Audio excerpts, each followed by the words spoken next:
a market that over the past few weeks has made it clear it wants to go higher. It got a little spooked by the idea that geopolitical tensions are rising.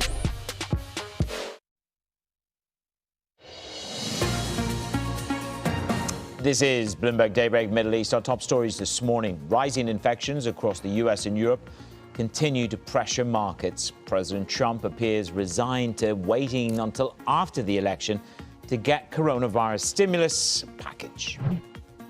China moves to let the market influence the yuan. Beijing gives up some influence over the exchange rate. Lenders are now seeing more room to submit quotes for a weaker fixing. And the Turkish lira expected to revise inflation forecasts upward. Tiffany and LVMH are said to be talking about lowering the price of the contested, with the jeweler now seeking around $132 a share as a compromise.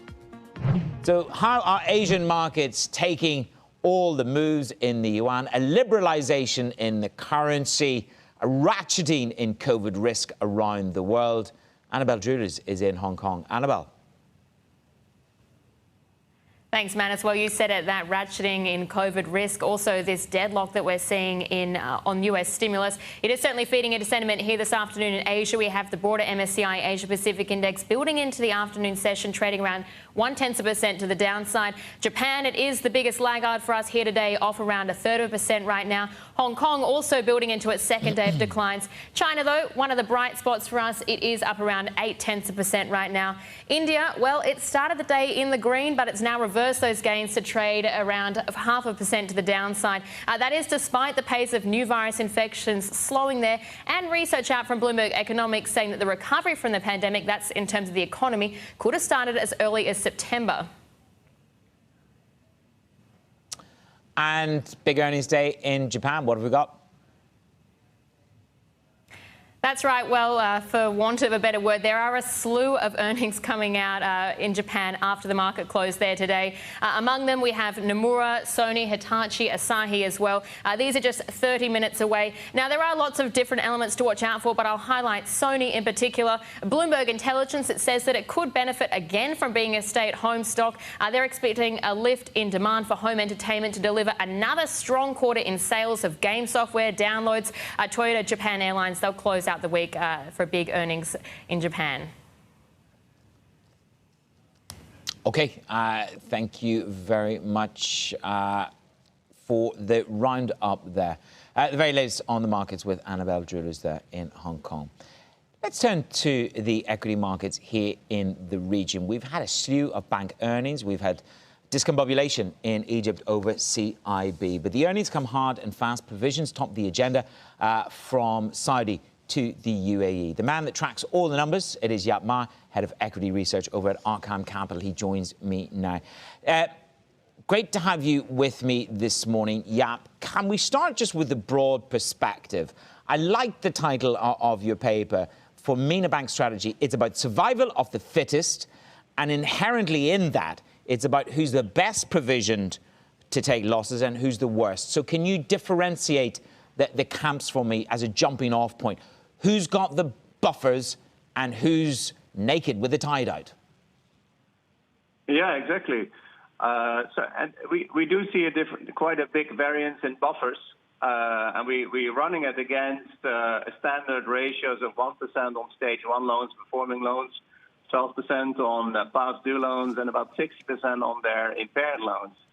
And we see quite and at the same time, by the way, we've become much more negative on NMC. We do think it's a full NPL with a loss ratio of about 64 to 84%, depending on the scenario that unfolds. And we identify as Abu Dhabi Commercial Bank as the biggest shortfall, 2.2% shortfall in the numbers. Elsewhere, we do think also the Omani banks are quite vulnerable, but with a deficit of about in excess of 2% of their loans. But also DIB, who dragged its feet during the third quarter to add to its provisions. We arrive at 1.2% deficit. Well, the best provisioned banks in the region are Emirates MBD with a 2% surplus. They increased the buffers during the third quarter at the expense of reported earnings by 25 basis points. Al Rajhi, 0.9% buffer. Khaleesi Bank 0.7, and in Kuwait is Gulf Bank, which has a very strong buffer of 4.2%. But that's a reflection of its rather high impairments during the great financial crisis. Indeed, and the other, I suppose, outstanding. There's the best provision banks. We were just rolling through as you were talking. We showed some of the worst provisions and the best. And Emirates NBD is at the top there in terms of surplus. Now, the whole surplus argument, let's just hold on that slate for the moment, is about dividends. I caught up with the CEO of Alinma, and again, he said that we haven't been to the regulator yet in terms of our dividend policy. When it comes to dividends, how do you assess this? Because the whole world is restricting dividend plays in America, in Europe, in the UK. So for us, how do I differentiate the dividend play? Do I look for people who are making provisions for that? No, I think the banks, obviously, that are light on provisions, I think there's a big risk that they have to update the numbers in the fourth quarter. So that could be a wash that could turn them into losses in the fourth quarter. For a bank like ADCB, I think they're going to be a full-year loss even. But for the most banks, we don't think there's any issues. Capital ratios remain pretty healthy. But it remains to be seen whether the central banks apply a blanket ban or allow the strongest banks to pay some of the earnings out. Probably it's going to be, it seems like but of course it's moving towards the second argument, yeah. And then, of course, that plays into, who's strong and who's weak and who's got the capacity. And you've moved to a core buy on Emirates NBD. That replaces DIB. And then ADCB is added to your core sales. Just talk me through, I mean, Emirates NBD, I know, has been there as a bullish call for many people. But moving to core buy, the measures behind that move. Yeah, obviously we played Emirates NBD very early on in the year with a massive position in our model portfolio into the index upgrades. We took it out just before the FTSE increase.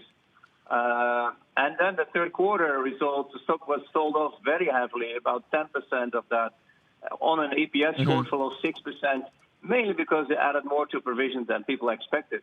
We think that's a solid move to do that. Otherwise, you're creating more issues in the fourth quarter. Add on to your buffer capital. We thought that's an excellent buying opportunity in the stock.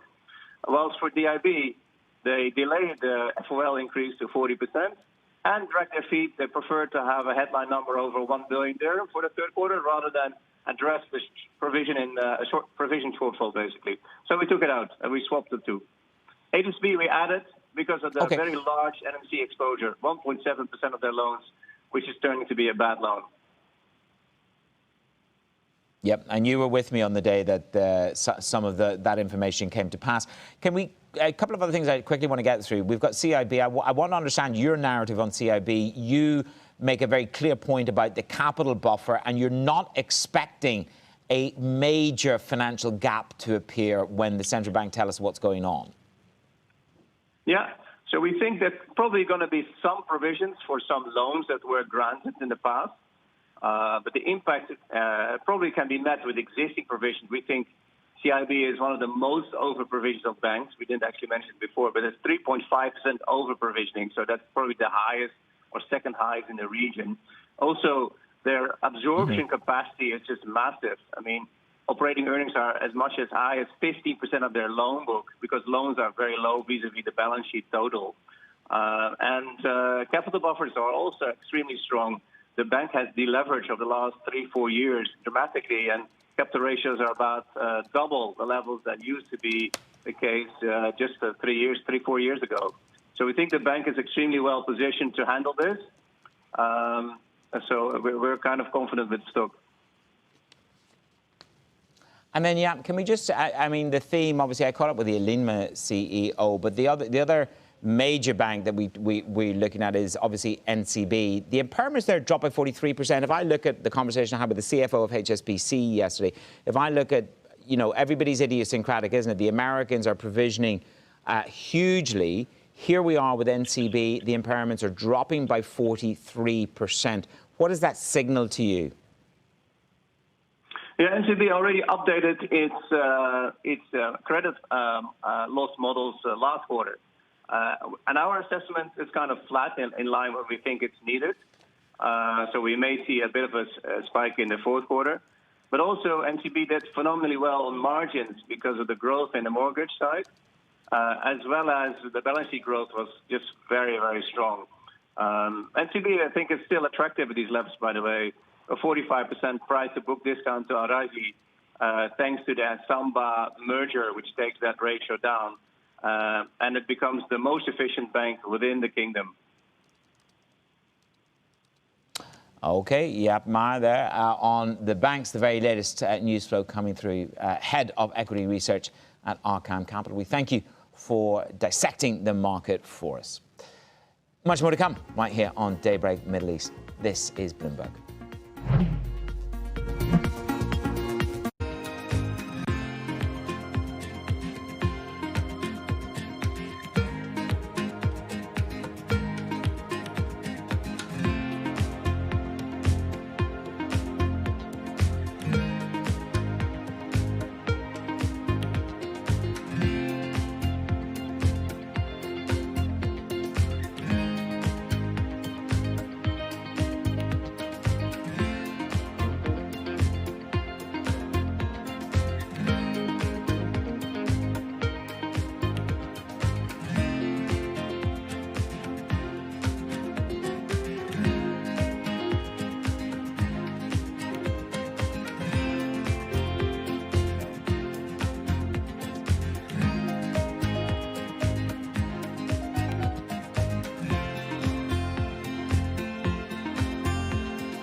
What is happening today in India is actually a determination to rebuild our economy. India has an opportunity not only competing in the space of the factory of the world, but a very big opportunity to compete in being the office of the world.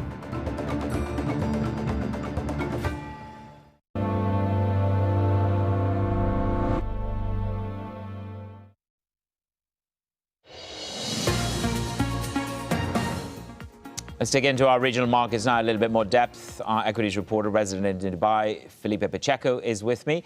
And in Dubai, Felipe, a new trading platform potentially for next year. Now, this is squarely aimed at the small to mid-sized company IPOs. What do we know?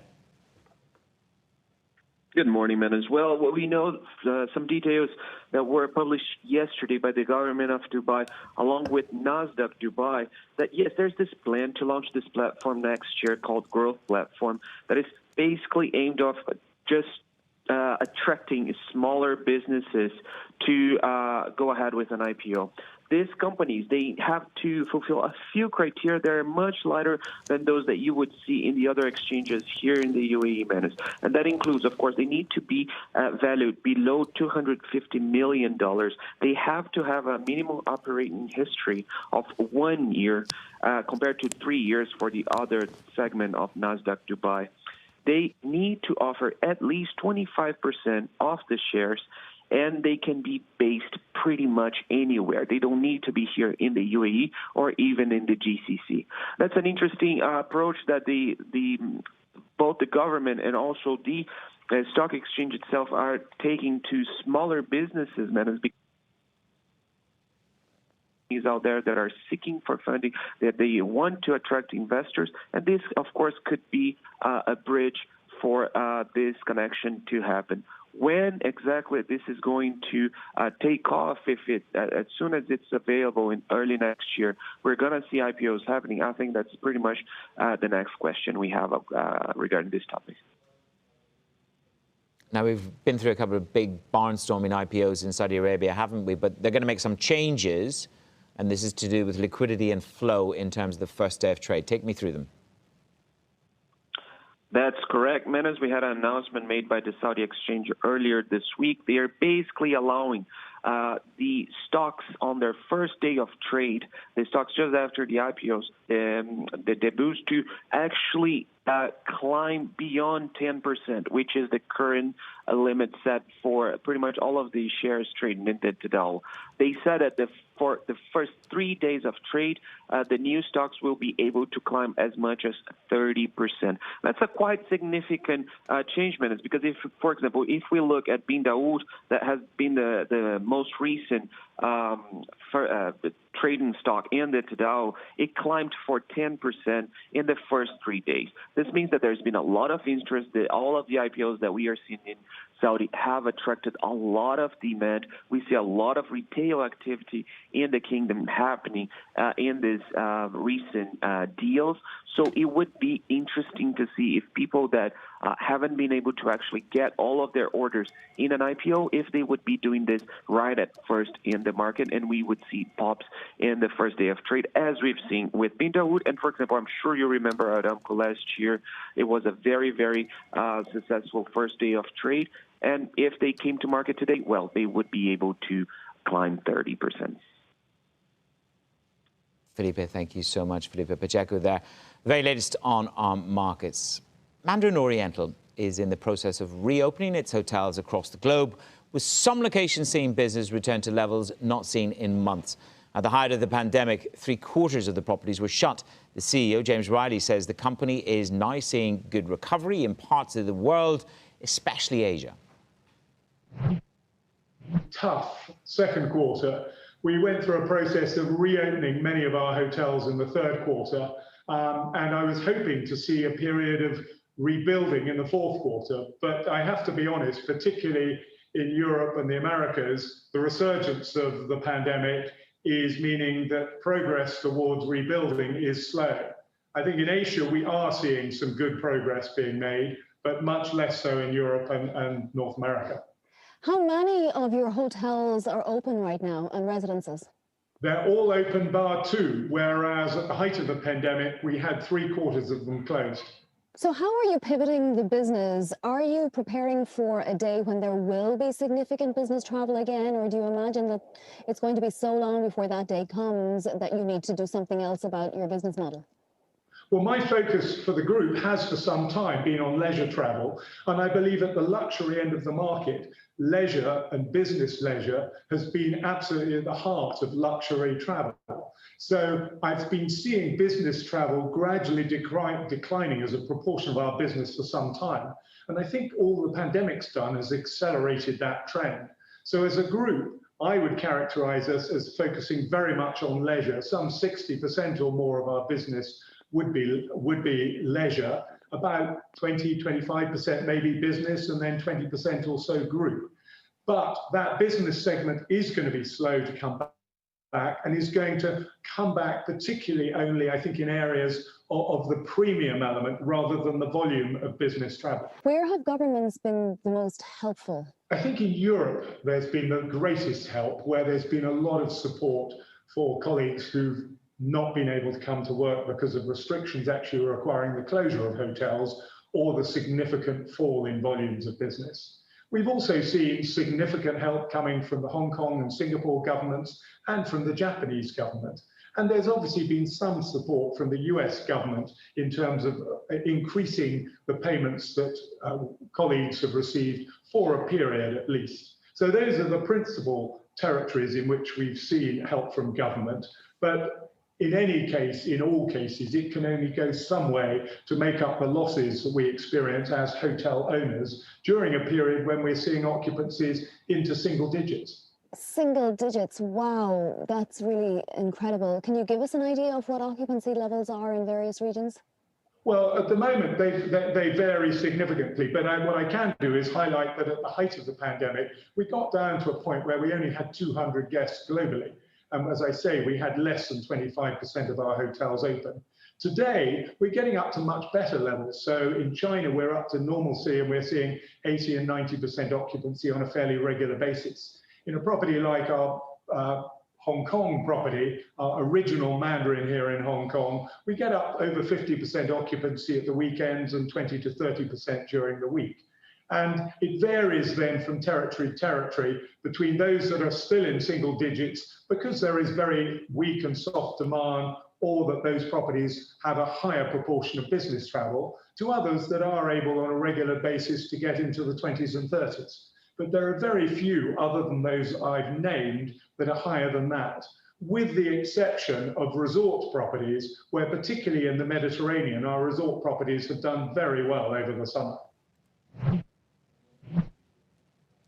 I've partied in a few of those Mandarin Oriental bars that you saw there on the screen. Less of a party and more to the numbers now. DWS, this is the asset management company, of course, much touted last year in terms of discussions about would somebody want to do a deal with them. Assets under management, 759 billion euros. That's above the estimate, 744.5. So on the revenue side, 558, above the 550 that was estimated out there. This is the asset management company. Inflows for the third quarter, 10.5 billion euros. So we'll keep an eye on that stock when it's opened. LVMH is going to reopen as well later on this morning on a renewed deal. You're going to keep an eye on the tech side. You've got the Microsoft carrying through. So that's the state of play on the breaking news there. Much more to come here on Daybreak Middle East. This is Bloomberg.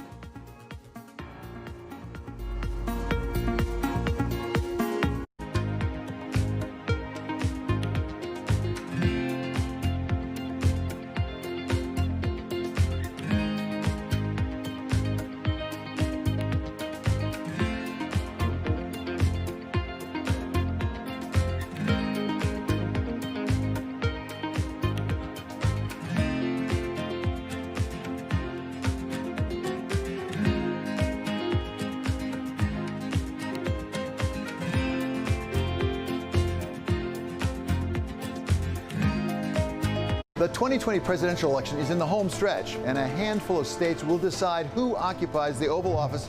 I'm David Weston. Join me for our second Swing State special as we turn our focus to Florida, Pennsylvania, and Michigan this weekend on Bloomberg Television. Give you a sense of the real-time action. The 10-year yield tumbling now 11 basis points, so continuing in this knee-jerk risk-off feel. Just days away from the most critical election in U.S. history, and it's only democracy at stake. From electronic voting machines to misinformation and fake news and political advertising on social media, is the tech industry ready for its biggest test yet? I'm Emily Chang, and we'll be focusing on these issues all week on Bloomberg Technology in a special electioneering series. Tune in 5 p.m. Eastern, 2 p.m. Pacific, only on Bloomberg Television.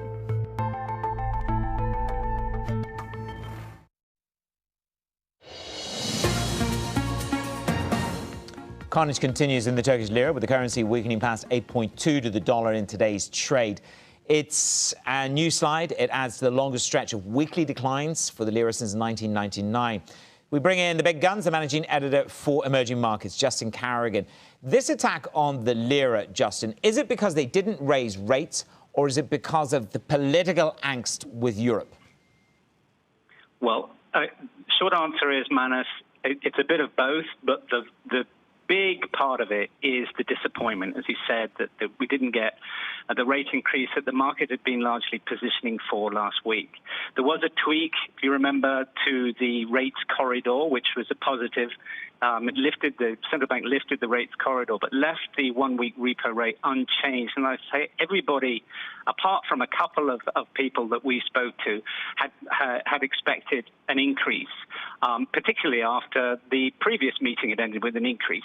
And in the environment of a sharp sell-off in the lira, the expectation was that we would get that. And so what we're seeing now is just the continued reverberation through the market of this, and traders really questioning themselves as to what the central bank's next move is going to be, given the natural reluctance of the government to see rates rise at a time when, all resources are being put towards trying to revive growth.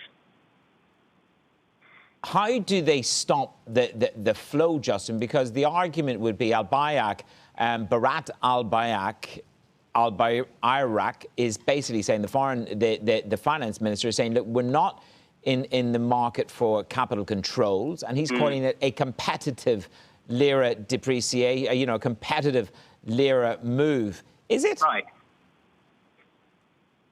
Yeah, well, what he's saying here, it's interesting that he had to say we're not going to impose capital controls yesterday, because a lot of people were beginning to wonder, well, what is Turkey going to do to stem the sell-off in the lira?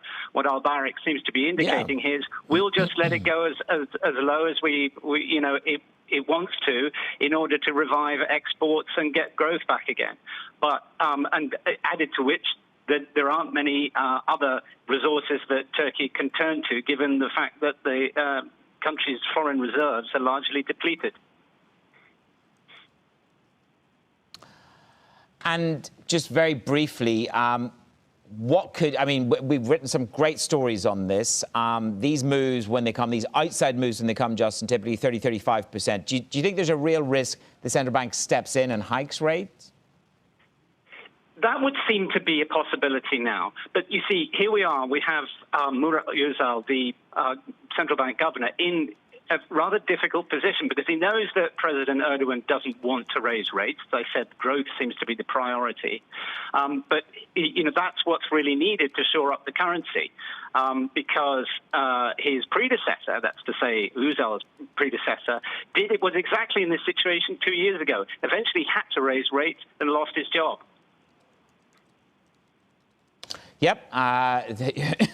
Taking risk in that particular market carries some additional risk. Justin, thank you so much. Justin Carrigan, Managing Editor for Global Emerging Markets, explaining all of the moves. Look, the lira is undoubtedly one of the biggest EM moves, but where do you go to protect yourself in these moments of political distress, COVID crisis?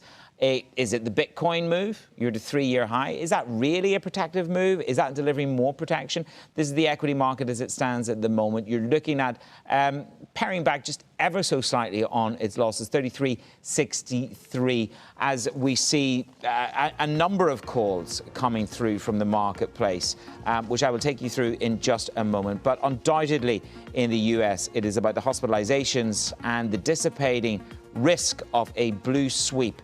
It's a beautiful shot of London. I'll take you through Daybreak Europe. This is Bloomberg.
So we'll have every era presents its own unique set of challenges and opportunities. Trade CME Group futures with Interactive Brokers at low cost and seize the moment.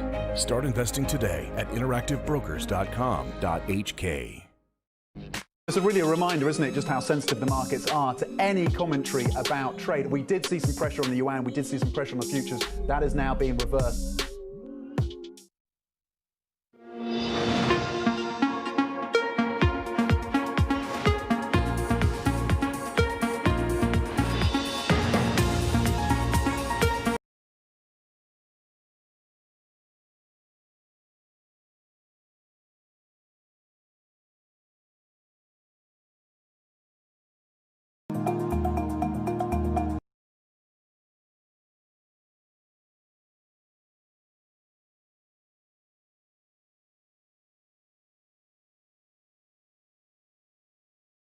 The UK and France report the highest number of deaths in months. As Macron readies for new measures, Italy faces more protests over the country's restrictions. Plus, Microsoft beats estimates on booming cloud demand.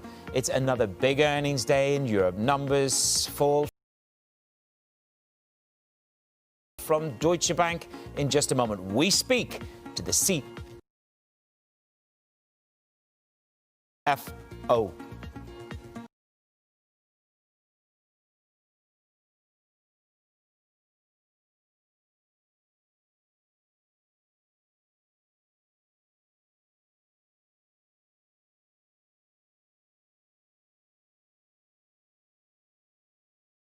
Volatility in some of the markets. FIC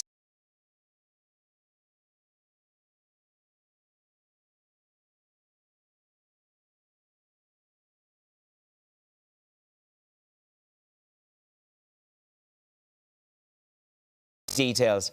So,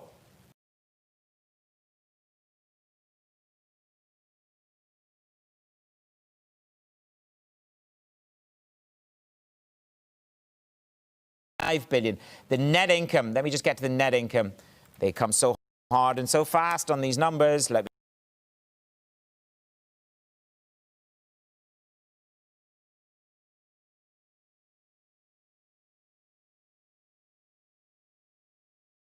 the net income comes at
his goals, really. His next big profit goal was all about revenue. That was just over a month ago. He says the analysts have come to believe the bank will hit its cost targets and stopped asking the capital question. They see the full-year corporate banking revenue as essentially flat.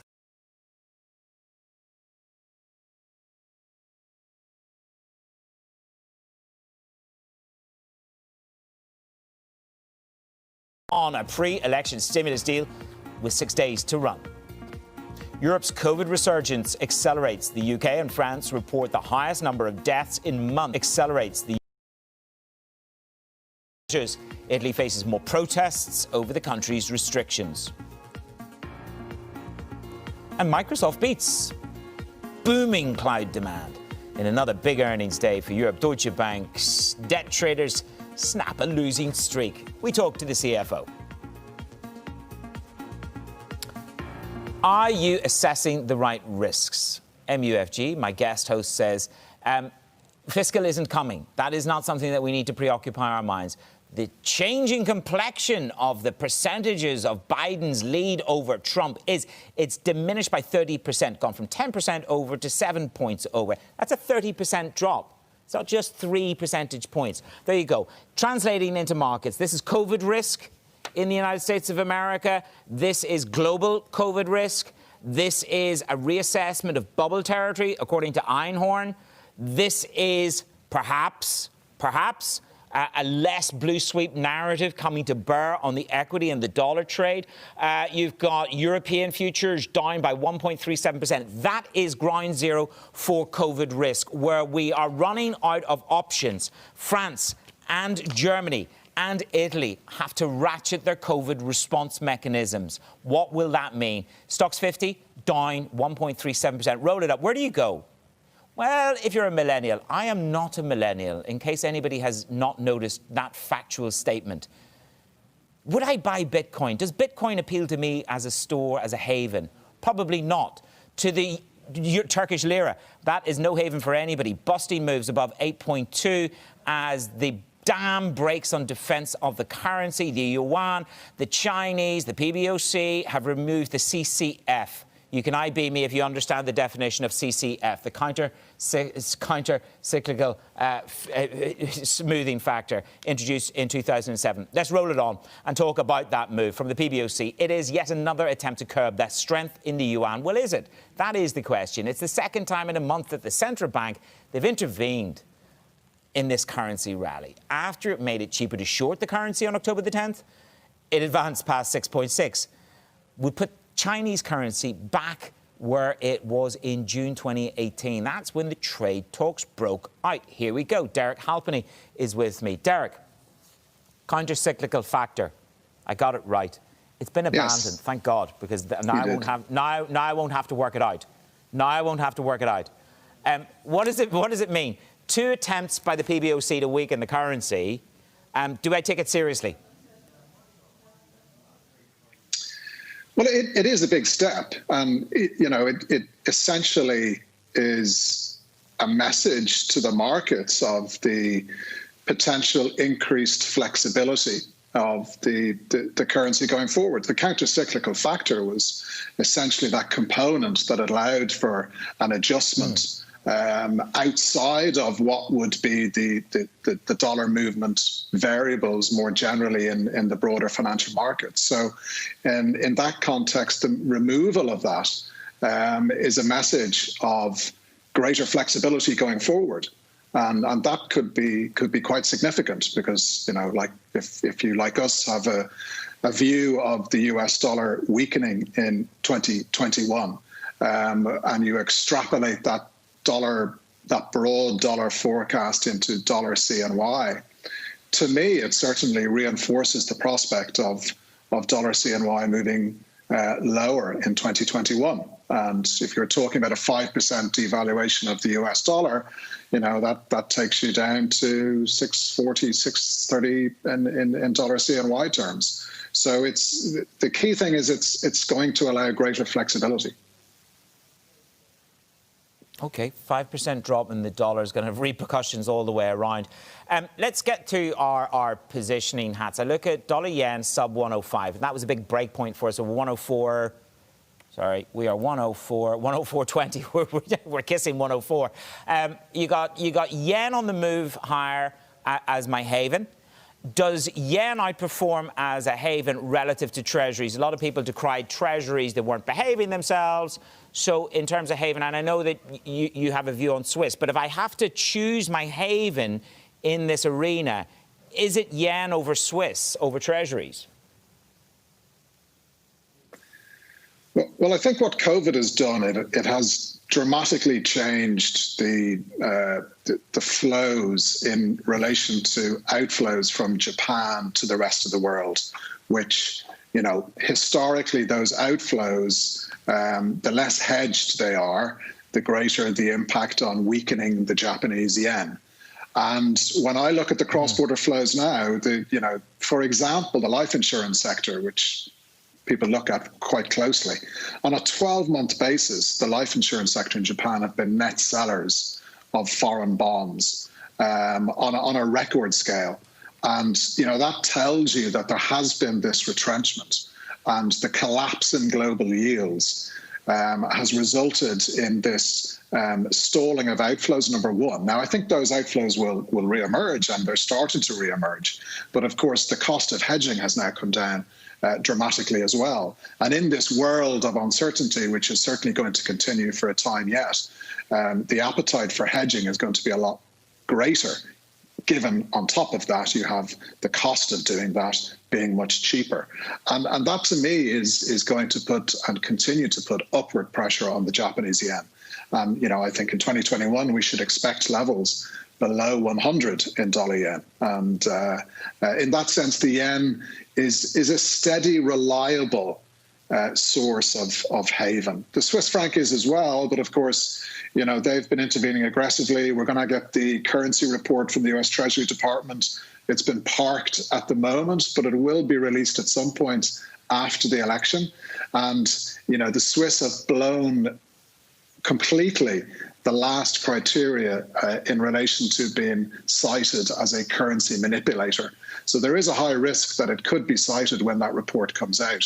The one that's been blown is the degree of intervention that has taken place, which is far greater than what the US Treasury allows under its three criteria. So, you know, a citing of Switzerland as being a currency manipulator could certainly raise speculation of the Swiss authorities pulling back somewhat.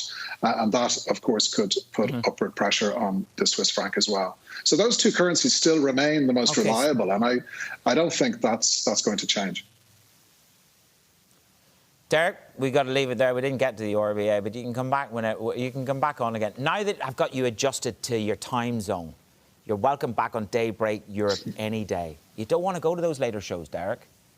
Come back to us. Come back to where you like. Derek Halpenny, Head of Research and Global Markets for EMEA and International Securities at MUFG. Let's get your morning calls. Danny Berger gets up early every day. She never complains about being on Daybreak Europe, do you? So, what are the hedgies doing? I would never complain, Manus. Good morning. Never. Yeah, looking at some of these hedge fund manager calls, starting with Einhorn, he is warning of a massive bubble in tech stocks. You've already been talking about this, Manus, and he sees a couple of signs here: the high valuations, the IPO mania, some of the volumes that have been in some of these speculative products. He specifically says, in terms of where we are in the timing of this bubble, that he thinks September 2nd, 2020 was the top and the bubble has already popped. If so, he says, investor sentiment is in the process of shifting from greed to complacency. So what do? Einhorn himself is building a basket of shorts. He says there's some of the more recent IPOs with frothy valuations, some of the second-tier tech companies. I should point out, though, David Einhorn hasn't had a good run as of late. He's lost about 16% in his main fund through September, Manus. He is short. He's got that short basket. Let me just get the notes, Danny. He is short Netflix and he is short Amazon. These are very, very big, brave trades. Now, yeah, I called them the wrong name, and we have a viewer that was very... They are. It's Stanley Druckenmiller, not Henry. He's got a warning as well. What's it? They're all full of doom. Come on. What's Druckenmiller saying? Yeah, all full of doom this morning. I wish I had some more optimistic calls for you, Manus. But Druckenmiller saying that a blue wave will result in lower equities from here on out. So he says if the Dems sweep, that means that there's going to be more inflation, higher taxes, and that means that where equities can go is going to be capped. He said we've already borrowed so much that I'm skeptical 3 to 5 years out that equities will give us any kind of return. He does say in the short term, should we get a vaccine, should there be some stimulus that might help some of the less loved names, the travel names. But otherwise, he says that the employment rate could be 7%. And 4 years out, we could have inflation topping 4%, Manus. Yep, well, maybe that goes back to the BlackRock note. Do you remember yesterday, 24 hours ago, buy your tips? Danny, great to see you. We'll do it all again tomorrow morning. That is Danny Berger on the markets and the notes this morning from the Hedges. ALI Lilly's paused antibody therapy trial won't resume after evidence it's unlikely to help hospitalized COVID-19 patients. We speak to the drug maker's CEO. That's next.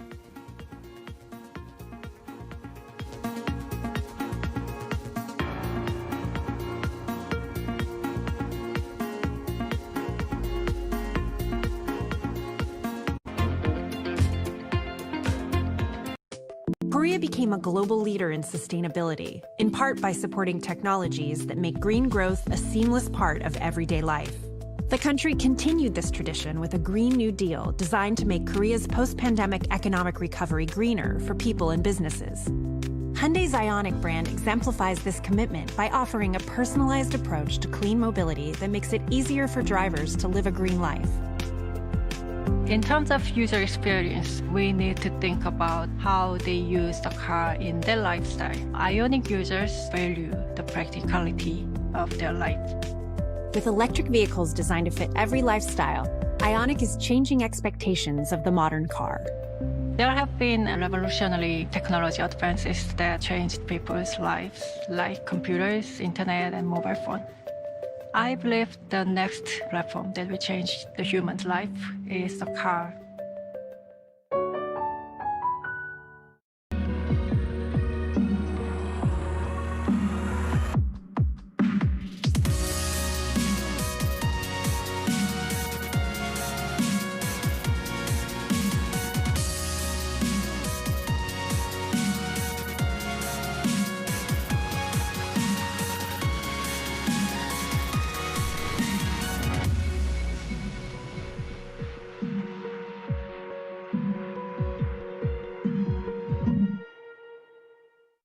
I am David Weston.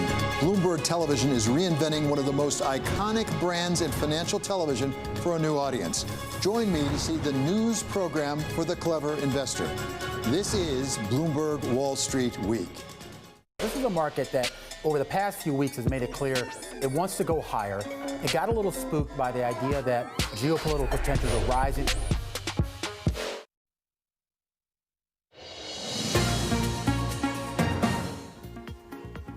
This is Bloomberg Daybreak Europe. I'm Manus Crenny in Dubai. Carnage continues on the Turkish lira, the currency breaking 8.2 against the dollar. That's in this morning's trade. What can stop the slide? It's the worst weekly declines since 1999. We have our managing editor for global emerging markets, Justin Carrigan, who joins me now. Justin, I put it to you very simply. This is a high-spec attack on the currency. What does it take to get the central bank to react? Wow. Yeah. In other words, what is the pain point? Well, a lot of people are saying we're very close to the pain point now for the Turkish central bank. The lira is down 27%. This year it's down for 5 days. It's had its longest run of losses, weekly losses since 1999. But history shows that around about 35% lower is a time when a central bank might do something. But then again, these are very difficult and different times to previous episodes. But there is a track record of the central bank stepping in and just bringing in a bazooka. We saw it in previous episodes, and we saw a big hike, if you remember, a couple of years ago when we were in a similar situation. So I think that's where a lot of the expectations now lie, or at least a lot of the hopes probably lie, if the central bank is going to get things back on an even keel, it needs to do something big and it needs to do something fast to send a clear and unmistakable message to the market that it wants to protect the currency. Well, the finance minister delivered a pretty clear message. Al-Bayrak basically saying no plans for capital controls. How important was that message? Well, it's significant in that he felt it necessary to say we're not going to impose capital controls. Turkey doesn't have much of a history of capital controls, always been traditionally quite reluctant to do such things in episodes like this. But the very fact that he had to say it, I think, was a signal to the market that, look, this isn't one of the tools that we're looking at. We're going to let the lira find its natural level, which, again, is a signal to traders to keep on selling. But then again, you never know with Turkey. You might get, as I said before, this sudden emergency hike, which seems to be what the market at least thinks is the most logical thing for the Turks to do.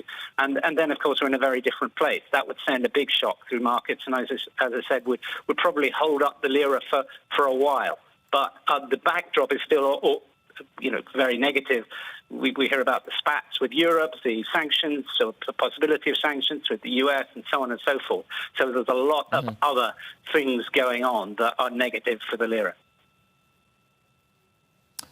Indeed, Justin, let's see if there is one of those shocking all moves from the central bank. Justin Carrigan, our global emerging markets editor, with the very latest on the lira. Now, the first batch of this week's pharma earnings showed largely mixed results amid the virus, with Eli Lilly tumbling after flagging a $400 million expense. That's related to COVID research and development. So it's not a cheap business to do. The CEO, Dave Ricks, told Bloomberg he expects the key data on the vaccine front soon. In our business, we need data. I don't think it makes sense to guess at which would be the most effective. The good news is we'll know that, and we'll know that pretty soon. The early ones, as you pointed out, are the mRNA, a new technology that's never produced a human vaccine before, but looks pretty promising in terms of the ability to generate our own antibody response, and that's a good sign, I think, for defeating the virus or preventing infectious spread. We don't know how long that will last. There's other approaches that have produced vaccines, modified virus, taking different viruses and mounting elements of the COVID virus on them. And those are more proven. They're a little harder to scale, but they also may produce a good response. Mostly, I'm confident because we have so many shots on goal, really an unprecedented number so quickly. Yeah. So I think science will win in the end. It's just hard to pick the winner at this point in the horse race. John, that's a hockey phrase there. That's not a soccer phrase because there's so few shots on goal. I thought it might be a soccer phrase. In soccer. That's a hockey phrase there from Mr. You don't Ricks. know what Dave meant. I'm just going to interpret it as a soccer phrase. It still makes sense. Okay, Dave, thank you. You mentioned the word scale, and I want to return to antibody therapies, and please help me understand how difficult it is to scale something up quickly in large amounts as soon as you get the green light. Yeah, it's difficult. Because it's so difficult, we actually started commercial manufacturing in the first week in July. So we had to basically aim at a target that hadn't arrived at its point yet. We didn't know the dose. We didn't know whether the drug could work. We didn't know in which setting it would work. And today, or yesterday, we announced a study we'd been conducting with the NIH. We're going to pause because it's in a later stage of the disease where probably these antibodies won't be as effective. Whereas in early stage of the disease, looks highly effective. So we already started that process. It's about 4 months from beginning to end, best case, to start manufacturing and have output. And then on top of all that, the global infrastructure to make monoclonal antibodies, which are some of the most complicated and expensive type of medicines to make, is limited. We've harnessed actually 5 different sites within our network, collaborating with Amgen and working with a large contract manufacturer owned by Samsung, actually, in Korea, to sequester a significant amount of volume. even then, we know it won't be enough for all the needs based on the current infection rates.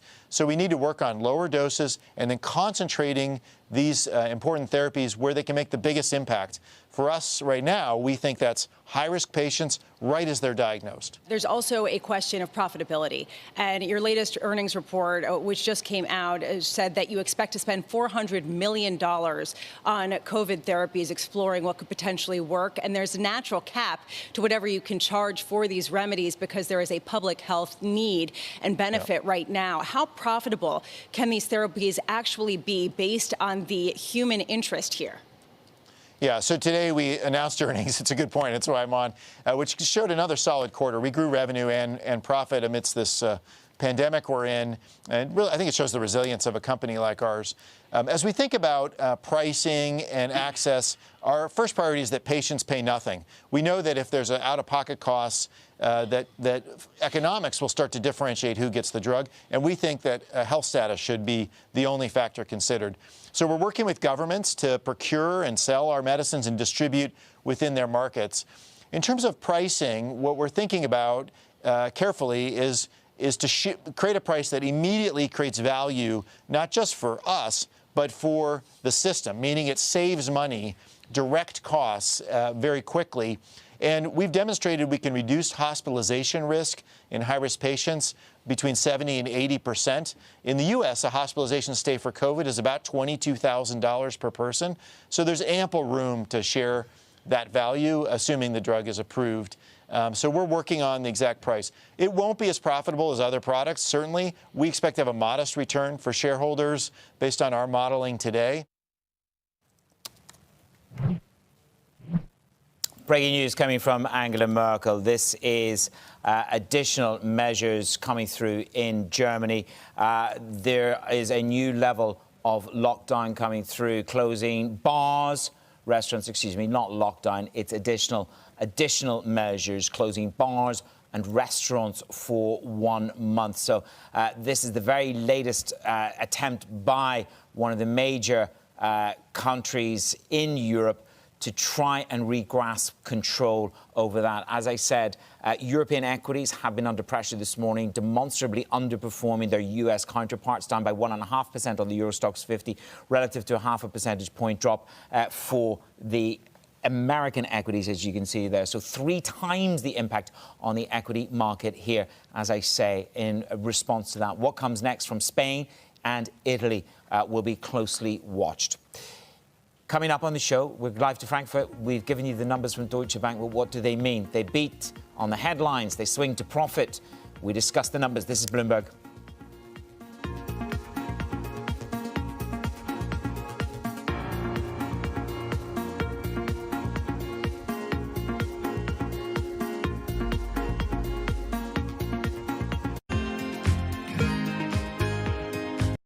Korea became a global leader in sustainability, in part by supporting technologies that make green growth a seamless part of everyday life. The country continued this tradition with a Green New Deal designed to make Korea's post-pandemic economic recovery greener for people and businesses. Hyundai's Ioniq brand exemplifies this commitment by offering a personalized approach to clean mobility that makes it easier for drivers to live a green life. In terms of user experience, we need to think about how they use the car in their lifestyle. Ioniq users value the practicality of their life. With electric vehicles designed to fit every lifestyle, Ioniq is changing expectations of the modern car. There have been revolutionary technology advances that changed people's lives, like computers, internet, and mobile phone. I believe the next platform that will change the human's life is the car.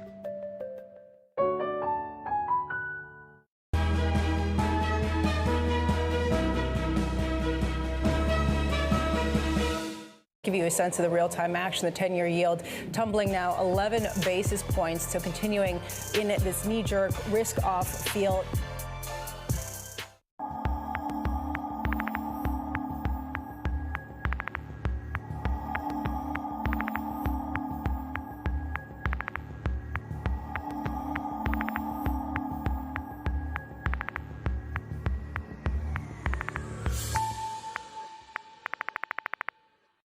understanding is that the government is working on both governments are working on the details in the next couple of weeks. So I hope that optimistically we can look at, say, December, that we can start operating there.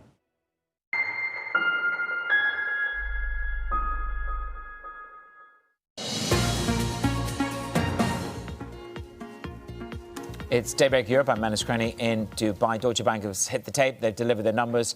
Let's get straight to our reporter who's on the case of the numbers. It is Dan Schaefer on the phone from Frankfurt. So, Dan, they really pushed it out of the park when it came to the fixed income and commodity side of the business. Is this the alpha or is it the credit losses? What do you think? I think they, as you said, they really managed for the first time in a while, they really managed to beat all the others apart from Goldman Sachs. And they are saying that they gained market share across the board, and that it's been all the businesses in the investment bank that have helped them achieve this. And they've even lifted the forecast for the investment bank for this year, and they're saying they are now expecting significant higher revenues in FICC trading in the full year.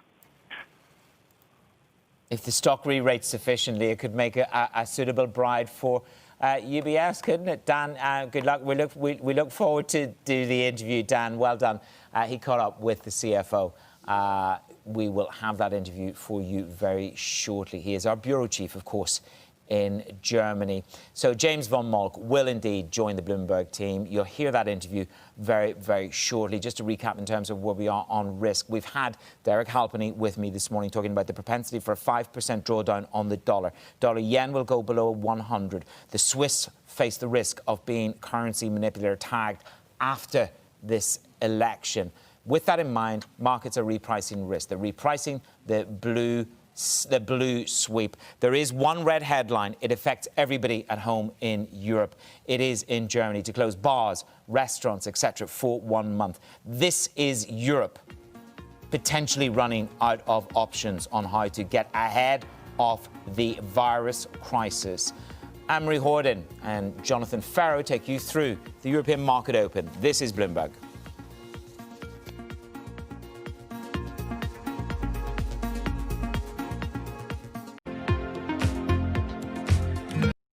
Korea became a global leader in sustainability, in part by supporting technologies that make green growth a seamless part of everyday life. The country continued this tradition with a Green New Deal designed to make Korea's post-pandemic economic recovery greener for people and businesses. Hyundai's Ioniq brand exemplifies this commitment by offering a personalized approach to clean mobility that makes it easier for drivers to live a green life. In terms of user experience, we need to think about how they use the car in their lifestyle. Ioniq users value the practicality of their life. With electric vehicles designed to fit every lifestyle, Ioniq is changing expectations of the modern car.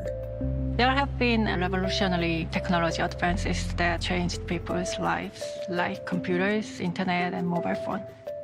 I believe the next platform that will change the human's life is the car.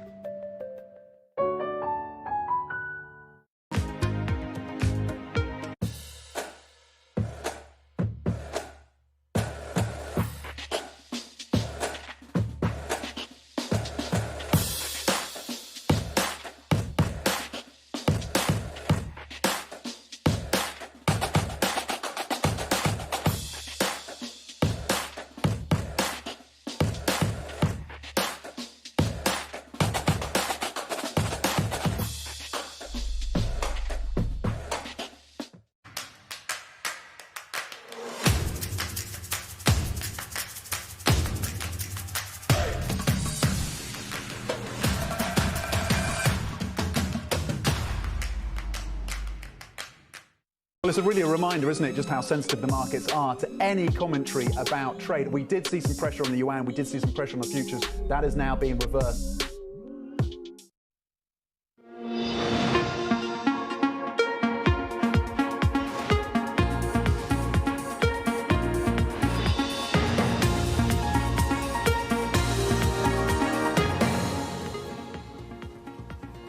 From the City of London for our audience worldwide, good morning, good morning. Alongside Anne-Marie Horden, I'm Jonathan Ferro. The countdown to the Open starts right now. Your headlines: Europe bracing for lockdowns, leaders speaking this evening, fueling market jitters, futures adding to this week's losses with just 6 days to go in America's contentious election. Let's get to the price action this morning. 1 hour until that opening bell. Here's the setup. Equity futures down hard on the Euro Stoxx 50, off by 53, negative 1.73%. S&P 500 futures down 0.6%. I emphasise it is a proposal from Chancellor Merkel to close German bars and restaurants for 1 month. The report circulating in Europe is that maybe, perhaps, we have a 1 month lockdown in France. We will hear from Emmanuel Macron a little bit later this evening. So futures lower, risk off, treasuries with a little bit of a bid. That's the story in the market. Let's get the headlines on the Deutsche Bank numbers from a little bit earlier, Anne-Marie.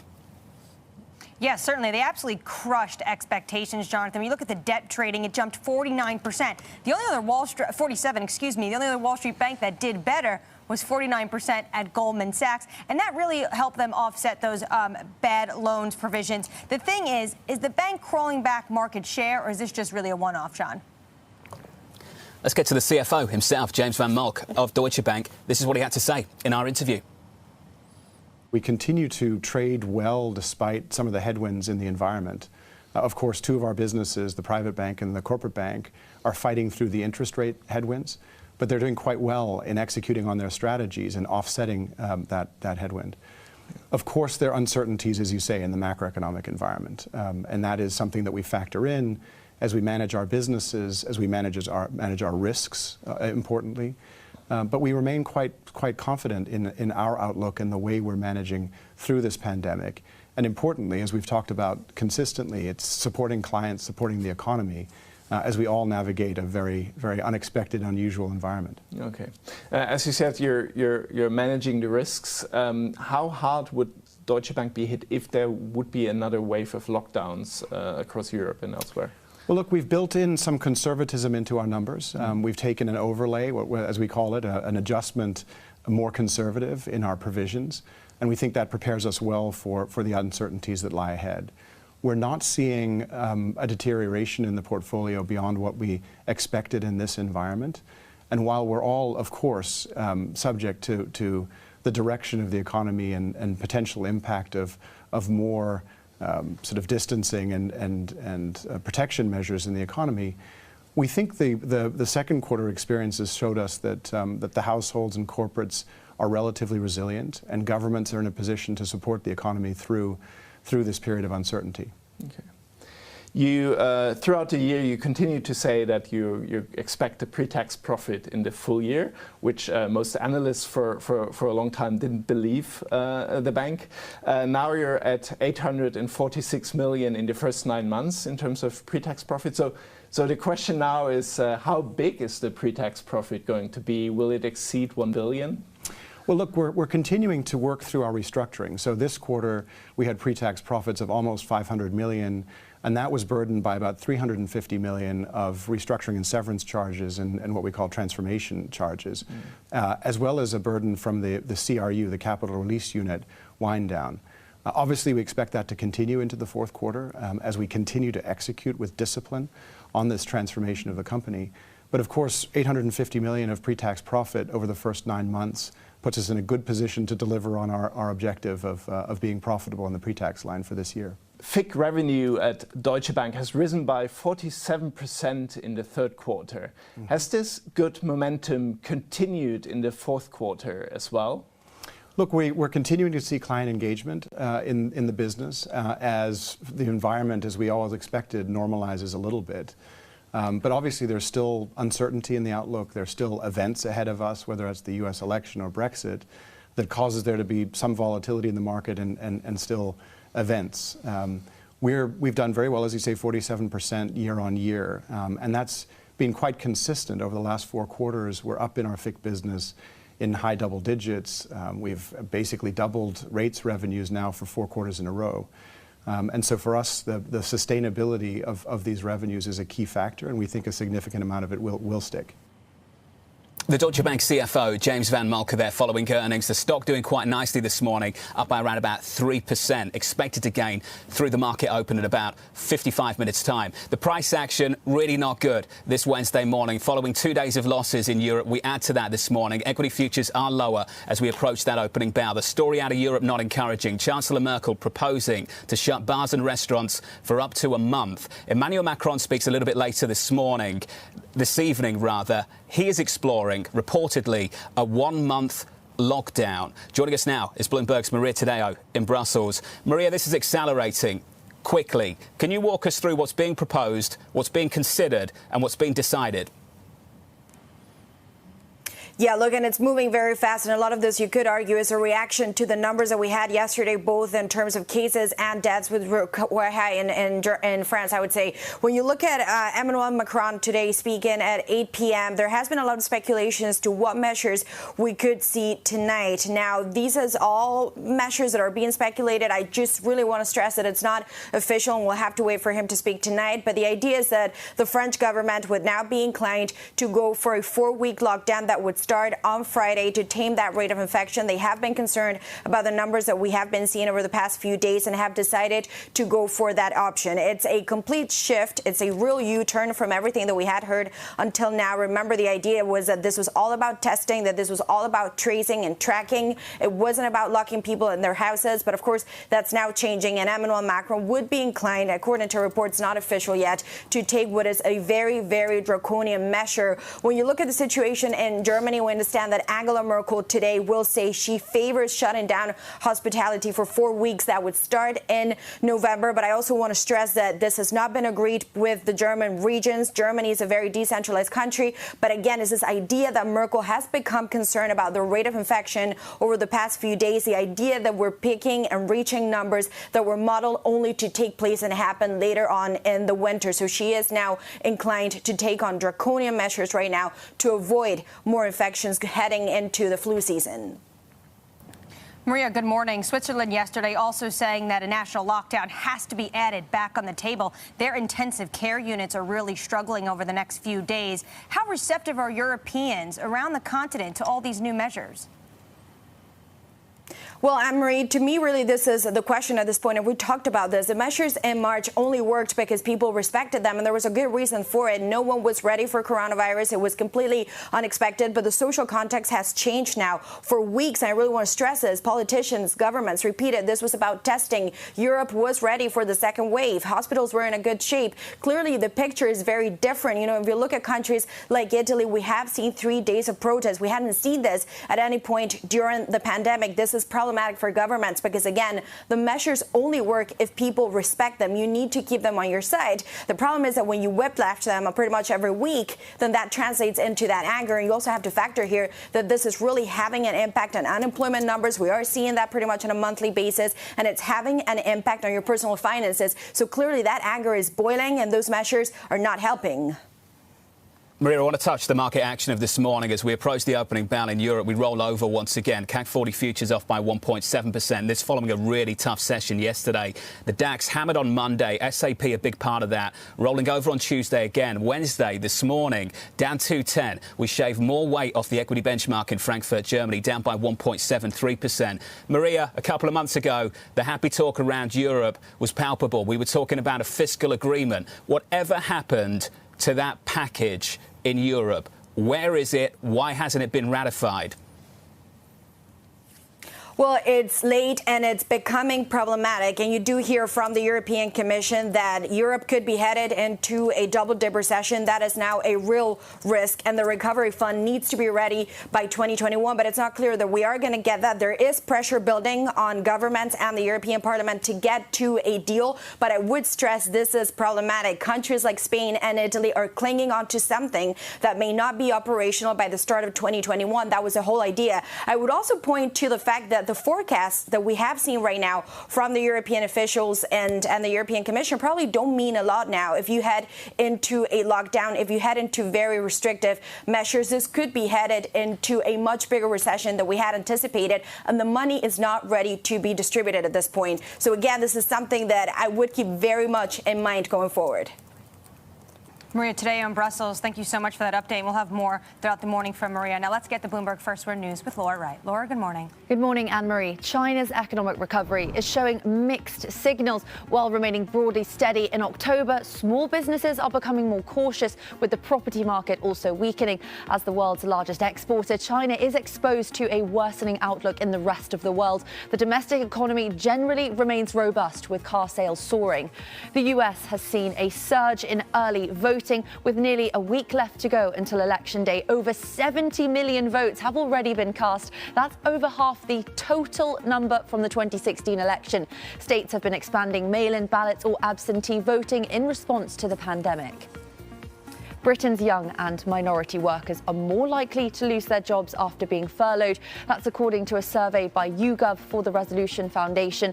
About a fifth of young people have been laid off, and a similar percentage of Black, Asian and minority ethnic workers. That compares to just 9% overall. Global news 24 hours a day on air and at Bloomberg Quick Take, powered by more than 2,700 journalists and analysts in more than 120 countries. This is Bloomberg John and Marie. Laura, thank you. Thank you very much. I want to touch on a price action of this morning, this Wednesday morning. Good morning to you all. Just waking up in Europe, staying up late in the United States. This is what it looks like. Futures down 58, negative 1.9% on Euro Stoxx 50 futures, 50 minutes out from the opening bell in Europe. Equity futures in the United States rolling over too. We're down 0.7%. Story in foreign exchange, a break at 118, euro dollar 117.74. And in the Treasury market, that bid of the last couple of days, it sticks. Your yield on a 10-year 0.76%. To reiterate the news of the last 30 minutes or so, Chancellor Merkel proposing, it is a proposal, I should highlight and emphasise that, to close German bars and restaurants for up to 1 month. The report circulating Europe is that Macron of France is considering a 1-month lockdown. We will hear from the man himself a little bit later this evening. So that's the price action this Wednesday. There is a weight to this tape. Up next, more on the lockdowns building across Europe all morning. Plus, focus on earnings as Deutsche Bank's asset management arm DWS posts a big beat. And we'll speak to the CEO of the Bank of Ireland. That's next from the City of London this morning. Good morning. This is Bloomberg.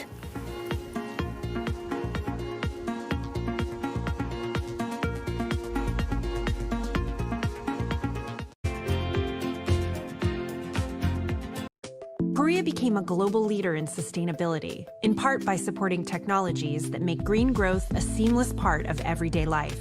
The country continued this tradition with a Green New Deal designed to make Korea's post-pandemic economic recovery greener for people and businesses. Hyundai's Ioniq brand exemplifies this commitment by offering a personalized approach to clean mobility that makes it easier for drivers to live a green life. In terms of user experience, we need to think about how they use the car in their lifestyle. Ioniq users value the practicality of their life. With electric vehicles designed to fit every lifestyle, Ioniq is changing expectations of the modern car. There have been revolutionary technology advances that changed people's lives, like computers, internet, and mobile phone. I believe the next platform that will change the human's life is the car. One else wants to do the job. Women had a very clear objective. They wanted to save lives. The women leaders, if you look at their careers, have also built up a level of trust. In fact, women have to be better at communication in order to be elected as leaders, whereas this doesn't hold true for men. We need to get those sexist stereotypes out of our head and give women a fair run for leadership. Trying to change the stereotypes about women is not only the business of women, but men have to be part of it.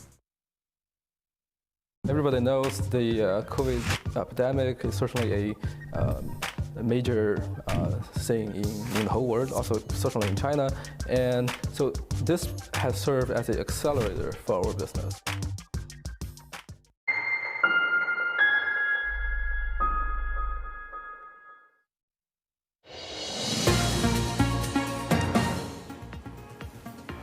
About 45 minutes away from the opening bell in Europe, and equities are rolling over. On the FTSE, off by 1.2%. In Paris, France, we're off by 1.8%. On the DAX, we're down by 1.85%. The story across Europe, really not pretty right now. The latest news out of Germany is that Chancellor Merkel is proposing to shut down bars and restaurants for up to a month. In France, media reports say the French President Macron will put in a one-month lockdown, starting possibly this week. France's move would follow Ireland's second national lockdown. This month, the Irish government moving the country to the highest level of coronavirus restrictions. I'm really happy to say that this morning we're joined by Francesca McDonagh, the CEO of Bank of Ireland. Francesca, what a morning to have you on the programme. Never mind Q3, can we just sit on the first month of Q4 just for a moment? What are you seeing in the business with the challenges that the rest of Europe is facing right now and what Ireland has been facing for the last month or so?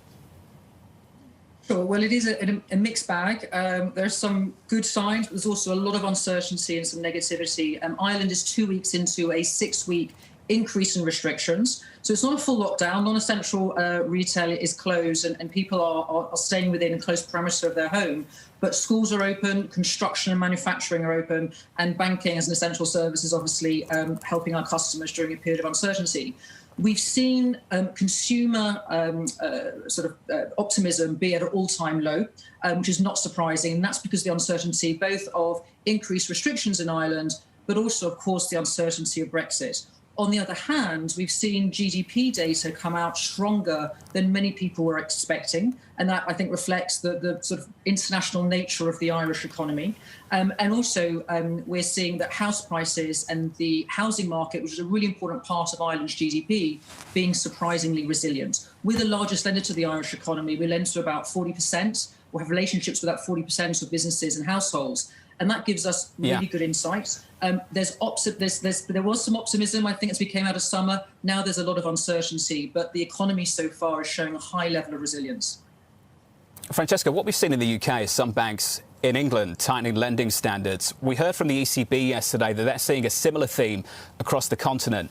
Are you tightening lending standards at the Bank of Ireland, Francesca? So we want to lend, and we would have been prudent and fairly conservative in our lending practices before COVID. We would be supporting a government £2 billion capital guarantee scheme. We'd be looking to support businesses. And also amongst mortgages, we've actually seen a significant increase in lending. So there isn't a significant tightening of our lending standards. We've made emergency liquidity available to customers during the period of payment breaks, which we would have seen across the UK and Europe, and we were a key player and contributor towards that. But we continue to want to lend to support our customers, whether those are households or businesses, through every single stage of the pandemic. Good morning, Francesca. What are you seeing in terms of bankruptcies as economies are shutting down? In the United States, some of these bankruptcies are set to surpass what we saw in 2009 during the depths of the financial crisis. So we're providing a trading update today as part of our third quarter results. We're not seeing any material change in what we would call our stage 3 impairment. So we were very explicit in our interim results about the outlook, and we continue to see behaviour very much in line with our expectations. So we would have had a lot of customers on payment breaks. They are increasingly coming off payment breaks and resuming their capital and interest repayments. So we're saying to customers, contact us. We're being proactive in contacting customers. Obviously, the sectors that rely on a lot of social contacts, so hospitality, are bearing the brunt of this crisis and are being very impacted. Other parts of the economy, though, the indigenous sector here in Ireland, some of the retail and manufacturing is actually adapting much better to this level of restriction than maybe at the beginning when it caught everyone by surprise. And of course, in Ireland, you've got 10 out of 10 of the largest pharmaceutical companies in the world based here. You've got 9 out of 10 of fintechs and 8 out of 10 of the biggest banks in the world having a base here. And that element of multinational, and we bank 2 out of 3 of all FDI investment in the country, is helping with the resilience of the Irish economy. And I just want to ask you about cost cuts. You did have 1,400 cost cuts you wanted to get rid of in terms of layoffs. As Jonathan and I have been talking about, it's a very grim morning for Europe. We're not even in November. Ireland already has very strict lockdowns. Do you plan on more layoffs and more cost cuts?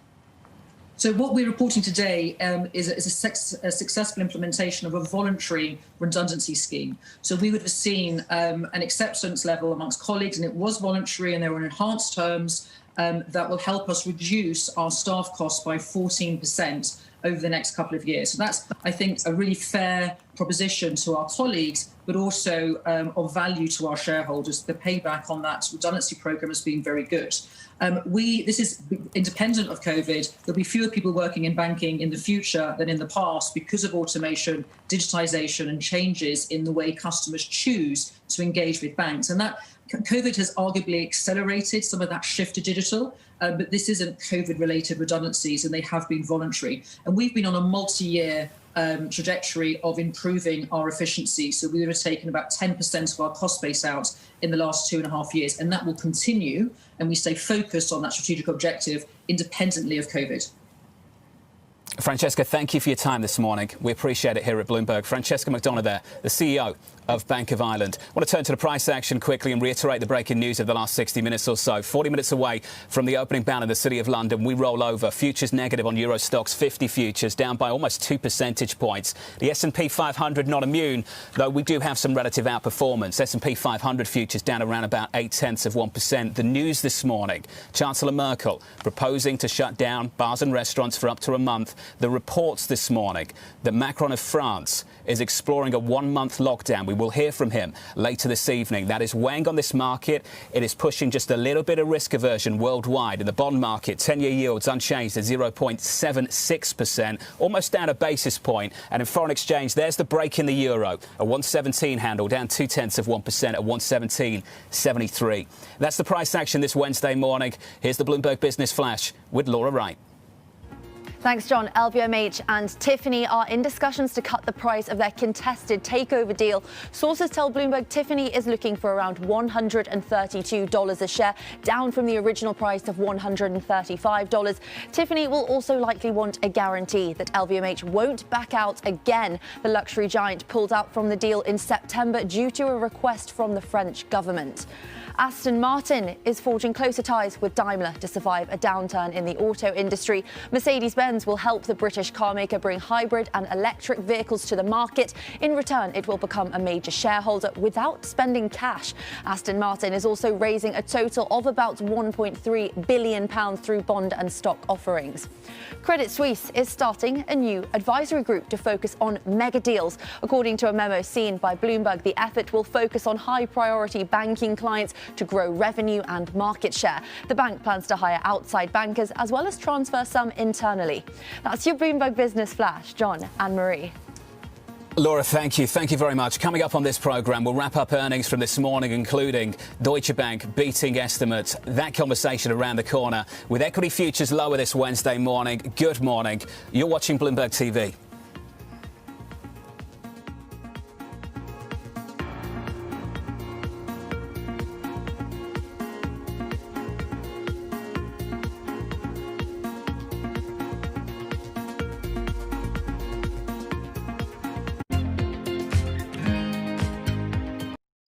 Korea became a global leader in sustainability, in part by supporting technologies that make green growth a seamless part of everyday life. The country continued this tradition with a Green New Deal designed to make Korea's post-pandemic economic recovery greener for people and businesses. Hyundai's Ioniq brand exemplifies this commitment by offering a personalized approach to clean mobility that makes it easier for drivers to live a green life. In terms of user experience, we need to think about how they use the car in their lifestyle. Ioniq users value the practicality of their life. With electric vehicles designed to fit every lifestyle, Ioniq is changing expectations of the modern car. There have been revolutionary technology advances that changed people's lives, like computers, internet, and mobile phone. I believe the next platform that will change the human's life is the car.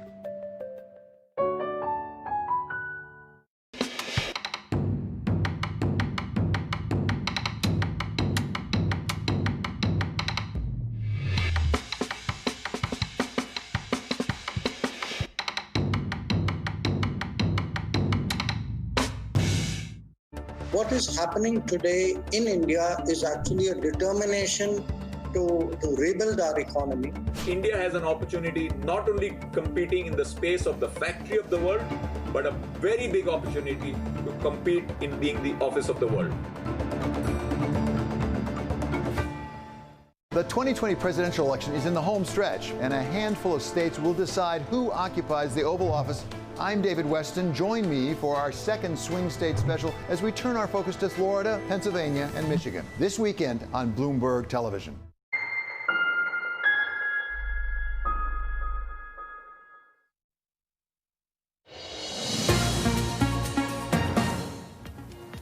As the session grows a little bit older this morning, stocks roll over just a little bit more, down 2% on Euro Stoxx futures. S&P 500 futures now down by more than 1 percentage point. Bit into the bond market again, yields lower by a single basis point. Your 10-year now comfortably below 80 basis points in the United States. Your yield 0.7560%.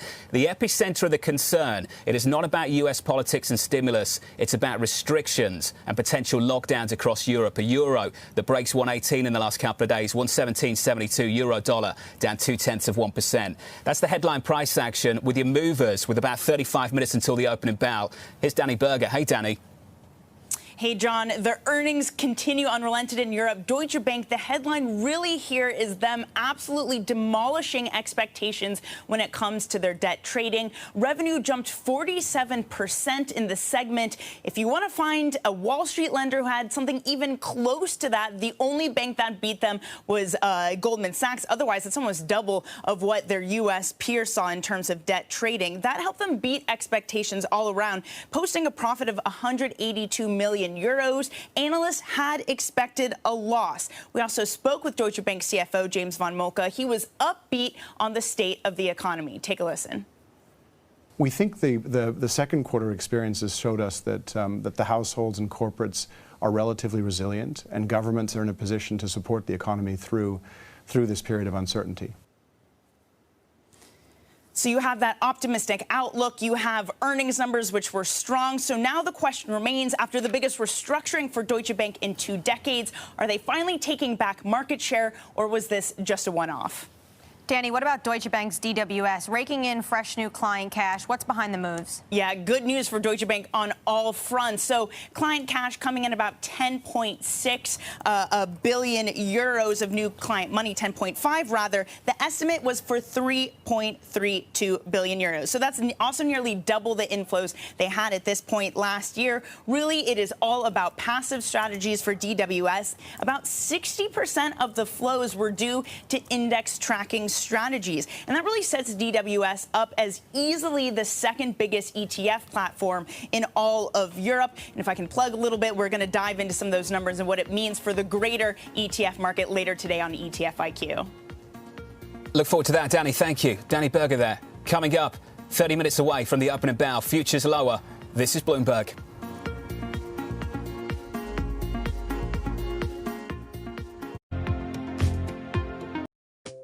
Korea became a global leader in sustainability, in part by supporting technologies that make green growth a seamless part of everyday life. The country continued this tradition with a Green New Deal designed to make Korea's post-pandemic economic recovery greener for people and businesses. Hyundai's Ioniq brand exemplifies this commitment by offering a personalized approach to clean mobility that makes it easier for drivers to live a green life. In terms of user experience, we need to think about how they use the car in their lifestyle. Ioniq users value the practicality of their life. With electric vehicles designed to fit every lifestyle, Ioniq is changing expectations of the modern car. There have been revolutionary technology advances that changed people's lives, like computers, internet, and mobile phone. I believe the next platform that will change the human's life is the car.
just days away from the most critical.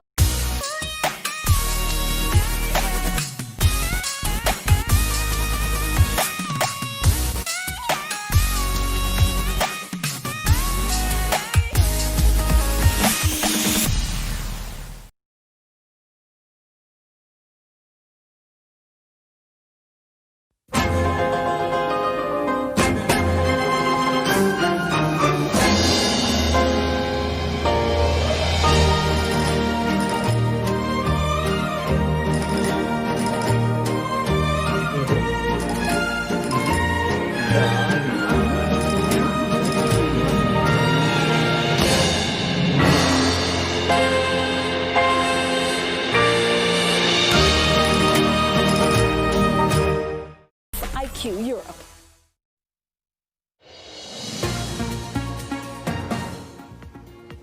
30 minutes away from the cash open in the City of London, and equities are not looking good this morning. Good morning to you all. We're down 2% on Euro Stoxx 50 futures. On the S&P 500, if you're up early stateside, S&P 500 futures down 34. We shave 1% off the S&P 500, in and around 33.50. In foreign exchange, the euro weaker. Euro dollar down 0.2%, a break of 118 at 117.73. The news about an hour ago, Chancellor Merkel proposing to close down bars and restaurants for a month. The reports out of France suggesting that Macron is considering a one-month lockdown. We'll hear from him a little bit later this evening. That is where the weight is coming from on this tape this Wednesday morning. I want to get back to the earnings picture. It is not all bad news. Deutsche Bank's asset management arm raked in more client cash than expected in the third quarter, and I'm pleased to say that Claire Peel joins us now, the CFO of DWS. Claire, great to catch up. Thanks for your time this morning. It's some rare good news on a Wednesday morning where Europe is suffering. Your numbers look good, Claire, and I just wonder for you where the growth is coming from next in this really tough environment. Yes, we're pleased with our results today. It has been a difficult year, but we, I think, have demonstrated that we can respond in this kind of environment. We have 10.5 billion of inflows in the third quarter, and that delivers 17 billion of inflows for the year to date. So I think despite the environment, having a diversified business model and being able to offer today. Claire, where's the money been going, and has it continued to come in through the first month of Q4? Trying to work out, I was in New York a couple of months ago and there was big talk about allocating to Europe, a lot of passive money coming through. I'm wondering if that's where it's come from, if it's continuing. What do you see, Claire? Yeah, so we've seen inflows coming across all of our regions, across Europe, across the US, across Asia Pacific. That's been including and excluding cash. Obviously, cash is a strong feature of inflows this year. We've seen that this quarter, last quarter, and we see that coming into Q4 as well. But aside from that, if I look excluding cash, we still have inflows coming across the passive space, across ETFs, across fixed income in the third quarter. The first couple of quarters of the year, active equity was contributing. And of course, the illiquid strategies in alternatives continue to be a strong feature in our inflow story as well. So really, across the board, obviously there's a mixed result there, but across the diversified asset classes, we are able to offer those solutions to clients.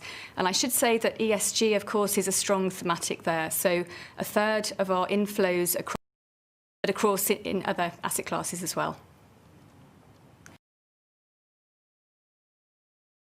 Claire, ESG, it's a good point. You've been really front and ahead for years on ESG, but for investors, it's no longer a nice to have. It's really a need to have now. How are you going to distinguish yourself in the ESG space going forward? That's absolutely right. And I think what we've seen this year is that ESG is certainly an all-weather solution, and we have seen that demand being really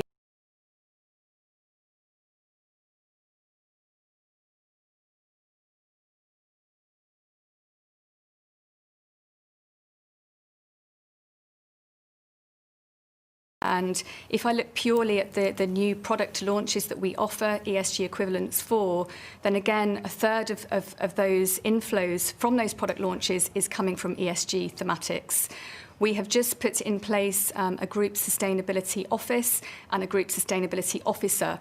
And across all of DWS, that office will be managing our entire strategy to respond to client needs and ensure our platform can be very agile in responding to what ESG needs to bring to all of our stakeholders now and in the future.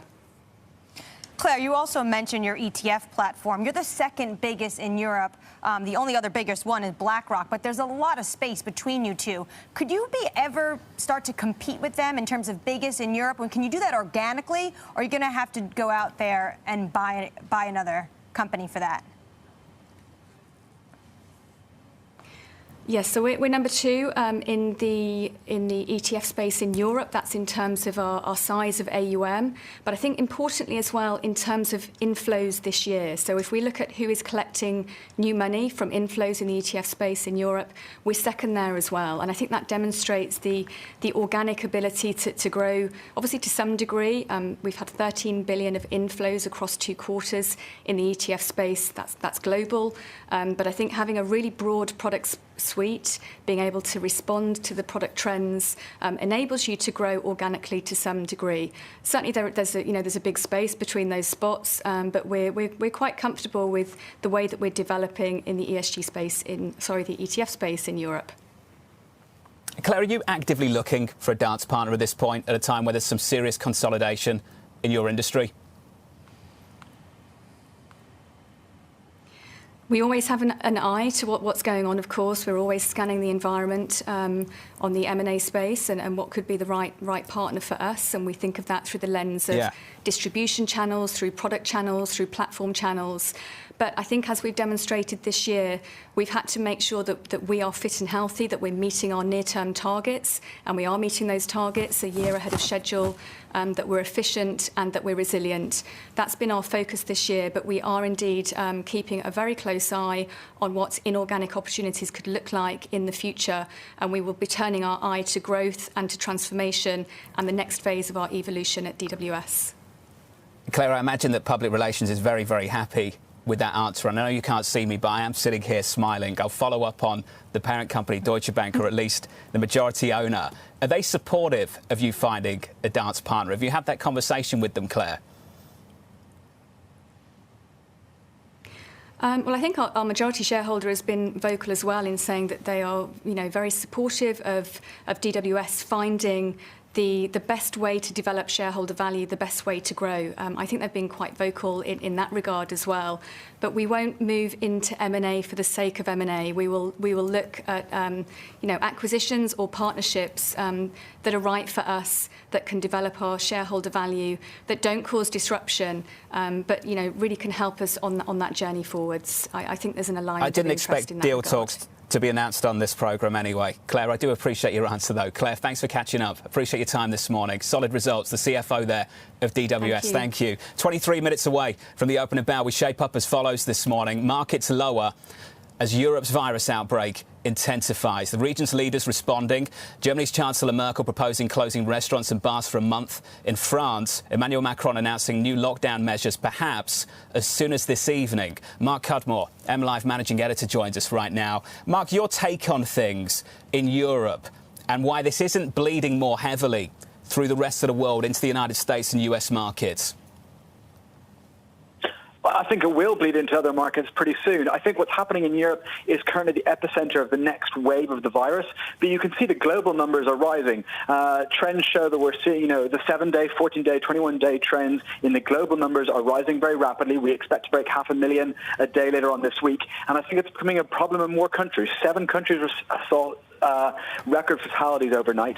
Why is this not affecting other assets outside Europe as much? We're seeing Euro stocks break lower, but other markets are heavy, but yet not breaking down. I think part of the reason is that because we have that election uncertainty next week, it's a very, very bad time to take aggressive new positions in either direction. And so therefore people are slightly sitting on their hands. They've already prepared for the election, and they don't really want to suddenly change direction on the coronavirus news until they know what the new administration is going to be in the US.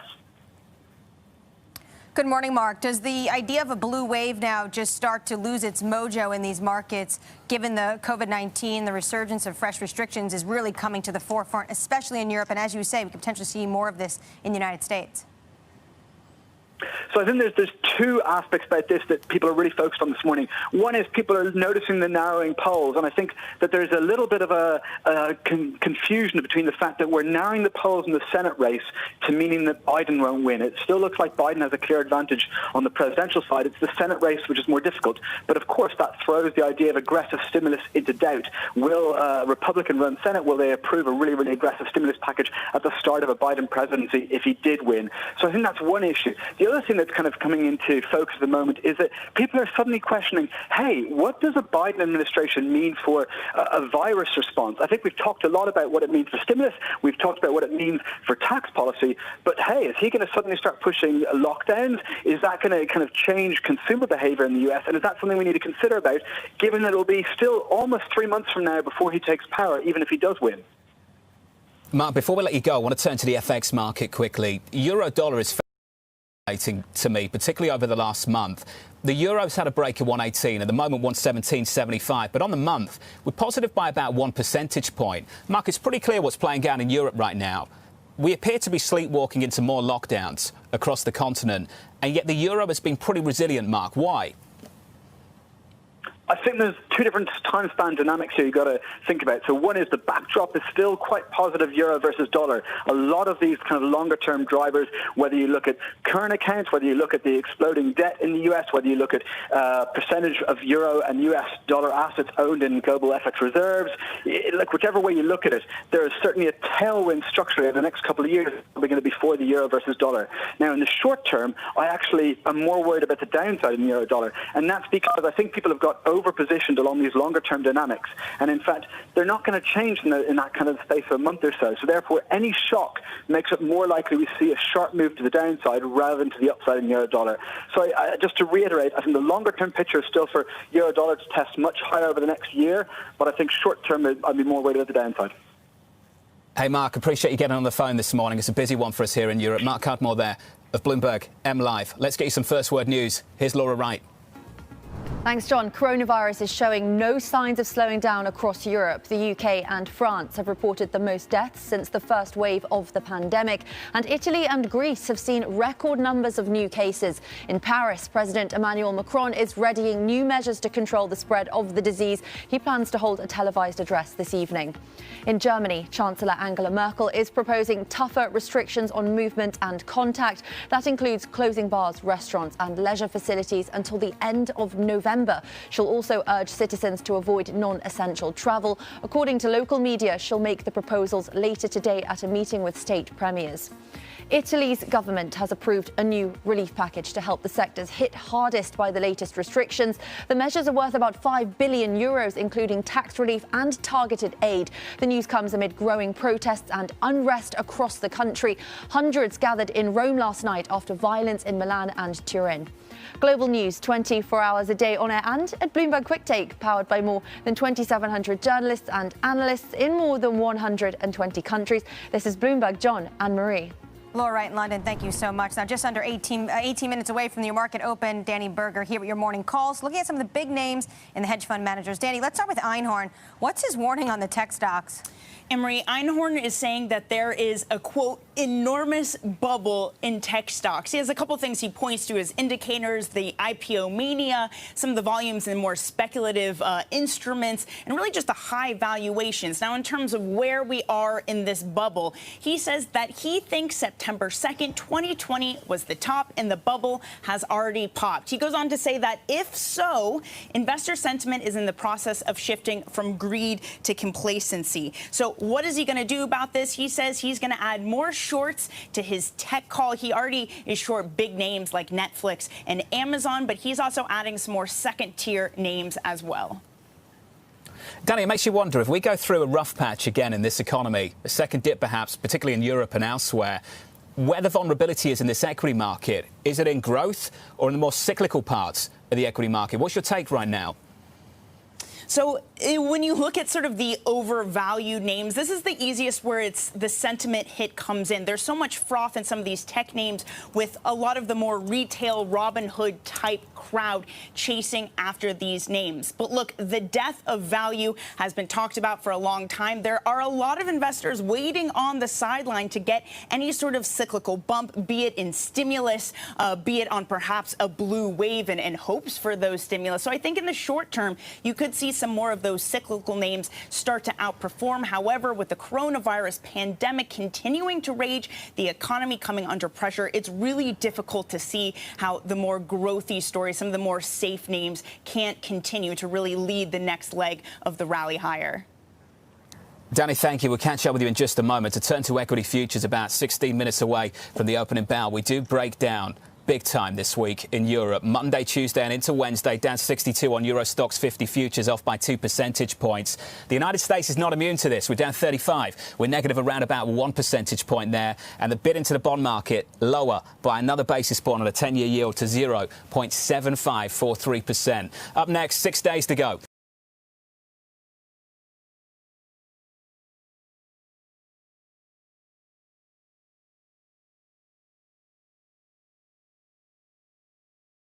This is Bloomberg.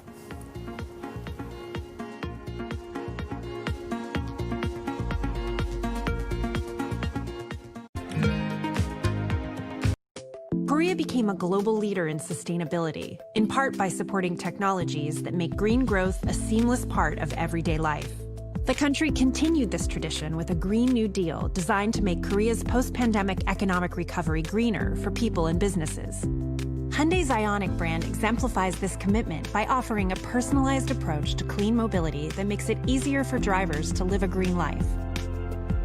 In terms of user experience, we need to think about how they use the car in their lifestyle. Ioniq users value the practicality of their life. With electric vehicles designed to fit every lifestyle, Ioniq is changing expectations of the modern car. There have been revolutionary technology advances that changed people's lives, like computers, internet, and mobile phone. I believe the next platform that will change the human's life is the car.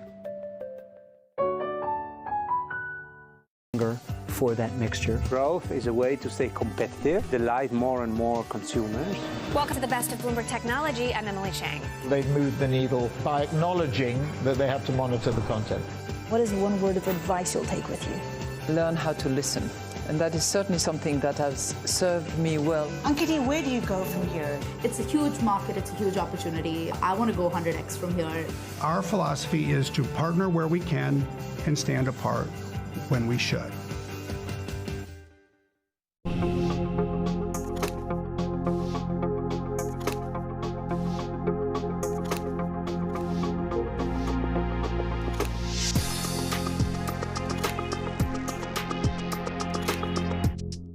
Market that over the past few weeks has made it clear it wants to go higher. It got a little spooked by the idea that geopolitical tensions are rising.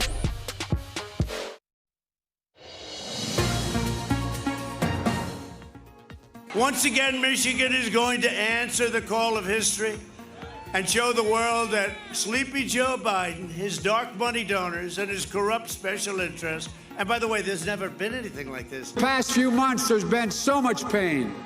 So much suffering, so much loss in America. More than 225,000 dead Americans because of COVID-19. 7,800 right here in Georgia. On November 4th, you'll hear we're doing extremely well. And you'll see. You know, they used to always say that Europe, look at Europe, look at Europe. Well, first of all, they count their cases totally differently. But look at Europe. Well, they have a big spike. And you know what? It's going to go down.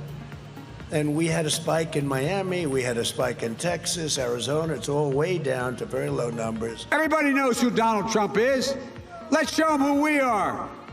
We choose hope over fear, unity over division, science over fiction, and yes, truth over lies. President Trump and Joe Biden making their final pitches to voters. 6 days to go. 70 million Americans have already voted. By this time next week, we might, I emphasize might, know who the next president could be. Anne-Marie, the difference in approach over COVID-19 between these two potential presidents is absolutely radical. Futures in Europe down aggressively so because we're starting to understand what the next moves are on the continent. To get your hands around the next moves in the United States, Anne-Marie, we've got to find out in a week. Yeah, that's certainly right. I think if you were to see a Biden administration, you'll see a lot more force about mask wearing, which we haven't necessarily seen from President Trump. And of course, Jonathan, the president and the First Lady had actually contracted COVID-19. And one thing I'm looking at is Wisconsin, because there was a little bit of an omission there from the president yesterday talking about cases, Jonathan, ticking higher in the Midwest region, which is, of course, very crucial for both campaigns. Our senior editor, Derek Wallbank, joins us now. Derek, fantastic to get you with us on the programme. For Anne-Marie and myself, as we look at a market open about 11 minutes away with futures down aggressively, in Europe we're experiencing the next stage of restrictions around the economy. What's your understanding of what comes next from either a President Biden or a President Trump facing a second term? Well, I think you both nailed it on the head in the intro, right? There could not be more of a difference there. You can see it in how they approach the campaign right now. President Trump is out in as many large rallies as he can. Vice President Biden taking a much more muted, much more distant result or much more distant sort of approach here in these final days. We're even hearing reports that Trump is going to go on a barnstorming tour of 11 sites in 10 states in 48 hours in the final throes of this campaign. Now, in terms of where they're going to be if Biden wins, Biden wouldn't necessarily take over until the end of January, but if he does, he has sounded a little bit more open to things like asking people to wear masks, even though I would point out people who are thinking that you might be looking at European-style situations happening in America, you actually might not, because a lot of what the president can do in the United States, because of the way that it's set up, is more just like advisory than telling people they have to do it and then going and enforcing it. That state structure does actually put a little bit of distance between the White House and on-the-ground mandates. Derek, how critical will COVID play to these Midwest states that are seeing rising infections and that are in the process of voting? Yeah, Anne-Marie, I think it's going to play a role. There's no question. I mean, how couldn't it? Both for COVID, you know, if you've been sick, if someone you know has been sick, or God forbid, if somebody has passed away, that's going to be a thing that people are going to take into account. But also the drag on the economy, and that's going to be a thing that people are going to take into account as well. And look, the polls right now show a little bit of a split where Biden leads in terms of the COVID response and how well people think he can do that. Trump leads in terms of the economic response. So I think that depending on how much voters feel that COVID is weighing on the economy, to the extent they feel that it is, that's going to be better for Biden. Hey, Derek, great to catch up, sir. Appreciate your time. Derek Wallbank there, our senior editor on this election. About 6 days to go until that this morning. That's not the story. The story's in Europe. More restrictions, potentially in Germany, maybe more so in France. Futures lower. The open 8 minutes away. This is Bloomberg.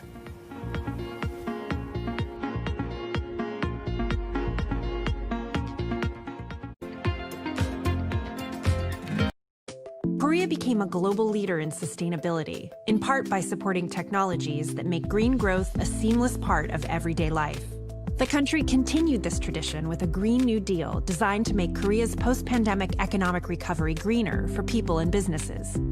Hyundai's Ioniq brand exemplifies this commitment by offering a personalized approach to clean mobility that makes it easier for drivers to live a green life. In terms of user experience, we need to think about how they use the car in their lifestyle. Ioniq users value the practicality of their life. With electric vehicles designed to fit every lifestyle, Ioniq is changing expectations of the modern car. There have been revolutionary technology advances that changed people's lives, like computers, internet, and mobile phone. I believe the next platform that will change the human's life is the car. Enjoy these selections and much more at bso.org/ads. at home. Give you a sense of the real-time action. The 10-year yield tumbling now 11 basis points, so continuing in this knee-jerk risk-off feel.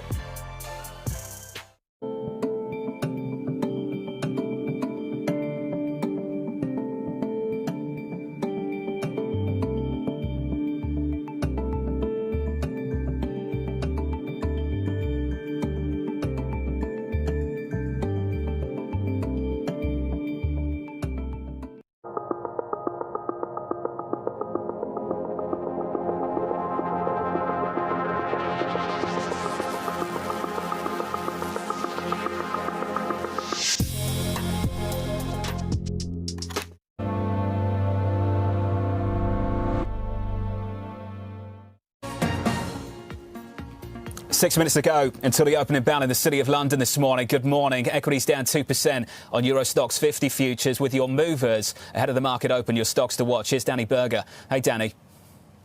Hey, John. Next called higher this morning, up 3 to 5%, beating on their earnings with the help of both online sales and some of the restrictions lifting. Of course, they're starting again in Europe. But for the last quarter, this really helped Next to boost their forecast for the third time this year. It now sees £365 million for the year. Its estimate had been $300 million. Heineken also doing better in their earnings than had been expected. Beer volumes, they did fall down 1.9%, but the estimate had been a slump of 6.6%. They are saying, though, that a lot of volatility due to the pandemic means it's going to be impossible to forecast from here on out. John, Anne-Marie?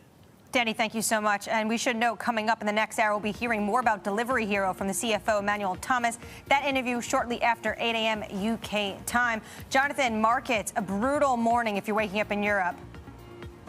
Anne-Marie, it's a tough week. Futures lower by 1.9% on the Euro Stoxx 50. FTSE futures are off by 1.23%. On the continent, the DAX Monday, ugly. The DAX Tuesday, not much better. The DAX Wednesday, down 2 percentage points. The cash open is up next. From London, good morning. This is Bloomberg.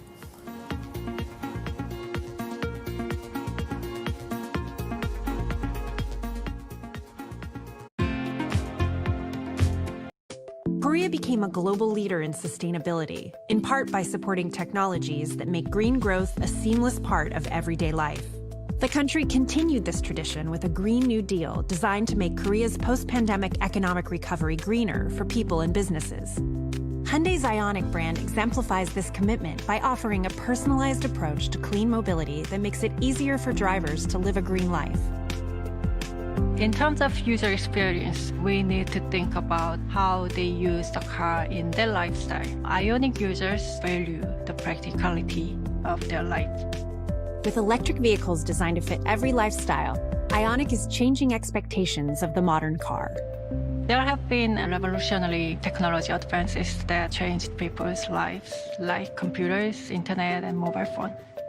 I believe the next platform that will change the human's life is the car.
What would you say that the CDC or the FDA or the White House or HHS should have done differently? Almost all of us have underestimated the dramatic impact of this outbreak.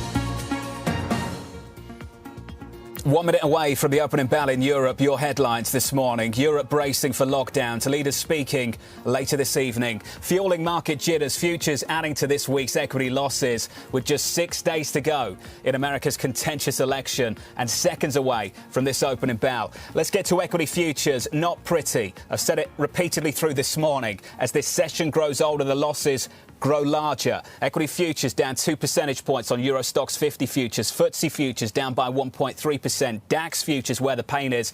We shaved 257 off the DAX and down a little more than 2 percentage points.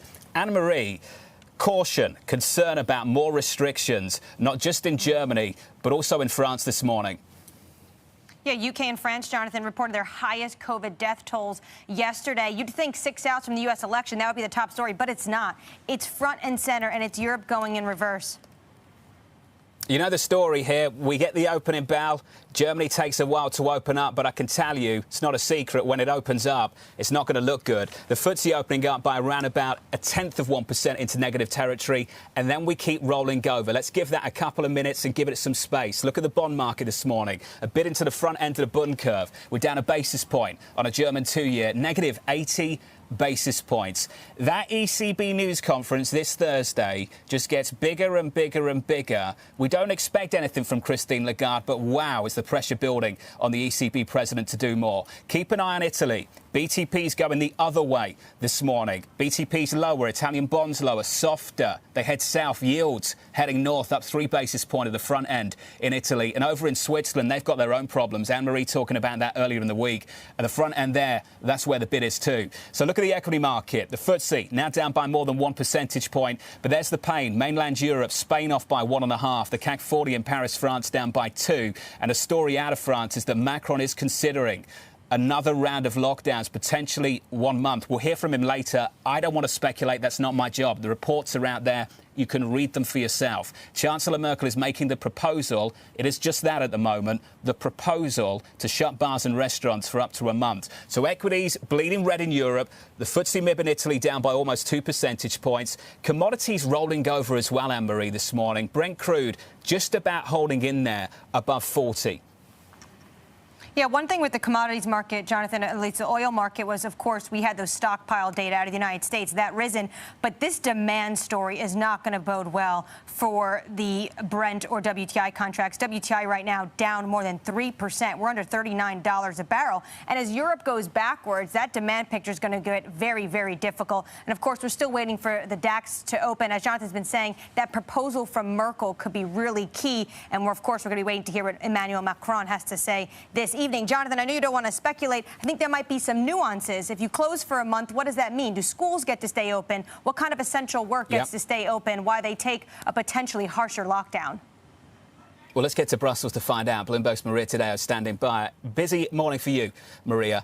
What have we learned so far? I want to try and avoid the speculation. Go through the proposals, the hard news, the reporting that you've been doing.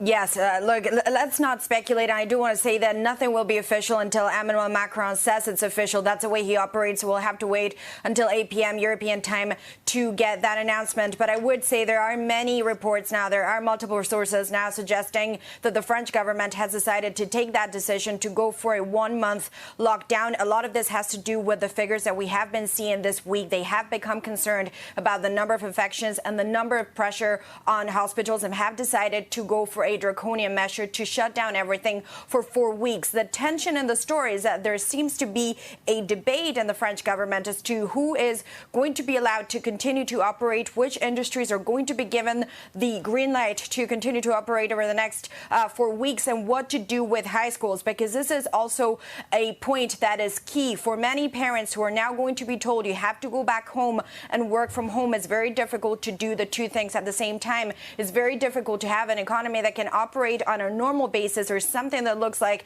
normality when you have to juggle the two of them. So that seems to be the tension in the story at this point. But again, a lot of this will depend on Emmanuel Macron. Nothing is official until he speaks, but the debate has really shifted. We've gone from no lockdown to a lockdown now needed to protect hospitals and also save Christmas. This is something that we hear time and time and again, perhaps going for that sentimental value to soften the blow, because we are seeing that anger on the streets, that pushback in Europe, citizens asking themselves, how did this get so wrong?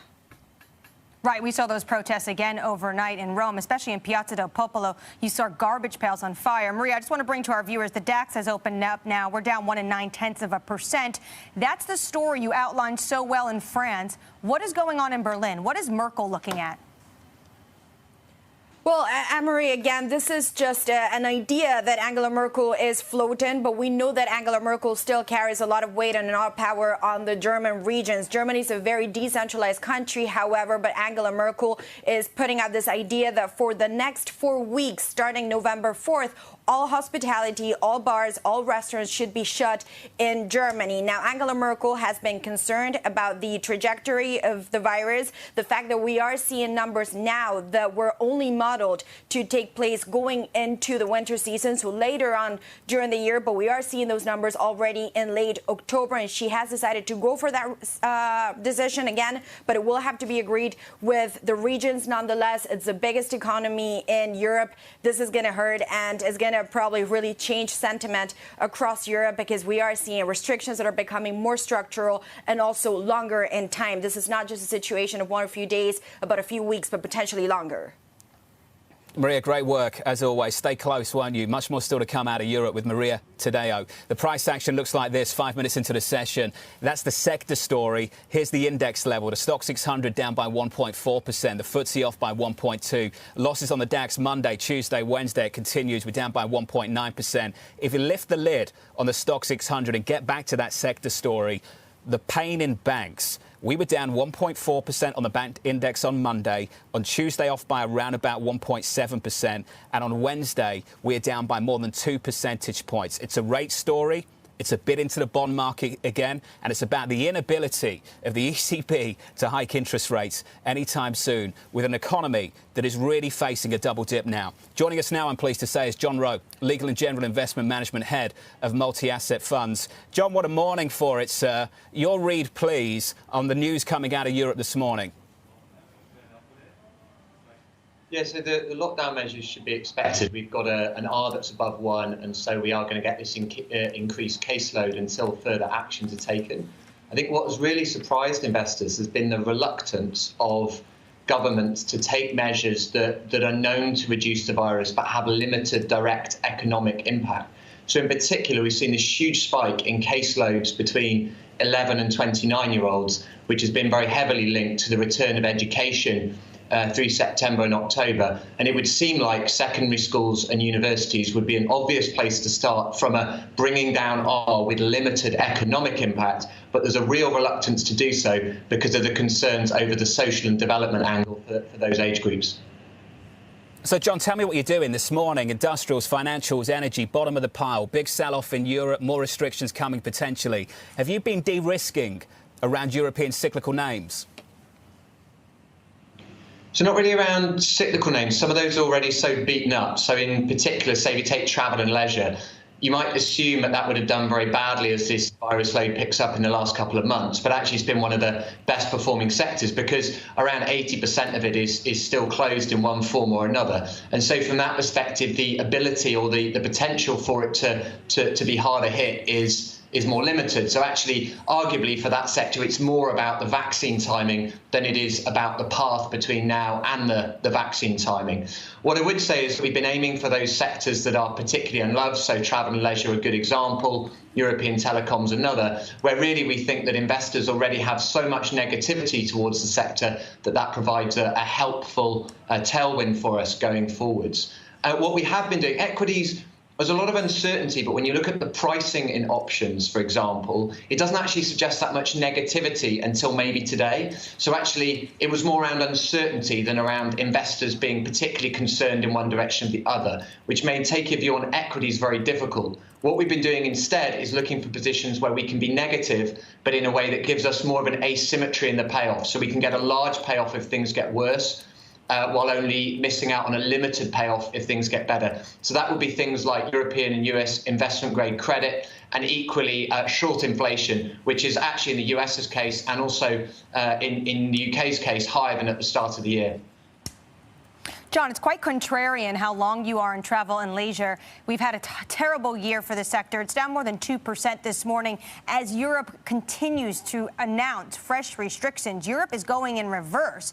Do you think at some point you might want to say, actually, we're just going to have to leave it on the table because the vaccine front is just overblown? We don't have an exact vaccine just yet. At one point, do you think potentially that long is just not going to work?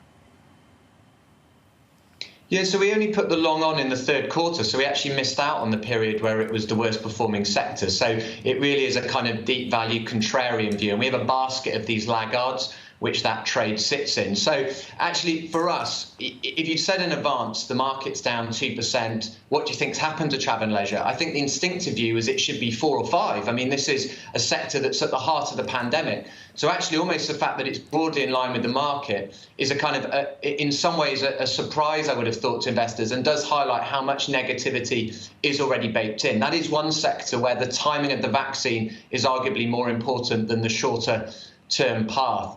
I think where we do need to be careful is that if we do get this escalation, then it might be the more preferred sectors that start to really get hit as people start to lose faith and those crowded trades get hurt more. So, for example, we've been trying to stay out of healthcare, which is kind of the most popular sector. It's very easy to go, virus, healthcare is great. But of course, there are downsides as well, such as elective surgeries being down and generally reduced hospitalizations as people are told to stay at home.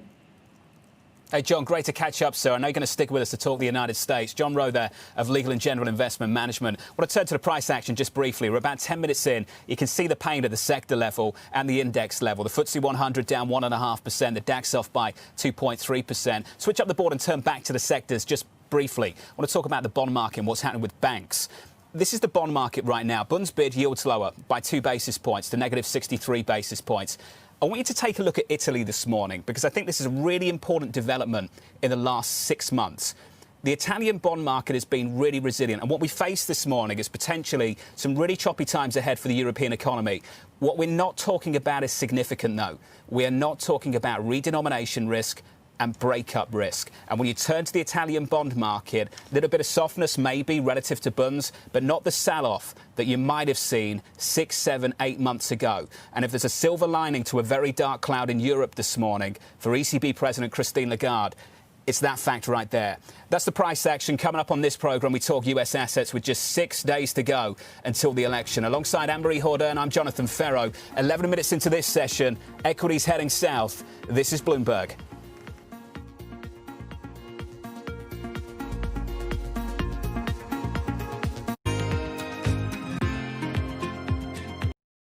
Korea became a global leader in sustainability, in part by supporting technologies that make green growth a seamless part of everyday life.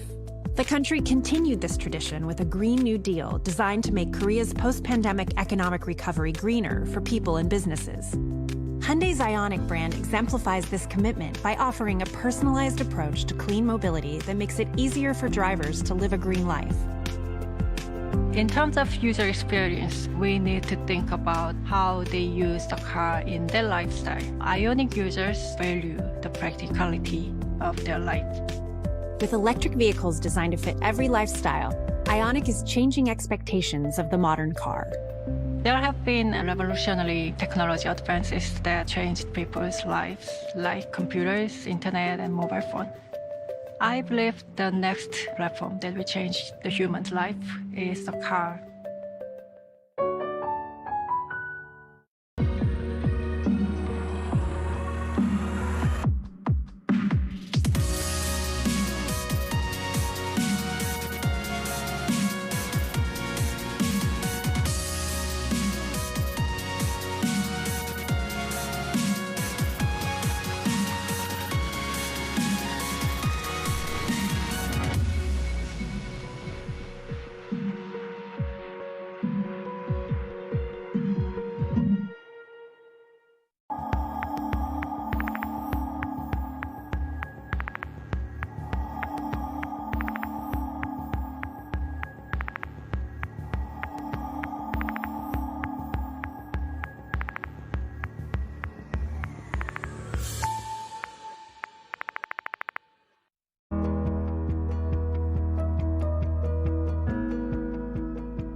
"14 minutes into the session, let's sit on the price action this Wednesday morning. Good morning to you all. The Stock 600 down by 2 percentage points. The DAX off by 2.7. It's a third ugly day for the equity market in Europe. Switch up the board. I was talking about the bond market briefly a couple of minutes ago. I want to return to that theme. In the bond market right now, a bid into bunds, yields heading lower by 2 basis points.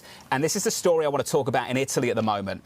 If we had this situation 6 to 9 months ago, I don't think you would have seen an Italian 10-year creeping higher by 4 basis points. You would have seen something much more brutal than that. John Rowe's still with us, Legal and General Investment Management Head of Multi-Asset Funds. John, it's an important development. I'm not disregarding the weakness we see. It's there. You can see it on the screen. But relative to what we would have seen 6 months ago, how closely are you watching that ahead of that ECB meeting this coming Thursday, John?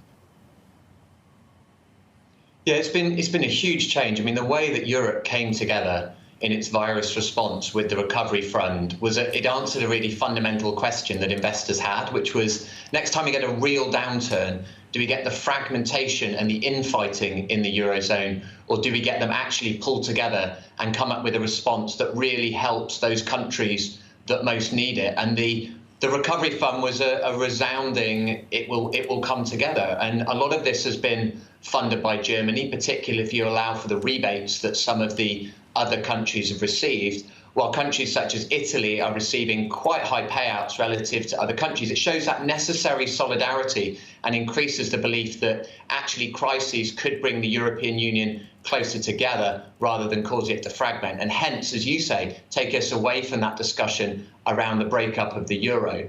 Now, against that backdrop, the ECB buying clearly really helps. We've seen extremely strong performance in Italy generally. So even if Italy was to give something back, that would be okay. I don't feel like this is a position where the ECB needs to act quickly, because Italy has done so well in the last few months that actually it's been a real outperformer, a big spread tightening. And currently the ECB buying, assuming ultimately they get round to more buying for next year, will be higher than the net issuance for Italy. So that's a fantastic dynamic, and it gives a real tailwind, and it makes investors very reticent to go short Italy in the way that they might have done historically. You moved into neutral from your long view on the peripheral. What do you like in terms of sovereign debt in the region?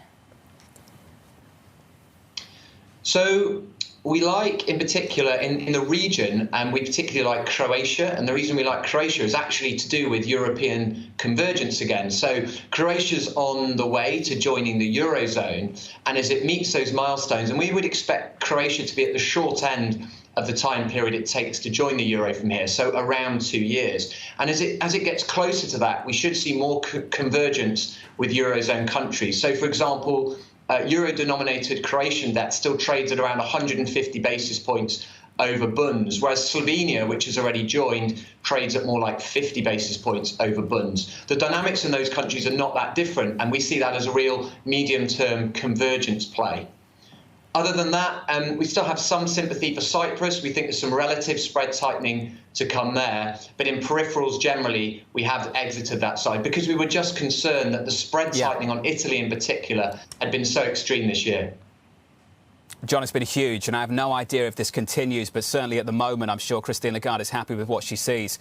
Let's check back in a couple of days' time. John, we're about 18 minutes into this session. I'm aware that people, the early risers over in New York, will be looking at this now 4 hours behind us, waking up to Europe, potentially locking down a little bit more. Emmanuel Macron speaking later, could be locking down for a month. They are the reports. We'll hear from the man himself later this evening. Out of Germany, a proposal to shut bars and restaurants, and an equity market that just gaps lower, down 3 percentage points on the DAX, the CAC 40 off by a little more than 3%. John, 2 months ago, if I offered people this market where it is right now, they would have jumped all the way in, 2 hands full, up to their necks in European equities because they thought this reopening was more efficient. They thought we'd have more fiscal integration. That's gone wrong big time in the last couple of weeks. John, are you a buyer of this move that we see on this screen this Wednesday morning? Not yet, and the reason for that being has been the inability of these European countries to keep R below 1. So when you actually look at the measures that are needed, then there are some left that have relatively limited expected economic impact. So in particular, reduction in interactions in secondary and universities. Those are areas that have seen the biggest spike in case rates, and they're very clearly a part of the population that could be targeted to bring this under control. But it's the surprise for investors, and we include ourselves in this, and we haven't been long equities, but we have been concerned that the volatility in either direction could be very high, is that governments have been so reluctant to control education. They've seen the social agenda as more important than investors had anticipated, and that meant universities and schools going back, and then a real reluctance to close them again. Hey, John, great to catch up. Appreciate your time. John Rowe there of Legal & General Investment Management. Here's the price action 20 minutes in. We are negative big time on the S&P 500. Futures rolling over, but nothing compared to the losses in the equity market in Europe, down by around about 3 percentage points on the DAX. Anne-Marie, bottom of the pile, energy stocks, financials, energy down another 3% on a stock 600. Well, John, with Europe going back into lockdown mode and what Germans might be calling it lockdown light, depending on this proposal from Merkel, if that goes through, that just means that maybe less people will be driving and on the road, definitely less travel, and that does not bode well for a already precarious oil market, which really only Asia, Jonathan, is the one that's picking up in demand. For good reason, because of the China reopening. Anne-Marie, thank you. In the equity market, lower. In the bond market, bid. 10-year German government bond yields the lowest since March. Up next to Germany. Delivery Hero. Their sales double as the COVID-19 pandemic drives demand. It's the best performing stock on the DAX this year. And we speak to the CFO next on Bloomberg.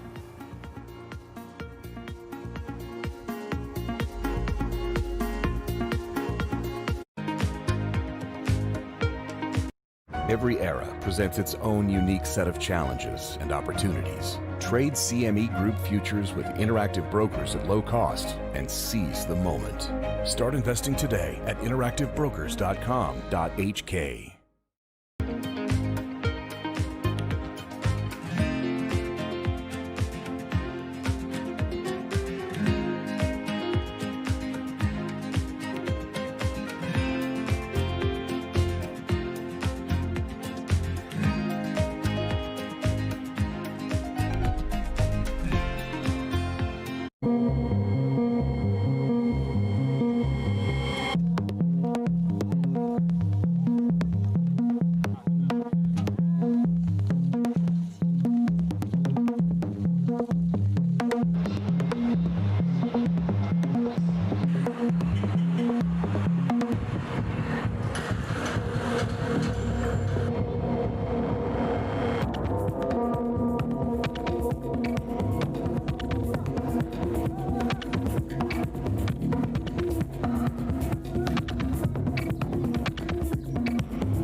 Korea became a global leader in sustainability, in part by supporting technologies that make green growth a seamless part of everyday life. The country continued this tradition with a Green New Deal designed to make Korea's post-pandemic economic recovery greener for people and businesses. Hyundai's Ioniq brand exemplifies this commitment by offering a personalized approach to clean mobility that makes it easier for drivers to live a green life. In terms of user experience, we need to think about how they use the car in their lifestyle. Ioniq users value the practicality of their life. With electric vehicles designed to fit every lifestyle, Ioniq is changing expectations of the modern car. There have been revolutionary technology advances that changed people's lives, like computers, internet, and mobile phone. I believe the next platform that will change the human's life is the car.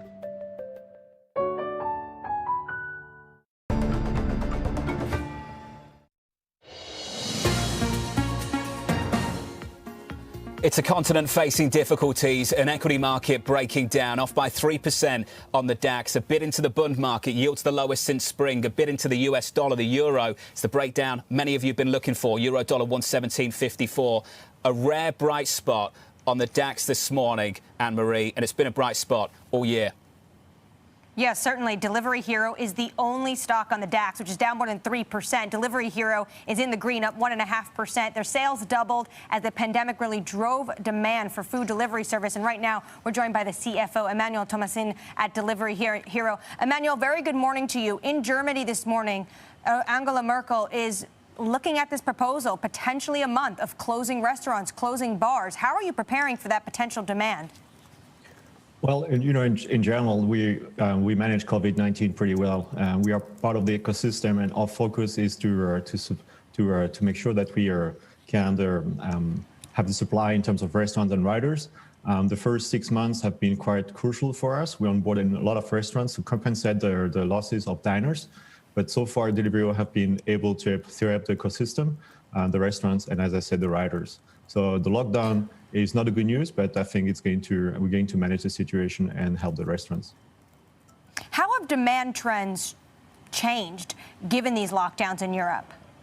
Well, we've seen newcomers. I mean, people that haven't tried our services in general, maybe coming faster than that we have seen in the future. So they were trying our services for the first time. This is the case for the food business, but this is also the case for the grocery business. So I think the online delivery business, delivery in general, and not only food delivery, is having a boost through this COVID-19, so curfews and lockdowns. The prestigious DAX is down 3.3% this morning. COVID front and center of Europe. You recently joined the DAX. Has that changed your strategy at all with the company, or even psychologically, the culture at the company, Emmanuel? So the DAX listing has no impact on the strategy. I mean, you don't do a strategy because of the listing. So we continue on a path, a growth path. We have a clear strategy for us. The investors know this, and the shareholders, and also the supporters. So this is a clear strategy. We'll continue on that path. But indeed, I mean, entering the DAX changed a bit the culture or the mentality. The scrutiny, especially in Germany, is by far higher. After the Wirecard disaster, you do have more scrutiny. So we have to be more focused. And that's the kind of culture shift that we have inside of the company. Hey, Emmanuel, we appreciate your time this morning, sir. Busy morning for you. We'll let you go. Emmanuel Thomasin there, the CFO of Delivery Hero. From the City of London this morning, good morning. Alongside Anne-Marie Horder, and I'm Jonathan Ferro. It's an equity market that breaks down. The stock market speaks. Leadership speaks next. What do restrictions look like across the continent? Chancellor Merkel making her proposal to shut bars and restaurants for a month. Mr. Macron, we'll hear from him later this evening on potentially a lockdown in France. From London, equities lower. This is Bloomberg.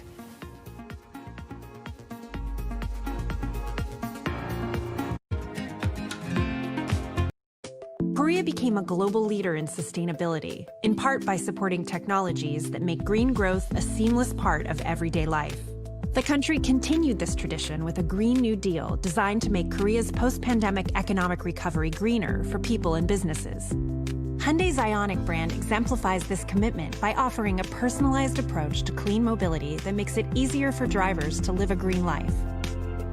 In terms of user experience, we need to think about how they use the car in their lifestyle. Ioniq users value the practicality of their life.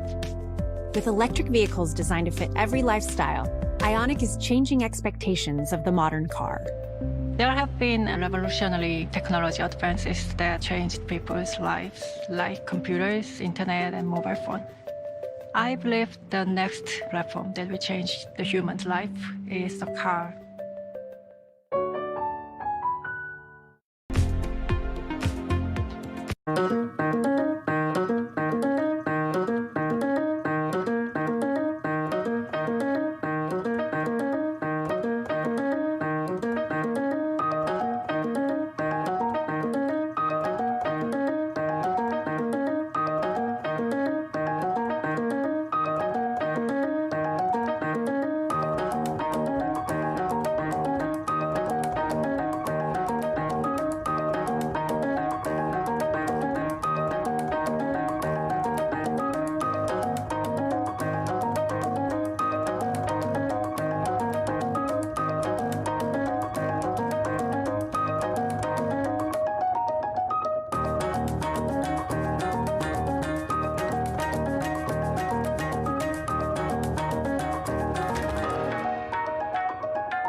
I'm David Weston. Bloomberg Television is reinventing one of the most iconic brands in financial television for a new audience. Join me to see the news program for the clever investor. This is Bloomberg Wall Street Week. It's really a reminder, isn't it, just how sensitive the markets are to any commentary about trade. We did see some pressure on the yuan. We did see some pressure on the futures. That is now being reversed. Welcome to Bloomberg ETF IQ Europe. I'm Francine Lackwin. Over the next 30 minutes, we'll be your guide to the region's thriving market in exchange-traded funds. Everything you need to know about the funds and the flows.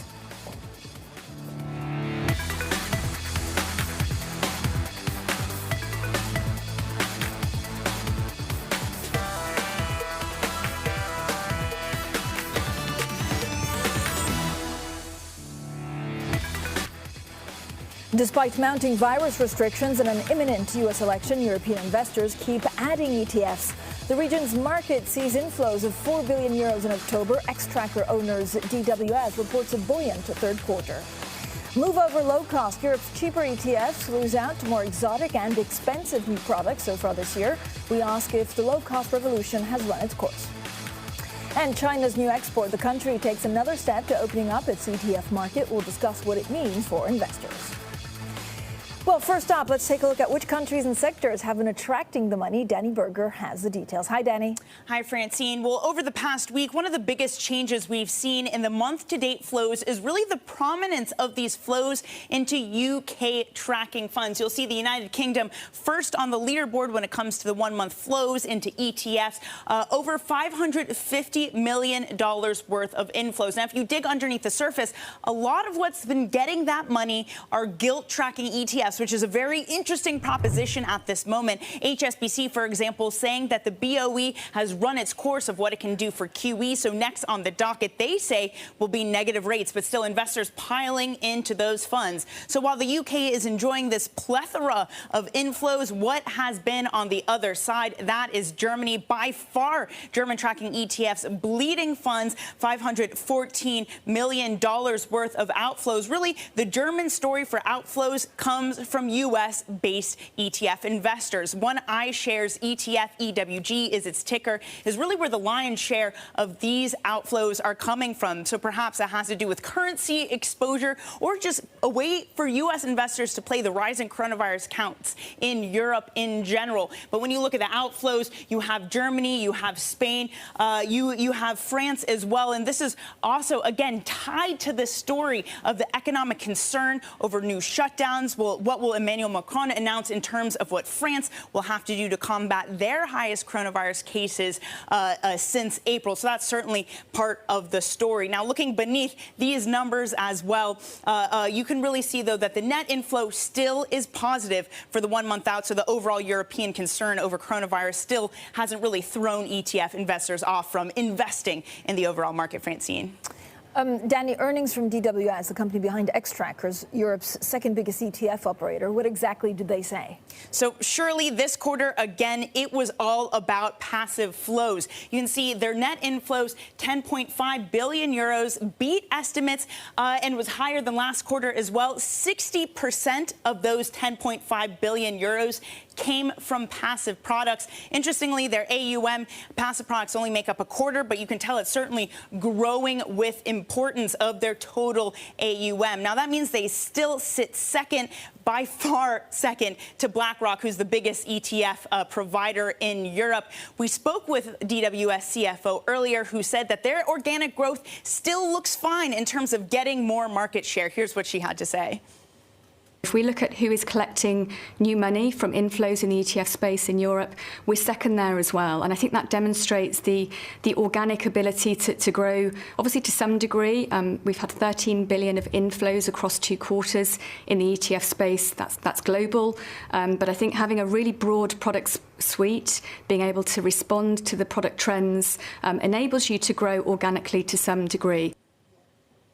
Certainly all about picking up on those trends and growing their passive share. Francine? Danny, thanks so much. Our Danny Berger there. Now joining us this morning, Peter Sleep. He's Senior Portfolio Manager at 7 Investment Management. Peter, thank you for joining us. When you look at the amount of volatility that we could see in the markets because of extra lockdowns from now until the Christmas period, what does it mean for how ETFs will be used?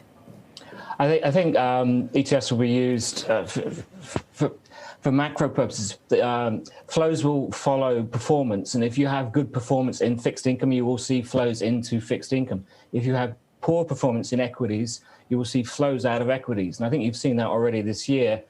Flows into equity ETFs have only been about 2% of the total market, whereas fixed income ETFs have grown by about 18% this year. Again, money chasing performance, and I think that will continue. If we have more quantitative easing, we could see more money going into gold ETFs, which have been some of the strongest selling ETFs this year, or ETCs, I should say. Peter, if you look at some of the havens in the ETF space, is it gold ETFs or is there another way to play uncertainty in the markets? Well, you mentioned gilts earlier on. High-grade government bonds is perhaps the best way, the best insurance to play volatile markets. But gold is a way of playing volatile markets, although personally, I prefer my hedges to have coupons and income, whereas, of course, you pay to own gold.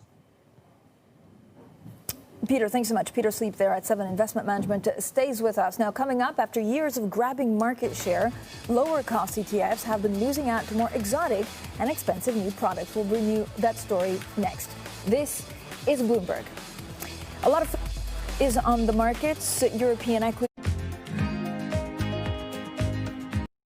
Korea became a global leader in sustainability, in part by supporting technologies that make green growth a seamless part of everyday life. The country continued this tradition with a Green New Deal designed to make Korea's post-pandemic economic recovery greener for people and businesses. Hyundai's Ioniq brand exemplifies this commitment by offering a personalized approach to clean mobility that makes it easier for drivers to live a green life. In terms of user experience, we need to think about how they use the car in their lifestyle. Ioniq users value the practicality of their life. With electric vehicles designed to fit every lifestyle, Ioniq is changing expectations of the modern car.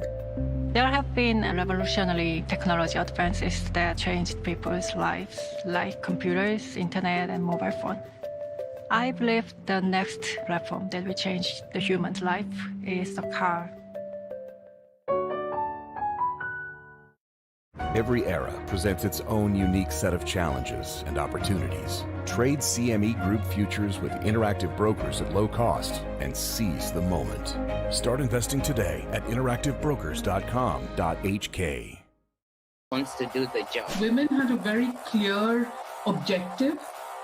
They wanted to save lives. The women leaders, if you look at their careers, have also built up a level of trust. In fact, women have to be better at communication in order to be elected as leaders, whereas this doesn't hold true for men. We need to get those sexist stereotypes out of our head and give women a fair run for leadership. Trying to change the stereotypes about women is not only the business of women, but men have to be part of it. My understanding is that the government is working on both governments are working on the details in the next couple of weeks. So, we could. I hope that optimistically we can look at, say, December, that we can, start operating that.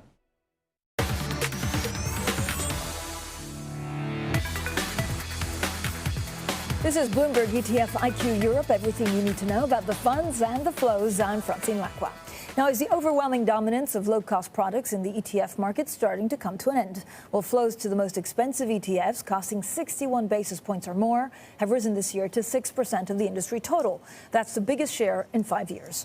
Now, growing investor interest in active and thematic ETFs have also helped drive the change. Well, joining us now on the phone is Athanasios Psarophagis from Bloomberg Intelligence. Athanasios, thank you for joining us. Is this a one-off, or is this really part of a bigger trend that's here to stay? Hi, Francine. Good morning. Yeah, that's a good question. To me, it looks like more of a permanent change. I don't think that low cost is going to be going away. But what I think is a really telling sign this year is that if a product is differentiated or it's performing really well, like we're seeing with thematics and some of these active ETFs, investors are willing to sort of set aside costs and allocate towards something that's a little bit more differentiated. So, and why I think it's a little bit more permanent is if you look at sort of every year in the past, most of the flows have always been going towards the cheapest product. So it's likely that an investor is already likely allocated to the cheapest product already. So when they're sort of looking for something else outside of that core exposure, they're going to likely be spilling over into the more expensive stuff. So I think that this trend, I don't think it's going to be overwhelming, but I think we're going to see sort of the growth rates favor some of the more expensive products. And you'll see the lower cost flows just reaching more of a level of maturity. Athanasios, what does it mean for the industry? So how do you see actually things shaping up over the next few years? Yeah, what I think is two things. Is one, we're going to see more of a barbell split, meaning that low-cost trend is still really strong. So we're going to see a chunk of those assets remain on that end. But we'll see sort of the curve flatten out, meaning that it's going to barbell and we'll see more assets sort of stay in the higher cost products. And I think this is going to be really important for the issuers as well, because they obviously, this gives them sort of a glimmer of hope. They see that these more expensive products are doing pretty well. They obviously are going to make more revenue from them. So I think we're going to see a bigger push from the issuers on the side of thematics, on active, on things like ESG. So I think for the industry, it's going to sort of level things out a little bit and make it look more like a barbell. Athanasios, thanks so much. Athanasios Psarophagis there from Bloomberg Intelligence joining us. Now, still with us, Peter Sleep at 7 Investment Management. Peter, given what we were just talking about with Athanasios, what are the main trends that have emerged during, the COVID-19 pandemic? Maybe it's thematic, maybe it's ESG, maybe it's something else. Yeah. And how much will those trends even become bigger in the coming quarters? The thematic, there's been a lot of talk about the thematic, and of course the performance of some of them has been excellent. Cloud computing, clean energy, video gaming, emerging market internet. They're the top performing ETFs in the year to date. But if I look at the bottom performing ETFs, we also have a lot of thematic ETFs like global energy, oil, 3 times levered, all these. So you throw enough mud at the wall, some of it will stick. And I think that's probably the case for some of these thematic ETFs. It's still a small percentage of the market. I don't have exact numbers, but 2 to 3%. I think your colleague just mentioned. The real big flows, as I say, are going into things like fixed income ETFs, particularly in the United States, and big flows into gold and commodities as well. How much are you expecting the European ETF market to grow? I mean, it's really dwarfed by the U.S. market at the moment. Yeah. How much more attractive will it be in 2021? Well, I think it'd be as equally as attractive. You have to remember that I think one of the reasons behind the growth of the US market is the tax advantages they have. They don't, US ETFs don't pay capital gains tax, whereas as funds do. We don't have that problem here in Europe. So the European funds market, active fund market, has remained very competitive. And the fragmented nature of the European markets with listings in London, Amsterdam, Milan, Madrid makes it very complicated for ETFs to grow in Europe. They are growing, but not at the same level, about a fifth of the level of the US listed market. Peter, how do you play Brexit through ETFs? Oh, well, that's a good question. You probably, if you're a Brit and you're worried about the currency falling, you probably want to buy foreign currency ETFs. You probably want to avoid the UK market. If you're overseas, well, it's easy. You just avoid the UK market altogether and stick with North America, which will be entirely unaffected by Brexit. Where do you see most value in high yield markets?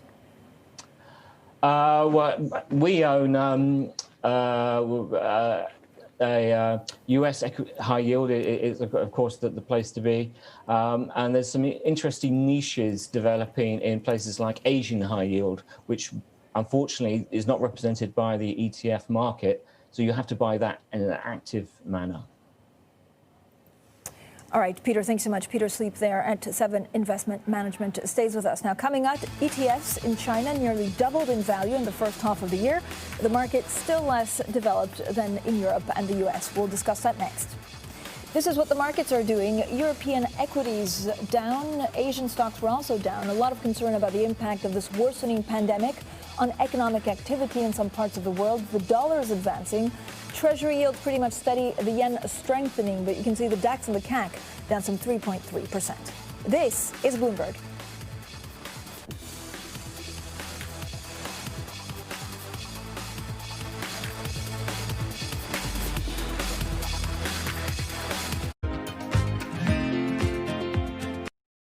Korea became a global leader in sustainability, in part by supporting technologies that make green growth a seamless part of everyday life. The country continued this tradition with a Green New Deal designed to make Korea's post-pandemic economic recovery greener for people and businesses. Hyundai's Ioniq brand exemplifies this commitment by offering a personalized approach to clean mobility that makes it easier for drivers to live a green life. In terms of user experience, we need to think about how they use the car in their lifestyle. Ioniq users value the practicality of their life. With electric vehicles designed to fit every lifestyle, Ioniq is changing expectations of the modern car. There have been revolutionary technology advances that changed people's lives, like computers, internet, and mobile phone. I believe the next platform that will change the human's life is the car.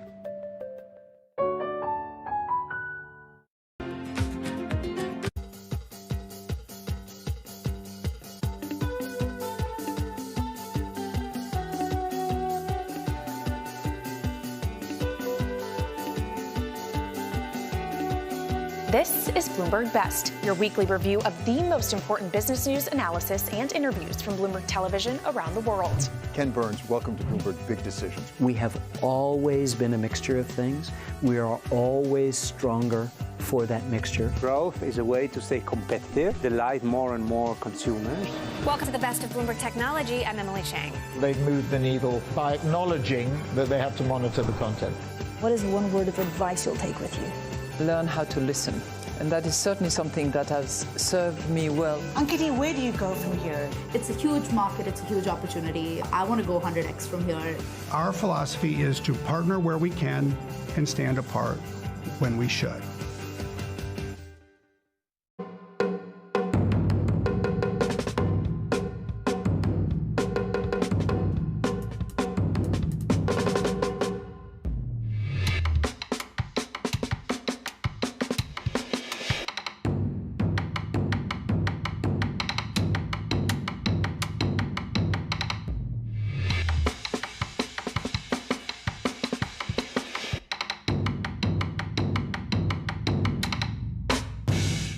give you a sense of the real-time action. The 10-year yield tumbling now 11 basis points, so continuing in this knee-jerk risk-off feel. Markets on the move this morning, worried about the impact of worsening pandemic on economic activity as major European leaders are thinking about possible extra lockdowns and extra restrictions. I'm also looking at China's yuan steady. Traders also digesting news of the nation's banks abandoning inclusion of the key factor when calculating the currency daily. But you can see the DAX and the CAC really moving on the back of extra restrictions, down some 3.2%.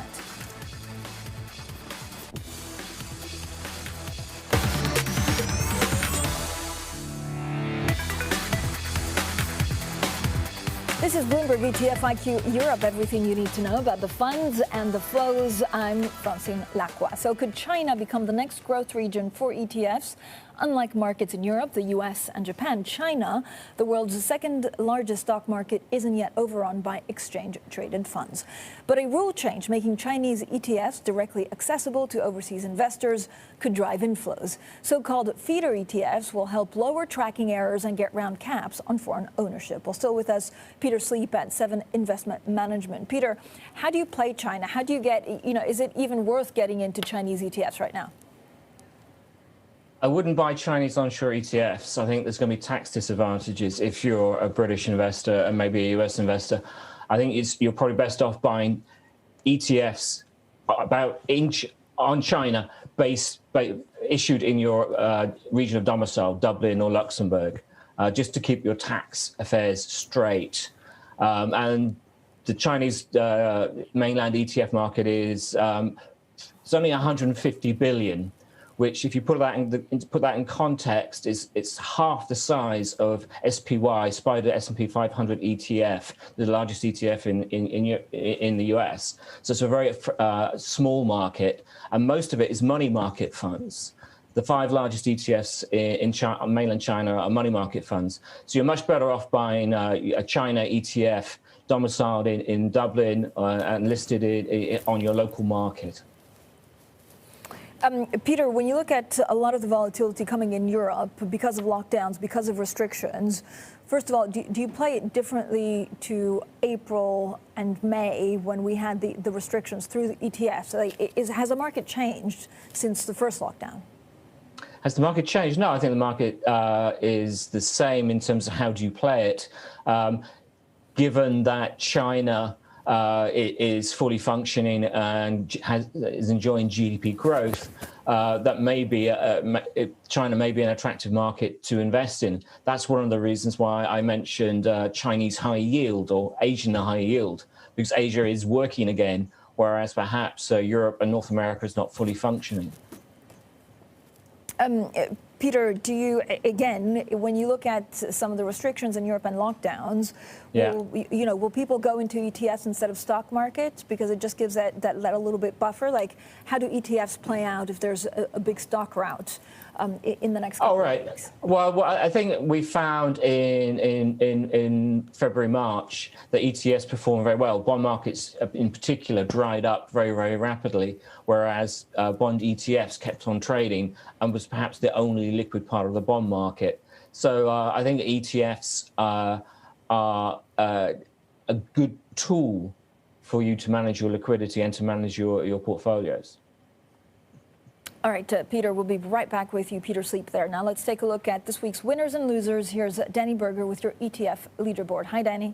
Hi, Francine. Well, one thing you'll immediately notice on the leaderboard is no European stock ETFs hitting the top 3, with new measures expected from Germany and France trying to curb these lockdown measures. It's not unreasonable to imagine that some investors would be skittish from jumping into these ETFs, at least for a tactical play. So hitting number 1 on our leaderboard today is iShares MSCI EM. So that's an EM stock ETF. A really interesting push and pull between stimulus optimism aiding EM countries versus the rising coronavirus case count. Now, Japan, government tracking ETFs coming in at number 2 with $187 million worth of inflows over the week. SMBC Nikko says that 10-year and 20-year Japanese bonds are getting a support specifically from European investors. They look look at what's happening in German yields, bond yields falling below negative 66 basis points. So they're moving into Japan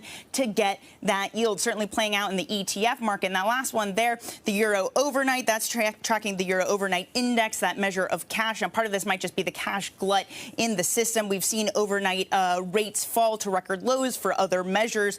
Morgan Stanley says that buying the euro overnight index is a way to also play that rate cut bets have gone too far. Now, if we switch up the board and look at the losers, you'll notice EM also hits the top of the loser board. But in this time, it's bonds. That third one there, iShares EM bonds. There is some concern from HSBC specifically that a lot of the EM bonds getting issues are more shorter dated, which means that we have this rollover risk, especially as some of the economy struggles there. Now, hitting number one is an iShares Euro bond. This could be somewhat of a similar play we saw from that Euro overnight. Selling bonds, for example, if you think that that rate cut bet is overdone at this point, ECB, of course, expected to hold rates steady. Finally, UBS All Country. I've said it before, I'll say it again. It's really hard to look at UBS flows as any bigger read and sentiment. A lot of people in the ETF space I talk to say, look, when you see an UBS flow, it tends to be UBS itself making some adjustments. So I don't want to read too much in that. Perhaps we can read that as just UBS itself selling that MSCI All Country World Index tracking ETF, Francine. Danny, thanks so much. Our Danny Berger there with the very latest. Now let's get final thoughts with Peter Sleep this morning. Peter, when you look at the main concern in European asset classes, which is 100% lockdowns, it's 100% COVID-19, and the resurgence of the number of infected as we get into the winter months, how do you play it through ETFs thematically? Is there a healthcare ETF that will do well? Is there even a COVID-19 ETF themed that will do well? I don't know of a COVID-themed one. There are a plethora of healthcares. If you're talking specifically about European healthcare, there are European healthcare ETFs out there, for, sector ETFs. If you want to get away from Europe, as I mentioned, there's other things you could do, perhaps like a global clean energy. Or if for lockdown, VanEck has their video gaming ETF, for instance. Or there's perhaps Legal & General have an AI ETF, if you want to play that way. If we have continuing quantitative easing, we're back to looking at things like gold and silver if you want to hedge. And so, Peter, when you look at, like we're looking at extra restrictions in a lot of European countries, what does that mean for maybe some of the new ETF products out there? I mean, I don't know if, there's something that you would buy right now that's not available. What would that be? What would I buy that's not available? I think you're pretty well served. It's not very expensive to launch a new ETF, and it's a very innovative industry, and the industry responds very, very quickly to demand. So we do have about 50% of new ETFs coming out at the present time are your thematic ETFs. So you're very well served. It's just a question of searching through and finding what you want.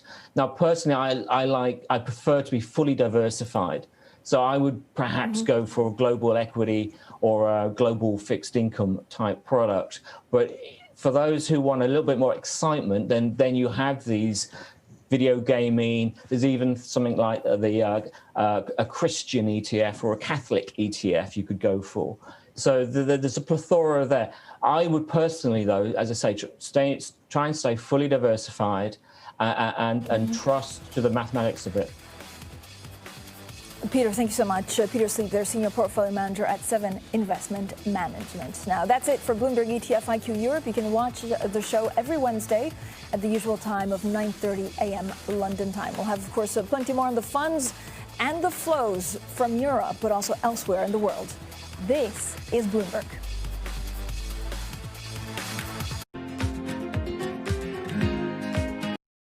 Korea became a global leader in sustainability, in part by supporting technologies that make green growth a seamless part of everyday life. The country continued this tradition with a Green New Deal designed to make Korea's post-pandemic economic recovery greener for people and businesses. Hyundai's Ioniq brand exemplifies this commitment by offering a personalized approach to clean mobility that makes it easier for drivers to live a green life. In terms of user experience, we need to think about how they use the car in their lifestyle. Ioniq users value the practicality of their life. With electric vehicles designed to fit every lifestyle, Ioniq is changing expectations of the modern car. There have been revolutionary technology advances that changed people's lives, like computers, internet, and mobile phone. I believe the next platform that will change the human's life is the car. p.m. Pacific, only on Bloomberg Television.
The Boston Symphony Orchestra presents BSO at Home. While you stay inside, enjoy a curated collection of archived concerts and behind-the-scenes stories from BSO musicians. BSO Homeschool provides lessons for music lovers of all ages. New performances and messages from musicians are added regularly. Enjoy these selections and much more at bso.org/at-home.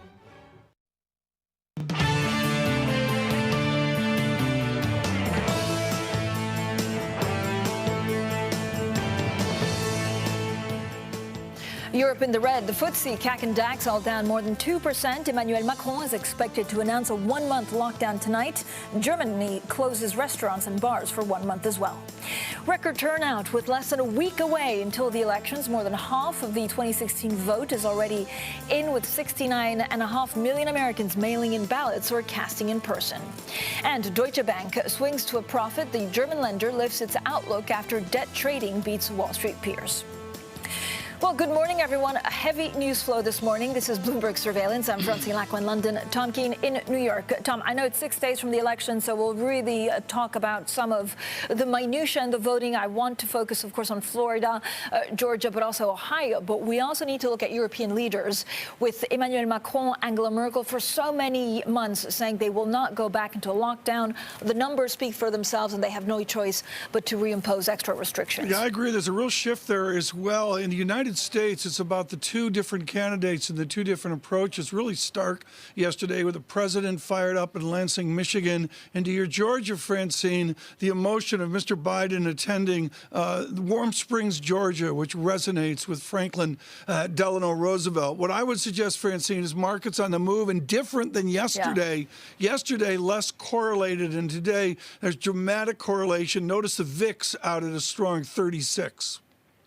Yeah, Tom, I think the focus is really on these lockdowns, especially here in Europe, how harsh they could be, and of course, what that means for job losses. So I'm looking at, a lot of the European stocks are actually at the lowest in 5 months. We'll have extra market checks today, but now let's get straight to the Bloomberg First Word News. Here's Ritika Gupta. Hi, Ritika. Morning, Francine. Tom. President Trump appears resigned to waiting until after the election to get a coronavirus stimulus bill. The president told reporters he'll end up getting the, quote, best stimulus package you've ever seen. The White House blames House Speaker Nancy Pelosi for the delay. Pelosi put the blame on Senate Republican leader Mitch McConnell. McConnell's reluctance to embrace a larger-scale relief bill. And President Trump is looking for a way to take voters from Joe Biden on energy issues. Bloomberg's learned the president may issue an executive order requiring an analysis of fracking. Fracking is used to get oil and gas out of underground rock formations. The president would require an evaluation of how the process could be expanded. Biden has denied the president's claims that he would ban fracking.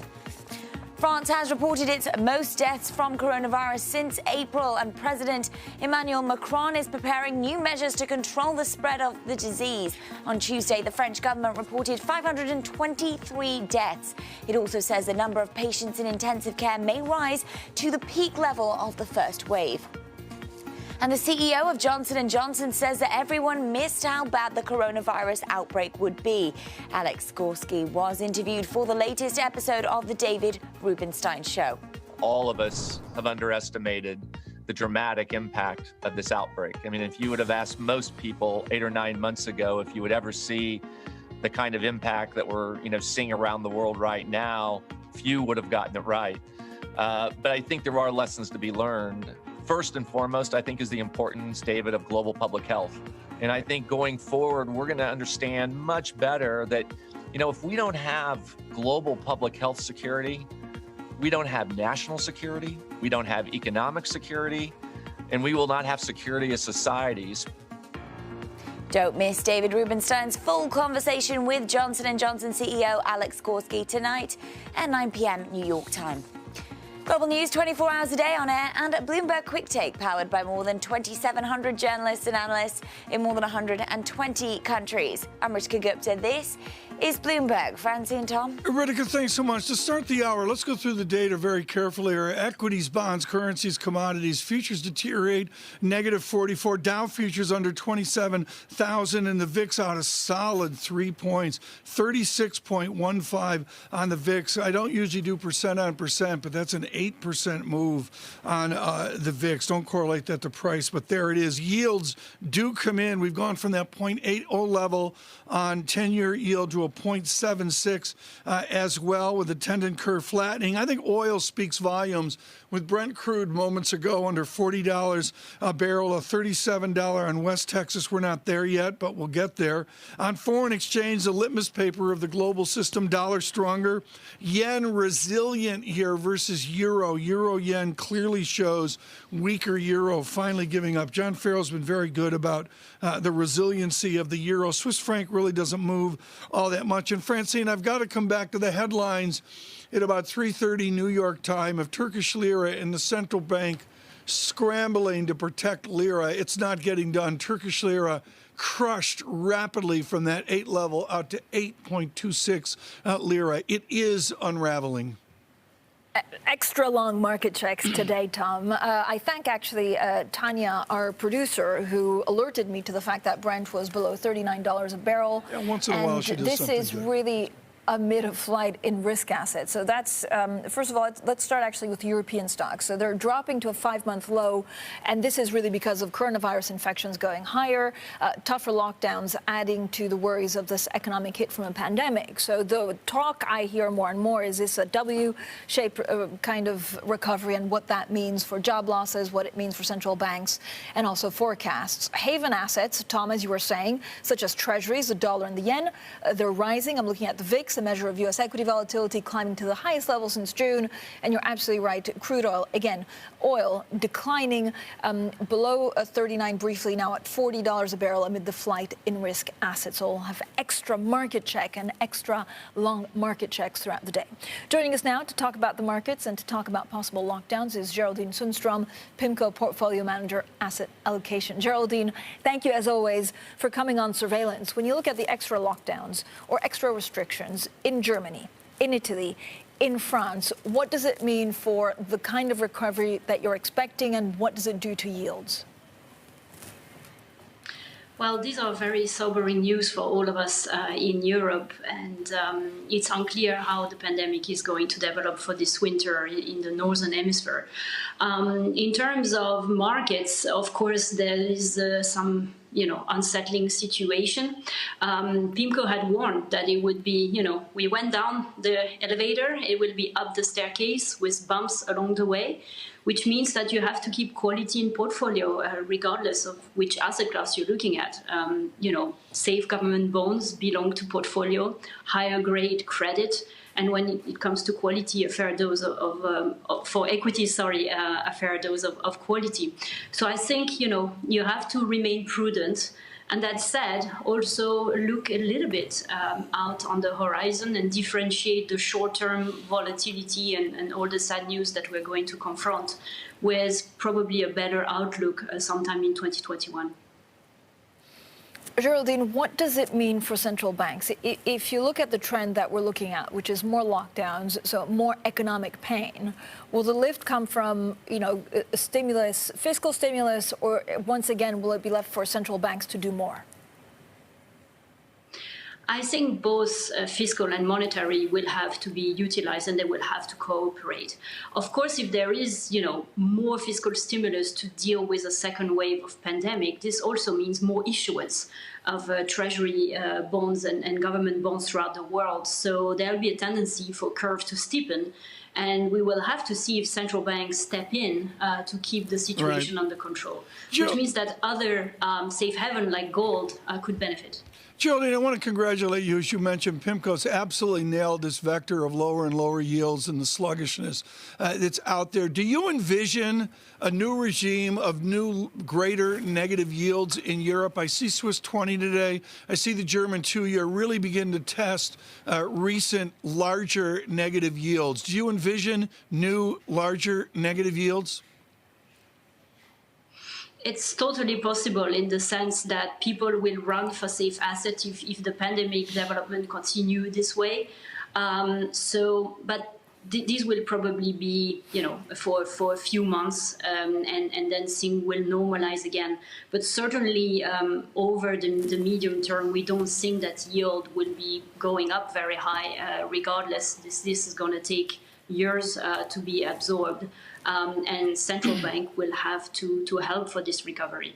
So very much so in the short term, yields could go much lower as people seek safe haven. What is the to-do list then for fiscal policy and monetary policy from your position in portfolio management and managing real money? What is your wish list for Madame Lagarde and, say, fiscal stimulus from the major countries? Well, I think there's two things really. First is to deal with the drama that is unfolding and business having to shut and people losing their jobs, so that to maintain some level of normalcy. And then down the line, I think there is something absolutely incredible that is developing in terms of all these countries finally having very large fiscal package looking at recovery, a green recovery another country this morning, South Korea, pledged a net zero emission. Japan, China, Europe, everybody's on that bandwagon. And this, I think, is going to launch incredibly interesting investments around the world in certain sectors. So there's a bright side to this in the medium term. For now, what we need is central bank keeping stability in financial markets and governments helping business that are getting shuttered by the pandemic. Geraldine, I was going to ask you, how much volatility are you expecting in markets from now until year end? It's hard to tell. Of course, year-end is always a strange moment for many people. This year panned out pretty well in most financial markets at the end of the day, so there'll be tendency to protect those returns. But I believe that central banks are totally on the ball and will be ready to step in if there were some dislocation. Which means that, in portfolio, keeping some powder dry, that's certainly what we're doing, because potentially some good opportunity could arise as well going into that year-end and potential lack of liquidity. Geraldine, thank you so much. Geraldine Sundstrom there of PIMCO stays with us. And coming up in the next hour, we also look at FX with Ibrahim Rabari, the Citi Global Head of FX Analysis. We'll talk dollar, we'll talk emerging markets. That's, of course, ahead of the U.S. election. That's at 6 a.m. New York time. That's 10 a.m. in London. Remember, the clocks changed in Europe, but not in the U.S., so it's a bit of a quirky week. This is Bloomberg.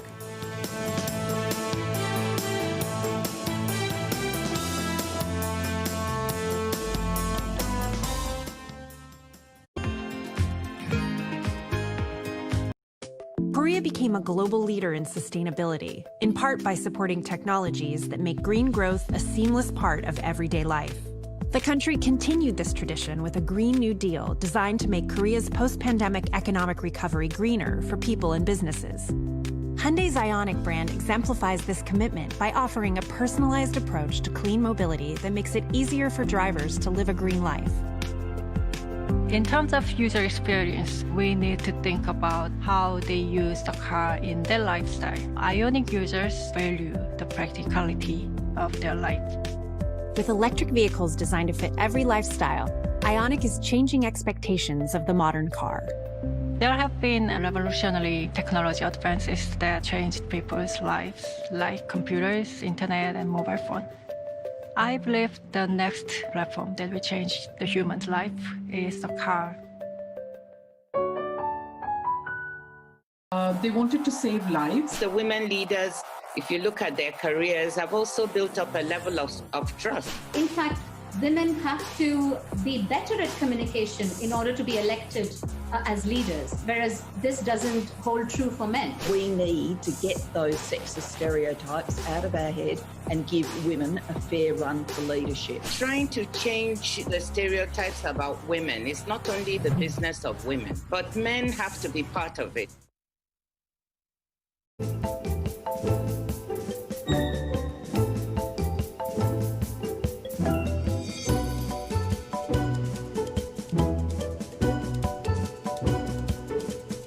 What would you say that the CDC or the FDA or the White House or HHS should have done differently? Almost all of us have underestimated the dramatic impact of this outbreak.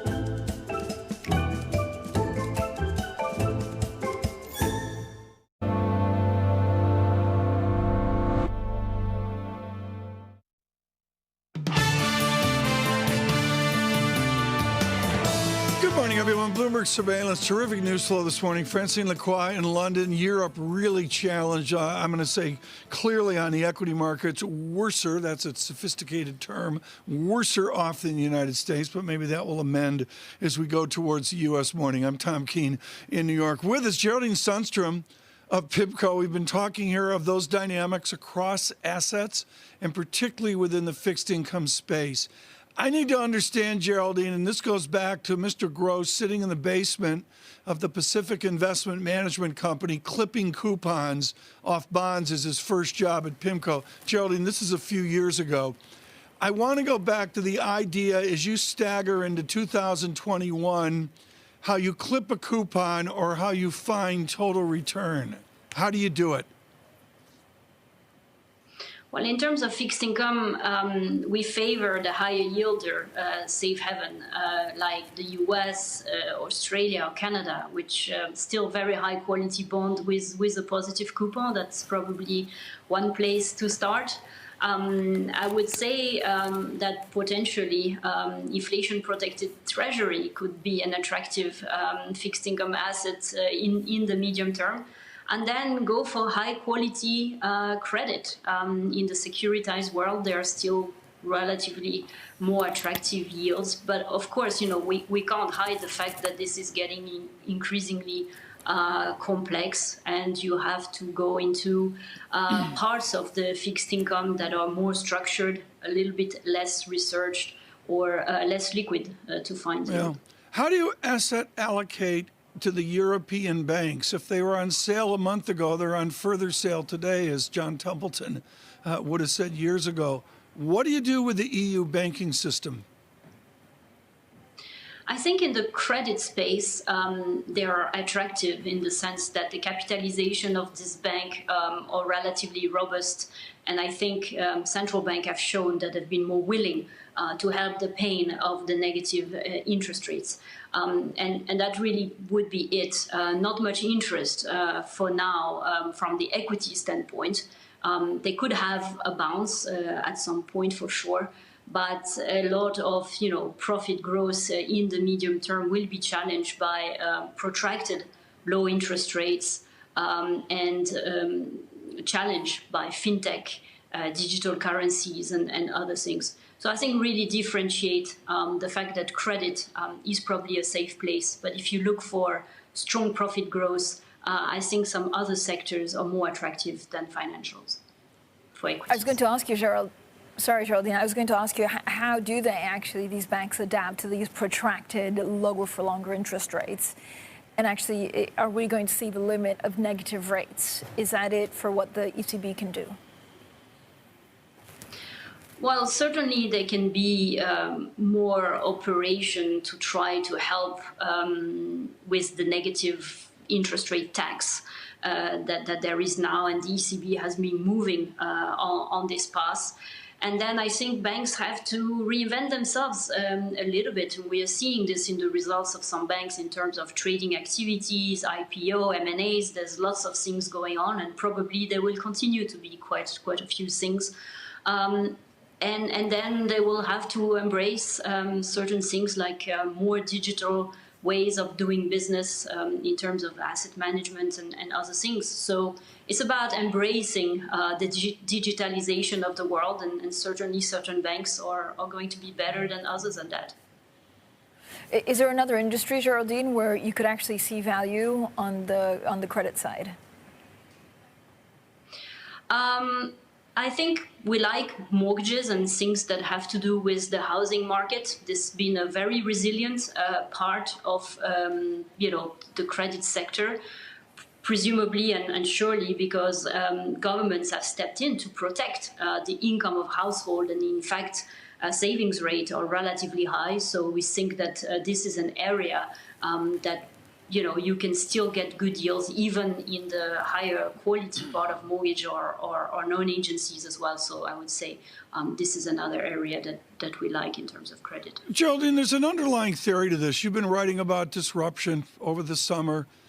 And there's a disruption in our theory. It was convenient and comfortable, a 60-40, a 60-30-10, whatever the allocation was we used. Are those rules out the door? Not entirely, but certainly balancing a portfolio these days is a lot more complicated than it used to be. So you're going to have to use other things. First, diversify your safe haven, using foreign exchange, using gold among safe government fixed income. You're going to have to be a lot more specific in the selection of securities in credit, but especially in equities. And be a lot more dynamic while keeping powder dry to potentially play contrarian in bouts of volatility.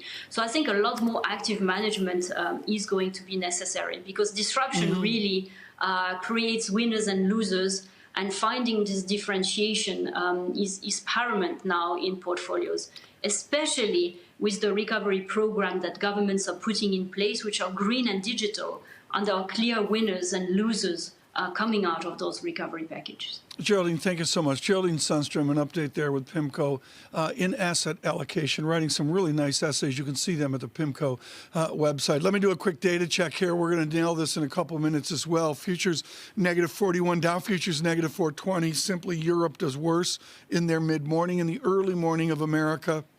Challenges with a VIX at 36 level, now 35.86. One quick statistic on oil, we see West Texas threatening a 37 handle, and Brent crude under $40 a barrel. Coming up on tech, yes, the suits and ties. They rarely wear suits and ties. They'll wear suits and ties to the Hill. Yes, the elite will line up of tech to speak to Washington, but far more. Eileen Burbidge of Passion Capital on the growth, the sheer mass, the I'll get it out, monopolistic tendencies. It's too early in the morning for fancy words. Monopolistic tendencies of American technology. Stay with us. Futures at -41. This is Bloomberg.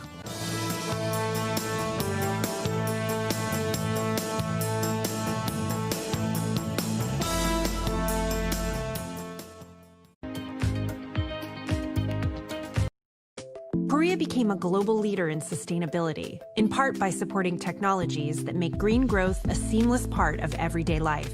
The country continued this tradition with a Green New Deal designed to make Korea's post-pandemic economic recovery greener for people and businesses. Hyundai's Ioniq brand exemplifies this commitment by offering a personalized approach to clean mobility that makes it easier for drivers to live a green life. In terms of user experience, we need to think about how they use the car in their lifestyle. Ioniq users value the practicality of their life. With electric vehicles designed to fit every lifestyle, Ioniq is changing expectations of the modern car. There have been revolutionary technology advances that changed people's lives, like computers, internet, and mobile phone.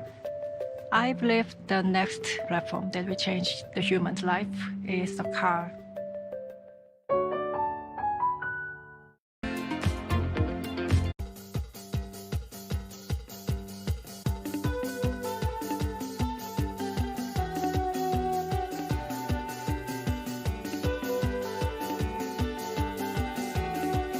This is Bloomberg Best, your weekly review of the most important business news, analysis, and interviews from Bloomberg Television around the world. Ken Burns, welcome to Bloomberg Big Decisions. We have always been a mixture of things. We are always stronger for that mixture. Growth is a way to stay competitive, delight more and more consumers.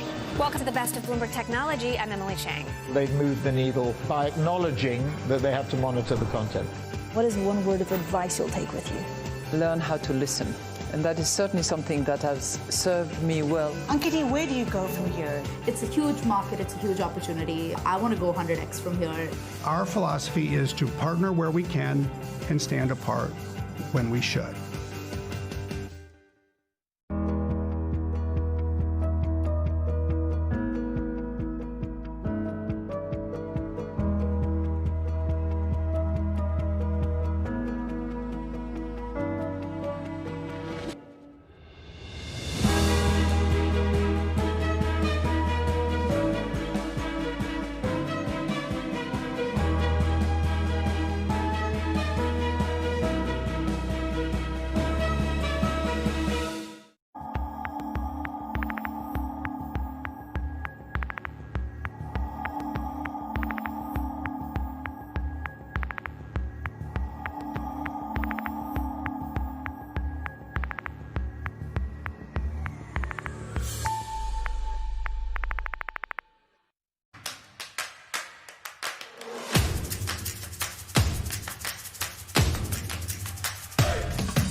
We explore the trends, investments, and competition of the European ETF industry. Join us on Bloomberg ETF IQ Europe.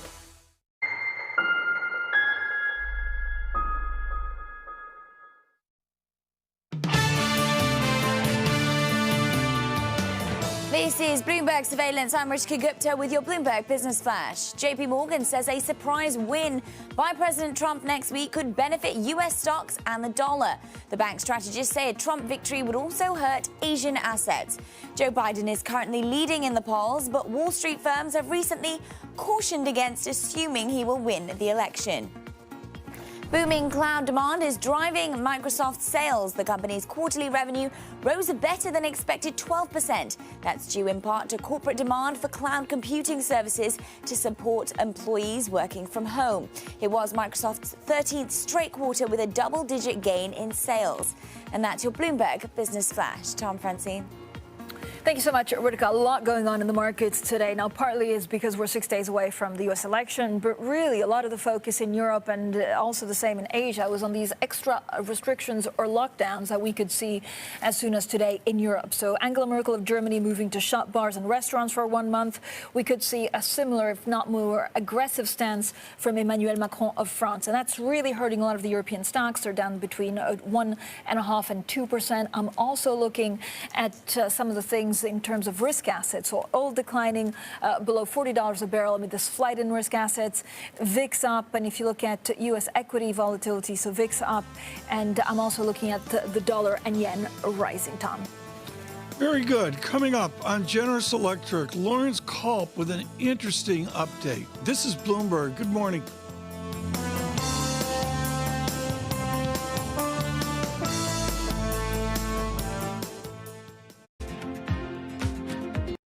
Korea became a global leader in sustainability, in part by supporting technologies that make green growth a seamless part of everyday life.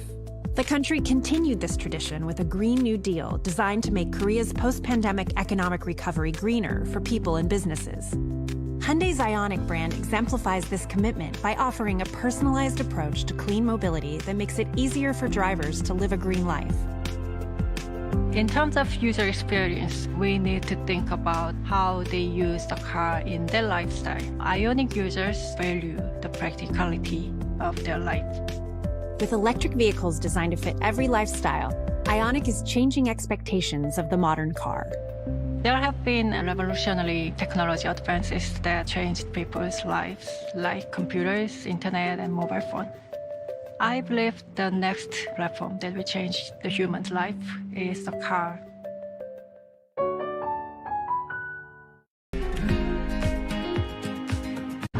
You can get a warm burger, soba noodles, even a bowl of curry rice.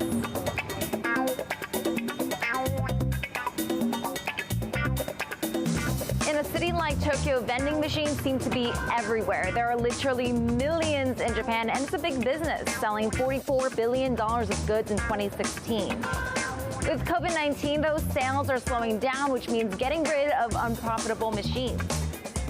Vending machine sales were already falling even before COVID, with competition from convenience stores that are open 24/7 and have way more options. But there is hope for some of them. About an hour away from central Tokyo is the Retro Vending Machine Park. Here you'll find 50 or so machines side by side selling some quirky items.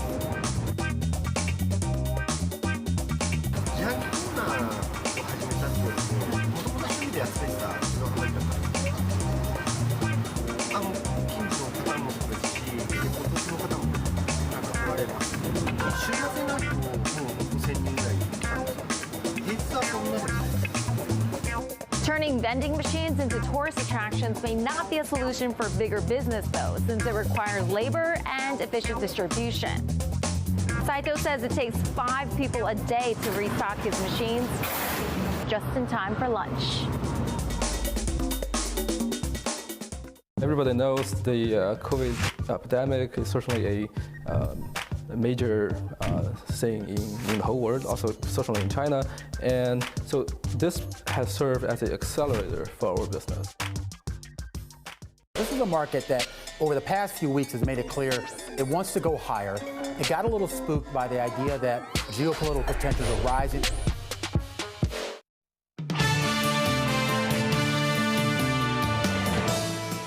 Bloomberg Surveillance. Good morning, everyone. Markets on the move. Francine Lacroix and Tom Keene. The earnings calendar. There it is. Of course, Microsoft doing better than good. AMD, a bit busy. Miss Sue really showing up. Look at the stock performance of Dog. AMD for years. AMD couldn't get out of its way.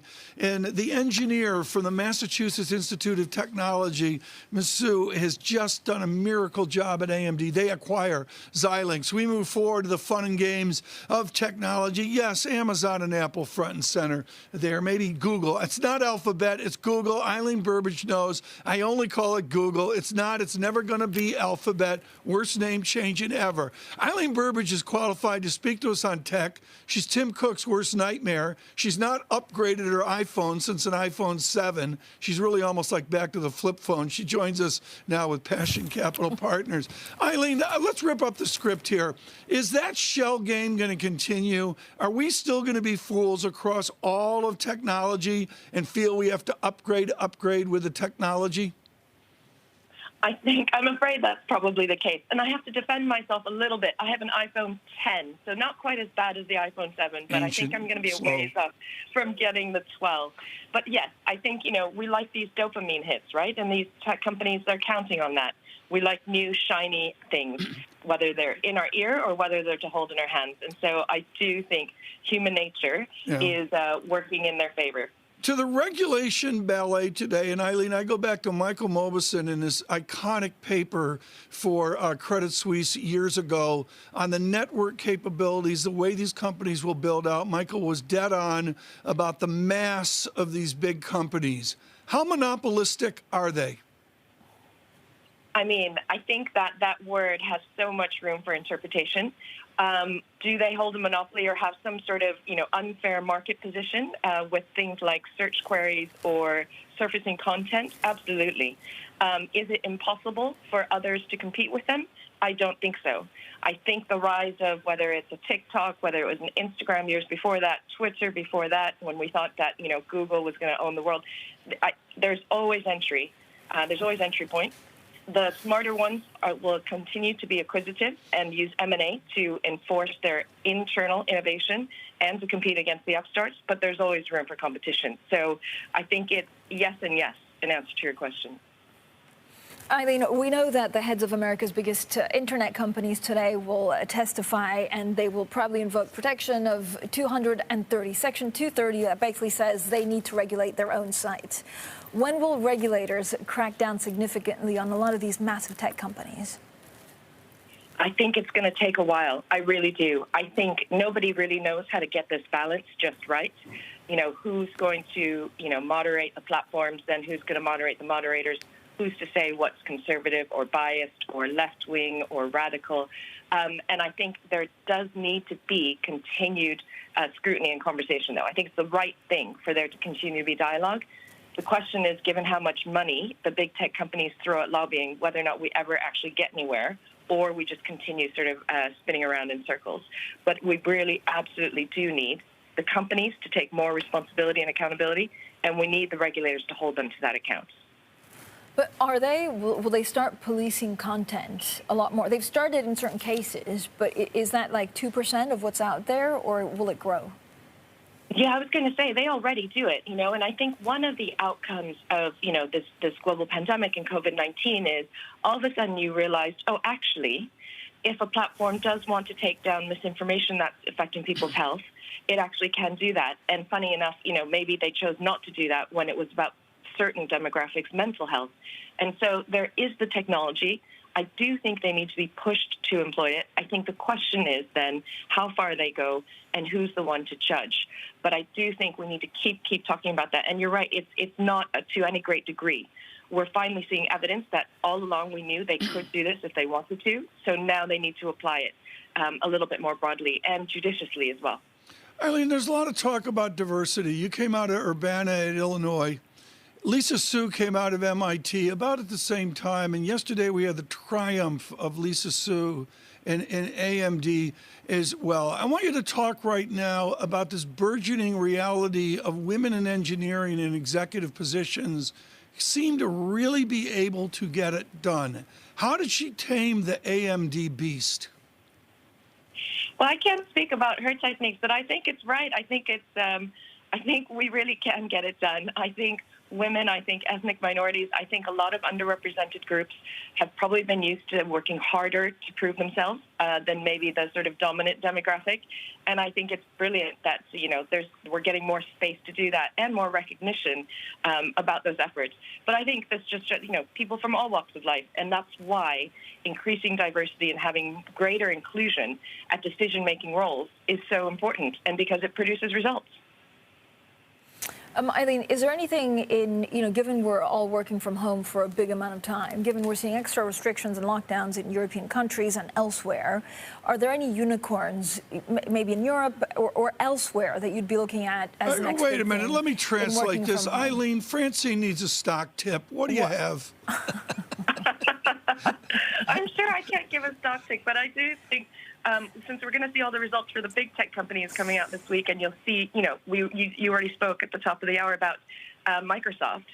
Cloud sort of based services aren't going away. That's just going to continue to just sort of grow. I think what's going to happen is you're going to have other players come in, so that you won't just have the dominant monopolies in quotation marks. But I think cloud-based services are going to continue because everybody's working distributed and remotely, and everyone needs to work and have access to the same services. So I keep looking in that sector, but I think there's going to be a little bit of disruption or innovation in some newer players coming to the fore because people want choice. And maybe to, Tom's opening question to me, I do think people are going to still want to communicate with others and do that in better ways and with more novel devices or more up-to-date handsets. Eileen, thank you so much. I recommend, Eileen, this also hot blue. The iPhone 12 blue seems to be the one selling right now. Perfect for Eileen Burbidge of Passion Capital. No, Francine, I haven't upgraded yet. I just protest, or will try to protest. Is it, 12 days in and you haven't upgraded? No, Tom, you're losing your touch. I'm a late, what do you call it? Late, whatever it is. Adopter. Yeah, late adopter. Thank you. My brain's going here with all that's going. What is going on is futures deteriorate, negative 47. Dow futures, negative 443. Francine and I are watching Istanbul and Ankara, the Turkish lira. There's no other way to put it. It is in free fall. With our news in New York City, here's Ritika Gupta. Morning, Tom, Francine. Tropical storm Zeta is expected to become a hurricane as it crosses the Gulf of Mexico. Zeta is picking up steam after hitting the peninsula and is on course to make landfall in Louisiana today. It would be the fifth storm to hit the state this year. The National Hurricane Center is warning of a life-threatening storm surge. Coronavirus hospitalizations have risen at least 10% in the past week in 32 states and Washington, D.C. New Mexico led the way with a 68% increase, followed by Wyoming and Connecticut. South Dakota, Montana, and North Dakota have the most current patients per capita. The month-long surge is putting a strain on the U.S. healthcare system. And President Trump has slashed his advertising budget in Florida. The campaign is now counting on the Republican and National Committee to carry the message there. Instead, the Trump campaign is shifting resources to industrial northern states that carried him to victory in 2016. Since Labor Day, the president has cut $24 million from his national ad budget. Joe Biden has added $197 million. And the U.S. government is warning of an advanced North Korean hacking group. According to the Department of Homeland Security, the hackers have targeted the U.S., South Korea, and Japan. They're said to focus on foreign policy and national security issues related to the Korean Peninsula. Global news 24 hours a day on air and at Bloomberg Quick Take, powered by more than 2,700 journalists and analysts in more than 120 countries. I'm Ritika Gupta. This is Bloomberg. Francine, Tom. Ritika, thanks so much. Again, futures at negative 46. A VIX now out almost 3 points, 36.28. That is a big move in the market. David Weston focused 6 days on to the election. He will pause on technology, balance of power. Michael Wolff of Activate, that is the right person to talk to about the strategy forward for technology as they strategize about the politicians in Washington. This is Bloomberg. Good morning.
Retail, I think, is strong. We see a lot of people ordering online or going to the grocery store and buying and eating at home. We just don't know what restaurants are going to do this year in the state of Florida, which is the largest consumer of the crab.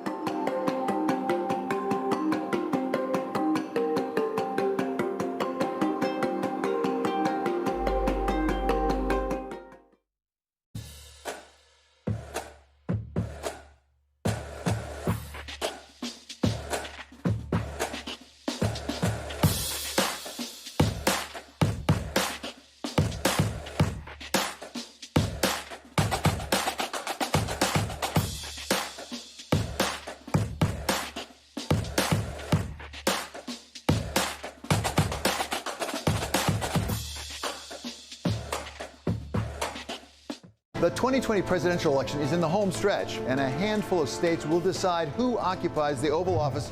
I'm David Weston. Join me for our second Swing State special as we turn our focus to Florida, Pennsylvania, and Michigan this weekend on Bloomberg Television.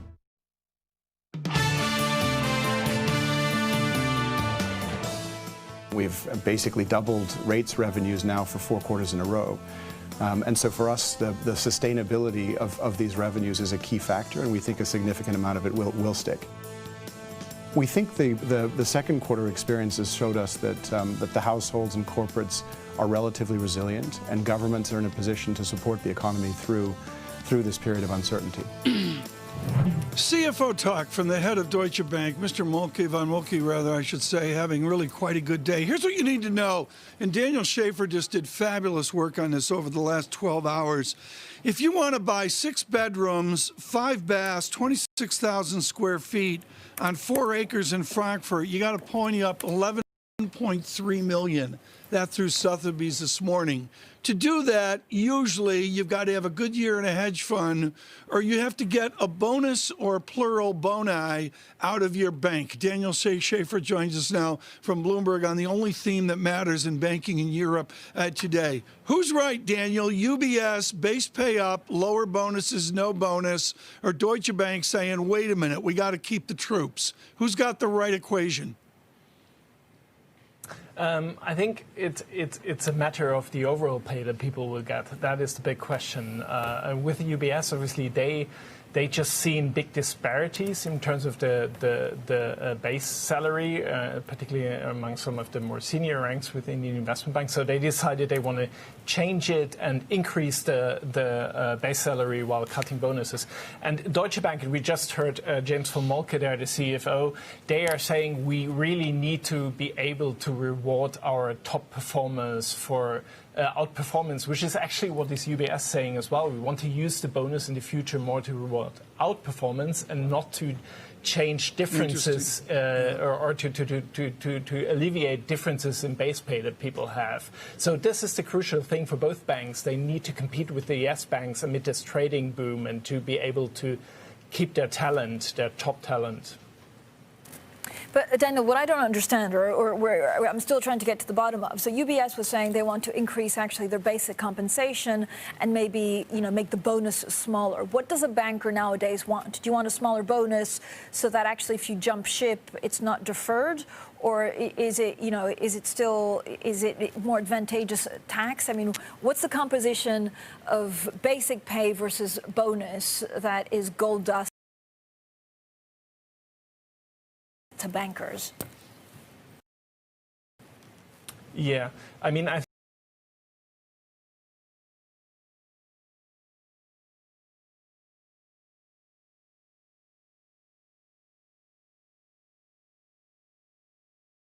salary, because they could be the ones that could be poached by the US rivals. So very much, despite the headwinds. Yeah. Okay, cut to the chase, and Daniel. That's at least what they're saying. Daniel, cut to the chase. We need to get the gossip out of the way here. Schaefer knows everything, folks. That $11 million unit in Frankfurt is going to be bought by a J.P. Morgan executive, or is it going to be bought by a Deutsche Bank executive? How much is the inroads of American banks going to be? Yeah, I mean, certainly.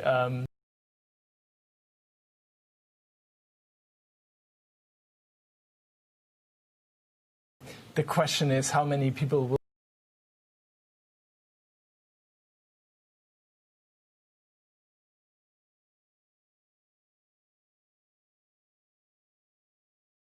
is more of a competition heating up again. But of course, that's not what a lot of other people like the regulators would say. They would say you need to be cautious in terms of how much you pay for the people, because you want you to preserve capital. Yeah, for Global Wall Street, our article of the day, no question about that. Daniel Schaefer writing out of Frankfurt on this bonus salary conundrum among beleaguered EU banking. We've got much more coming up here as well. Futures negative 46, euros. The lira is just 8.29. Wow.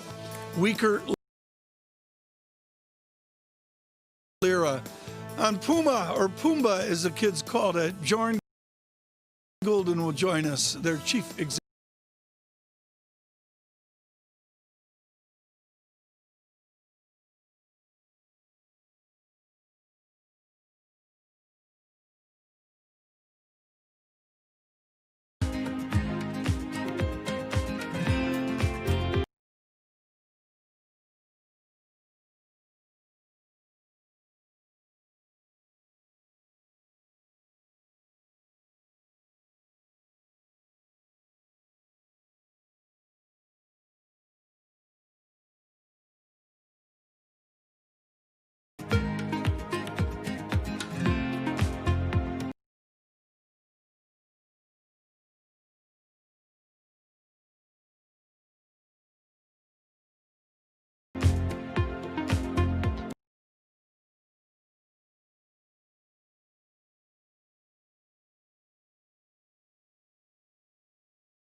Every era presents its own unique set of challenges and opportunities. Trade CME Group futures with Interactive Brokers at low cost and seize the moment. Start investing today at interactivebrokers.com.hk.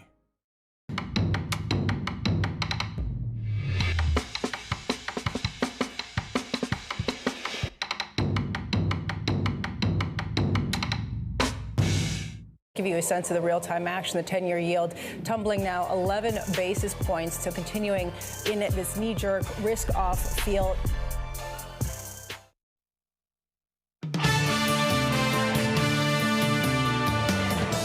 Bloomberg surveillance. Good morning, everyone. Francine Lacroix in London. I'm Tom Keene in New York. We digress right now to what we're all going to do. October, we head into the season, and the kids need to be cool. The Weeknd, he's in the music business. The Weeknd says, he says, I can't feel my face. That may be true, but he's always styling in Puma. So we'll talk to Weeknd and Puma and a great, great recovery. Jorn Goulden joins us with Puma right now. Okay, somebody like the Weeknd or all that, they do that, and there's another shoe company that has Michael Jordan and that. How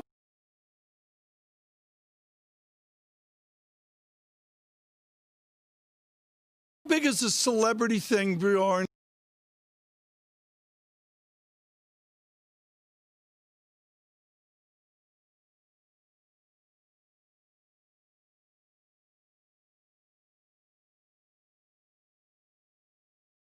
Very important. What is the strategic goal? And if we do that, then the competition doesn't really matter. So I don't see me in a competition. I see me in the job of trying to please the consumer. Are you not in a competition, Bjorn, of getting the next big thing, celebrity, to design your...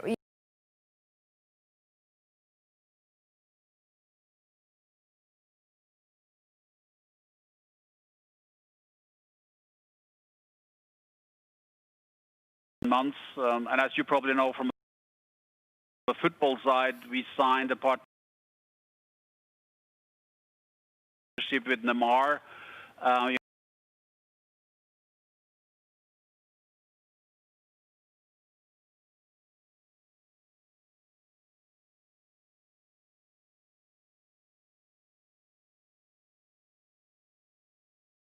Much quicker. Stores are open.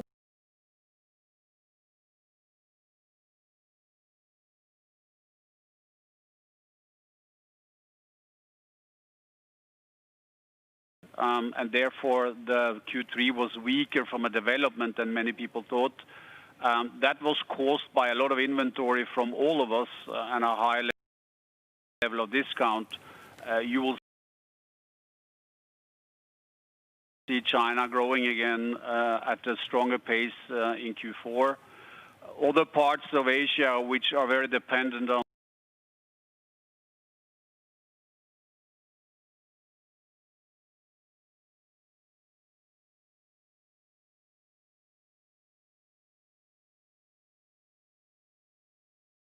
markets in Q3 did well for us. So you see that after a pandemic, traffic is still down, but the consumer are again buying sneakers and sports apparel. Less people in the store, but those who come buy more. And then after, I would say, 2 months of opening, then it slows down a little bit, and then it takes off again. So I think you will see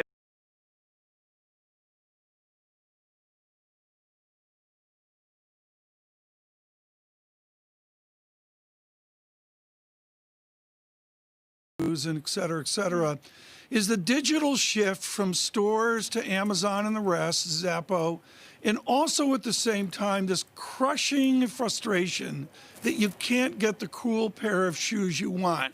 How are you going to deal with that in the future? The twofold shift to digital retail, and also I can't get the weekend shoes I deserve.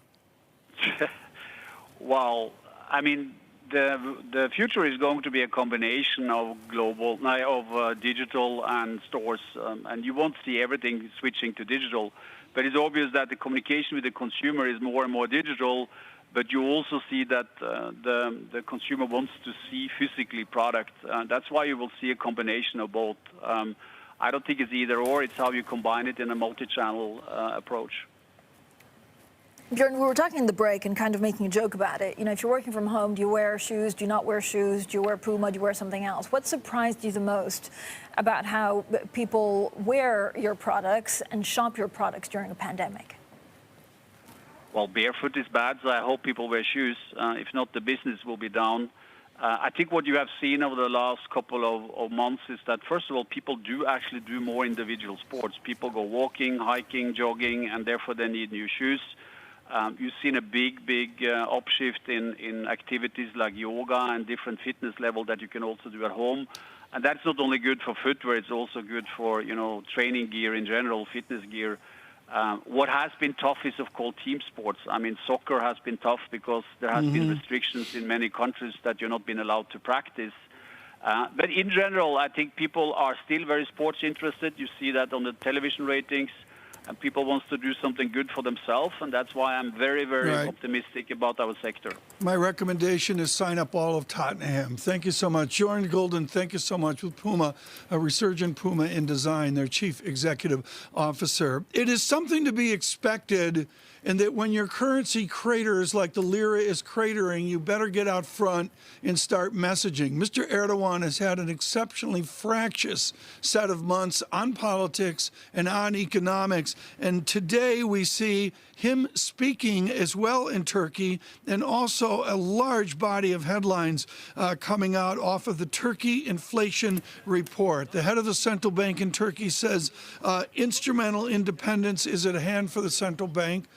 We also see the market moving with lira out at 8.28. We will see if Mr. Erdogan can move that. We'll monitor that carefully as well. Coming up, maybe we will touch on. What do you see, Francine?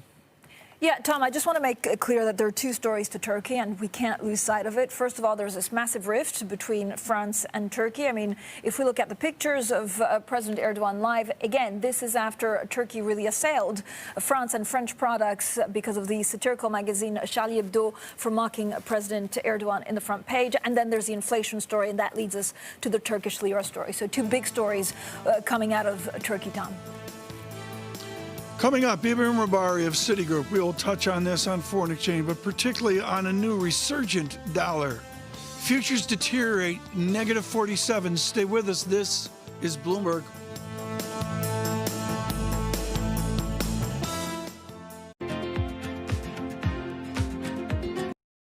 Korea became a global leader in sustainability, in part by supporting technologies that make green growth a seamless part of everyday life. The country continued this tradition with a Green New Deal designed to make Korea's post-pandemic economic recovery greener for people and businesses. Hyundai's Ioniq brand exemplifies this commitment by offering a personalized approach to clean mobility that makes it easier for drivers to live a green life. In terms of user experience, we need to think about how they use the car in their lifestyle. Ioniq users value the practicality of their life. With electric vehicles designed to fit every lifestyle, Ioniq is changing expectations of the modern car. There have been revolutionary technology advances that changed people's lives, like computers, internet, and mobile phone. I believe the next platform that will change the human's life is the car.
Just days away from the most critical election in U.S. history and its only democracy at stake. From electronic voting machines to misinformation and fake news and political advertising on social media, is the tech industry ready for its biggest test yet? I'm Emily Chang, and we'll be focusing on these issues all week on Bloomberg Technology in a special electioneering series. Tune in 5 p.m. Eastern, 2 p.m. Pacific, only on Bloomberg Television. What is happening today in India is actually a determination to rebuild our economy. India has an opportunity not only competing in the space of the factory of the world, but a very big opportunity to compete in being the office of the world.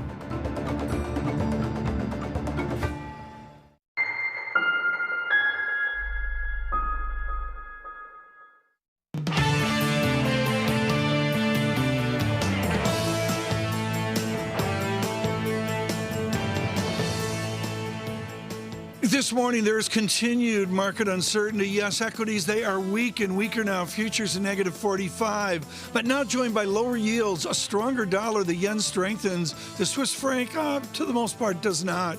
UBS, they will cut bonuses. Deutsche Bank will lift bonuses to, quote, protect the franchise and ensure top staff, quote, remain motivated. No word on the unmotivated at UBS.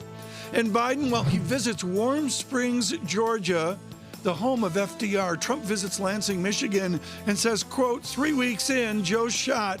Let's go, Kamala, you ready? This is Bloomberg Surveillance. I'm Tom Keene in New York, Francine Lacroix in London as well. Francine, the politics, we'll get to Kevin Cirilli here in a moment, but, we see Mr. Erdogan speaking right now in Turkey, and as you correctly mentioned, the tension of this NATO member with France is extraordinary.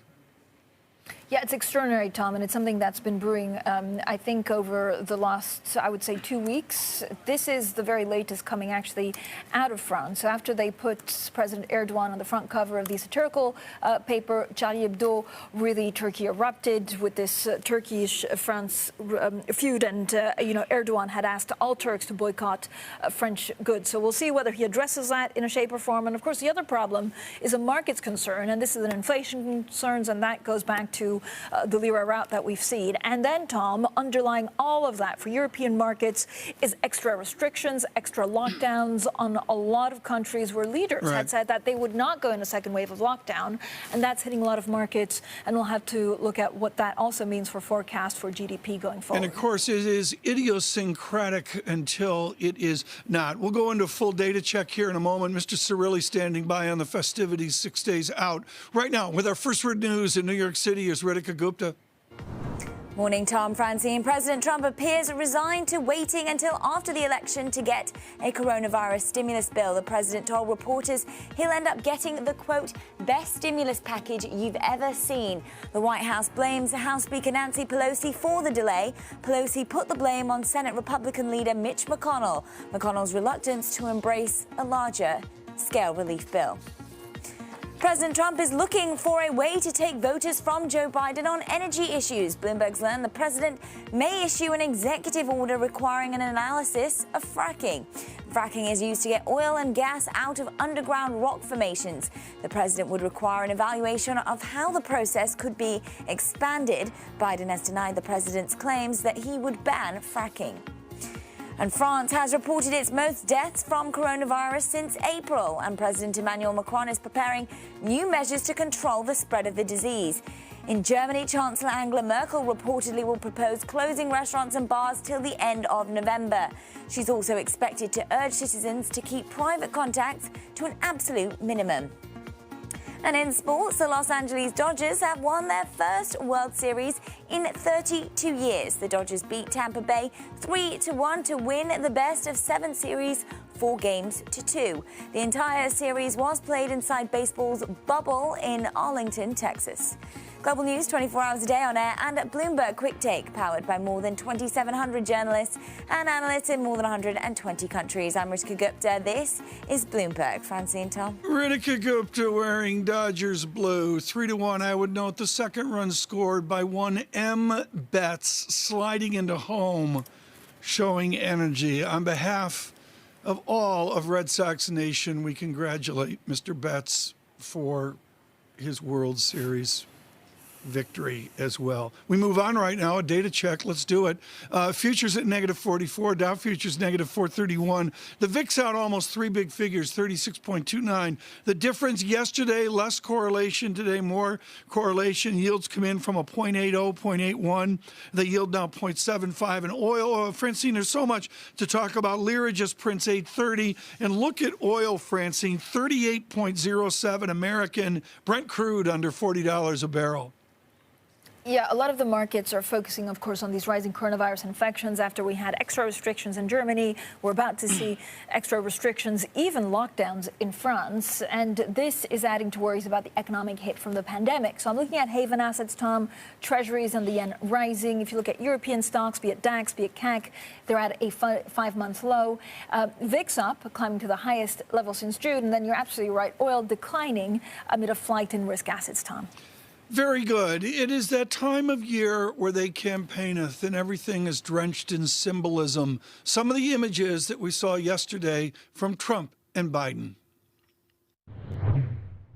Once again, Michigan is going to answer the call of history and show the world that sleepy Joe Biden, his dark money donors, and his corrupt special interests, and by the way, there's never been anything like this. The past few months, there's been so much pain, so much suffering, so much loss in America.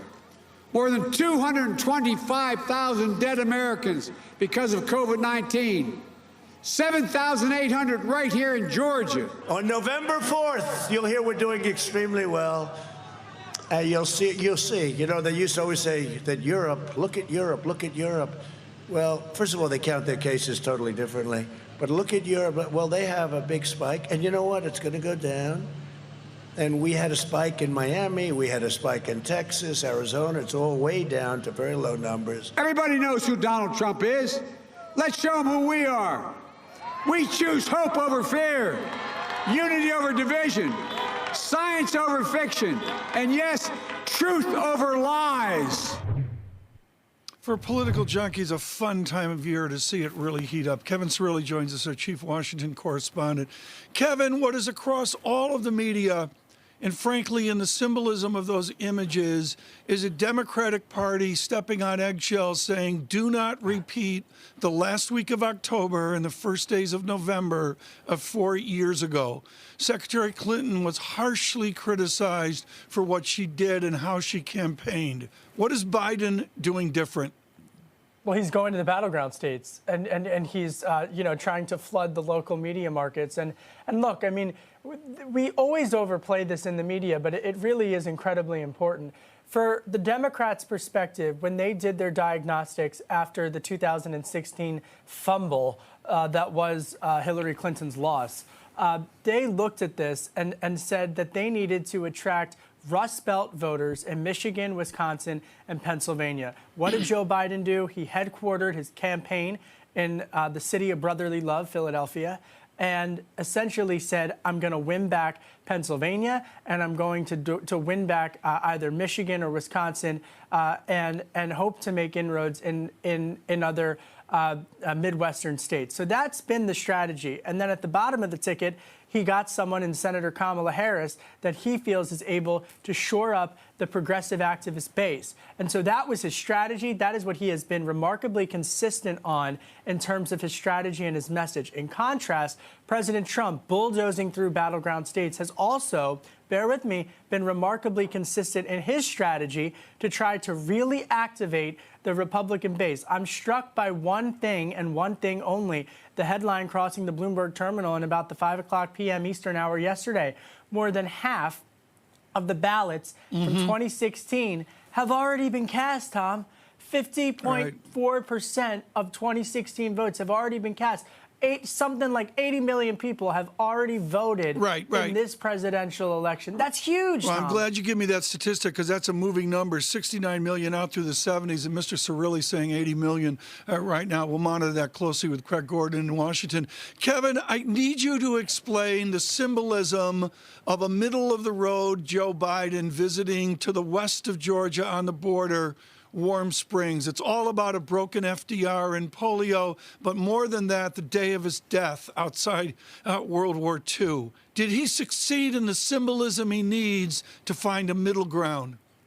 Look, this is Joe Biden's sweet spot in terms of his rhetorical tone, and so whether it's riding the Amtraks after the debates or yesterday where he invoked FDR, I mean, this is someone who really has crafted his own personal political narrative with his own loss and his own life and his own suffering, and has been and has tried to parlay that into a unifying message. And so I'm trying to play this forward into next week, right? Because what you saw yesterday in President Trump, again, still remarkably consistent in trying to not talk about his own personal biography on the campaign trail, is one thing. I mean, when he said, and we just heard it, Fran, when he said you're going to have a good the Republicans are going to have a good morning on November 4th, what he's saying is he could take a victory tour. There could be a series of speeches after the November 3rd election where he's saying he won or that things are moving in his favor, and ditto for Joe Biden. And I spoke to some sources yesterday who told me just as much, Fran. Kevin, if we just go back to the people that have already voted, so, 70 million or 80 million, are these people that did not vote in 2016? Is it a different demographic? Do we know if these are people that tended to vote Democrats, or do we not know?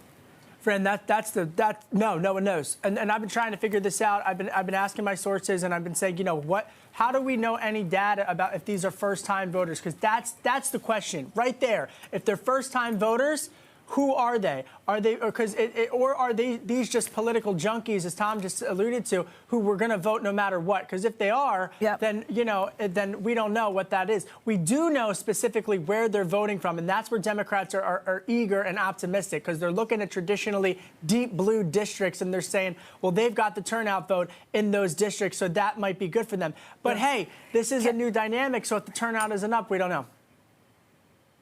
Kevin, we are getting a new poll, and this is a Washington Post and ABC poll. Biden leading 51% in Michigan to Trump's 44%. But my question, actually, if you assume at this point that the Trump campaign is faltering, I think I was reading there was one bright spot, which is Latino men. How is he getting through to them? Well, this is a fascinating dynamic, I think, that the media has totally missed the mark on in the last 2 decades, which is that the Hispanic vote in America is not a monolithic bloc. This is not a monolithic bloc. It bears repeating.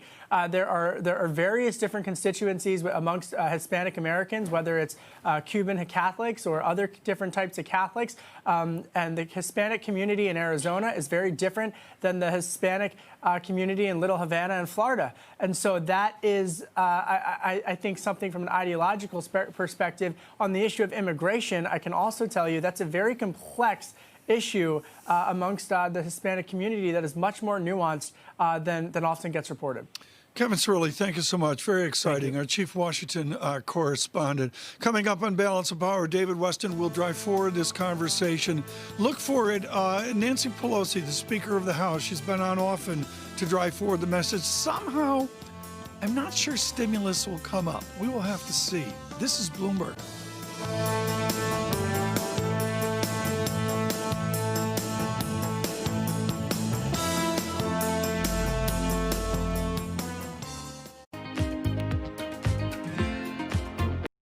Korea became a global leader in sustainability, in part by supporting technologies that make green growth a seamless part of everyday life. The country continued this tradition with a Green New Deal designed to make Korea's post-pandemic economic recovery greener for people and businesses.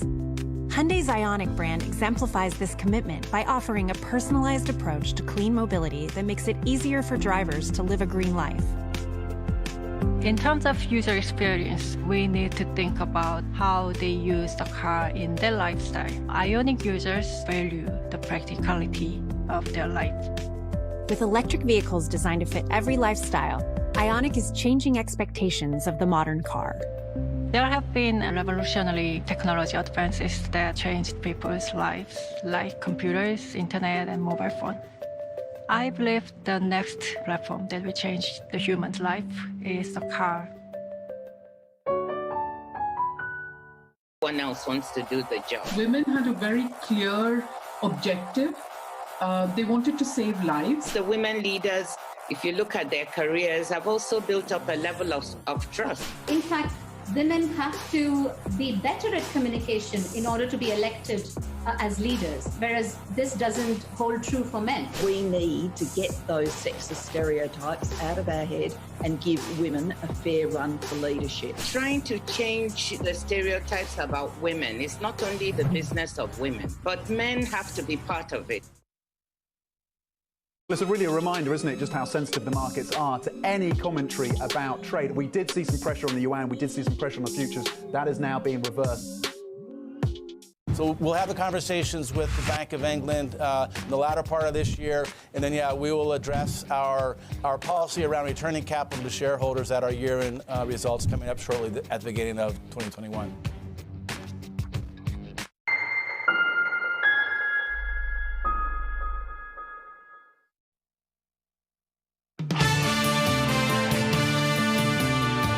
Bloomberg We're surveillance. Good morning, everyone. Marcus on the move. We're doing more in the status space, as they say, at Citigroup. Futures negative 43, Dow futures negative 427. VIX out almost 3 big figures, shows attention, 36.22.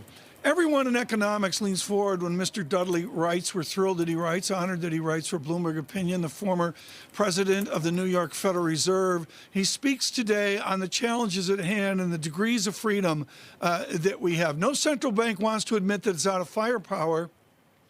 Unfortunately, the Federal Reserve is very near that point. America's future prosperity depends more than ever on the government's spending plans. Even if the Fed did more, much more, it would not provide much additional support to the economy. We are thrilled to bring you, within all this news flow, someone on economics, finance, and the placement of investment. Ibrahim Rabari joins us, Global Head of FX Analysis, Citigroup, and frankly, much, much more than that. Ibrahim, I want to take Dr. Dudley's comments globally. Are central banks out of degrees of freedom? To Orphanides of Cyprus and Washington, is the toolbox empty? Hi, Tom. It's great to be back. And I do think that there is a growing consensus among central banks, not so much that they're out of tools, but out of tools to do anything much by themselves. So there is, I think, still a lot that central banks can do, a lot that they can do to prop up markets when they take a setback, a lot to support governments to spend more. But when it comes to acting alone, I do think increasingly their tools at hand are pretty powerless at this point. And I think that's what Dudley, Orphanides, but frankly, pretty much most central bankers these days are acknowledging. Abraham, what's so important here is the guesstimate of Q4 GDP, Q1, and into next year. I don't want you to play Dr. Catherine Mann and try to guesstimate GDP, but where is aggregate demand right now in a global sense? Are we ebbing away, or can there be some sustenance so fiscal doesn't have to come to the rescue? Well, I think at this stage, we can be pretty confident that it is ebbing away again. So the idea was we had about a 4% global contraction this year, 5% rebound next year, and that would be in evidence in the final quarter and the first of next year. But it looks like we're heading towards a double dip. I think that's increasingly likely in Europe. In the US, we might still have a fighting chance to avoid it, but it will be a challenge as well. So I do think we are at a very, very delicate moment.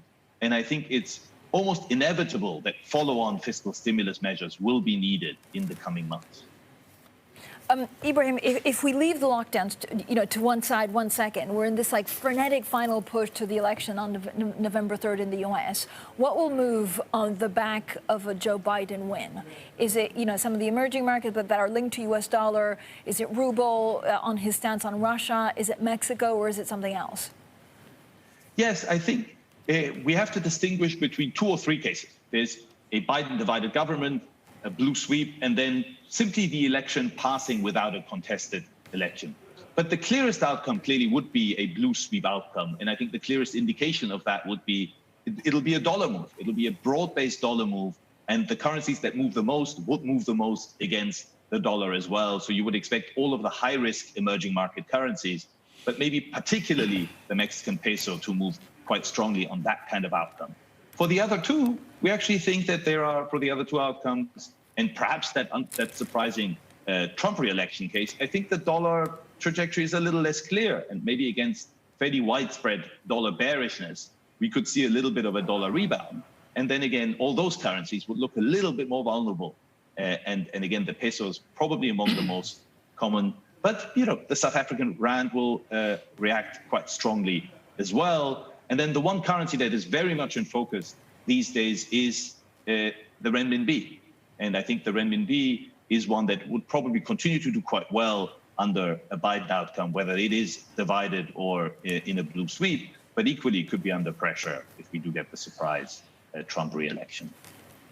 So, Ibrahim, let's talk about renminbi with another question. I know Tom then wants to go to Turkish lira, but if you look at renminbi, how much of the focus is actually on what China's trying to do? So they want to make this currency a lot more international. They want to really grow it and make it much more powerful on a global basis. Is this just what the Chinese and PBOC are doing? Or again, will it depend on US-China and that trade span? There's really a lot of things coming together. I think that the starting point is, in fact, that at this stage, Asia and China in particular are looking quite solid from a fundamental basis. It's still growing on a yearly basis, is moving much faster towards normality. Yields are quite high and attractive. The central bank is relatively hawkish by global standards. But yes, US-China tensions are being downplayed a little bit, and the policy measures are trying to bring in capital. And you add to that the renminbi had actually been lagging some of the other currencies in previous months. And it is, at this stage, the standout, I think, consensus long position among global investors. And I think the election outcome could support that further if we don't get, once again, the surprise Trump return. Global Wall Street, I want you to stay with us, please. Ibrahim Rabari will continue, and we will address a 3 standard deviation move in Turkish lira made moments ago. Coming up as well, not on a 3 standard deviation equity market, but nevertheless, where's the bid? Troy Gajewski will join us from Skybridge at Capital. We'll try to engineer a conversation on the path forward for the stock market. This is Bloomberg. Good morning.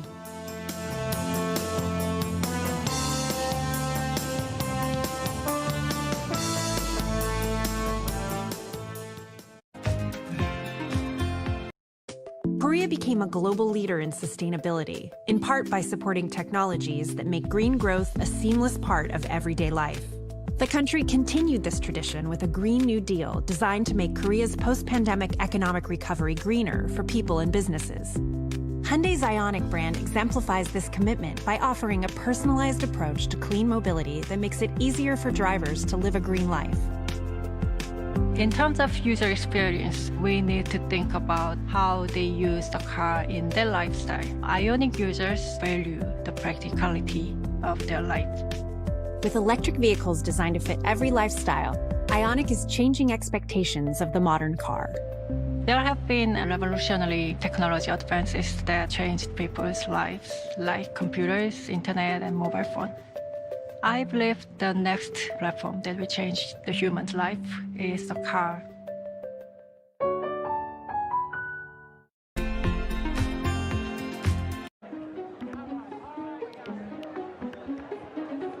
Jacinda Ardern's Labour Party holding 64 seats in the 120-seat parliament. Now that is interesting because it's the first time since the introduction of proportional representation in 1996 that any party has won enough seats to govern on its own. Now this is by turns rather luxurious and also slightly terrifying for the new Labour government because there are no checks and balances on power. There is no upper house. Jacinda Ardern can pretty much rule as she sees fit. So she did rule out, heading into this election, any capital gains tax, but as revenue collapses, it must be very tempting to give that policy another look. She's also contemplating going into coalition with the Greens Party, even though she doesn't actually need them to govern. Now, the Greens Party did take forward a more comprehensive package of tax reforms to this election. So were she to govern in concert with the Greens, they could do much of the heavy lifting on tax reform, which may also prove to be a little unpopular with some portions of the electorate. So it's going to be very interesting to watch this new term. There's going to be a lot of new and untested MPs in the caucus. So a second Jacinda Ardern term is going to be full of all sorts of different challenges to the ones that characterized the first.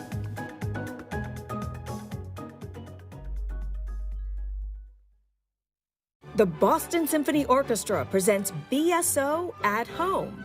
While you stay inside, enjoy a curated collection of archived concerts and behind-the-scenes stories from BSO musicians. BSO Homeschool provides lessons for music lovers of all ages. New performances and messages from musicians are added regularly. Enjoy these selections and much more at bso.org/at-home.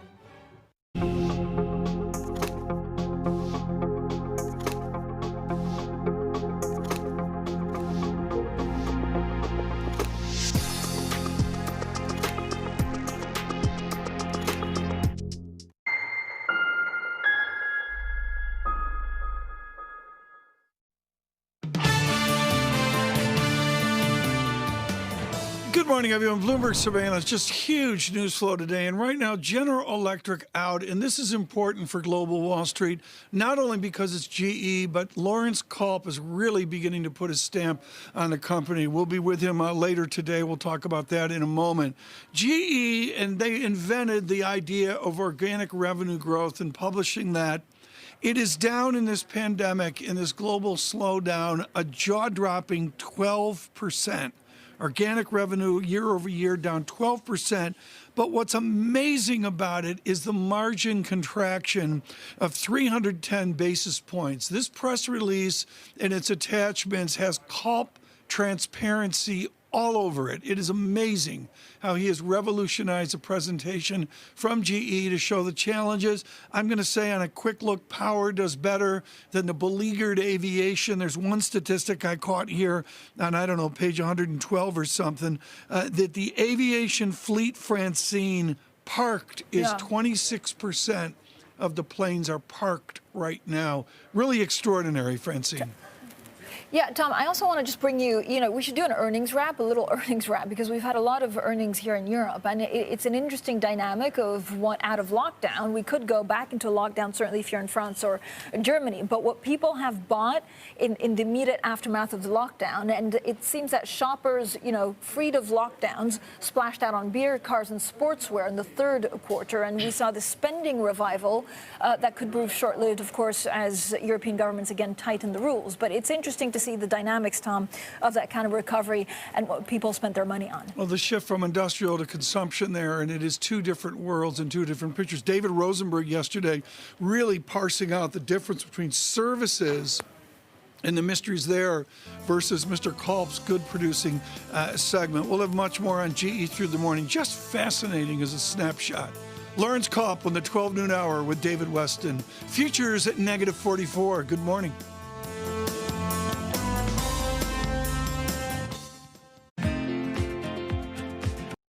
Korea became a global leader in sustainability, in part by supporting technologies that make green growth a seamless part of everyday life.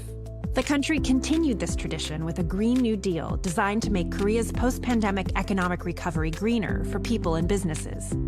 Hyundai's Ioniq brand exemplifies this commitment by offering a personalized approach to clean mobility that makes it easier for drivers to live a green life. In terms of user experience, we need to think about how they use the car in their lifestyle. Ioniq users value the practicality of their life. With electric vehicles designed to fit every lifestyle, Ioniq is changing expectations of the modern car.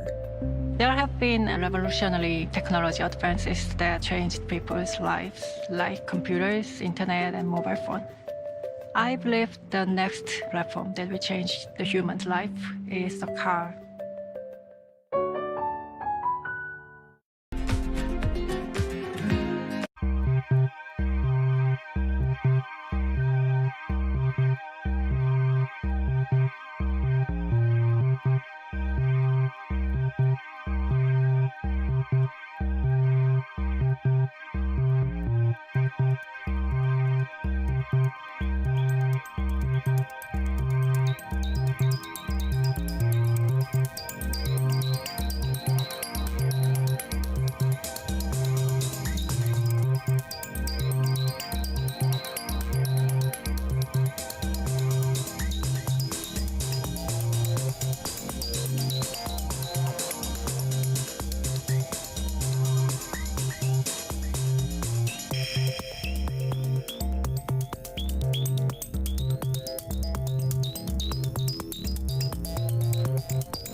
What would you say that the CDC or the FDA or the White House or HHS should have done differently? Almost all of us have underestimated the dramatic impact of this outbreak.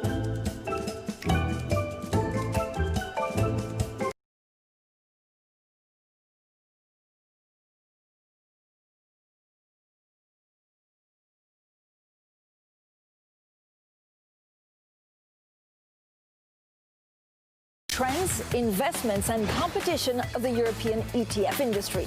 Join us on Bloomberg ETF IQ Europe.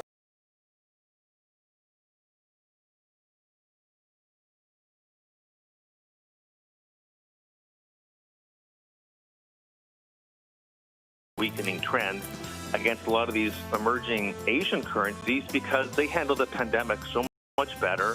They didn't blow their brains out on fiscal policy nearly to the extent that the U.S. has, and they're going to come out, along with China, a lot more quickly. David Rosenberg on fire yesterday. There's no other way to put it. He really pushed against inflation worries and spoke of a persistent level and even disinflation out there and brought it right over to corporate America. We see that right now at Citigroup, where Christopher Danalig, a colleague of Ebrahim Rahari, has a sell rating on AMD. They bought Xilinx yesterday. They've been on fire, phenomenal shareholder return. And Ebrahim Rahari, what's so important here is your colleague, Christopher Danalig, makes very clear this is about a price war. Let's go Jack Welch 101, Ibrahim, to pull in GE as well.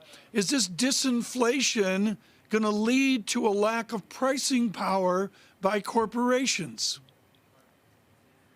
So we do think that the near-term effects of the pandemic are generally disinflationary. So in that big debate, we are siding with those that expect prices to be very subdued and maybe fall in much of the world for the foreseeable future. And that's in part, as you said, there is going to be excess capacity and pressure on pricing, but also because some of the technological advances themselves are disinflationary. The fact that we are using digitization to overcome large differences will weigh on transport and commodities, we think, for quite some time. What happens down the road, I think that will obviously depend to a large extent on where we end with policy outcomes, fiscal policy over the next few years. So I think markets are pricing a lot more uncertainty about inflation a few years down the line. But in the next year or two, I think those disinflationary pressures are going to be pretty acute.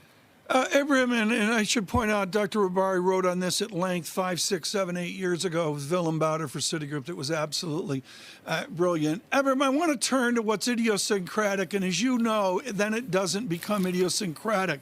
I did the log mathematics this morning to impress Dr. Rahari, where we just moments ago tipped 3 standard deviation move on weaker Turkish lira. Ebrahim, I calculate off the Bloomberg a 4 standard deviation move is an 845 lira. What happens to the house of cards that Mr. Erdogan is doing when he gets a 4 standard deviation weakening? Well, I'm not brave enough to venture a guess what exactly lies in store for the Turkish lira. But as you mentioned, there are clearly Turkey, I think, is a very idiosyncratic case, and maybe not a shockingly surprising degree of volatility that we're seeing, given that there are a number of things that in Turkey are coming together for volatility and maybe vulnerabilities. But it also just points the focus back at there are pretty substantial fragilities in the global financial system that have been tided over by central bank stimulus, and that will pop up every now and then when either things happen, and I think that was the case with Turkey more recently, or when there are more global systemic worries, whether they're linked to the election or whether they're linked to second waves. So I think, as you pointed out exactly, there is the idiosyncratic combining with some more structural vulnerabilities that are relevant here. Ibrahim, but if you look at the extent of the lira rout, what will it actually take for that to stop? Well, the lira is a very interesting case because it's a very thin market. It isn't it isn't one of the commonly available tools of expression for foreign exchange views among investors, and therefore the volatility can be driven by fairly limited flows, let alone very extensive management by the authorities as well. So in the past, what we've seen, what can stabilize the exchange rate in the more recent past of the last year or two, was in fact making it more difficult for investors to be active in that market.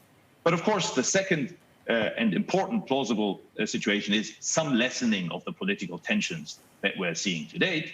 And then the third in line is it is a highly risk-sensitive currency. So even just some normalization in global risk appetite will in the end benefit the Turkish lira as well.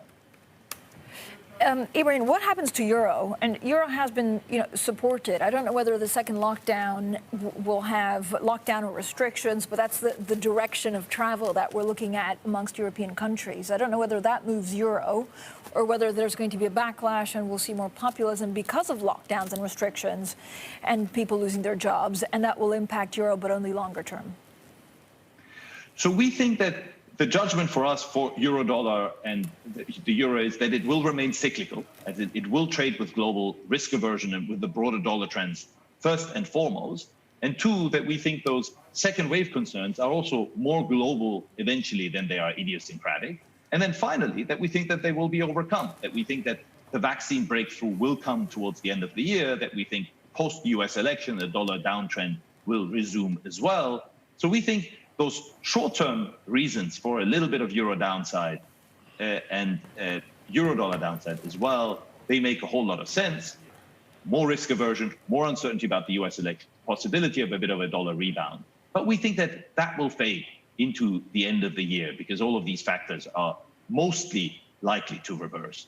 But there's a question and an assumption in there. And that question and assumption is, one, that we will see the US getting a little bit hit harder on the COVID side, and two, that the tensions and difficulties that Europe is confronting right now, that they don't become systemic, that it will be still a relatively well-managed global cyclical recovery that includes Europe, that we don't see the resurgence of political or financial tensions in Europe. And those could easily put an end to the general euro uptrend. But for the time being, we don't see that happen. Ibrahim, thank you so much. Ibrahim Rabari, our Citi Global Head of FX Analysis. Now, we'll have plenty more, of course, on the markets. Tom and I looking not only at euro, looking at dollar, but, of course, also at Turkish lira. Now, let's get straight to the Bloomberg First Word News in New York City. Here's Ritika Gupta. Hi, Ritika. Hi, Francine. Tropical storm Zeta is expected to become a hurricane as it crosses the Gulf of Mexico. Zeta is picking up steam after hitting the Yucatan Peninsula and is on course to make landfall in Louisiana today. It would be the fifth named storm to hit the state this year. The National Hurricane Center is warning of a life-threatening storm surge. And coronavirus hospitalizations have risen at least 10% in the past week in 32 states and Washington, D.C. New Mexico led the way with a 68% increase, followed by Wyoming and Connecticut. South Dakota, Montana, and North Dakota have the most current patients per capita. The month-long surge is putting a strain on the U.S. healthcare system. In Philadelphia, demonstrators clashed with police following the shooting death of a black man. Police say the man had a knife and they shot him. According to the Philadelphia Inquirer, Pennsylvania's governor is deploying the National Guard. The U.S. government is warning of an advanced North Korean hacking group. According to the Department of Homeland Security, the hackers have targeted the U.S., South Korea, and Japan. They're said to focus on foreign policy and national security issues related to the Korean Peninsula. Global news 24 hours a day on air and at Bloomberg Quick Take, powered by more than 2,700 journalists and analysts in more than 120 countries. I'm Ritika Gupta. This is Bloomberg. Francine, Tom. Ritika, thanks so much. Yes, big caps. We covered a lot. We're going to do that a lot in technology in the next couple days. All those big names reporting. Up next, David Sowerby going the other way, looking at mid cap and small cap. Been doing better recently. Sowerby with a gait, a step, a joy to his step, I should say. Futures a little bit better. We found a bid, negative 43. A difficult day for the markets. This is Bloomberg.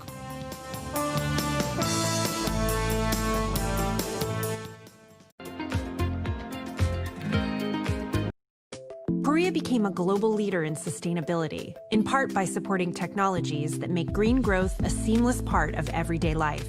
The country continued this tradition with a Green New Deal designed to make Korea's post-pandemic economic recovery greener for people and businesses. Hyundai's Ioniq brand exemplifies this commitment by offering a personalized approach to clean mobility that makes it easier for drivers to live a green life. In terms of user experience, we need to think about how they use the car in their lifestyle. Ioniq users value the practicality of their life. With electric vehicles designed to fit every lifestyle, Ioniq is changing expectations of the modern car. There have been revolutionary technology advances that changed people's lives, like computers, internet, and mobile phone. I believe the next platform that will change the human's life is the car. Mixture. Growth is a way to stay competitive, delight more and more consumers. Welcome to the Best of Bloomberg Technology. I'm Emily Chang.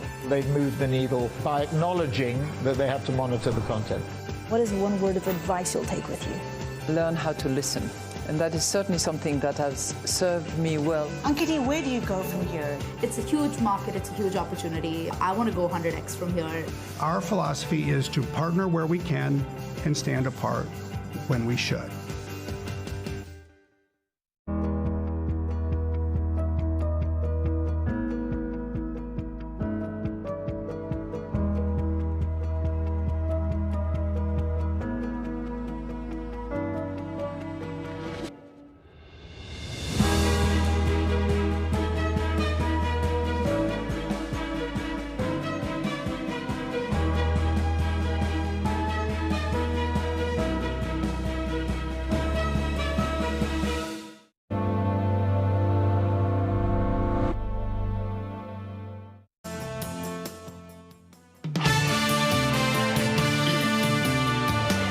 Bloomberg Surveillance. Good morning, everyone. We're watching the politics, of course, of America. We've been Brexit-free today. That is a good and beautiful thing.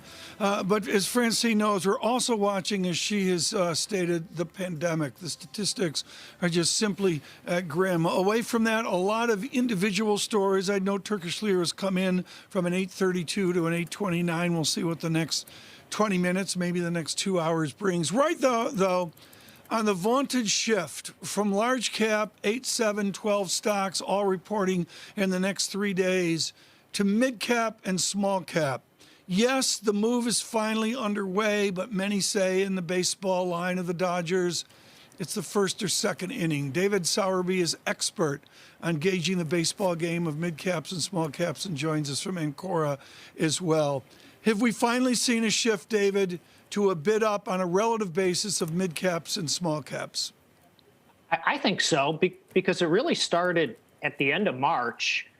And as any stock investor, Tom, I'm going to root for breadth or participation, that it's not a binary event. It's not all large cap or it's not all small cap, but it's something in between. But since the end of March, small cap stocks have outperformed large cap stocks by about 6 percentage points. Mm-hmm. So now it's been sustained. And the backdrop, I think, bodes well for the small caps. That is improving GDP. Their relative valuations are at some of the more discounted levels since 2003. Merger and acquisition activity, particularly in the value space, I think is going to pick up. Well, that's right, David. I don't mean to interrupt, David, but that's exactly where I wanted to go. We saw Xilinx, AMD, and many, many other issues wrapped around the single word scale.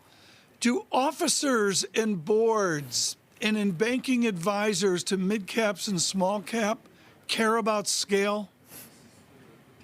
Probably not. They should care about being good investors, good allocators of capital. What are they doing with the cash flow that they're generating? But to that M&A environment, I saw it in firsthand. I've done this long enough that I saw it in early 2000 when the valuations were at similar relative values that they are today, that it became a much more robust environment where companies on the larger side who wanted to scale and grow found better valuations to buy and grow via acquisitions. And I think we're setting ourselves up for that type of environment. But David, depending on who gets the U.S. election, how does that change small and mid caps? How does it change, how we look at restrictions and lockdowns, and how does it change how these companies are funded? Well, Francine, we know we've had the most significant combination of monetary and fiscal stimulus probably that you and I will ever know, more than 40% of U.S. GDP. It's going to keep increasing.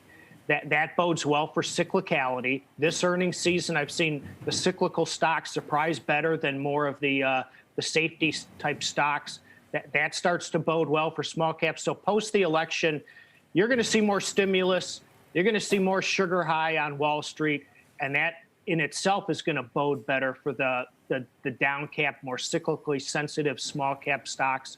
So therein also, I think, is a something that's on the asset side of the balance sheet for small caps to continue to outperform. David, how many will go bust? How many will have to go into administration if the pandemic rages on for much longer and we have extra lockdowns? Well, we saw a glimpse of that certainly in February, March, and April. But I would think that as I've listened to the tone of management teams thus far on conference calls, it was fairly robust in for second quarter earnings. It's continued with third quarter earnings. Naturally, these management teams are always cautious about the go forward amid the pandemic. But the tone of how they're seeing business over the past 3 to 6 months has been decidedly better. And that hasn't slowed down for being about 25% or so through this earnings season. I think it continues into next year, in spite of if cases are spiking because simply there's little appetite for a significant shutdown. Very valuable. David, thank you so much. David Sowerby there, Ancora Managing Director and Portfolio Manager. Now, the Bloomberg Business Flash in New York City. Here's Ritika Gupta. Hi, Ritika. Hi, Francine. Shares of Wells Fargo begin the day at their lowest level in more than a decade. The lender was down almost 4% at yesterday's close. Investors are waiting to hear CEO Charlie Scharf's strategy. Meanwhile, job cuts and the possibility that Wells Fargo will sell off some assets are weighing on the shares. Credit Suisse has started an advisory group to focus on mega deals. Bloomberg has learned the group will pull together top investment bankers from different sectors. It includes some of the highest producing bankers at the firm. Credit Suisse has advised on $248 billion in mergers and acquisitions this year. And that makes it the 5th most active deal maker by volume. An auto insurance platform, Root, raised $724 million in its IPO. Shares were priced above the marketed range. In addition to the public offering, funds managed by Silver Lake and Dragoneer have each agreed to buy $250 million in common shares in a private placement. Root begins trading today on the NASDAQ. And that is your Bloomberg Business Flash. Francine? Ritika, thanks so much. Coming up next, we track COVID-19. Lauren Sauer, Johns Hopkins Assistant Professor of Emergency Medicine. We also have some breaking news out of Eli Lilly announcing an agreement with the U.S. government to supply some 300,000 vials of investigational neutralizing antibody Bamlanivimab. Now, we'll try and understand and have more clarity on what exactly that means for your safety with Lauren Sauer. This is Bloomberg.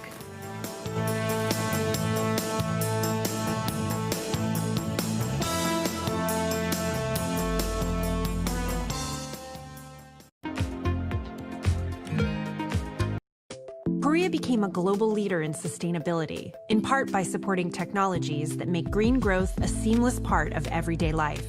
The country continued this tradition with a Green New Deal designed to make Korea's post-pandemic economic recovery greener for people and businesses. Hyundai's Ioniq brand exemplifies this commitment by offering a personalized approach to clean mobility that makes it easier for drivers to live a green life. In terms of user experience, we need to think about how they use the car in their lifestyle. Ioniq users value the practicality of their life. With electric vehicles designed to fit every lifestyle, Ioniq is changing expectations of the modern car. There have been revolutionary technology advances that changed people's lives, like computers, internet, and mobile phone. I believe the next platform that will change the human's life is the car.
a market that over the past few weeks has made it clear it wants to go higher. It got a little spooked by the idea that geopolitical tensions are rising.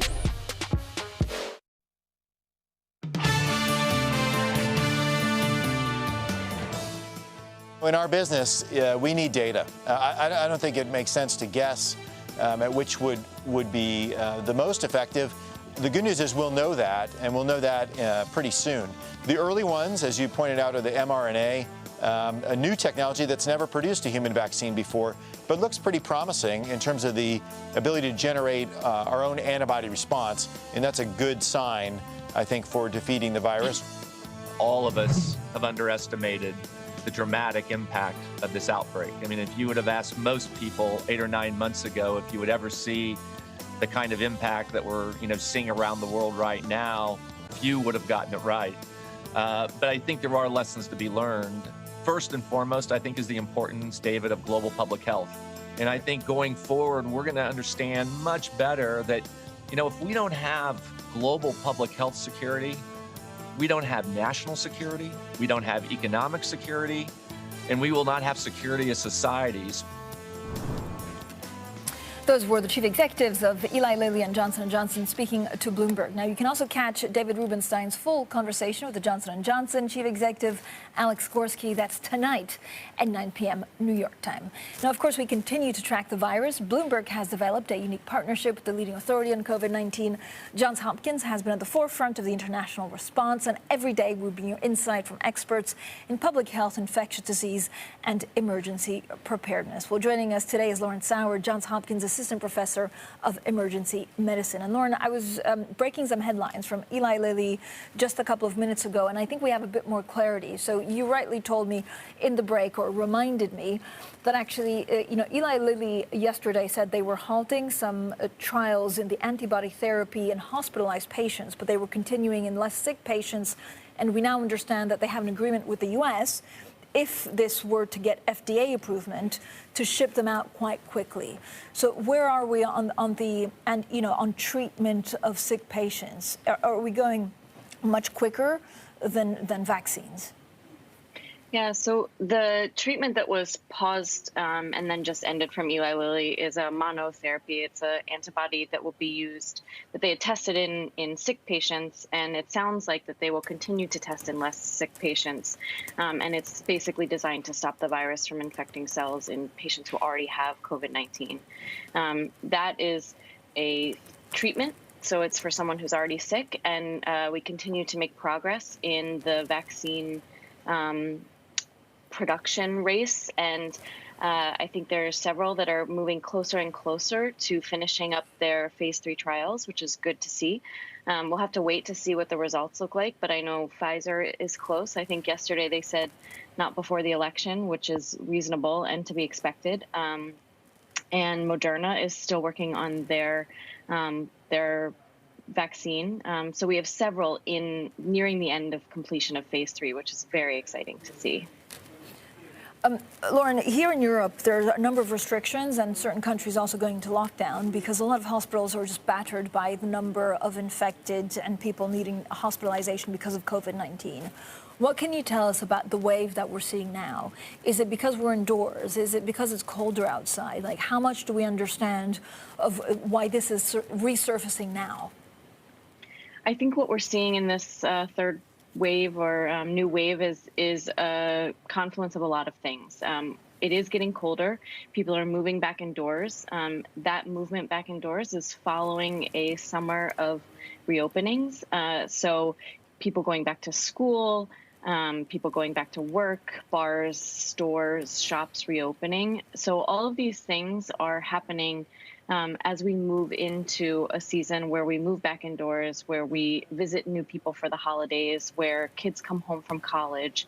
So I think what we're seeing in this uptick in cases is a combination of a lot of behavioral adjustments that we made and then sort of unmade, and then possibly the addition of seasonality.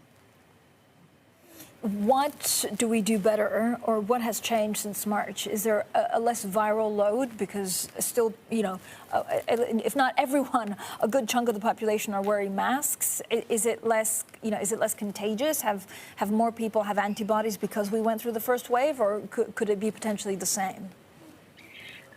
I don't think we are have enough research completed on the contagiousness yet. I think we're doing a lot of work. Some work just came out yesterday showing that people's antibodies are decreasing as we move through this first season of the virus.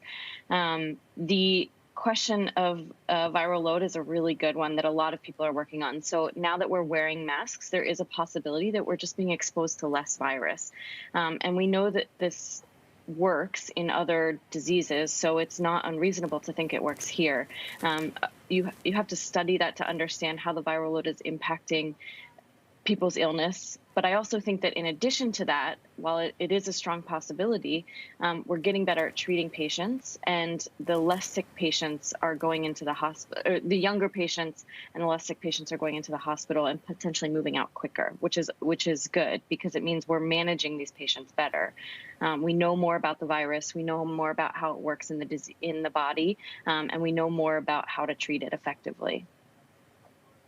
All right, thank you so much, Lauren Sauer there of Johns Hopkins. And be sure to check out VRUS Go on the Bloomberg for the latest information. You can also tune in every day for our exclusive conversation with Johns Hopkins experts for an inside look at battling COVID-19. We're also getting a couple of precious insights from Sam Fazeli on what we broke a couple of minutes ago. Eli Lilly saying the government will accept Bamlanivimab if the FDA grants emergency use authorization, and it seems that the price point for these shots of people who are sick is lower than some of their competitors. So keep an eye on that. This is Bloomberg.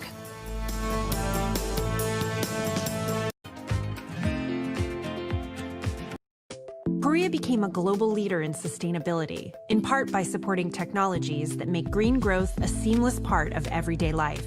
The country continued this tradition with a Green New Deal designed to make Korea's post-pandemic economic recovery greener for people and businesses. Hyundai's Ioniq brand exemplifies this commitment by offering a personalized approach to clean mobility that makes it easier for drivers to live a green life. In terms of user experience, we need to think about how they use the car in their lifestyle. Ioniq users value the practicality of their life.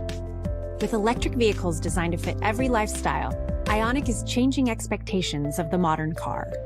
There have been revolutionary technology advances that changed people's lives, like computers, internet, and mobile phone. I believe the next platform that will change the human's life is the car.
Korea became a global leader in sustainability, in part by supporting technologies that make green growth a seamless part of everyday life. The country continued this tradition with a Green New Deal designed to make Korea's post-pandemic economic recovery greener for people and businesses. Hyundai's Ioniq brand exemplifies this commitment by offering a personalized approach to clean mobility that makes it easier for drivers to live a green life. In terms of user experience, we need to think about how they use the car in their lifestyle. Ioniq users value the practicality of their life. With electric vehicles designed to fit every lifestyle, Ioniq is changing expectations of the modern car. There have been revolutionary technology advances that changed people's lives, like computers, internet, and mobile phone. I believe the next platform that will change the human's life is the car.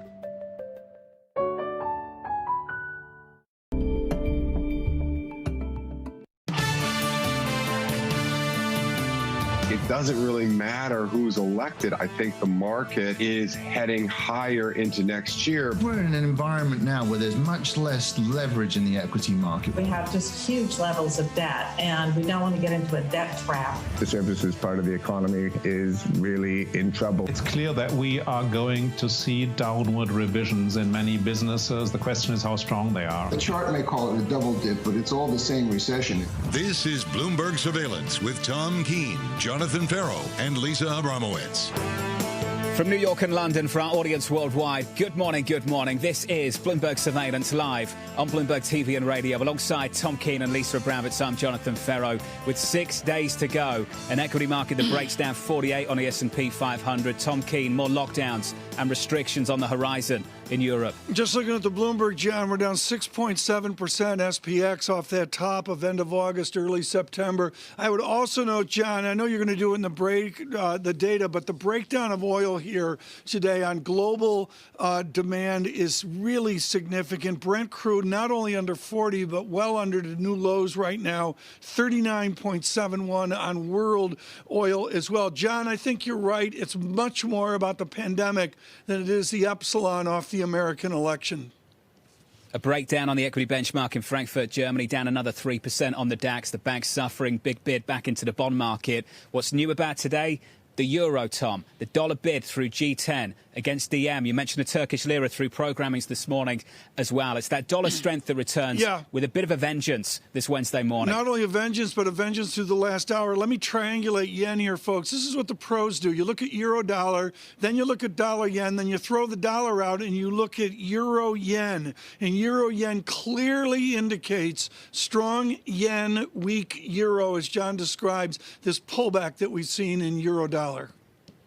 Lisa, the market speaking, leadership speaking a little bit later today. Yeah, and this is what I think is possibly the most important event of the day, 10 a.m. German Chancellor Angela Merkel will be discussing the new virus restrictions that she's already proposed. This would include closing bars and restaurants for the entire month of November to try to stave off the rapidly increasing number of cases of COVID. Meanwhile, also at 10 a.m., the CEOs of Twitter, Alphabet, and Facebook are testifying to a Senate committee. The idea here is what they were putting on restrictions of potential messages, political and otherwise, to fact check. And this is really important heading into the election and also ahead of when everyone and anyone reports earnings tomorrow after the bell. And 6 p.m., Dallas Fed's Robert Kaplan is moderating a panel with ex-Bank of England Governor Mark Carney. I am interested to hear whether they reiterate Bill Dudley's message in a Bloomberg opinion column today that basically the Fed and other major central banks are out of firepower at this point, and they have to continue to try to lean on the fiscal side, which is nowhere to be found, John.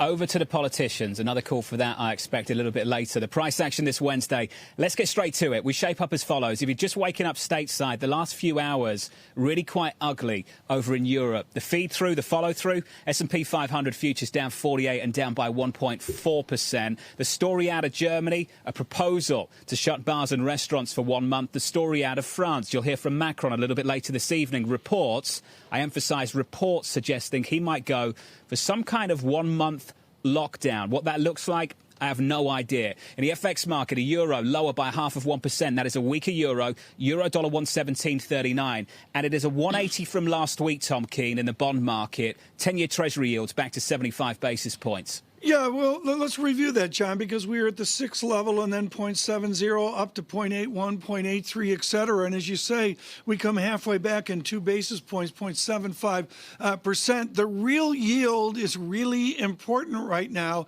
back to a negative 0.96. It'll be fascinating, John, to see within the nominal yield, the break-even, disinflation, inflation, how that real yield plays out through the trading day today. Well, let's take the nominal. I think it's going to be really difficult for the nominal to escape too far to the upside with bunds pegged where they are right now. Bunds coming in another 2-3 basis points on a 30-year, down 4. 30-year bund right now, negative 24 basis points, Tom. Yeah, well, again, we've been looking at this, and the message yesterday was the yields in Europe were actually pretty quiet. They are not today. The 2-year, 10-year, John, as Lisa mentioned, as we were going to air when you were in makeup, and the idea here that the 2s, 10s has really come in and become more narrow. Yeah, to the most, actually, just to give you a size and scope, since March, since that disruption, John.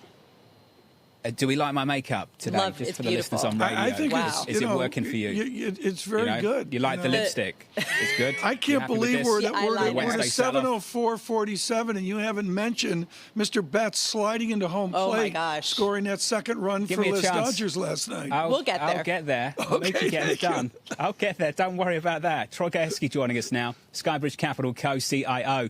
Troy, big news out of Europe. A second wave, potentially a second dip, looking at the restrictions coming out of the continent as well. How are you processing the news this morning, Troy? Yeah, well, clearly it's bad. I mean, from a standpoint of the pandemic, resurging over in Europe, which, as you guys remember, back in March led the U.S. resurgence at the time. And remember, the big left tail risk for markets for quite some time now has been a significant resurgence above expectations, coupled with the potential for no more fiscal stimulus, right? And so, up until today, most of the selling we've seen from the two kind of tops we had in late August and mid-September have been tied to the fact that fiscal stimulus was being priced out of the markets. And one day was the day where it was effectively priced out completely prior to the election. And now with a combination of resurgence, and Tom mentioned this, equities are only off 6-7% from the recent high where we were about 23 times earnings. There could be more downside as we close the month into early next month prior to the election.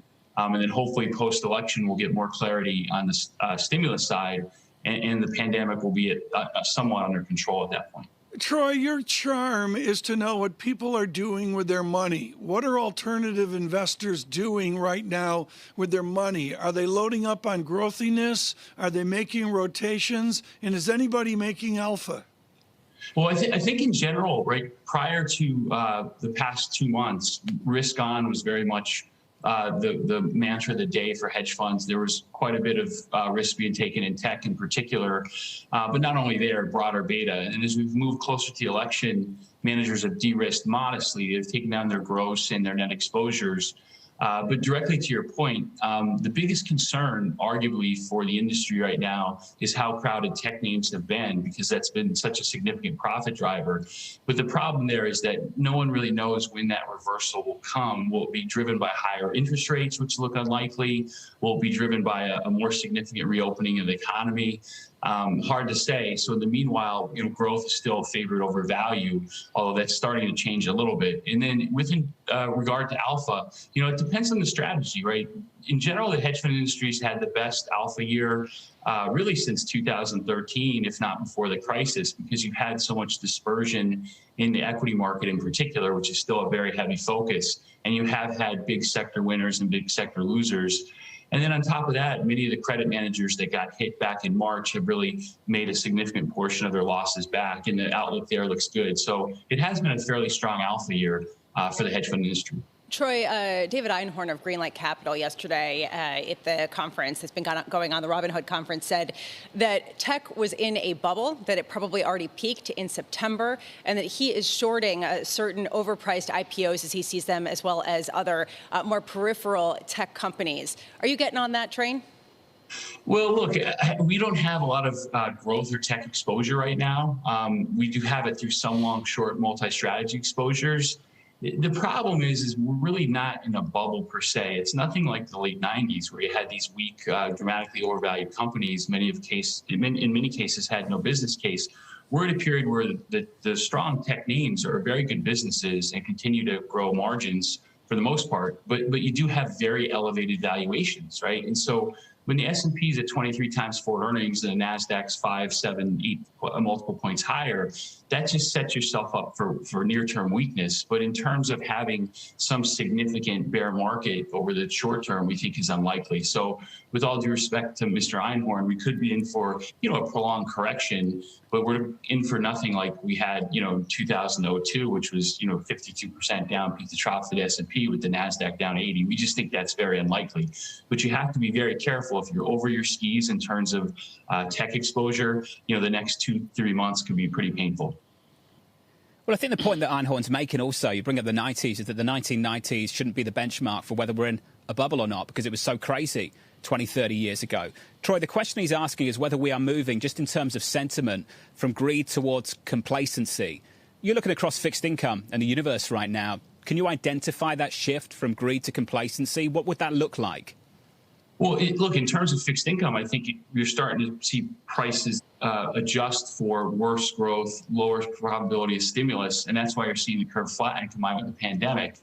In complacency, I mean, I would say the term would be more exuberance like we had in August. I mean, August was a month where you had very frothy behavior in markets. You had mini parabolic behavior, not only in broader indices, but also in some of the larger cap tech names in particular, many of them tied to the pandemic. So that was arguably the peak froth. And then you started to build it back up a little bit last week, and now you're seeing some of the froth come out. We just don't see complacency in terms of, managers being very comfortable with their risk and not factoring in all the various risks that are coming about. Again, people have been de-risking modestly going into the election. So I don't think it's necessarily complacency. It's just that the froth that was built up in August has not quite come out, and we might need to have 3 to 5% more downside in the S&P to kind of clear out some of that excess. Getting about half of that right now. Troy, great to catch up, sir. Good to see you. Troy, great to see you guys. Skybridge Capital. Thank you, Troy. Appreciate it, sir. Equities breaking down again. Another leg lower here. Session lows down 53 on the S&P 500, off by a little more than 1.5%. We started this program just briefly talking about the bid into the bond market, the rally into treasuries. What's happening with banks? JP Morgan in pre-market trading down another 2 percentage points. Coming into Wednesday, Monday, Tuesday, Tom, JP was down 4.3%. It's been a tough week for the banks. Yeah, and the blur, John, I mean, I know you're only on an hour or two a day, but in the blur of my day yesterday, John, I was thunderstruck by the year-to-date performance of the good banks, let alone talking about the bad banks. You know what? You can only do that for so long. You can only get away with that for so long. I should point out, John, as well, Microsoft, not bad. Deutsche Bank, not bad. And the stocks really did not drive higher.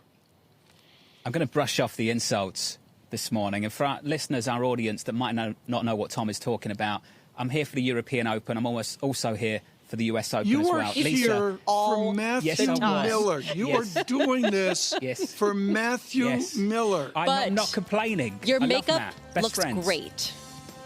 Lisa, that's all that matters. I thought I was your best friend. Not anymore. It's Lauren from Makeup. That's who my best friend is. From the City of London this morning. Good morning. This is Bloomberg.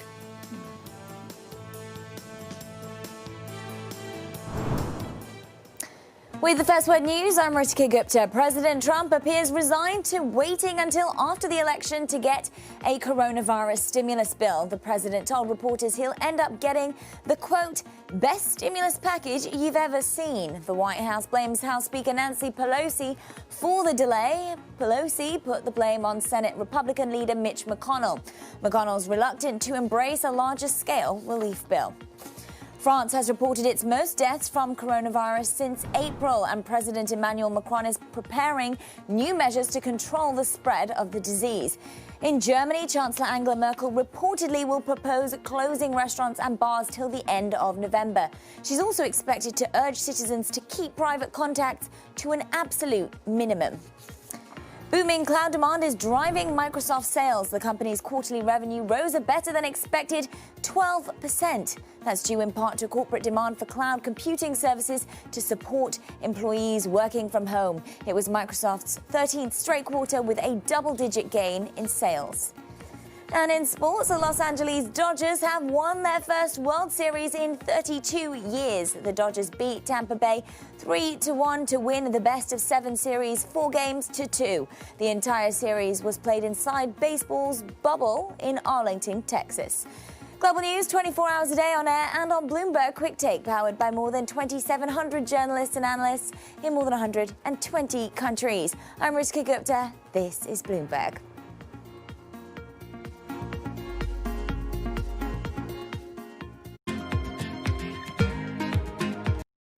Korea became a global leader in sustainability, in part by supporting technologies that make green growth a seamless part of everyday life.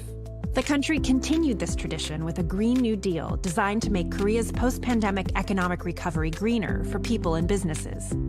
Hyundai's Ioniq brand exemplifies this commitment by offering a personalized approach to clean mobility that makes it easier for drivers to live a green life.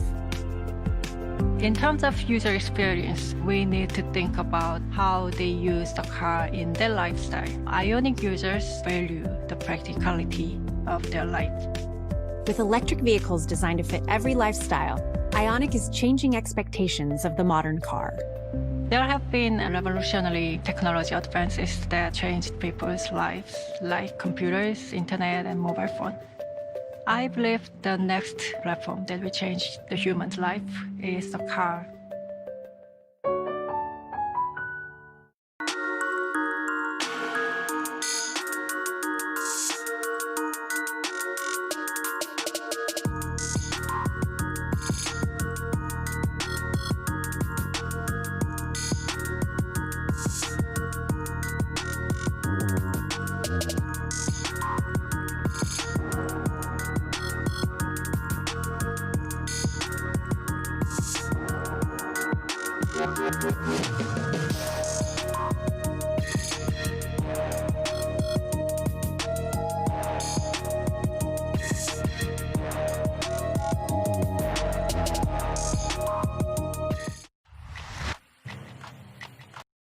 Korea became a global leader in sustainability, in part by supporting technologies that make green growth a seamless part of everyday life.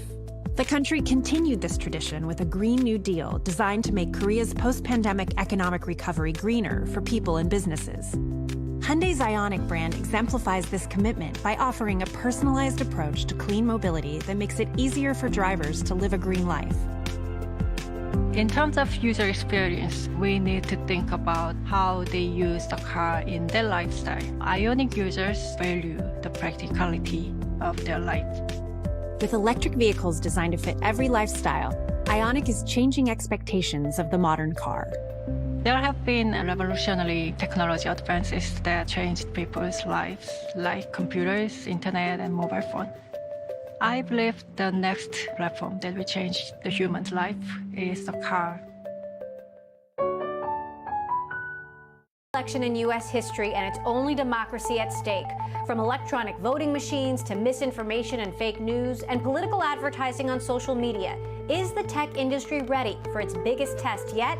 I'm Emily Chang, and we'll be focusing on these issues all week on Bloomberg Technology in a special electioneering series. Tune in 5 p.m. Eastern, 2 p.m. Pacific, only on Bloomberg Television. I'm David Weston. Bloomberg Television is reinventing one of the most iconic brands in financial television for a new audience. Join me to see the news program for the clever investor. This is Bloomberg Wall Street Week. There's been so much pain, so much suffering, so much loss in America. More than 225,000 dead Americans because of COVID-19. On November 4th, you'll hear we're doing extremely well. You'll see. You know, they used to always say that Europe, look at Europe, look at Europe. Well, first of all, they count their cases totally differently. But look at Europe. Well, they have a big spike. And you know what? It's going to go down. Look at Europe. That's the story this Wednesday morning. Good morning. The President of the United States there and Vice President Joe Biden on the campaign trail with just 6 days until the U.S. election. From London and New York, let's get to the price action this Wednesday. We shape up as follows. Equity futures gapping lower. Around about 3 hours ago, we just add to that. We're down about 47 on the S&P 500, off by 1.38%. Europe is where the pain is. Euro dollar 117.39. More restrictions potentially coming from Germany, coming from France. Euro dollar down 0.5%. And in the bond market, 76 basis points is your yield on a 10-year, down around about a basis point. But Tom, around about 20 minutes ago, you mentioned crude, 37 handle, coming in 4.6% on the day. Down $1.81. Brent crude 39. $59.62 on global oil. I'd also note, John, moments ago, dollar yen out to new strength. This is really critical to see how yen dynamics move, given what equity is doing and also blended against the U.S. dollar. Yen right now at 104.16. Always a joy to speak to Kevin Cirilli, and what Kevin knows is, Kevin's like okay about every 6 out of 7 days, and then on that 7th day hits a ball out of the park. Same thing with Faro. He's like, really, you Farrow's are coming in hot today, Tom. Okay, and then boom, it's John Farrell, the Farrell we know, the real yield we know. Kevin Cirilli, Mike Allen, and Steph Snyder on fire at Axios this morning, and they have a single line in their report looking at the stunning mathematics right now of an idea unimaginable, which is we don't get more conservative as we age, that some of the nation is screaming a new liberality as they age. Do you see any indication of that?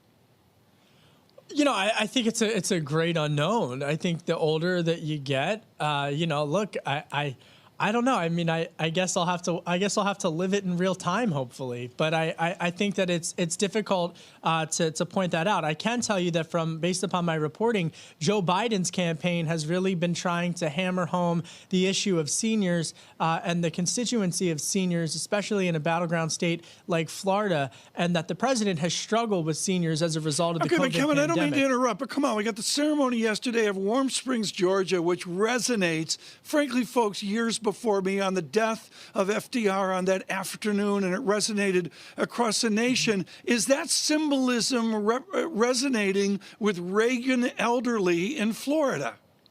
Well, that's the precise dynamic. I mean, one could make the argument that the Reagan Democrats or the Kennedy Catholics are really the coalition that Joe Biden is trying to speak to and pitch to, especially when he is invoking some of the historical nature, not just of FDR and polio, but also invoking his own personal narrative, his own personal experiences with loss, and that he's trying to make that a part of his ethos appeal to the electorate. But from a broader standpoint, COVID-19, especially in terms of the psychology of an American and the average American senior citizen, has really been a different, not just experience in terms of geographics, but also a different experience based upon your demographic and your age.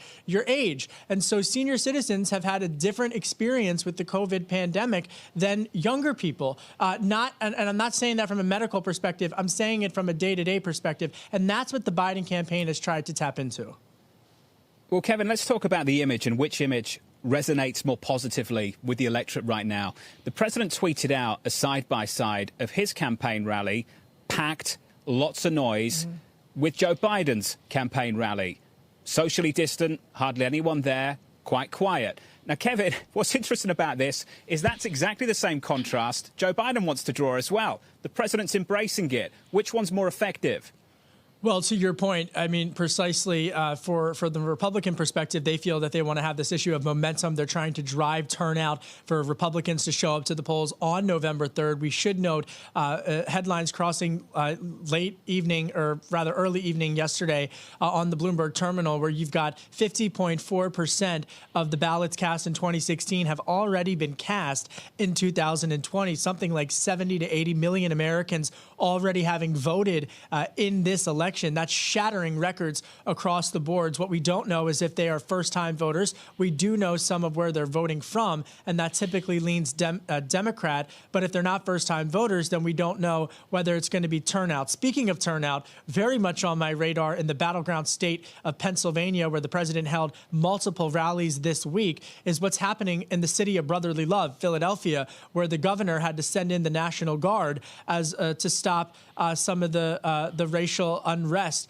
that has bubbled over in the past 48 hours. What impact will that have in terms of, again, turnout on November 3rd? And so all of these unknowns, variables, really could have multiple effects, including which, when we get the final result, whether it's in the days or weeks after next Tuesday. Well, Kevin, I'm glad that you brought up the protests going on in Philadelphia right now, and this follows the police killing of a 27-year-old black man man who they said had a knife. Protesters have been clashing. There have been injuries on all sides. And in the past, when we start to focus more on law and order, when we start talking about the National Guard going into a city, that has in the past really been a divisive issue and has been something that has motivated people, perhaps on the Trump side as well as others. At this stage in the game, though, given how many of the votes have been counted already or that already have been submitted, can anything move the needle? Well, look, I mean, in terms of the data, according to the New York Times, the President Trump is overperforming his level in the Philadelphia region compared with his level in 2016. And what I mean by that is turnout in Philadelphia, which is where the Biden campaign is headquartered, is going to really be what decides whether or not Joe Biden can win back Pennsylvania. Now, all early polls would indicate that he is on path to do that. I've got some fresh reporting in terms to answer your question directly, Lisa. Yesterday, I spoke with a Republican source connected to the president's reelection campaign who told me one of the options on the table is, and you heard the president allude to this yesterday on the campaign trail, is to have a series of rallies after the election as folks are sorting out and counting the totals. That could also be a strategy that Joe Biden deploys. So we could have rallies and events and public speeches well into late next week or next weekend. And that could provide some confusion, obviously, in terms of as the results Just are getting... exactly. And it would also drive media cycles. So I say that not to get into hypotheticals, but to kind of prep for what we could be seeing next Wednesday, Thursday, and Friday. Kevin, thank you, sir. Appreciate your time this morning. Good morning. Kevin Cirilli, Bloomberg Chief Washington Correspondent, alongside Tom Keene, Lisa Abramowitz. I'm Jonathan Ferro. I'll just skip past that little chit-chat with Tom for now, get straight to the price action. Just don't want to go there. Going to avoid him for the next 90 minutes or so. Equities down. The S&P 500 coming up next. That's a dare. Megan Green of Harvard Kennedy School, Senior Fellow. This is Bloomberg. Korea became a global leader in sustainability, in part by supporting technologies that make green growth a seamless part of everyday life. The country continued this tradition with a Green New Deal designed to make Korea's post-pandemic economic recovery greener for people and businesses. Hyundai's Ioniq brand exemplifies this commitment by offering a personalized approach to clean mobility that makes it easier for drivers to live a green life. In terms of user experience, we need to think about how they use the car in their lifestyle. Ioniq users value the practicality of their life. With electric vehicles designed to fit every lifestyle, Ioniq is changing expectations of the modern car. There have been revolutionary technology advances that changed people's lives, like computers, internet, and mobile phone. I believe the next platform that will change the human's life is the car.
This is Bloomberg Best, your weekly review of the most important business news, analysis, and interviews from Bloomberg Television around the world. Ken Burns, welcome to Bloomberg Big Decisions. We have always been a mixture of things.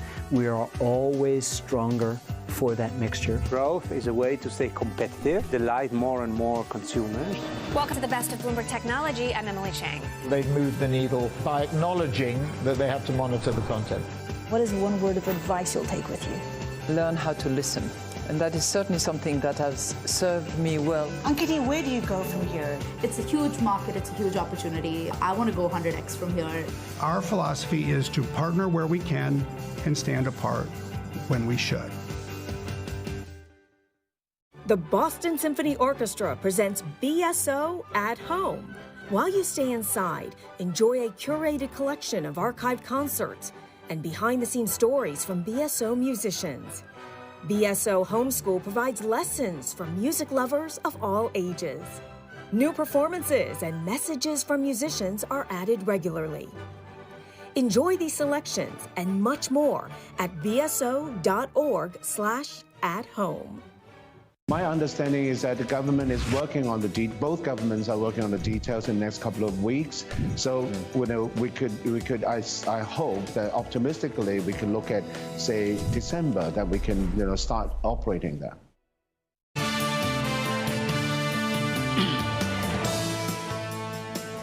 Wednesday morning, worldwide, a classic risk-off setup. Alongside Tom Keene and Lisa Abramovich, I'm Jonathan Ferro. That's not the risk-off setup, it's the price action. Well, it looks a little something like this. Well, Lisa, might be on a daily basis.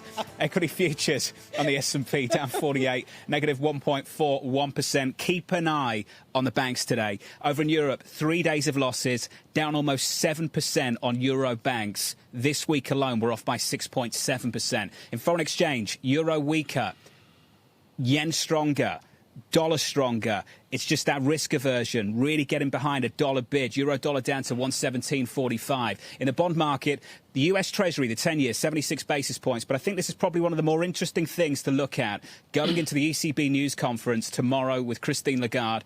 It's what's happening to Italy, or rather what isn't happening to the Italian debt market. Yes, BTPs are softer. Italian bonds are lower. Yields are higher by almost 5 basis points. But, Tom, 8-9 months ago, I think you would have seen a much more vicious move off the back of what is happening in Europe this morning. Well, John, let me do this. As we look at the data right now, folks, I do want to mention gold out of bed and right back to support here. $18.94 on gold. It's down 17, make it $18. You know, it's a goofy chart. I don't want to go all charty on it right now, but nevertheless, on support. It'll be interesting to see how gold breaks here over the next number of days. Megan Green is at Harvard Kennedy School with a very nice global sense, and particularly, even though her work in the United States, with a very continental Europe sense. John, why don't you bring it on with Megan Green here on your observation you just made on the sustaining of price for Italian debt? Well, Megan, I wonder if for now that is the one little piece of comfort for Christine Lagarde tomorrow in that ECB news conference. It might change, but for now, we're holding in there on the periphery, Megan. Yeah, I think that's right, though I think the jury's still kind of out on this EU recovery fund, which was the reason that anyone really had faith in the Eurozone or the EU right now. And the recovery fund is kind of stuck in the plumbing. There are governance issues, but also a bunch of countries have come out and said that they don't really want to take on the loan portion of it. They just like the grants, which effectively reduces the size of the recovery fund. And as we see a resurgence of new cases across Europe, the ECB is due to meet. I don't think they'll do anything at this meeting. I think they'll just set up for further easing in December when they come out with new forecasts and when they have a better sense of how bad this second wave in Europe is. So I think Christine Lagarde will just stand pat for now, but we'll have a bearish tone so that the ECB can go ahead and ease further in December. Megan, I want you to link pandemic news into the observation John has been making all morning on the banks, not only beleaguered EU banks, but even the U.S. banks really underperforming. And as a general statement, is the system unraveling now with this pandemic news, or can there be a bid found out there? Well, I think that the resurgence of the virus shouldn't have surprised any of us, but I think it is surprising a lot of investors, particularly as we're seeing some countries lock down again. I think it's generally consensus that no one has any appetite for further lockdowns after what we experienced in March, April. And actually, we're seeing Ireland, Wales, for example, who locked down pretty severely, and now France and Germany are talking about measures. And so insofar as banks are a cyclical stock, I think there is this new realization that actually things could get quite bad this winter. We might have to take fairly extreme measures, though I think governments will go out of their way to make lockdowns regionalized rather than broad brush as we did before. Where is the dialogue, and you're very good on this at Kennedy School, of getting from a 2% of GDP fiscal assistance out to what we're hearing in selective interviews, which is a need for a 5 or a 6 or a 7% of GDP fiscal package? Are we nudging towards that shock amount? Look, a lot of the support measures in the U.S. expired already at the end of July and August. And so the longer we wait on re-upping the stimulus, the bigger it's going to have to be, particularly as we go into winter, where we're going to see a further headwind to growth. So I think that the longer we wait, the bigger that package will need to be in order to carry businesses and workers across to the other side when the weather gets warmer, or when we get a vaccine or treatment. So I do think that envelope is increasing every day.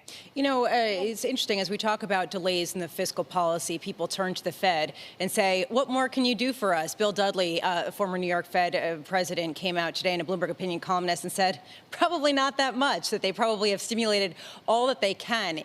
Do you agree with that assessment here, this idea that the Fed has offered pretty much all that it can to stave off what could potentially be escalating bankruptcies and consumer insolvencies as the virus continues to spread? So I don't actually agree with that. The Fed would have to get innovative and would have to do some really unconventional stuff. But there is one tool that I've been banging on about here and elsewhere, which is dual interest rates. The ECB has established them. The Bank of Israel just introduced them, whereby you have one interest rate for borrowers and a different interest rate for savers. So you can cut the borrowing rate really deeply negative and subsidize banks to lend. And then you can increase the deposit rate so that you can benefit savers. So you can subsidize borrowers and savers at the same time. That's an unambiguous stimulus across the entire economy. Now, central banks are reticent to implement this in part because it's sort of fiscal policy. And I don't think it's the best scenario.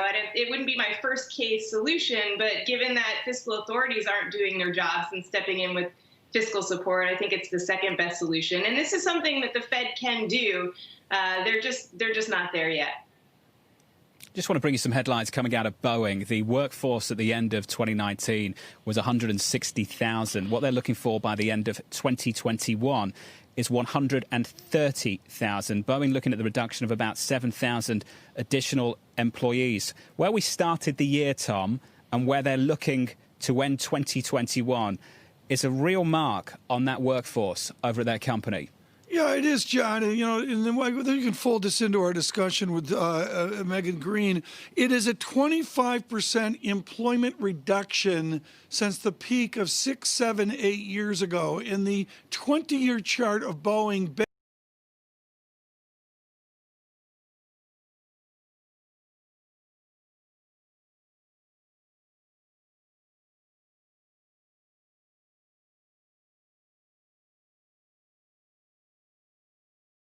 with the 737 MAX. And I think we can take those numbers and stretch them out across the economy. What we do know is that we've had this precipitous decline, and we saw the implications for the labor market. And then we had this massive boom. We saw the implications of those for the labor market too. And now we're just stuck in the long, hard slog period where we've seen, many more jobs become permanent losses rather than temporary losses. The number of long-term unemployed is set to roughly triple over the next 2 months. So it's going to be harder and harder to get these workers back into the workforce. And so I think there will be scarring from that. Megan, that was the least constructive view, and now I'd say arguably it's not anymore. Things have changed in the last month. The risk now is the second wave turns into a second dip. Megan, how do you read that at the moment, looking at the caseloads, the casing by the virus, and I think it will be driven more by confidence than government policy. So if people feel like going out will land them up in the hospital, they're just not going to do it, whether government officials tell them that they can or not. And so as the virus, as new cases spike, which we're seeing, and we're also seeing, deaths increase, I think people will become afraid, and that will be a huge headwind on the economy at a time when we're still waiting for fiscal stimulus measures in the U.S. I mean, this is sort of a perfect storm for another dip. And so that's certainly possible, but it depends entirely on the virus and also on our policymakers.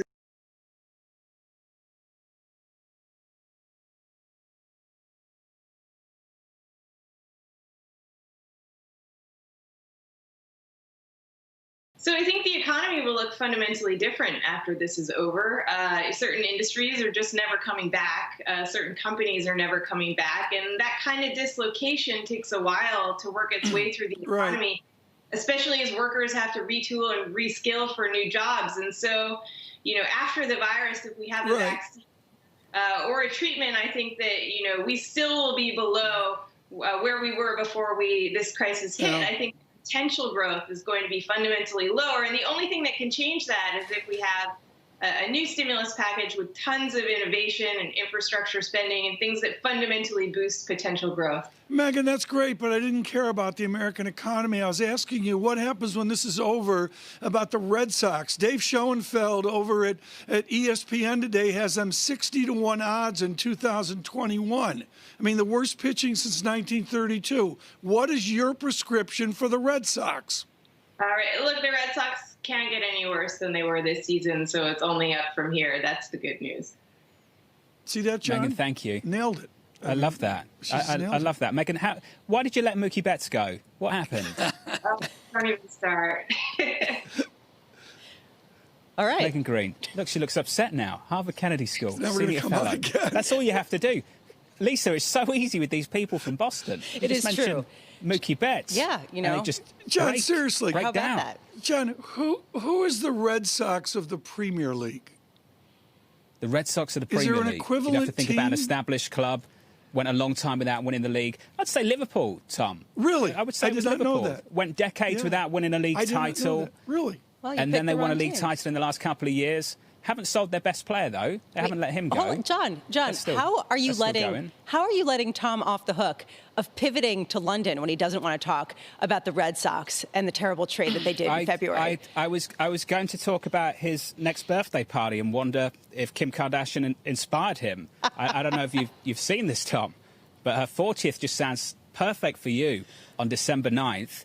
After 2 weeks of multiple house screens and asking everyone to quarantine, I surprised my closest inner circle with a trip to a private island where we could pretend things were normal just for a brief moment in time. I could see us doing this, Tom, in December. We're going to take the little... I'll quarantine for 2 weeks. We're going to take the lift over to Roosevelt Island and quarantine. Al from New Jersey will put us over there for a month. Wonderful. The tram to I look forward to that. Island. Coming up on this programme, John Freeman, CFRA analyst, 41 minutes in. Took us a while to come off the rails this morning. Be proud of us. Equity futures down 49. Look at that, down 1.45%. This is Bloomberg.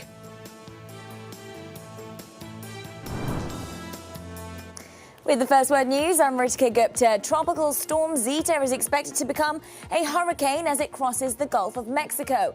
Zeta is picking up steam after hitting the Yucatan Peninsula and is on course to make landfall in Louisiana today. It would be fifth named storm to hit the state this year. The National Hurricane Center is warning of a life-threatening storm surge.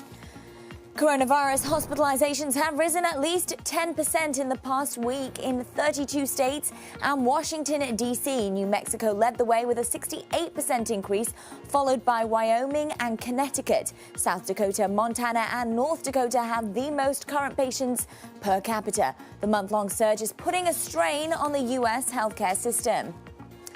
And in Philadelphia, demonstrators clashed with police following the shooting death of a black man. Police say the man had a knife and they shot him. According to the Philadelphia Inquirer, Pennsylvania's governor is deploying the National Guard. The US government is warning of an advanced North Korean hacking group. According to the Department of Homeland Security, the hackers have targeted the US, South Korea and Japan. They're said to focus on foreign policy and national security issues related to the Korean Peninsula. JP Morgan says a surprise win by President Trump next week could benefit US stocks and the dollar. The bank's strategists say a Trump victory also would hurt Asian assets. Joe Biden is currently leading in the polls, but Wall Street firms have recently cautioned against assuming he will win the election. Global news 24 hours a day on air and on Bloomberg Quick Take, powered by more than 2,700 journalists and analysts in more than 120 countries. I'm Ritika Gupta. This is Bloomberg.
Give you a sense of the real-time action. The 10-year yield tumbling now 11 basis points, so continuing in this knee-jerk risk-off feel.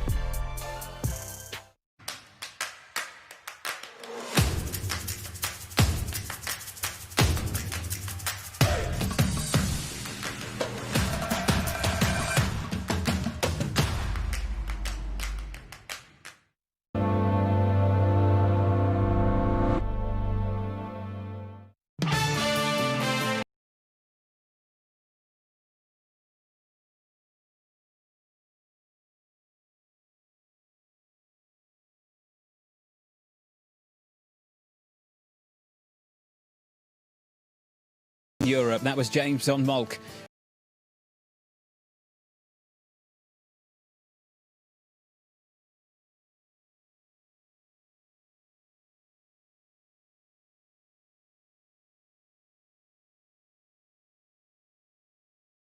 Europe, euro dollar down to 117.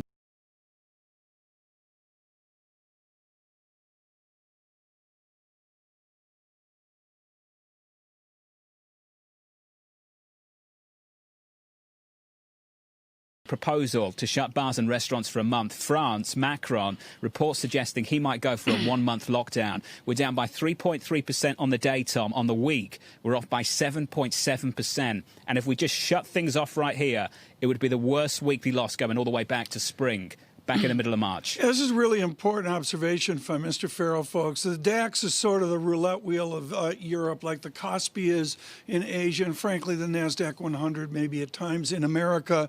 And it's a 3 standard deviation move. It's just kissed a 3 standard deviation move down. And as John mentioned, that takes you back to March and some real challenges there. We're watching the bond market in Europe as well very carefully. Negative 0.79% on the 2-year yield. Right now, with CFRA, John Freeman joins us. He covers Microsoft, which is pretty easy. Strong buy, moonshot. It goes up and up and up.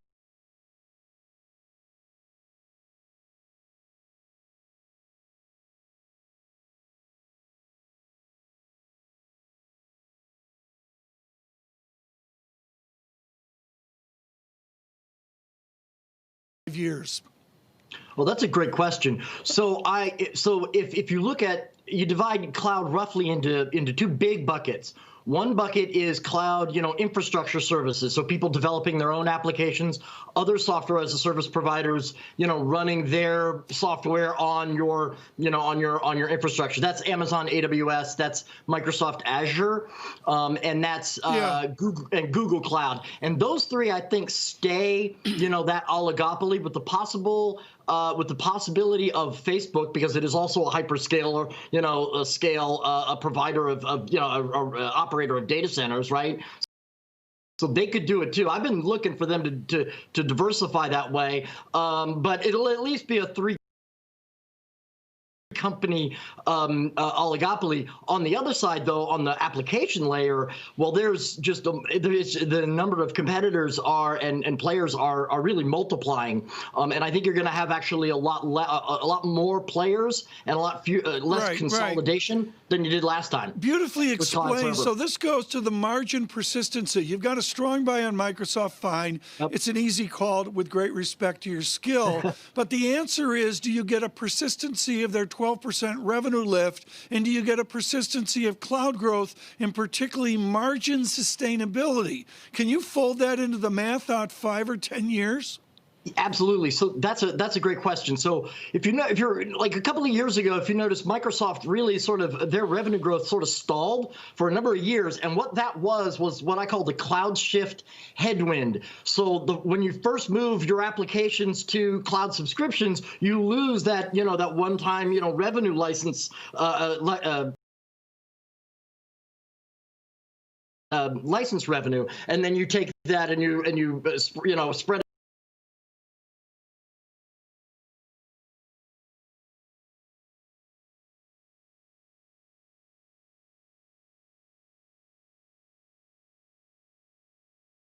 365, our Office, right? And it's going to 365. That grew also very nicely in the quarter, up 21%. So it's not just Azure, right? Yeah. Well, John, a lot of people would agree with you that Microsoft delivered great earnings that beat expectations, and yet shares down more than 2% ahead of the open today. And it does raise a question of whether big tech is priced to perfection and whether people have already given them credit for the years of growth that they're going to.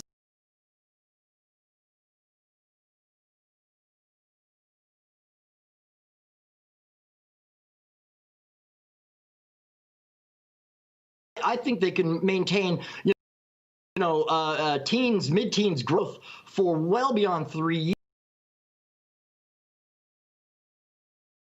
of software companies that, you know, kind of top out at 40% operating margins. They never really seem to get higher than that. I don't think cloud is like that. The economics are different. And you can go up to 50, 60, you know, theoretically, you could get up to 60% gross margins with some of these business or operating margins with some of these businesses. Well, there's also a question of market share because Azure is number 2 in cloud services behind Amazon's offering, AWS. And how much did that really matter up until now? Because the cloud services businesses was growing that much more quickly. How are they doing when it comes to positioning and competing against Amazon, given Amazon's dominance? So they have one really great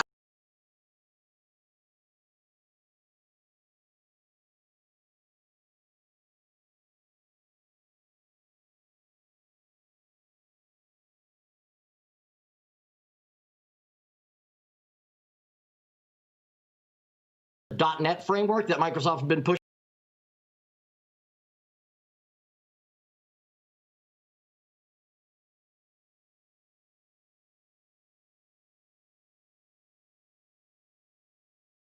At least with the .NET framework, that's easy. That's a lot easier for them to do that. That's a competitive advantage that's in.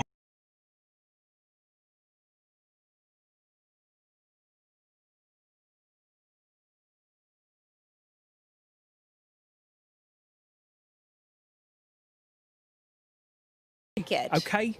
Seriously? Okay. I don't want to get hate mad about this. Okay. Wait, hold on a second.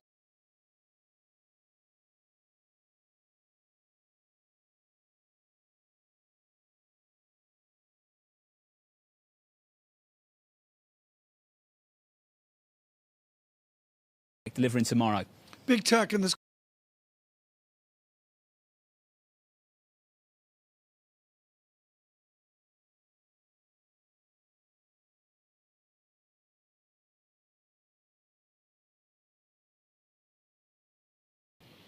Alongside Tom Keane and Lisa Abramovich, I'm Jonathan Ferro.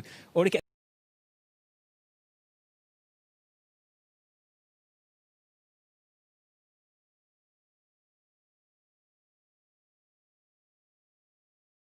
Be quiet, let you bury yourself. Thank you. I appreciate that. I've got about 30 seconds left to do it. S&P 500 futures. Look at those markets. Down 45. How about those markets? Negative 1.3.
Korea became a global leader in sustainability, in part by supporting technologies that make green growth a seamless part of everyday life. The country continued this tradition with a Green New Deal designed to make Korea's post-pandemic economic recovery greener for people and businesses. Hyundai's Ioniq brand exemplifies this commitment by offering a personalized approach to clean mobility that makes it easier for drivers to live a green life. In terms of user experience, we need to think about how they use the car in their lifestyle. Ioniq users value the practicality of their life. With electric vehicles designed to fit every lifestyle, Ioniq is changing expectations of the modern car. There have been revolutionary technology advances that changed people's lives, like computers, internet, and mobile phone. I believe the next platform that will change the human's life is the car.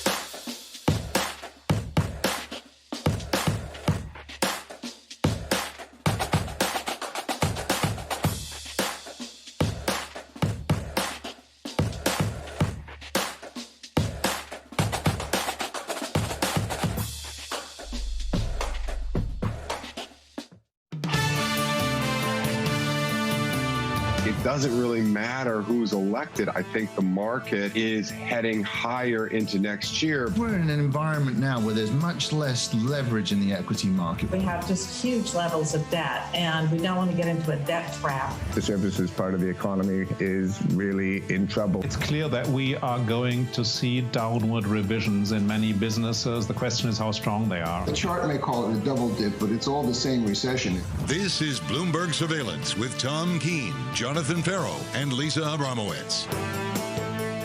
Good morning, everyone. Jonathan Farrow, Lisa Abramowitz, and Tom Keene. The fog in New York, a metaphor for the fog in the market, the uncertainties out there in the election, and particularly on pandemic news worldwide. John Farrell, we're touching -50 on futures. Folks on radio and TV will do more data checks through the hour. We'll even let Farrell in on board with his famed cross-asset data check as well. John, futures -51, Dow futures -495, three big figures out on VIX. What's the data on the screen, John, that matters to you right now? I just think the news flow out of Europe has hijacked the whole agenda this morning, Tom. The data for me is looking at the banks and bank equities, particularly in Europe. Another breakdown. It's been brutal all week. I think the banks this week are down 6-7 percentage points in Europe. That's where the story is. More restrictions. The market's speaking. Leaders will later. And I think that's what we've got to look for. Macron a little bit later this evening. Reports out of France suggesting a one-month lockdown. Chancellor Merkel this morning talking about proposing closing restaurants and bars for up to a month. The clue's in the word winter, Tom. It's winter now in Europe, and you're starting to see the consequences of that with COVID-19.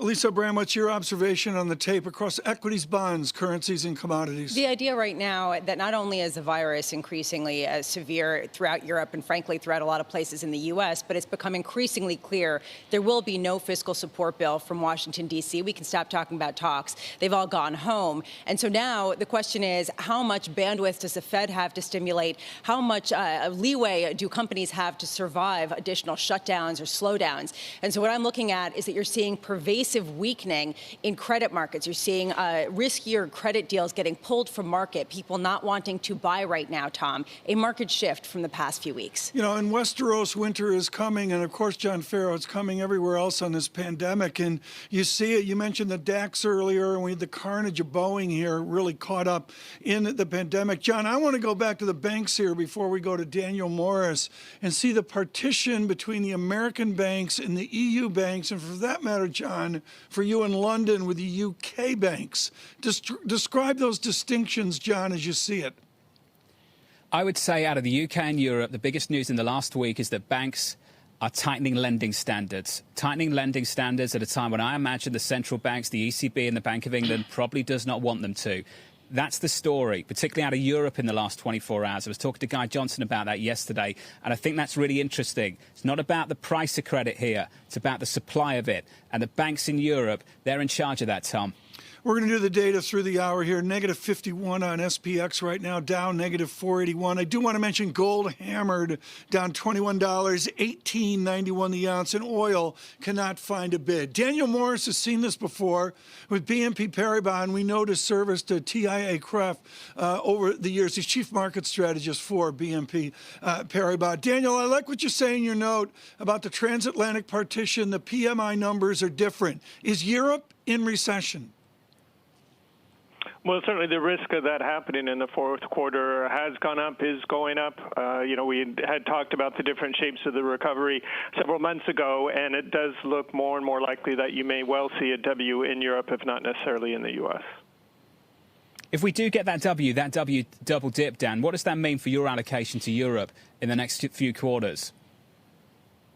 Well, currently we're overweight U.S. and emerging markets as opposed to Europe in our multi-asset portfolio. So I think that simply reflects that risk that you see in Europe. And in addition to that, the relative lack of tools, options in Europe to compensate for that, be it monetary stimulus, be it fiscal stimulus. They just don't have as many levers as you see in China or in the U.S. for that matter. The fear that I think a lot of people have this morning, Dan, and I'm not saying what the probability of it happening is, you can talk to me about that, is that Europe's present right now is in America's near-term future. Does it have to be that way, Dan? Well, I think there's two things we really need to keep in mind. One, there's just the evolution of the pandemic itself, number of infections, number of deaths, and so on. And from that point of view, I think it is certainly a possibility that Europe is just ahead of the curve in this sense, and this is what we're going to see in the U.S. But what's really going to matter more for the markets is the reaction to it, and that's really been the story all along. It's the restrictions that are driving the reaction in the market today. We've had the increase in infections, frankly, in France since August, but the markets were relatively blasé about that because the assumption had been no more lockdowns, been there, done that. They just can't go back to nationwide lockdowns. It's too costly, except what we're seeing now in the face of these just very high numbers in terms of daily infections, that governments are kind of stepwise moving in that direction. Now, of course, they still want to avoid that, but the pressure is building and the markets are pricing in now that that's the ultimate endpoint that we reach. Maybe not full nationwide lockdowns, but something a lot closer to that than they would have thought a month ago. Daniel, is this a buying opportunity then if there's more of a pullback in the face of restrictions and lockdowns, given the fact that people are still expecting some sort of fiscal support bill next year? Well, we're not allocated that way currently. We have a modest overweight to equities in general. I think you're always waiting for a good buy the dip opportunity. Our medium-term outlook is constructed partly based on the anticipation of some sort of fiscal stimulus, certainly in the U.S., anticipating that, in Europe even, there will be a point where stocks just look so attractive and you want to move in. But we'd probably say it's premature to be making that type of change right now. What do you make of the fact that earnings have been coming in broadly better than expected, and yet people have just been punishing anyone who's underperformed, and even those like Microsoft that have outperformed but not crossed a high enough bar? Yeah, well, I think it's, the refrain, what have you done for me lately, partly, and I think the fact that you've had such a swing in sentiment over the last month, over the last week or so, frankly, and, inevitably earnings seasons are backward looking, and we're going to say, well, gosh, that was really great for the third quarter, but it isn't telling me as much as I would like about the fourth quarter. So even though the surprises are quite good, that's not necessarily helping, as you point out. That said, if we do look at the guidance, the forward guidance, it has been, very, very positive. I mean, 2/3 of the companies that have given guidance so far, it's been upwards. Now, of course, there's always that qualifier that we know fewer companies are offering guidance than in the past, and it's still relatively early in the earnings season.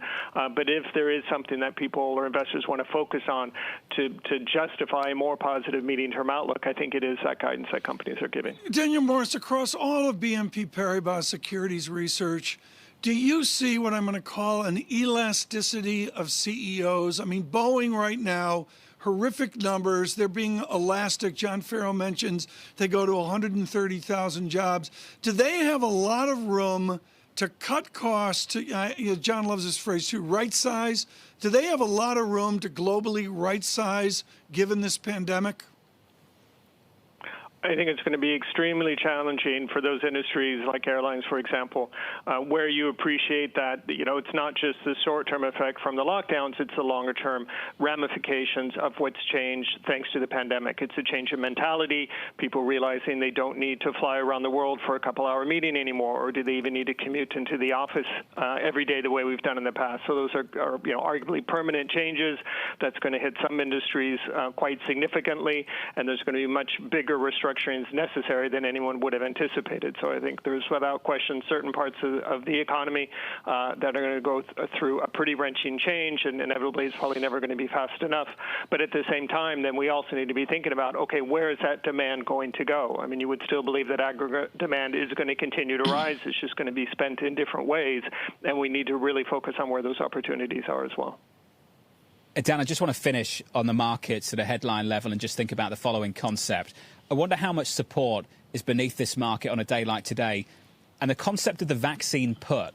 Dan, how important is that vaccine put? Just this idea that people want to stay allocated to risk because they believe at some point in the next few weeks, the next few months, we could get that key announcement. Well, certainly the timing is crucial, but even if it isn't in the next few weeks, and it is more the months that you mentioned, if we think a year out, and if you are an equity investor, you are buying hopefully a stream of earnings that goes a bit further out than the next quarter, the next 6 months. Absolutely, that's going to be important. I think the other thing we can't put aside is it is the week before the U.S. election. There's still that inevitable uncertainty about the outcome and the implications of that. So you've got kind of these two negative factors weighing on the market: increase in infections and certainty ahead of the election. One of those will hopefully be resolved by this time next week, though maybe not. And then the second, as we all hope, sooner rather than later. Hey, Dan, great to catch up, as always. Dan Morris of BNP Paribas Asset Management. Thank you, sir. Tom, isn't that a story? Will we resolve some of those uncertainties, those unknowns, by the end of November? Well, by the end of November, you want to try to get out, 4 or 5 days after November 3rd. And I do agree there's massive uncertainty about those hours and days after, call it 2 a.m. in the morning, Wednesday morning. I think Cirilli's on, and then, John, before you start your 3-hour day. But, when we see the election come out here on November 3rd, to your point of getting through November, that overlays. But, John, I'm going to again go back to aggregate demand. And you see it in oil, John. Gold down $24. Brent down $1.60 now, well under $40 a barrel. Did that LA Dodgers win upset you that much that every segment you're going to take hits at me? I mean, it's like Red Sox back to my childhood. Are you really upset? No, I'm serious. I can sense that you're a little bit upset today. You don't understand. You're actually Dodgers, a bit delicate this morning. I'm always delicate. Okay. Well, let's talk about it. How are you feeling? What's going on? I don't know. It's just crushing. Well, talk to me. It's okay. John, I think you've got to open up. You have to it's understand. It's good. The Red Sox were so bad when they won. I felt like, Flat Earth Society and we really didn't land on the moon. Like, it was that much trauma of my youth. Oh, dear Lord, what is happening? We can keep this going. It's know okay you to can. talk, Tom. John Farrell with another hour of TV. Dr. John, you can see that this morning at 10 a.m. U.S. time. No one wants to see that. Alongside Tom Keene and Lisa Abramowitz, I'm Jonathan Ferro. Coming up next, a conversation you don't want to miss. Henrietta Trace, Veda Partners Director of Economic Policy, just absolutely brilliant on the composition of Congress. A really important conversation up next. This is Bloomberg.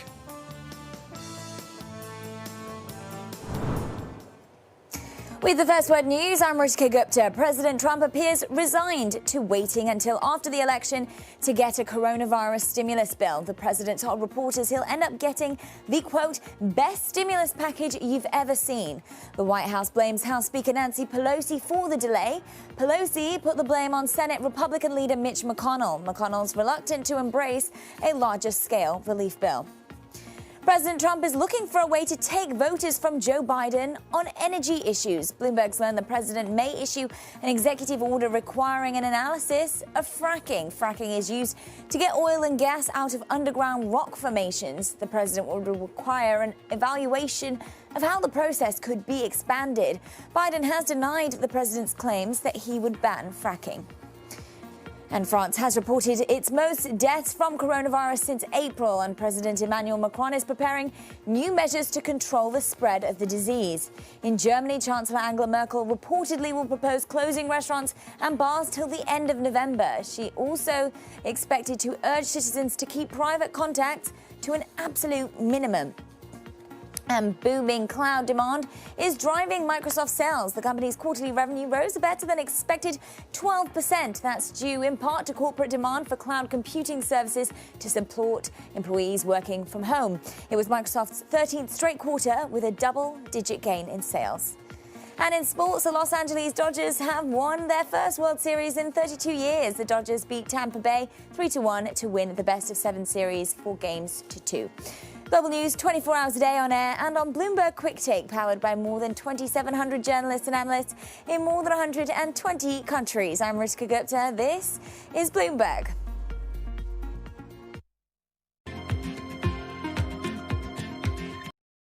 Korea became a global leader in sustainability, in part by supporting technologies that make green growth a seamless part of everyday life. The country continued this tradition with a Green New Deal designed to make Korea's post-pandemic economic recovery greener for people and businesses. Hyundai's Ioniq brand exemplifies this commitment by offering a personalized approach to clean mobility that makes it easier for drivers to live a green life. In terms of user experience, we need to think about how they use the car in their lifestyle. Ioniq users value the practicality of their life. With electric vehicles designed to fit every lifestyle, Ioniq is changing expectations of the modern car. There have been revolutionary technology advances that changed people's lives, like computers, internet, and mobile phone. I believe the next platform that will change the human's life is the car.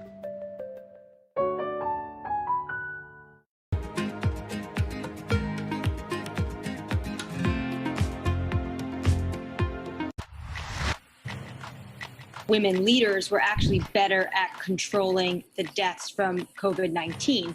Do you think out of this pandemic, we'll see more countries be willing to elect female leaders? When we look at women leaders, we tend to project on them baggage that they shouldn't bear. Women are given an opportunity when no one else wants to do the job. Women had a very clear objective. They wanted to save lives. The women leaders, if you look at their careers, have also built up a level of trust. In fact, women have to be better at communication in order to be elected as leaders, whereas this doesn't hold true for men. We need to get those sexist stereotypes out of our head and give women a fair run for leadership. Trying to change the stereotypes about women is not only the business of women, but men have to be part of it.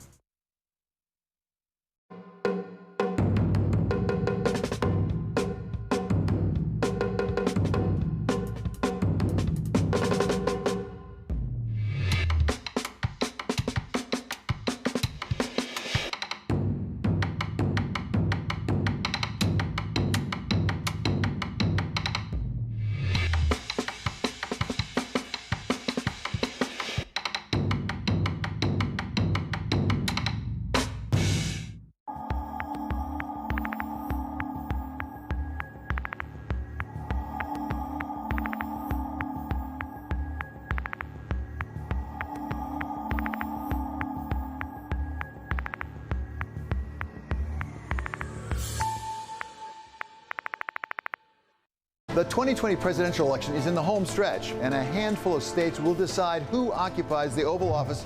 I'm David Weston. Join me for our second Swing State special as we turn our focus to Florida, Pennsylvania, and Michigan this weekend on Bloomberg Television. We explore the trends, investments, and competition of the European ETF industry. Join us on Bloomberg ETF IQ Europe.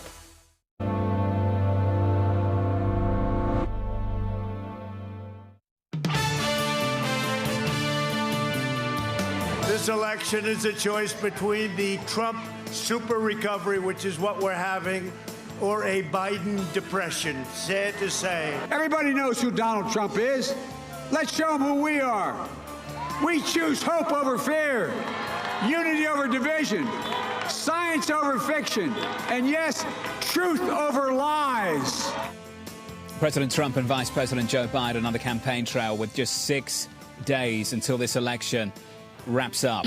Your equity market shaping up as follows this Wednesday morning. Good morning to you all. Alongside Tom Keene and Lisa Abramowitz, I'm Jonathan Ferro. Risk aversion, the epicenter for it, Europe. Euro-dollar down 0.6%. A break of 118, a clean break, and comfortably south of that number now, 117.27 on euro-dollar. Equity futures down 1.52%. Cases picking up, hospitalizations picking up. That's the sad story. Restrictions coming back in France, in Germany. You'll get the details on that a little bit later this evening, Tom. That's the story out of Europe. That's where the weight on the tape comes from. Just a bit of tape stability, but then, John, pushing against that is gold to new lows, down $25, $18.86 the ounce. And again, equity futures at -50. Right now in the future of our legislative branch, Henrietta Trace joins us. She's with Veda Partners, Director of Economic Policy. We're thrilled, and she could come to us on a brave day for Louisiana with a third or fourth or fifth hurricane coming. We make jest of it, but this is serious stuff down south. And Henrietta, just great to have you on, and your spirit is noted. Henrietta, there are 6, 7, 8 permutations for this Senate coming out of this election. Which permutation is most interesting to you?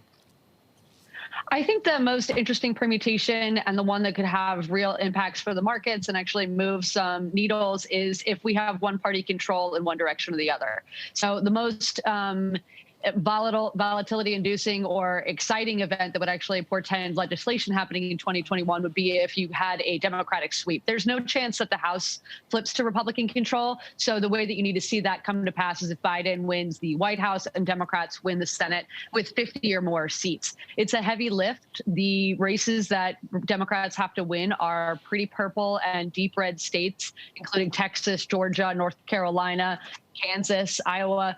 So it's going to be a very difficult lift, but I do think that it's more likely than not. We've recently shifted our odds to 55% that there will be a Democratic Senate. And that is based off of, obviously the very consistent polling we've seen since the first debate and even before in favor of Joe Biden and the Democratic candidates down the ticket. Henrietta, the word that often gets used a lot with a week to go is momentum. Momentum. Where are you seeing momentum for the president?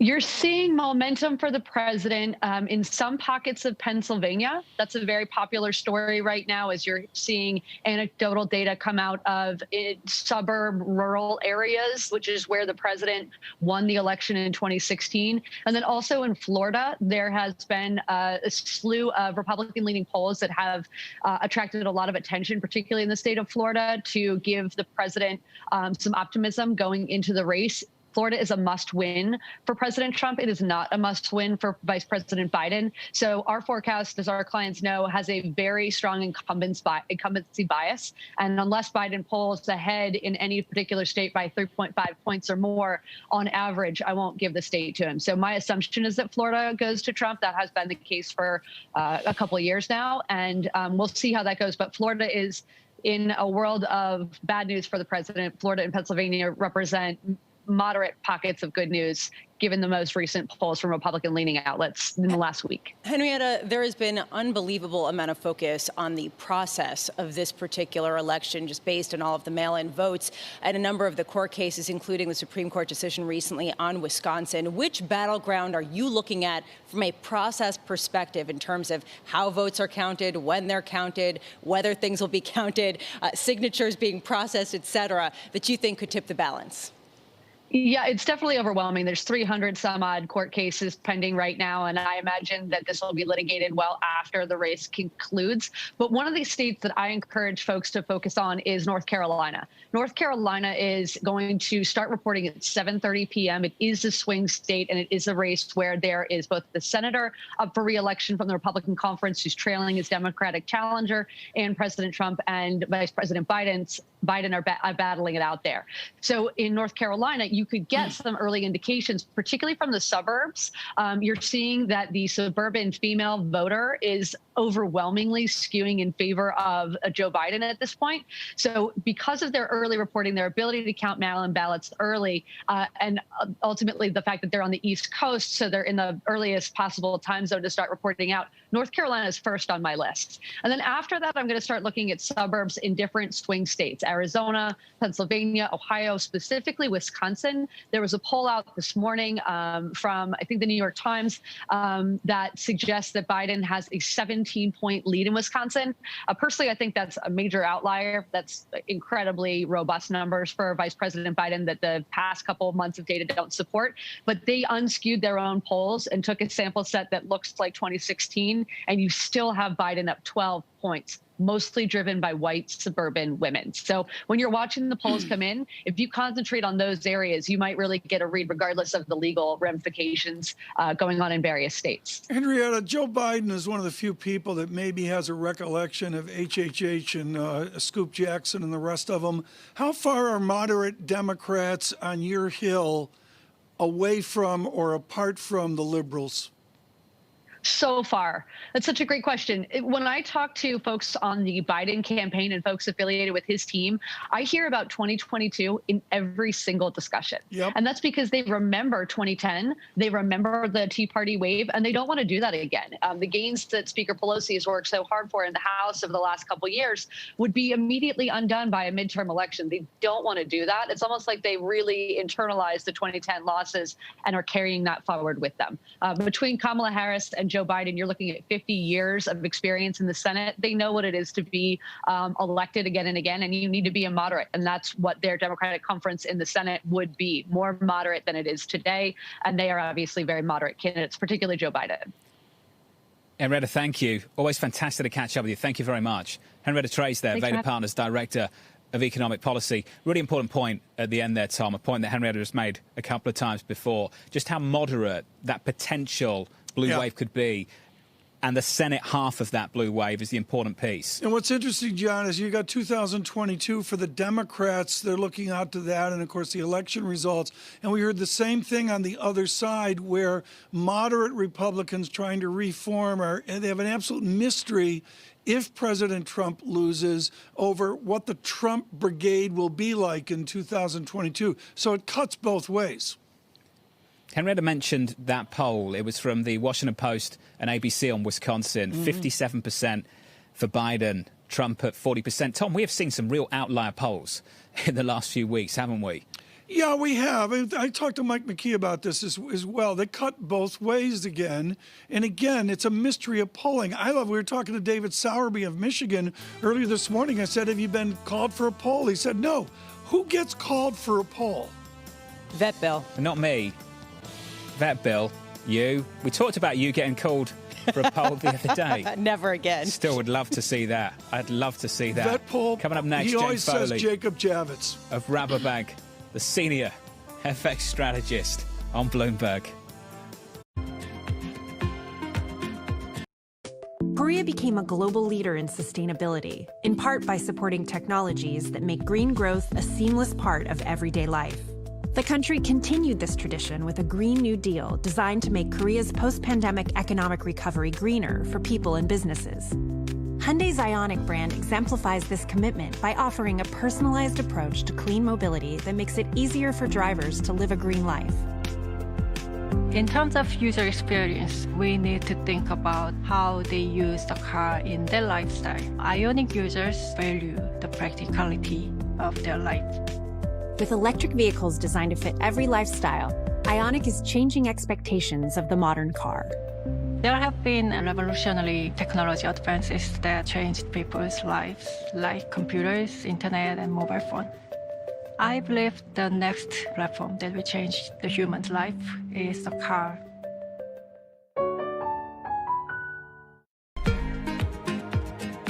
You can get a warm burger, soba noodles, even a bowl of curry rice.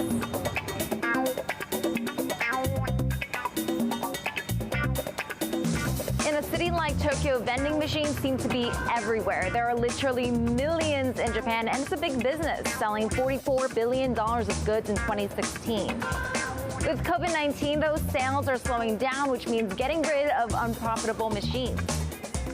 Vending machine sales were already falling even before COVID, with competition from convenience stores that are open 24/7 and have way more options. But there is hope for some of them. About an hour away from central Tokyo is the Retro Vending Machine Park. Here you'll find 50 or so machines side by side selling some quirky items.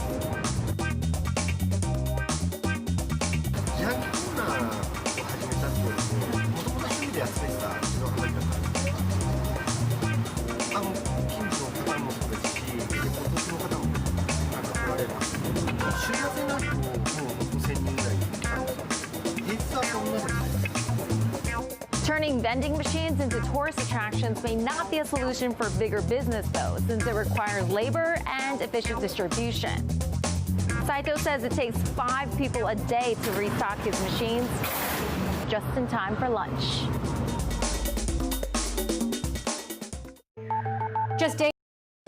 Korea became a global leader in sustainability, in part by supporting technologies that make green growth a seamless part of everyday life. The country continued this tradition with a Green New Deal designed to make Korea's post-pandemic economic recovery greener for people and businesses. Hyundai's Ioniq brand exemplifies this commitment by offering a personalized approach to clean mobility that makes it easier for drivers to live a green life. In terms of user experience, we need to think about how they use the car in their lifestyle. Ioniq users value the practicality of their life. With electric vehicles designed to fit every lifestyle, Ioniq is changing expectations of the modern car.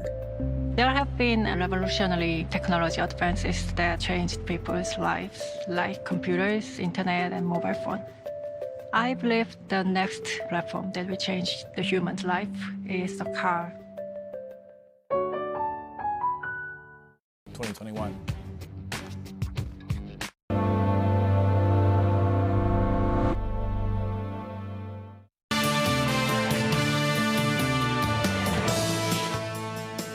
From London and New York this morning, good morning. Alongside Tom Keene and Lisa Abramovitz, I'm Jonathan Ferro. Let's get straight to the price action. 60 minutes out from the opening bell. A gap lower this morning in Europe, and the follow-through on S&P 500 futures as follows.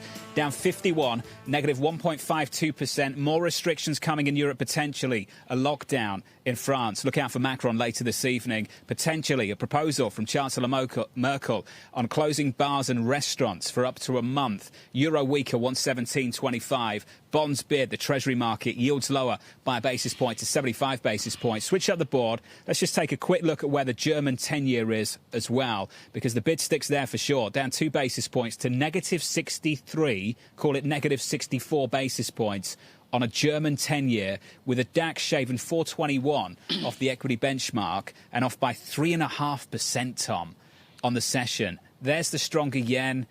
There's the gold move. Curious enough, we could talk about that later. But the story out of Europe, it is a difficult one. It is very difficult. And again, as Lisa mentioned earlier, the spread narrowing, the difference in yield between that big negative 10-year and an ever larger negative 2-year yield really coming down and squeezing down to a flatter negative-based yield curve in Germany. Jane Foley knows this well with Rabobank, senior foreign exchange strategist, but she understands that foreign exchange, not linked to the equity markets, who cares, but linked to the bond market, no question about that. Jane Foley, it's real simple. There's something going on in Germany as signaled by those greater negative yields. What is it? Well, of course, it's a flight to quality. It's fear, Tom. And we do have the CPI data for the Eurozone out before the end of the week, and that is going to highlight more deflation. Now, we did have import prices for Germany this morning, a little bit better, but it is that CPI number later in the week that's, again, going to worry investors. It's going to be quite interesting because we have that GDP data for Q3. That's going to look really quite good, a nearly 10% bounce back Q-on-Q in Q3. But, of course, the market's already going to disregard that because even though it's not been released yet, it's already old news. We all know now about the new lockdowns throughout the region, and that, of course, means it's going to be bad news economically for the fourth quarter. So it doesn't look good from a European perspective right now. Export-import dynamics important. In the United States, advanced goods trade balance, it's a secondary statistic, I'm going to call it. It's a pretty grim negative number, not to where it was supposed to be on survey, but nevertheless, another key data point there as well. Jane Foley, then when I look at this, and John has mentioned the resiliency of the euro, how does euro get a bid here? Well, I mean, it doesn't if you're looking at it against the yen, certainly. I mean, that definitely is pushing lower. And even against the US dollar, 117.22, I mean, it wasn't too long ago when we were above at 118. So the euro is looking like it's on the back foot. There is some anxiety going into the ECB meeting tomorrow. You know, could they potentially pull the trigger on policy measures tomorrow? Well, I mean, our central view is December, and I think that's probably closer to consensus, but there is some rumblings that given the worsening in the backdrop this week, given the fear about further lockdowns nationally in France and maybe more restrictions in Germany and elsewhere, that maybe the Lagarde, the ECB president, could pull the trigger. So I think a little bit of anxiety, and that's pushing the euro on the back foot today. 117.23. I've been really surprised by how resilient it's been up until the last 24 hours. Given the direction of travel the continent was on, it's been pretty obvious for the last 4 weeks. But here's the break this morning with a broader dollar bid. Jane, we've been looking at the Italian bond market, and I think we can all agree the jury's still out as to whether this has really transformed from behaving like a credit to a sovereign. They're lower today. Italian bonds are softer. Yields are higher by 5-6 basis points.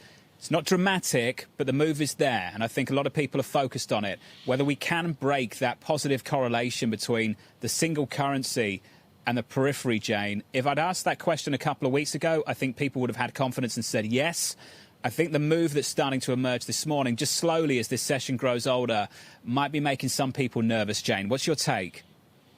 I think there are doubts really emerging. I mean, for instance, we did have headlines suggesting that there were protests in Rome about the restrictions. But I think more than that, if we look back over the spring and the summer about what really drove the euro higher, there was a lot of confidence about the ECB policy, certainly, but also about the recovery fund. And as we go into the second dip of this, or the second wave and the double dip of this recession, you know, we've got to ask about the recovery fund. A, is it big enough? Well, it's not that big as a percentage of GDP for the whole region, but there's also concerns. There's bickering going on about the timing. When are they going to get the funds out? Can Italy, given its history of not being able to invest productively, can it actually use the loans that it will get and turn them into, you know, productive capacity rather than just more debt? So I think there are doubts beginning to emerge, and certainly if those restrictions really do take a toll on the economy throughout Europe and certainly in Italy, I think those doubts can only get bigger in Q4. Well, Jane, that's the question. Where is that recovery fund? That recovery fund hasn't been ratified yet, and you've talked about the political difficulties. We've been really keen to draw a distinction between a European economy that's struggling and redenomination risk. Jane, do you think before year end, and I'm not saying that we start to think about the breakup of Europe, just that people start to conflate the two issues, where the periphery starts to trade significantly weaker, it feeds back into the banks again. Can you see that scenario developing before your eyes now? I can see niggling certainly arising. I mean, we're starting off from a very strong position. If you look at the euro, if you look at the amount of long positions built in the euro over the spring and the summer, really extensive. Now, to put it in perspective, if we go back to 2017 was, I think, a real Goldilocks year for the eurozone. We had really strong growth from the outset, or stronger than expected growth from the outset, and we had better political outcomes. That was the year, remember, that the market was fearful of the far right in the French presidential election and the Dutch election. That didn't happen. So we had better outcomes. We had a really good year for the euro, long positions building. And this year, or this spring and summer, the market's become even more optimistic about the euro. So I think that there is the perception, the risk that we could get some sort of more reality emerging and people lowering those long positions in the euro. At what point, Jane, will central bank policy not have that big of an effect on currency differentials, and it really all comes down to the economy? And I mean, it seems like perhaps that's what we're seeing today in bulk, given the ongoing restrictions that we're hearing about in Europe. Well, certainly confidence is a lot of it, you know, and certainly today we've seen confidence really take a knock by those headlines. But in terms of central bank policy, I think what the ECB did back in May and really pushing hard against talk of fragmentation, by stepping up the types of bonds that it was going to buy, by really making that message very clear, it really did help with the whole confidence in the notion of the euro moving forward. And, of course, at the same time was that recovery fund, the whole notion that perhaps they had taken a step forward to more of a fiscal comprehensiveness within the region. Now, again, I think that during Q4, just the background of the economy, the worsening of conditions, is going to poke some holes in that confidence. And I think that's why perhaps the euro is looking a little bit more vulnerable right now. And, of course, that is independent, of course, of the possibility that the dollar will see a bit more of a safe haven bid going into Q4 with the similar sorts of concerns about COVID-19 and a double-dip recession. Jane, based on positioning, the sense that you're giving now that there could be dollar strengthening, how violent could that be given how many short positions have been put on the dollar? Well, I don't think it could be as violent as anything like that we saw in March, and the reason for that is just the huge amounts of liquidity provisions that the Fed has put in place. But I think we could see some sharp movements, certainly. Now, I think the movement that we've seen in euro-dollar today is reasonably sharp, and certainly if we're looking for an exchange, we've seen some quite sharp movements in certainly Turkey, but also in some of the other emerging market crosses as well. So I think we could certainly have sharp movements, but I don't think we're going to see anything like what we saw back in March. Jane, I look at all this, and I guess at some point here with futures negative 58 deteriorating on the session, I'm watching yen with some resiliency, even with dollar stronger. At some point, I want to be opportunistic within this calamity, this natural disaster. What's your trade right now? I don't say that lightly. What's your trade right now to create gain in this pain? Well, to be honest, right now, I would probably be a seller of several of the emerging markets. I would like, the dollar against many of those. Euro-yen, I think that's a very interesting one. Although we've come back, fairly sharply today, we're still very elevated compared with where we were in euro-yen earlier on in the year, even in the summer months. So I think we've got a movement there. And also, I think if fear does set in, I think we could see the Aussie pushing down as well, although perhaps a little bit of lift there, because there is this perception that Asia and China are perhaps faring better in terms of recovery from coronavirus than we are in Europe and in the US as well. Jane, always fantastic to catch up with you, Jane, particularly on a morning like this morning in Europe. Thank you. Jane Foley there of Rabobank. I want to turn to the markets quickly, about 50 minutes away from the opening bell. Another leg lower on the S&P 500. S&P 500 futures now just about at session lows, down by 58 points, negative 1.73%. Story over on the NASDAQ, off by about 1.5% there as well. But it's starting to pick up those losses, Tom, as we inch towards the opening bell, 50 minutes away. Dollar through strength, too. Not only the DXY index, John, but that Bloomberg index with a more EM feel to it is out to new strength today. And gold just, correlating beautifully, negative 33 on gold, 18.78 the ounce. You mentioned EM, Tom, the ruble down and hard, off by 1.8%. There's Zloty, of course, that euro proxy, emerging market euro proxy, down 1.6%. The rand, the peso, all of the above. It is a really, really tough morning for this market. I'll whip through the price action for you beyond foreign exchange and equities. I want to turn to the bond market. Treasuries last week, sell off, yields up 10 basis points on a 10-year. Over the last 2-3 days, total unwind of that move, all the way back south of 80 basis points again, in and around 0.75%. But as you mentioned, Lisa, it's not just about core government bonds. Just the last couple of days, don't want to add on to the drama, just 20 basis points of widening on high yield. It's notable. Yeah, it's noticeable, especially because there was so much faith in a Fed backstop, and now there's a question of whether they've really done all that they can do, particularly when it comes to higher risk credit, to stave off further bankruptcies or other sorts of disruptions, John. Alongside Lisa Abramowitz and Tom Keene, I'm Jonathan Ferro. Coming up around the opening bell, really looking forward to this conversation. Lisa Shallett, Morgan Stanley Wealth Management CIO. Will the V-shape get a test in the next quarter? That's coming up shortly. From London and New York this morning, good morning. With some risk aversion and stocks lower, this is Bloomberg.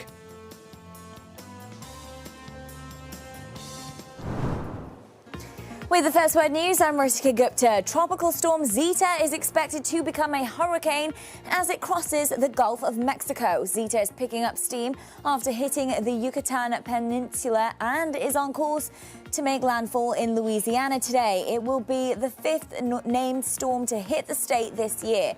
The National Hurricane Center is warning of a life-threatening storm surge. Coronavirus hospitalizations have risen at least 10% in the past week in 32 states and Washington, D.C. New Mexico led the way with a 68% increase, followed by Wyoming and Connecticut. South Dakota, Montana, and North Dakota have the most current patients per capita. The month-long surge is putting a strain on the U.S. healthcare system. In Philadelphia, demonstrators clashed with police following the shooting death of a black man. Police say the man had a knife and they shot him. According to the Philadelphia Inquirer, Pennsylvania's governor is deploying the National Guard. And the U.S. government is warning of an advanced North Korean hacking group. According to the Department of Homeland Security, the hackers have targeted the U.S., South Korea, and Japan. They're said to focus on foreign policy and national security issues related to the Korean Peninsula. JP Morgan says a surprise win by President Trump next week could benefit U.S. stocks and the dollar. The bank strategists say a Trump victory would also hurt Asian assets. Joe Biden is currently leading in the polls, but Wall Street firms have recently cautioned against assuming he will win the election. Global news 24 hours a day on air and on Bloomberg Quick Take, powered by more than 2,700 journalists and analysts in more than 120 countries. I'm Ritika Gupta. This is Bloomberg.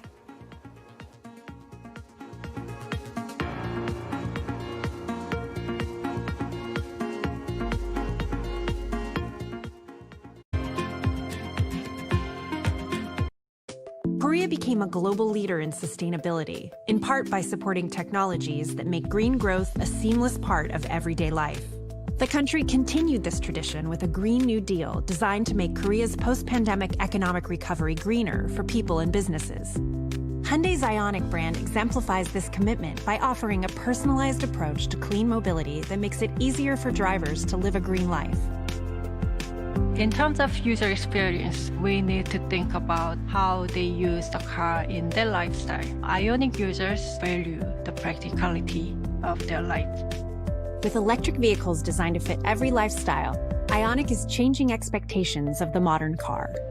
There have been revolutionary technology advances that changed people's lives, like computers, internet, and mobile phone. I believe the next platform that will change the human's life is the car.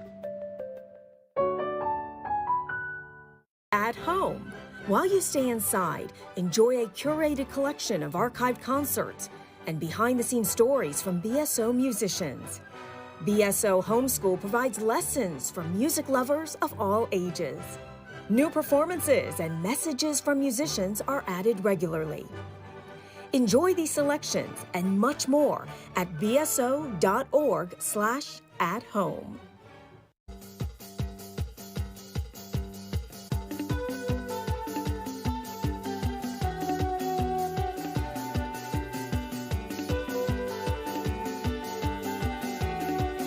This is Bloomberg Best, your weekly review of the most important business news, analysis, and interviews from Bloomberg Television around the world. Ken Burns, welcome to Bloomberg Big Decisions. We have always been a mixture of things. We are always stronger for that mixture. Growth is a way to stay competitive, delight more and more consumers. Welcome to the Best of Bloomberg Technology. I'm Emily Chang. They've moved the needle by acknowledging that they have to monitor the content. What is one word of advice you'll take with you? Learn how to listen. And that is certainly something that has served me well. Ankiti, where do you go from here? It's a huge market, it's a huge opportunity. I want to go 100x from here. Our philosophy is to partner where we can and stand apart when we should. This is a market that over the past few weeks has made it clear it wants to go higher. It got a little spooked by the idea that geopolitical tensions are rising.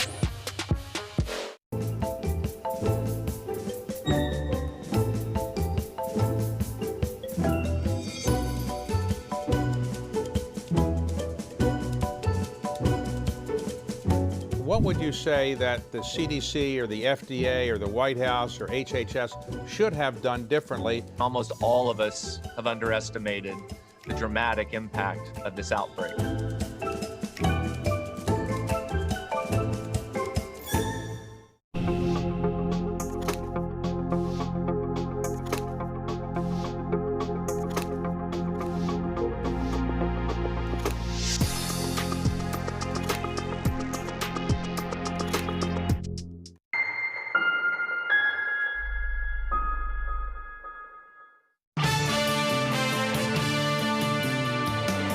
Of us have underestimated the dramatic impact of this outbreak. I mean, if you would have asked most people 8 or 9 months ago if you would ever see the kind of impact that we're, seeing around the world right now, few would have gotten it right.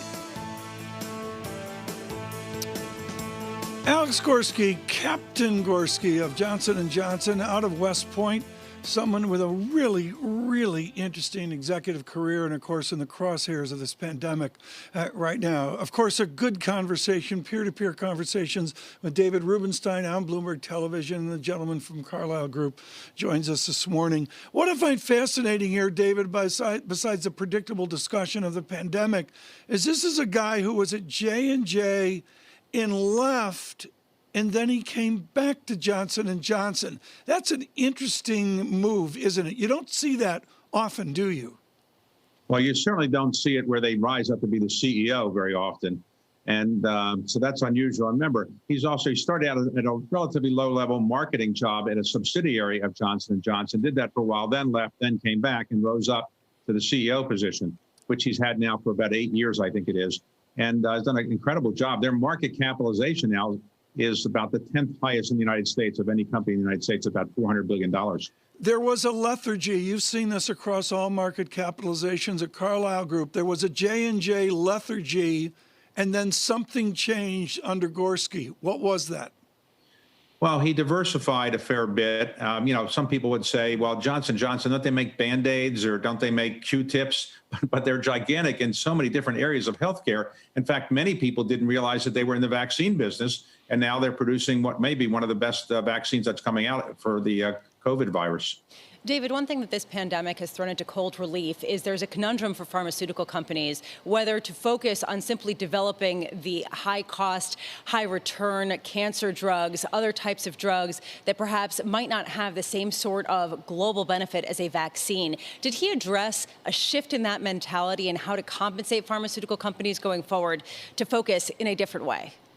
Yes, vaccines are not the most profitable part of the pharmaceutical business because typically you take them once a year and it's not a repeat business where you take it once a month or once a week or something like that. However, there are a limited number of companies that do specialize in it, but it's not the main thing that they do. Johnson & Johnson does do vaccines, but it's not their main business for sure. However, in this case, the U.S. government is subsidizing so many companies that they're not going to lose money on it. They will do okay on it. But it's really, I think, the public relations benefit of coming up with a vaccine that will be so helpful to all these companies. And then there's also a question of actually getting the vaccine manufactured and distributed in some sort of timely manner. What did he say about supply chain issues, how to manufacture this in the most expeditious way possible?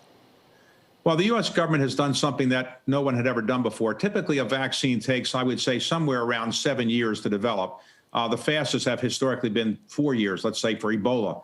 This is being done in 1 year. Now, it's being done because so many companies are getting so much money from the federal government, but also they are manufacturing the vaccine before they know whether the FDA will approve it. That has never been done before. And so once the FDA approves one of the vaccines or more than one of the vaccines, they're ready to be distributed. The issue is who's going to get them and then whether people will take them. A lot of people are nervous about taking them because they think they're not either safe or they've been politically fine-tuned to make them available maybe before they should be. So there's going to be a while before people really take these. And most experts would say not until the third or fourth quarter of next year are you going to see people really fully vaccinated. David, you told us the last time we visited that you certainly weren't taking sides in this presidential campaign and you were trying to stay removed. What do you expect to see in the next 6 days? Will this be a traditional dash to Tuesday or will it be something different? Well, traditionally, people vote on Election Day. And now we will see that maybe 70% of the people have already voted before Election Day. That's a big difference. Secondly, elections tend to tighten toward the end. People tend to come home. And as we know, the country's relatively split evenly between Democrats and Republicans, obviously not completely evenly. But I do think that you're going to see some people come home to their base. And therefore, I suspect it will tighten up, which is what you normally see right before the election. David Rubenstein, thank you so much for joining us today. A conversation with a gentleman from Johnson & Johnson, their chairman and CEO, Alex Gorski. Look for that tonight, 9 p.m., peer-to-peer conversations with Mr. Rubenstein. We've got to get Lisa to the markets. We welcome all of you on Bloomberg Radio and Bloomberg Television to a distressing early morning that has become a continued distress. Futures at negative 65. And all you need to see is the measurement of the VIX out 4.5 big figures to 37.92. On the screen, I look at the bond market. Lisa, I look at full faith and credit. Stable, but nevertheless yields in 2 basis points. What do you see in the rest of fixed income? What's interesting to me, just to sort of pick up on what you mentioned with bonds, yes, you are seeing a bid into treasuries, but it's not that great, as you mentioned, and there's a much bigger move in the dollar, strengthening against a lot of major currencies. This, to me, is so interesting. We're getting jitters, and yet, once again, despite all the people who were saying that the dollar was going to lose its status as the main currency of the world, it is the haven currency. You're seeing, though, also in credit default swaps, a similar sort of a risk-off feel that you see in both S&P and NASDAQ futures. While Lisa talks, I'm trying to do the mathematics on the Bloomberg terminal. We can do that easily here if I can get it on my screen set up correctly. And Lisa, I'm trying to find, I'm doing this off the Dow just to upset John Farrow because, you know, he hates the Dow. Yes. But I got a 10% on the Dow. I'm bringing it in right now. There it is. I'm at 26,100 roughly on the Dow. So we're 700 points from, I'm going to make it 600 points from a correction on the Dow. Did that do enough to upset Farrow? I think that he's sufficiently ruffled. I will say this is the week in which we start to see a different narrative take shape, right? Until now, and the weeks coming up to this one, the narrative was it doesn't matter what happens in the next couple of months. There will be a blue wave, and there will be a huge fiscal package passed in the first quarter of next year.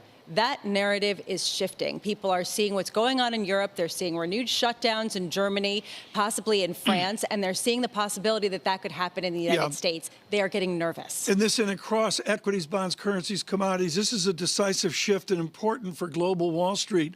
Through the morning, I've said Swiss franc resilient. It did not perform. My 6 a.m. script here in the United States, remove it right now. Swiss franc suddenly gives way. Euro Swiss shows significantly stronger Swiss franc. I can tell you where that broke exactly. Make it about 5:30 this morning, New York time, that we saw Swiss franc break stronger Swiss franc. You see it in euro yen as well. Yen hasn't come in as well. Lisa, again, gold and oil, and you look, Lisa, at the proxy of oil and global aggregate demand, it's just not there this morning. Yeah, and there was this theory that China and the increase in demand from there could actually help stabilize what we've seen. But you look at mobility measures, just isn't there. And in the United States, increased quarantines, increased restrictions on intrastate mobility, the idea that you aren't seeing a big increase in flights. I know you track that from your window, and you have science to back it up, right? It is there. Carl Keaton, he over at the Death Star with a nice tweet the other day, Lisa, on this. The 7-day average of plane flights in the country is really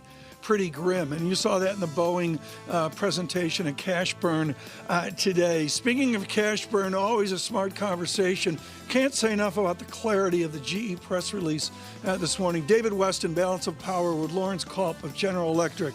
Futures, negative 65. Stay with us on radio and television through the morning.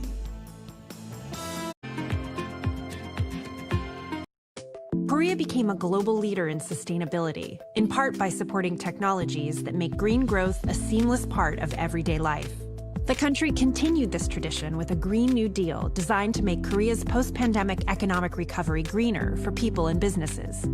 Hyundai's Ioniq brand exemplifies this commitment by offering a personalized approach to clean mobility that makes it easier for drivers to live a green life. In terms of user experience, we need to think about how they use the car in their lifestyle. Ioniq users value the practicality of their life. With electric vehicles designed to fit every lifestyle, Ioniq is changing expectations of the modern car. There have been revolutionary technology advances that changed people's lives, like computers, internet, and mobile phone. I believe the next platform that will change the human's life is the car.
Korea became a global leader in sustainability, in part by supporting technologies that make green growth a seamless part of everyday life.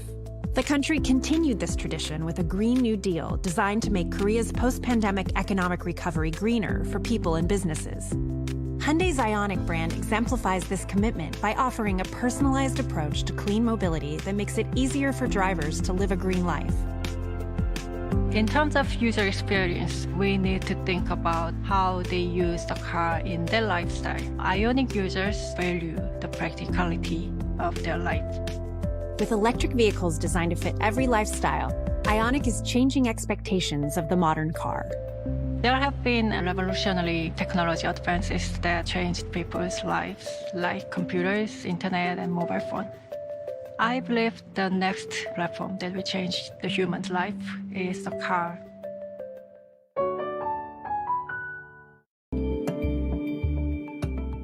Give you a sense of the real-time action. The 10-year yield tumbling now 11 basis points, so continuing in this knee-jerk risk-off feel.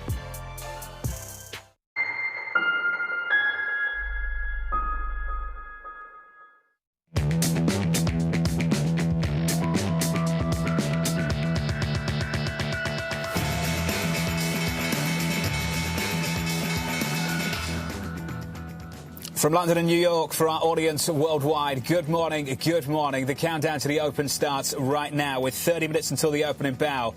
We're down and we're down hard on the S&P 500. We begin with the big issue. The market's on edge, Europe bracing for more lockdowns. In Germany, Angela Merkel proposing to close bars and restaurants until the end of November. In France, President Macron reportedly preparing a one-month lockdown starting as soon as this week.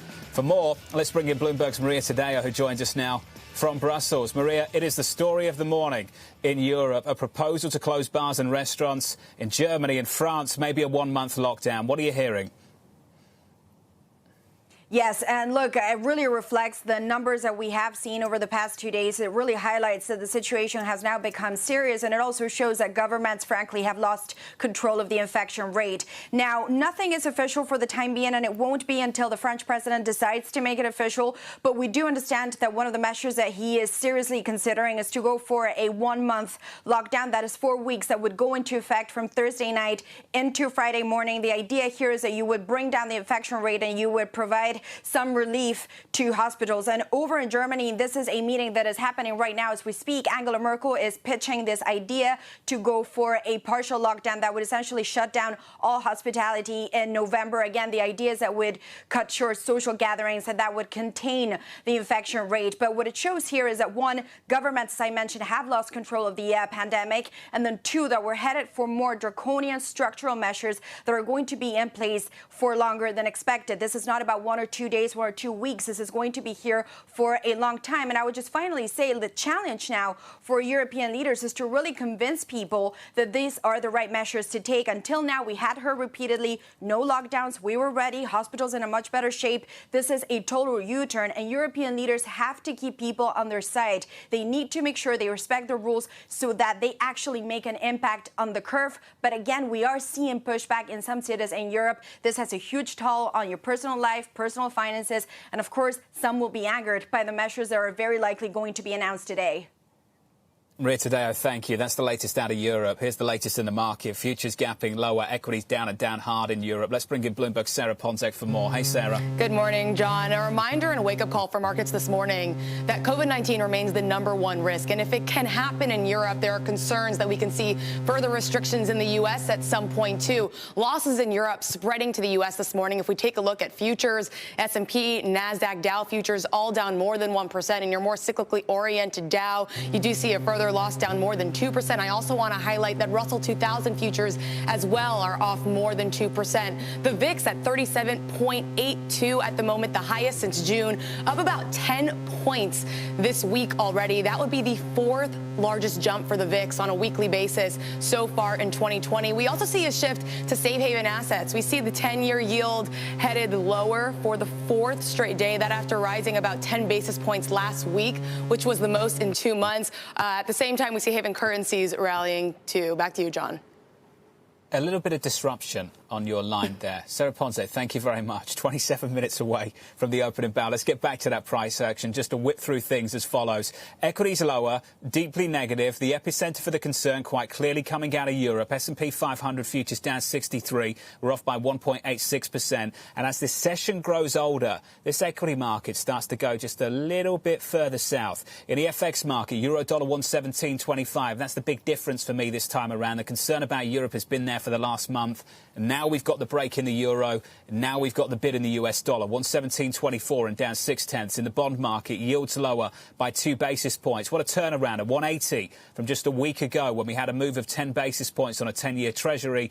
And then we rolled over all over again. That's the price action. Here's Aaron Kennan of Clear Harbor Asset Management warning about the lasting impact of the pandemic and writing the following. Unless economic activity and hiring accelerates meaningfully into year-end, the tailwinds to consumption of the last few months could shift rather abruptly into headwinds. However, we believe the likeliest course ahead is one of continued but tepid GDP growth. Aaron joins us right now. Aaron, great to have you with us back on the programme. Just walk me through your first take. You wake up this morning, you process the news out of Europe. What's your view? Yeah, well, certainly we've seen a significant surge in Europe. Fatality numbers are also rising. I think from an epidemiology and, frankly, an economic perspective, I think our policymakers, Merkel included in Germany, they're looking at what the capacity is at the hospitals so that the economy can continue to sort of recover. And if not, as they indicated, they're going to shut things down. So that's a real threat to sort of this ongoing, some have called it a V-shaped recovery, I call it a checkmark shaped recovery that we've seen more globally. So, clearly a real concern, and it's going to be a headwind for growth estimates in the fourth quarter. Is it not inevitable now, Aaron, that for Europe at least, this is a double dip on the cards here? Yes. I think it's certainly a significant deceleration from a GDP perspective. Whether or not that plays out from an equity market perspective as a double dip is to be seen. We'll have to wait and see how that all plays out. I think it's also interesting to see how the earnings numbers coming in here in the United States over the last several days have been reasonably robust, but clearly the market's peering through that good news, looking at the COVID second wave in Europe, trying to assess how it's going to play out here in the United States. It'll probably start with schools closing down, rolling back, and then, of course, the hospitality side of things would be put on hold. But the degree to which that all happens is, again, is unknown at this point. Well, I think the worrying thing right now, Aaron, is that winter is just around the corner. It's October 28th. It's not November or December. I keep going back to this story. And in places like Italy and Germany, most people just concluded that they'd adhered to social distancing, mask wearing, and still this is the situation they find themselves in.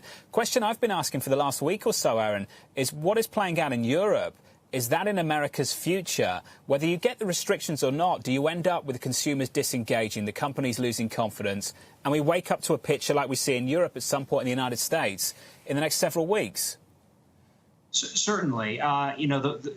We anticipate that the numbers will rise here. If you look at the rates of hospitalization, the rates of ICU, in particular states around the United States, that they're certainly rising, and it's going to have an impact. You look at consumer response to all of this, we still haven't seen a significant recovery on the consumer services side. The consumer staples side has seen a recovery. We're still buying Bounty, we're still buying dog food, we're still buying food at Costco, and we're still putting that deck on the backyard thinking that this could go on forever, and we're not sure when we're going to jump on a plane and go on that next family vacation. And so certainly spending patterns, consumption patterns have not normalized yet. And that's playing itself out in what we're seeing on the earnings front as well. So, Aaron, walk me through capital allocation decisions right now, the kind of decisions that you're making that factor in the conversation we've just had. Right. So our clients here at Clear Harbor tend to own significant portions of their portfolio represented through equities and fixed income, but also to some extent they have the ability to own commodities. One area of conviction in the midst of this great period of uncertainty, rising debt loads at the fiscal level and massive money printing at the global monetary level, both here in the United States, ECB, and Japan, where we've seen trillions of dollars of money printing, is this notion that the alternative currency, or perhaps the not so alternative currency, the one that is not a fiat currency, has a deserving place in a portfolio. And so we think, yes, gold's down this morning as the dollar is higher, which tends to be the case over long periods of time. But we think that there are some areas that provide that incremental ballast during these periods of higher volatility, higher uncertainty, and perhaps even periods where there's pressure on the equity market. And gold, we think, is certainly a deserving one here. That is not to say that we believe that gold has a place in the portfolio that is significant as a percentage of the total allocation, but we think it certainly has a place. And we also worry about the general growth paradigm going forward. The fiscal stimulus packages that have been passed and that may be passed in the first quarter of this coming year will provide a nice sort of boost to growth in the near term. But we fear that ultimately it could lead to what we have heard and read by the Bank of International Settlements and others is a debt trap where it begets more debt. It slows down the economy over the long run. It serves as a headwind over the long run, even though it's a stimulus in the short run. And so we're very concerned about that. We think long-term GDP growth is going to be reflective of that view. Trend growth on a freight train towards slower trend growth, the conversation we had last week on this programme. Aaron, final question for me on gold. Gold is down today by 1.6%. Do you expect gold to correlate positively with risk assets or negatively? Well, that's a good question. I think, you can certainly envision a moment where don't fight the Fed mantra lives on, massive fiscal stimulus continues in 2021, and the concern about the sort of basket of global fiat currencies and their pricing power in the real economy becomes more of a heightened reality. Under that scenario, we think gold can perform extraordinarily well. We saw that last year. We're seeing that this year. Gold's up over 25%, and the equity market here in the U.S. is incrementally still higher before the open here today. We think that trend can continue. But we also think gold can serve as a bit of a ballast. If the risk on trade falters, we think gold still has legs. Aaron, great to catch up. What a morning so far. Aaron Cannon there catching up with us on the market. Let's get to the European equity market, the DAX. Brutal, just bouncing off session lows, down by 3.9%. The banks not looking pretty in Europe either, off the back of that bid into the bond market. And I get it, many of you have written in. We've seen a little bit of a rotation to the financials in Europe over the last few weeks, and this might be the unwind, but it's not pretty, is it? Nevertheless, even JP Morgan, stateside, bonds bid, banks underperforming. That's been a story of the week so far. Let's get to the market desk and get you some movers ahead of that opening bell. Here's Abigail. John, well, also not pretty this morning with today's risk-off tone. Two trades on the year, neither of them working. As for the first one, it, of course, is the reopening rotation. We have the airlines down sharply. We also have the cruise lines down sharply. This, of course, as the virus is resurging, travel unlikely. Big tech also down, John. Microsoft down sharply. Apple, Tesla, Microsoft put up a good quarter. But with the fears around the virus and the risk-off tone, tech is also, that stay-at-home trade, also selling off. Nowhere to hide, at least right now, John. And nowhere to hide this morning, that's for sure. Abigail, thank you. Coming up, President Trump campaigning throughout the Midwest, hoping to ramp up support amid spiking COVID cases. That conversation up next with Morgan Stanley's Lisa Shallett. From London and New York, with eyes on D.C. And I've got to tell you today, really, Europe hijacking the news flow in a huge way. Equities lower. This is Bloomberg.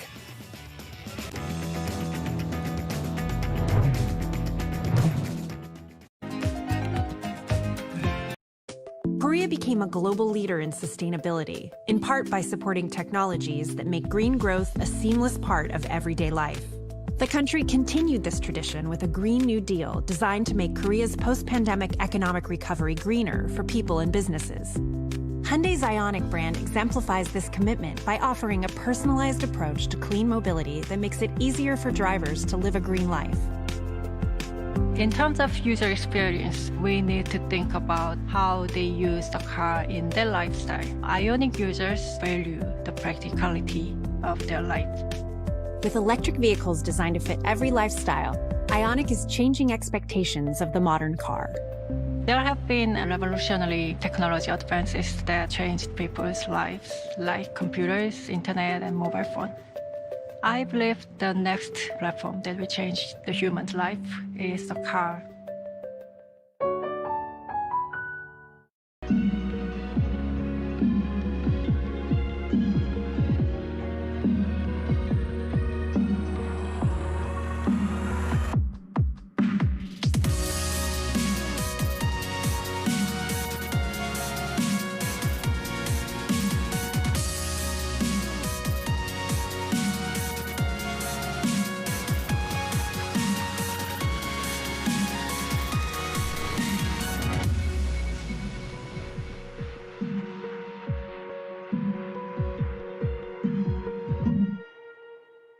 It's really a reminder, isn't it, just how sensitive the markets are to any commentary about trade. We did see some pressure on the yuan, we did see some pressure on the futures. That is now being reversed. There are unconventional tools, asset purchases, forward guidance that expand what monetary policy can do, but there are some limits. It's important for fiscal policy to fill in that gap.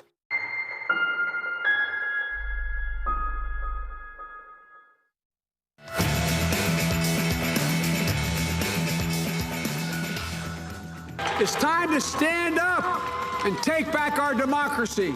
Once again, Michigan is going to answer the call of history.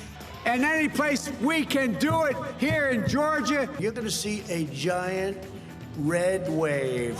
We win Georgia, we win everything. You're going to see a red wave like they've never seen before. Everybody knows who Donald Trump is. Let's show them who we are. It's going to be very big, and it's going to be beautiful. Presidential candidates making their closing arguments with just 6 days remaining until the election. President Trump trying to ramp up support in the Midwest, where the latest ABC Washington Post survey has him trailing by a significant margin. At the same time, virus numbers worsening, with outbreaks intensifying in Wisconsin, Michigan, and other key battleground swing states. The president continuing to rely on vaccines and other therapeutic treatments. We're on track to deliver 100 million doses of a safe vaccine and a great vaccine. We will get rid of this virus. It'll be you watch. It's going to happen very quickly. Kevin Cerruti, Bloomberg chief Washington correspondent, joins us now. Kevin, two visions on how to handle COVID-19 from the President of the United States and the former VP, Joe Biden. The contrast just couldn't be wilder, Kevin, in the last 24 hours. Precisely. It's one of the biggest unknown variables as we head into Tuesday, Election Day in the United States. This is another unknown variable is how those early voting votes are going to tally in, factor in, and who precisely will benefit from that. A red headline crossing the Bloomberg terminal just within the last 24 hours that says that 50.4% of the total ballots cast in 2016, Jonathan, have already been cast in the 2020 election cycle, shattering records of early voting, upwards of 70 to 80 million Americans already having cast their ballot or sent in their ballot. If you look at battleground states, Pennsylvania, a key battleground state. Trump carried it in 2016. Joe Biden wants to win it back. His campaign's headquartered in Philadelphia. Philadelphia, the site of some unrest within the last 48 hours. The governor of the state, a Democrat, having to send in the National Guard. Head on down to Florida, where in Florida you've got another key battleground state, the Trump campaign shifting some of their allocations for ad spending, sending it to the RNC. And then Joe Biden back on the campaign trail, not hosting those large-scale rallies in contrast to President Trump. His campaign says it's for safety. The Trump campaign says it's because they lack momentum. He's hoping to get and pick up states like Georgia, like the Carolinas. And all of this, mind you, comes at a time in which the market is going to be carefully watching the trajectory, not just at the presidential level, but also to see how these down-ballot races are, in fact, going to be counted. Because candidly, whether or not whomever is the president winning the election, whether they have divided government or not, will have significant ramifications in terms of how they can govern. And I just got off the phone with the source in the president's reelection campaign who said to me, essentially, Kevin, whatever anyone's telling you, no one has a clue for how these swing states and turnout is going to come out on either campaign. Kevin, thank you. As always, sir, great work. 6 days to go, possibly. This market's stuck between a rock and a hard place right now, that's for sure. Equity futures down hard with about 13 minutes until the opening bell. Over in Europe, the DAX off by 3-4 percentage points. On the week, we're down by 8.5% now on the DAX. It could be the worst weekly loss going all the way back to spring, March 13th. I know you remember that week well. Morgan Stanley's Lisa Shallard expecting the U.S. economy to overcome recent headwinds, writing the following. Despite a second wave of COVID-19 infections in the U.S. and Europe, anxiety around the U.S. elections and uncertainty about the timing and size of CARES 2.0 stimulus, the U.S. economy's V-shaped recovery remains on track. Lisa, I'm pleased to say, is back with us now. Lisa, let's start right there. Cases up in Europe, more restrictions coming. Cases up in the United States. I don't know what's next. Why still the confidence, Lisa? Well, it's a question of looking at the actual high-frequency data. And we're continuing to see, the grinding improvement. Yesterday's durable goods orders were a good example. The holding in of consumer confidence, in near the highs is absolutely critical here. And look, there is no doubt that the current churn that you noted and the current stalling out of this market, and I loved your phrase, between a rock and a hard place. I think that is where we are at the minute as we have this confluence of rising, surging cases and the lack of CARES 2.0. And I think the longer that stalemate is occurring, the risks increase that we can have an economic stall. But right now, we're still betting on that V-shaped recovery because we do think that if we get some stimulus in a lame duck, that'll be soon enough, if you will, to kind of, keep the momentum going. Keep the momentum going in the economy, that's the call, but keep the momentum going where in the market? The banks right now going into this open, JP Morgan off by 2.4%. It's been a really nasty time for Wells Fargo, off by 2.66%. Losses in Europe building up. Just a rough week, Lisa, and the call from Morgan Stanley has been to lean in to the cyclicals. And don't get me wrong, you made the call 8 months ago. Lean into the discomfort. You've been right. Do you need to lean into the discomfort this morning, Lisa, into the cyclical parts of this market that are getting hammered right now?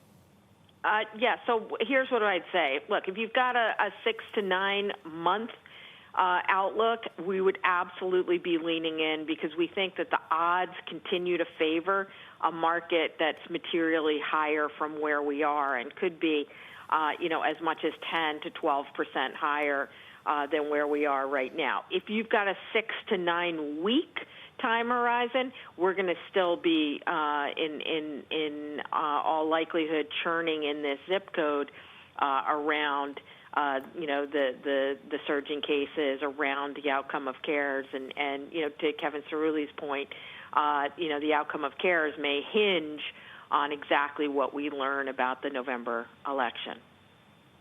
Where's the regional bias for you at the moment, Lisa, given what's playing out currently? Yeah, so that's a fantastic question, because we've been talking very much about, wanting to use market volatility to start building those international positions, because another part of this thesis is, while we see a V-shaped recovery in the U.S., we also see the U.S. dollar continuing to devalue on the weight of the Fed's policy and the weight on debts and deficits. And so we are using this time, to build in emerging markets, to build in China, to build in Japan, for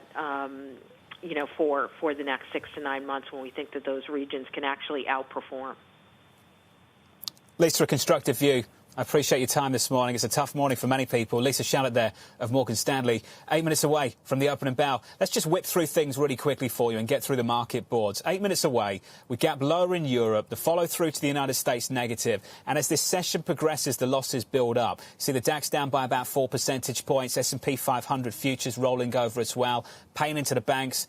Bonds are bid. Huge turnaround there in the last week. There's the story for you. Futures down 2 percentage points. If we switch up the board, interesting to see the dollar bid through G10, through EM. That's a big change in the last 24 hours or so. Euro dollar down to 117.24. And in the bond market, treasuries yields lower by 2 basis points to 0.7459%. You can see spot gold. Asked that question a little bit earlier. Will you get that positive correlation to risk assets or that negative correlation to risk assets? The traditional negative correlation you might expect this morning, you get that positive correlation to risk. Outside of gold, I want to touch on oil just quickly, because we do break down on Brent and WTI. WTI 37 handle down 5.7%. Brent crude 39 handle down by 4.85%. Up next on this programme, we'll get you some morning calls, run you through the price action ahead of the opening bell. Then later, the CEO of JMP Securities, Mark Lehman, joins us with a huge 48 hours still to come for big tech in America. From London and New York this morning, good morning. This is Bloomberg.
I'm David Weston.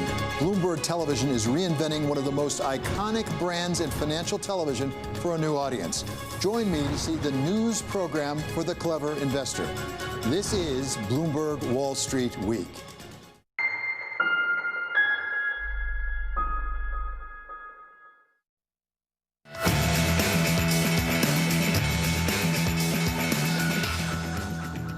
5 minutes out from the opening bell this Wednesday morning. Good morning. It's a tough morning. Down 64 on the S&P. We're off by 1.9%. That's the price action.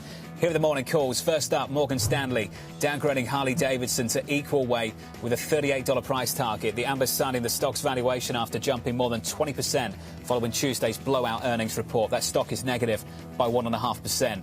Deutsche Bank upgrading Lululemon to a buy, $3.96 price target. The analyst expecting the retailer to be a top consumer destination for holiday shopping. We edged lower there too by 0.6%. And finally, JP Morgan upgrading Sherwin-Williams to an outperform, a 700 price target. The analyst expecting the company to raise prices after reporting solid earnings and steady organic US growth. We're unchanged there going into the opening bell. 4 minutes away, the conversation on big tech continuing from Capitol Hill to earnings. We'll be catching up with Mark Lehman of JMP Securities and breaking down this price action.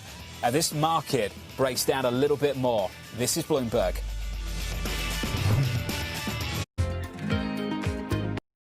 Korea became a global leader in sustainability, in part by supporting technologies that make green growth a seamless part of everyday life. The country continued this tradition with a Green New Deal designed to make Korea's post-pandemic economic recovery greener for people and businesses. Hyundai's Ioniq brand exemplifies this commitment by offering a personalized approach to clean mobility that makes it easier for drivers to live a green life. In terms of user experience, we need to think about how they use the car in their lifestyle. Ioniq users value the practicality of their life. With electric vehicles designed to fit every lifestyle, Ioniq is changing expectations of the modern car. There have been revolutionary technology advances that changed people's lives, like computers, internet, and mobile phone. I believe the next platform that will change the human's life is the car.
What moves the human spirit, what transcends time, comes from true craft, the artistry of Japanese craftsmanship.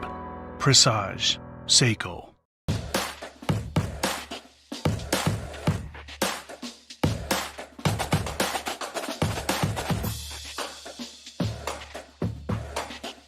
My understanding is that the government is working on both governments are working on the details in the next couple of weeks. So, I hope that optimistically we can look at, say, December, that we can, start operating that. We explore the trends, investments, and competition of the European ETF industry. Join us on Bloomberg ETF IQ Europe.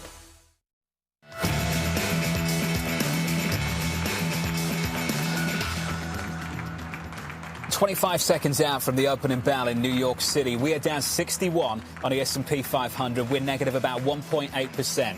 The losses also on the Nasdaq down 186, off by 1.6% there. Losses across the board, losses in Europe.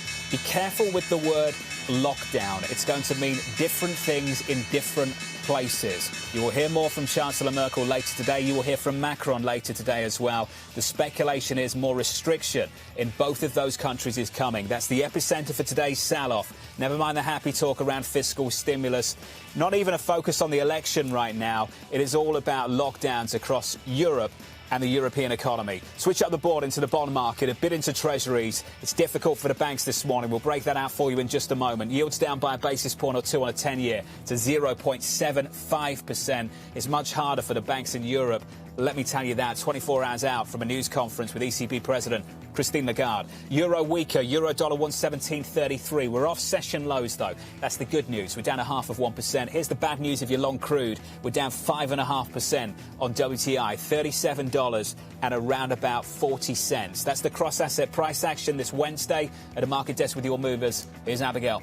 John, big selling action for stocks, not surprisingly, with that massive risk-off tone that you just outlined. In fact, the S&P 500 right now going right through that 50-day moving average onto the 100-day moving average, telling you the near-term buyers, they mean business. Now, if we take a look at the individual sectors, we have the banks selling off hard, both J.P. Morgan and Wells Fargo. This is yields are down, as you were pointing out, a nice bid for bonds, sending the banks lower. We also have energy sharply lower in line with oil down. So both the financials and energy down, those cyclical sectors. If it goes to other sectors and movers, though, we're going to see more weakness. The industrials being hit by Boeing down, despite the fact that they actually beat estimates.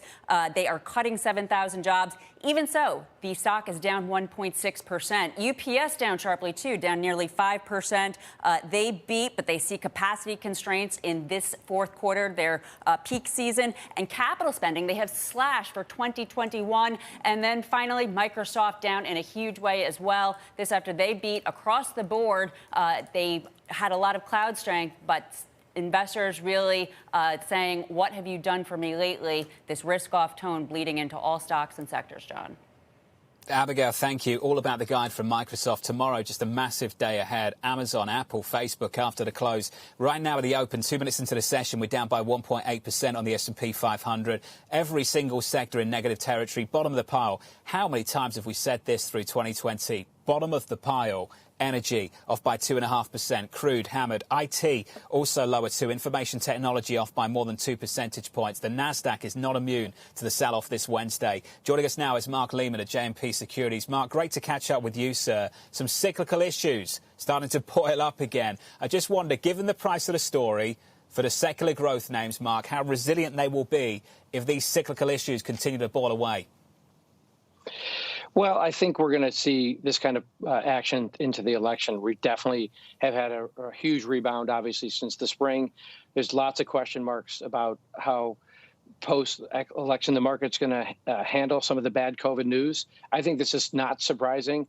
I think portfolio managers that I'm talking to really want to get the election behind them and really focus on how bad the COVID news is going to be going into winter. And then we can reset and then we can get back to business. But right now, all the question marks are in front of us, not behind us. Mark, let's talk about the question marks in front of us then. As we get deeper into winter, these challenges arguably are going to get greater on the one side. On the other side, as we get deeper into winter, we're likely to hear more about a vaccine. What does that mean for how people should be allocated to this market as we progress through winter? What's the roadmap for the difficult months ahead? Well, listen, my birthday's next week, and growing up in Chicago, I always thought about days are getting shorter, they're getting colder, and it's going to be a long winter. And I think that's what investors are looking at right now. You're right. We're going to have a lot more good news, I think, on the vaccine and some of the antivirals going into fall and going into winter. But the case numbers and this magic of the virus going away obviously is not going to happen.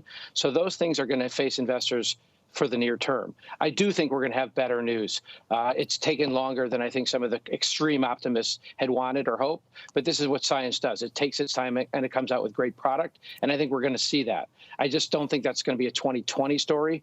I think we're going to walk into 2021 with more stimulus. We're going to see more news on the healthcare front, but right now, the next few weeks, the next few months don't sound good, and I think that's what's finally catching up to the market. Mark, happy birthday for next week, sir. Happy birthday from all of us. About 4 minutes into this session, Mark. Stick with me. We're down 2% on the Nasdaq. The S&P 500 off by 1.85%. It's tough for big tech today. It might be tough for them a little bit later, with the CEOs of the largest internet companies testifying on Capitol Hill. Executives from Twitter, Google, Facebook gearing up to defend legal liability protections for user content. Bloomberg's Kelly Lyons joins us now. Hey, Kaylee. Hey, John. Well, this all centers around one small part of the Communications Decency Act, that is Section 230. 34. It's only 26 words. We can put them up on the screen for our viewers, but it basically insulates these companies like Facebook, Twitter, and Alphabet's Google from liability for the content posted by their users. Now, there seems to be bipartisan consensus on both the part of Democrats and Republicans that changes to the rule could be a way to sort out any kind of alleged misbehavior by tech companies. The thing is, there's disagreement on what exactly that misbehavior is, John. For Republicans, it's concerns about the censorship of conservative content. For Democrats, it's much more about taking down hate speech and misinformation. That divergence of opinion likely means that there won't be any kind of changes to the rule this year. Still, the executives of these companies are going to have to defend the rule in the hearing that starts in just about half an hour's time. They plan to argue that those legal protections are critical to their ability to allow users to share content and information, arguing that if it goes away, that actually means that more content is going to be censored or taken down. Now, one final thing I would point out here, John, is that politicians use these companies too. Facebook and Google do allow political advertising on their platforms, albeit Twitter does not. But when you look at campaign spending in this election cycle, more than $1 billion of it is expected in digital advertising to go to Facebook and Google, John. Kelly Lice, thank you. Mark Lehman of JMP Securities still with us. Mark, weigh in on that. The regulatory issues we might see on Capitol Hill. With this market gapping lower, are these names about to see a little bit more pain on the regulatory side? Because I feel like I've been asking that now for years. You have, and we've talked about it for years. I've been much more optimistic that the regulation and the stifling that we have been fearing would not happen. I think these companies are asking for regulation. I think they're begging for regulation. Then they know where they're at. They're going to know far more about where the business is going than Congress ever will. And I think the specter of regulation is going to be far worse than actual regulation. So I think we'll see more of this. I think with a potentially Democratic Congress, we're going to see more of that. But again, I think they're asking for that regulation. They will come up with something, but a business straight ahead is not going to change. I think you still want to own these stocks because on the other side of that regulation, this is going to be a continuing market share gain and monetization of the customer. That's not going to change. Mark, who do you think is vulnerable out of the big names? Who do you think is vulnerable? There will be people sitting at home right now looking at the market, gap a little bit lower, maybe it continues, and they'll have a shopping list. And on that list, I imagine for some people at home, will be some big tech names. Do you think any of those names are vulnerable, Mark?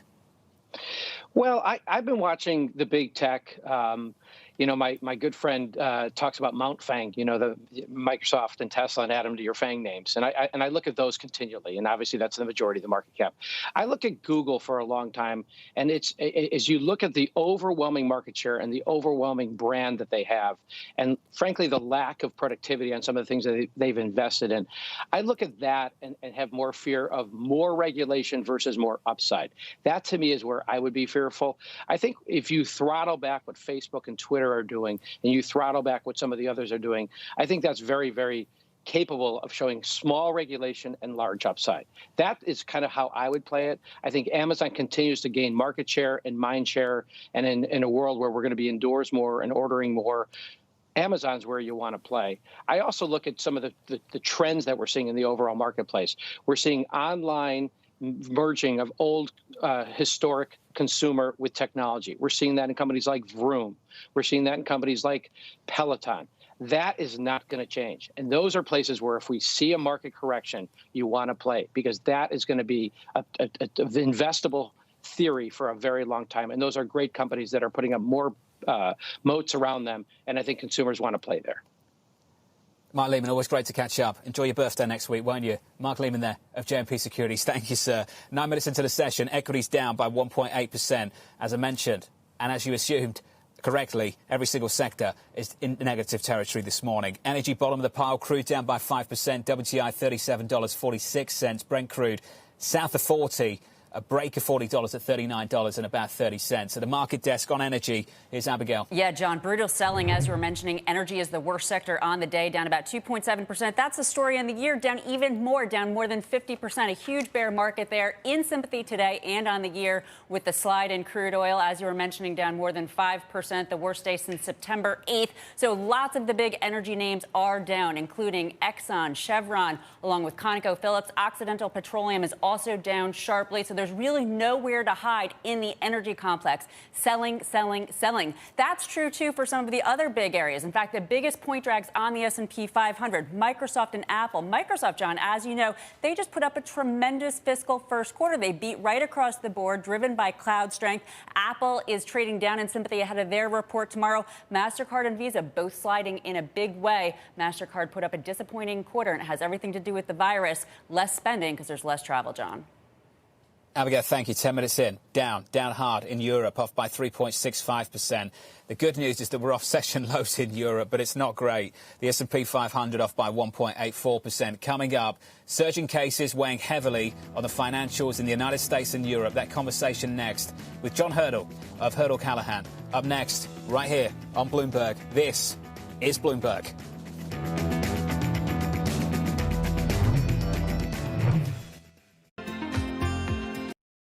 Korea became a global leader in sustainability, in part by supporting technologies that make green growth a seamless part of everyday life. The country continued this tradition with a Green New Deal designed to make Korea's post-pandemic economic recovery greener for people and businesses. Hyundai's Ioniq brand exemplifies this commitment by offering a personalized approach to clean mobility that makes it easier for drivers to live a green life. In terms of user experience, we need to think about how they use the car in their lifestyle. Ioniq users value the practicality of their life. With electric vehicles designed to fit every lifestyle, Ioniq is changing expectations of the modern car. There have been revolutionary technology advances that changed people's lives, like computers, internet, and mobile phone. I believe the next platform that will change the human's life is the car.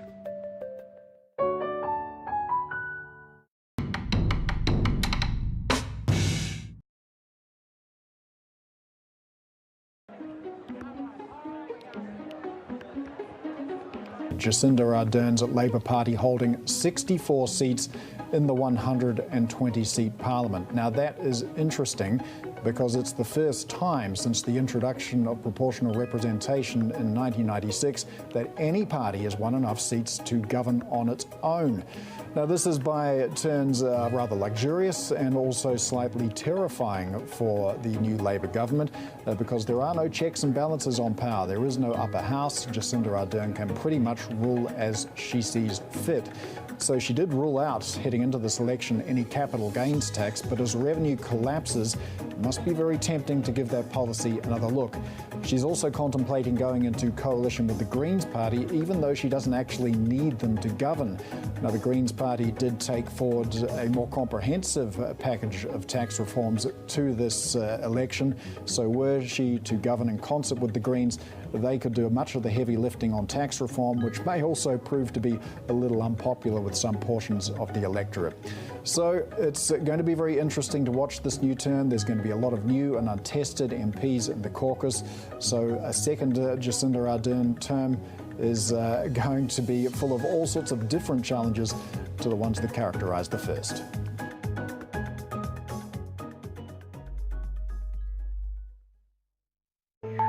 Just days away from the most critical election in U.S. history and its only democracy at stake. From electronic voting machines to misinformation and fake news and political advertising on social media, is the tech industry ready for its biggest test yet?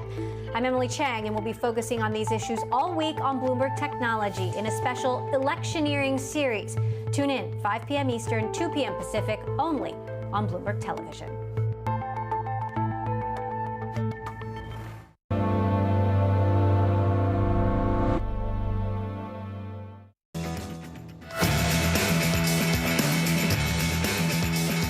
Minutes into the session, equities lower on the S&P 500, down by 1.7%. Over in Europe, that's where it really is at. The DAX off by 3.5%. Not great. I keep saying that, don't I? Not great. The Nasdaq off by 2 percentage points. Financials, not great. Deutsche Bank was okay, though, reporting a 47% jump in debt trading, propelling the firm to an unexpected third-quarter profit. We caught up with the CFO, James Van Molk, saying sustainability is key. But obviously, there's still uncertainty in the outlook. There's still events ahead of us, whether it's the U.S. election or Brexit, that causes there to be some volatility in the market and still events. We've done very well. We've basically doubled rates revenues now for 4 quarters in a row. And so for us, the sustainability of these revenues is a key factor, and we think a significant amount of it will stick. For more on the banks today, let's bring in Bloomberg's Wall Street correspondent Sonali Basak. Sonali, tough morning for the financials on both sides of the Atlantic. People didn't like uncertainty before, John, and they certainly don't like uncertainty ahead, especially after so much stimulus and so much monetary policy around the world only going so far. Remember, when you come to Deutsche Bank, yes, they had a massive jump in fixed income trading. People do like to see gains in that business, but the business is a lot smaller for Deutsche Bank and all of the European banks when it comes to investment banking. Deutsche Bank has less than half of the FICC revenue that JP Morgan has, for example. So how much they can really lean on these investment banks going into next year is a major question mark, especially as they have all these headwinds when it comes to their retail businesses and interest rates. Sonali Basak on the banks. Sonali, looking at interest rates, lower bond market, bid, bunds, treasuries, financials off this morning by about 1.3%. John Hurdle of Hurdle Callahan saying just one thing matters to markets. He writes the following: the market is telling us that rates matter more than the election. It's the interest rates and infection rates that are driving the market. John, I'm pleased to say, joins us on the phone. So, John, let's talk about rates. We've got to imagine a situation where rates get driven higher. John, can you imagine a situation where rates get driven higher anytime soon? Well, I can certainly imagine infection rates being driven higher, but interest rates not really. I mean, the two go hand in hand. And so when we see the economy slowing from the infection rate increasing, then it flows through into lower interest rates, which are the barometer for economic activity. So, you know, it looks like rates are going to be low and stay relatively low for a long time. And we're going to be watching these infection rates very closely.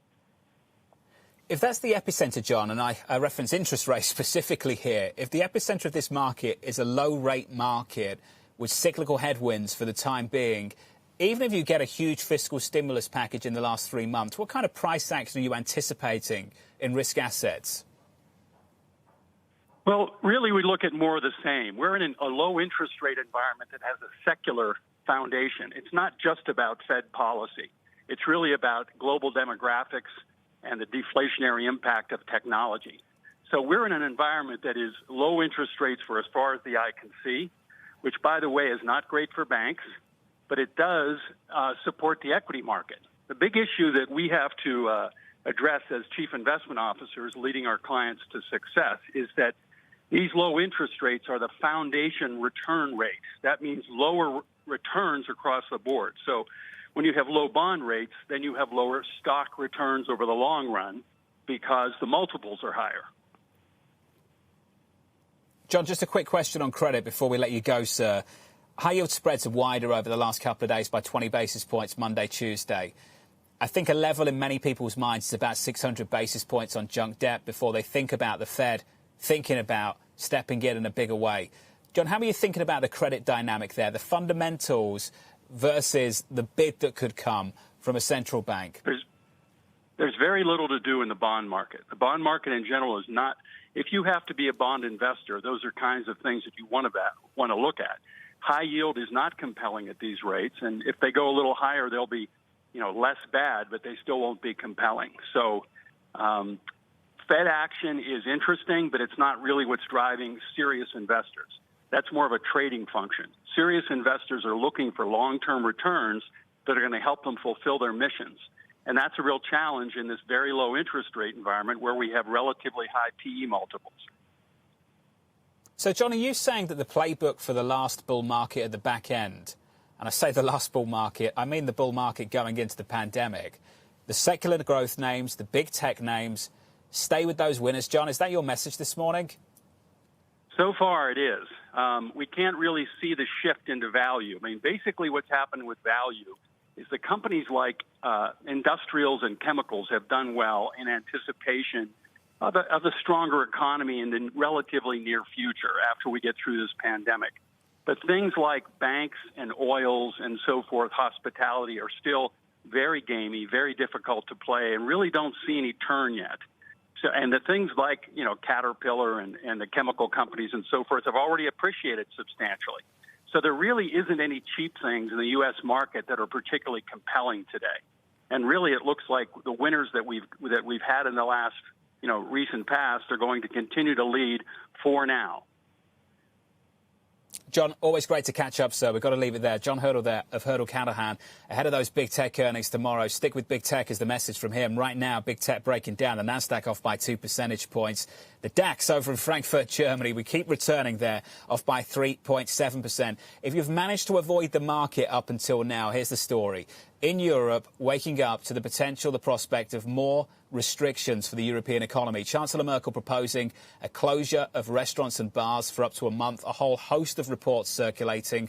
Wait until you hear from the government themselves to see what we're going to get. Macron in France. Once again, more reports of a one-month lockdown. Macron will be speaking a little bit later this evening in anticipation of those addresses from those leaders, from the European leaders a little bit later. Equities gap lower in Europe. The bond market gets a bid. The dollar gets a bid.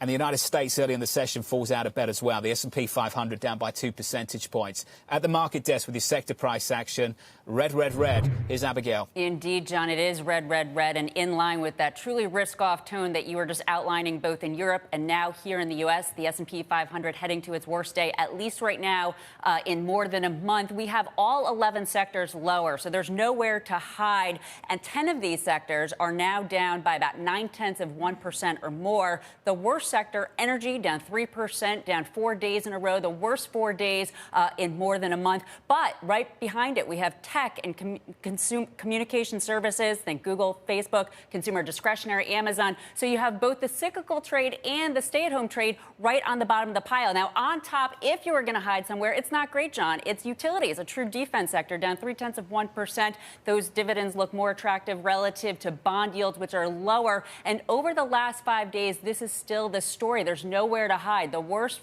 four sectors over the last 5 days. Industrials. We also have materials lower, tech and energy. So both stay-at-home sectors of tech and then the industrials lower. The one sector, John, this week that is higher is the utilities, up about 1%. Kind of a head-scratcher given the fact that you have yields lower. Also very interesting, John, that's true defense on the month. Right now headed to its best month since 2003. Not sure what message that is sending, since defense is the one sector that is really outperforming in the month of October. A really defensive posture going into month end ahead of that election. Abigail, thank you. In this market right now, crude down 5.5% on WTI to $37.40. Energy bottom of the pile, as Abigail pointed out. Coming up next, we'll run you through the market-moving events you need to be watching. That'll be next in our trading dive. With equities down 22 minutes into the session, we are lower on the S&P 500 and the Nasdaq. The S&P down 66. We're down by almost 2 percentage points. From London, this is Bloomberg.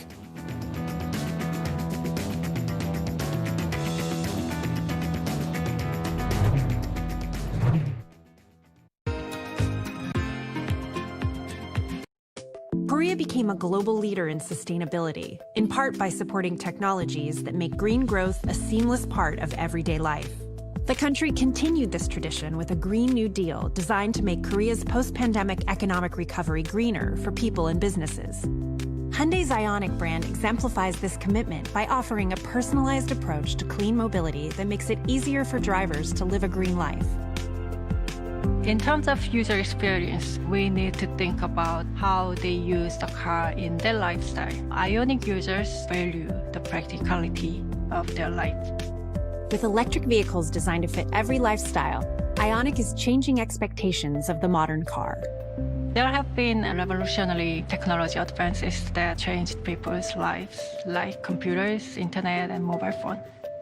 I believe the next platform that will change the human's life is the car. Homeschool provides lessons for music lovers of all ages. New performances and messages from musicians are added regularly. Enjoy these selections and much more at bso.org/@home.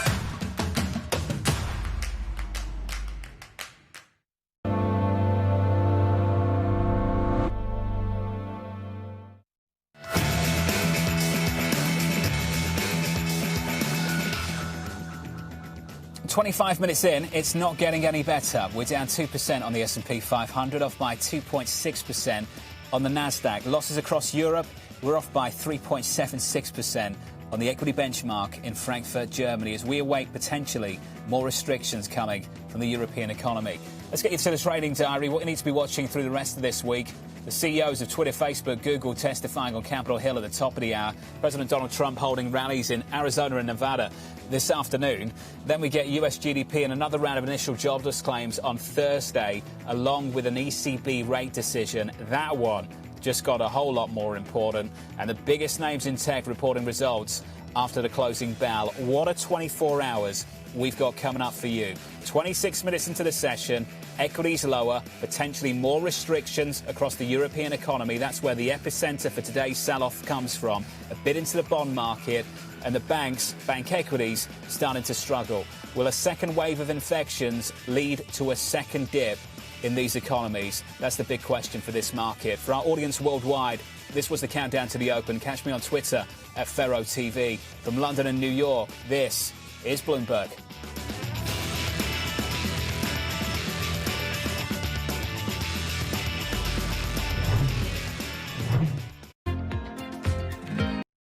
Korea became a global leader in sustainability, in part by supporting technologies that make green growth a seamless part of everyday life. The country continued this tradition with a Green New Deal designed to make Korea's post-pandemic economic recovery greener for people and businesses. Hyundai's Ioniq brand exemplifies this commitment by offering a personalized approach to clean mobility that makes it easier for drivers to live a green life. In terms of user experience, we need to think about how they use the car in their lifestyle. Ioniq users value the practicality of their life. With electric vehicles designed to fit every lifestyle, Ioniq is changing expectations of the modern car. There have been revolutionary technology advances that changed people's lives, like computers, internet, and mobile phone. I believe the next platform that will change the human's life is the car.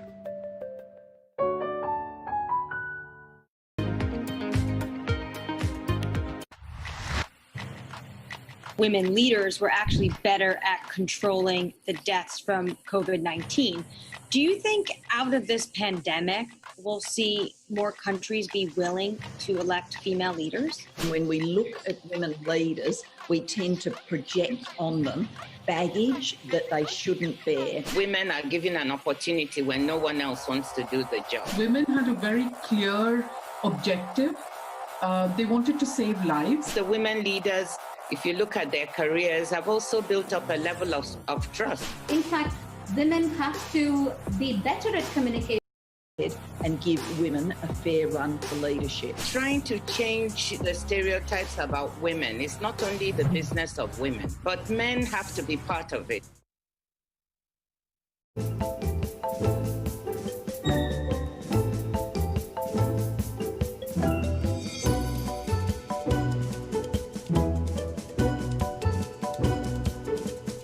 What would you say that the CDC or the FDA or the White House or HHS should have done differently? Almost all of us have underestimated the dramatic impact of this outbreak.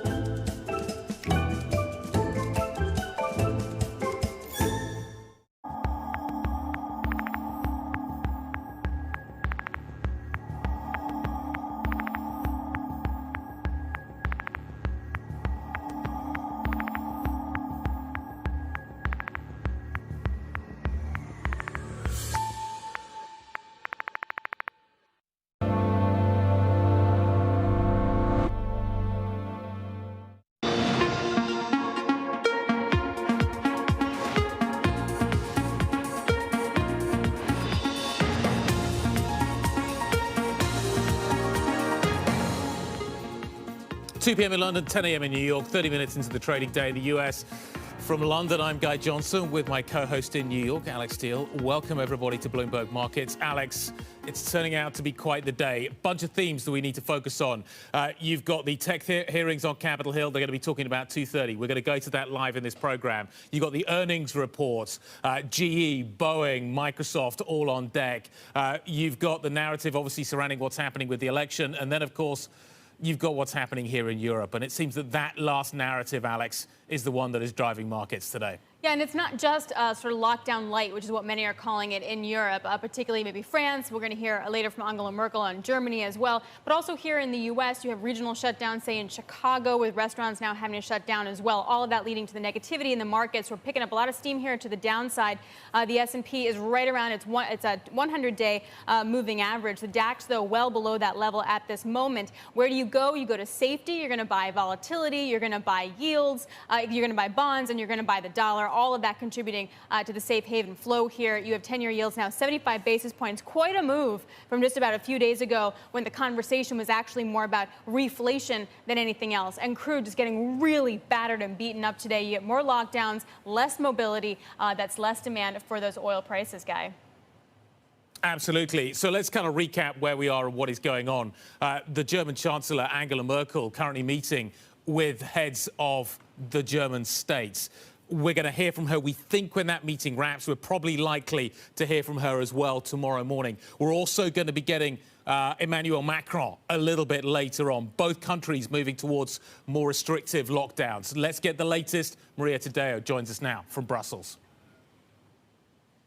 Yes, Guy, look, there's a lot of ideas that are floating around. None of this is yet official and won't be official until both Emmanuel Macron and Angela Merkel speak. But the idea is that we are headed, or moving, I would say, into something that looks like a full-time lockdown in the case of the French government that we understand is seriously considering a 1-month lockdown that would start on Thursday night going into Friday morning. It would last for 4 weeks. And the idea here is that it would allow the government to take control of the infection rate, but also provide some relief to hospitals which have really come under pressure over the past 5 days. Now, in the case of Germany, I would say that this is more nuanced. You know, we thought that Angela Merkel was really pitching what looked like a partial lockdown, which essentially revolved around the idea of shutting down hospitality, toning down restaurants, bars, and so on to really cut short social gatherings. Now, what is leaking out of this meeting, which is happening as we speak, and again, this is not confirmed, a lot of this is speculation, is that perhaps it's a bigger lockdown that could be at this point on the table. But as I mentioned, it's speculation, none of this official at this stage. All right, Maria, thank you very much. Bloomberg's Maria Tadeo from Europe. Now I want to get a look at the rising virus cases here in the U.S. You got cases, hospitalizations, and deaths. Mike McKee, Bloomberg International Economics and Policy Correspondent, has more. Mike? Alex, things are not as bad here in Europe as they are in Europe. However, they are getting there, according to the experts. The U.S. reporting 73,096 cases yesterday, and that pushes, if you look at the chart, the 7-day average in cases to a record in the U.S. We are above where we were during the peak in July. Johns Hopkins University notes that more than 226,000 people have died. Despite President Trump blaming rising cases on increased testing, current hospitalizations with COVID-19 have climbed 36% in the past 3 weeks to over 44,000. That is still below the peak when you look at that chart, but sadly, hospitalizations are a lagging indicator. They are expected to go up. Now, the impact of all this, the surge may have a big impact on the presidential vote next week. We're looking at Florida, Texas, Pennsylvania, Arizona, Michigan, Ohio, all swing states, all with big spikes now in their caseloads. Michigan sees 22 new cases per 100,000 each day right now. Just a few weeks ago, there were 9 cases per 100,000.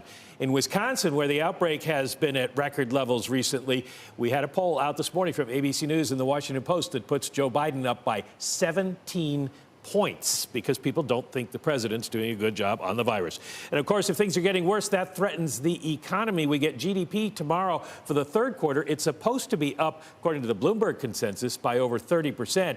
But the New York Fed's tracking index for the fourth quarter, just 3% right now.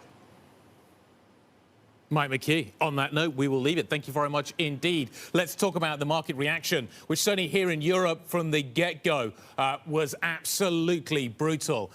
David Kudla, Mainstay Capital Management founder and CEO and chief investment strategist, joining us now. What do you make of the price action? Can you look through it? It's been a difficult week already. We've seen negative numbers on Monday, Tuesday, and here we go again on Wednesday. You know, coming into this week, we thought that this is when the largest external risk for the market would be the U.S. election.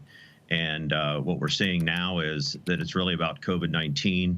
What we're seeing happening in Europe that you've talked about on the program today and this morning on the network, and here in the U.S. So, as we look forward, we become concerned about even a double-dip recession. Jay Powell has been literally begging for more fiscal stimulus because they realize how much they can do with monetary policy is limited at this point from the Federal Reserve, and that fiscal stimulus hasn't come. Even the second relief package that they've been going back and forth between the Democrat and Republican parties. Hey, David, I guess my question is, why the intense market reaction now? In that we knew that cases were rising. That has been well telegraphed in terms of once it's cold, everyone comes back from vacation. So in that case, it shouldn't be too much of a surprise. And we still have the central bank backstop. There's still the liquidity that's being pumped in. So I'm wondering if there's anything else triggering the sell-off, or is this just like a knee-jerk reaction, in which case you have to buy the dip? Well, I think that if you go back a few months, there were a couple things that people thought. I think that a lot of the public and investors thought a vaccine would be coming, or news of a vaccine would be more imminent. We don't know that yet. We really don't know when that vaccine is coming.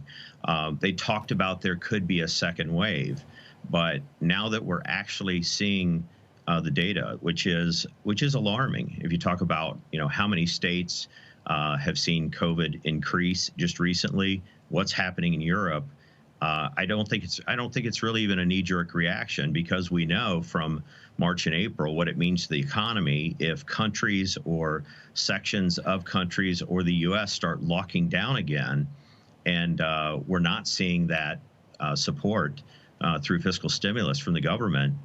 We know what that means to the economy, and we know what that means to the market. So I think it is probably a normal reaction from the markets this week. Is it an opportunity? How do I think about this in the medium term?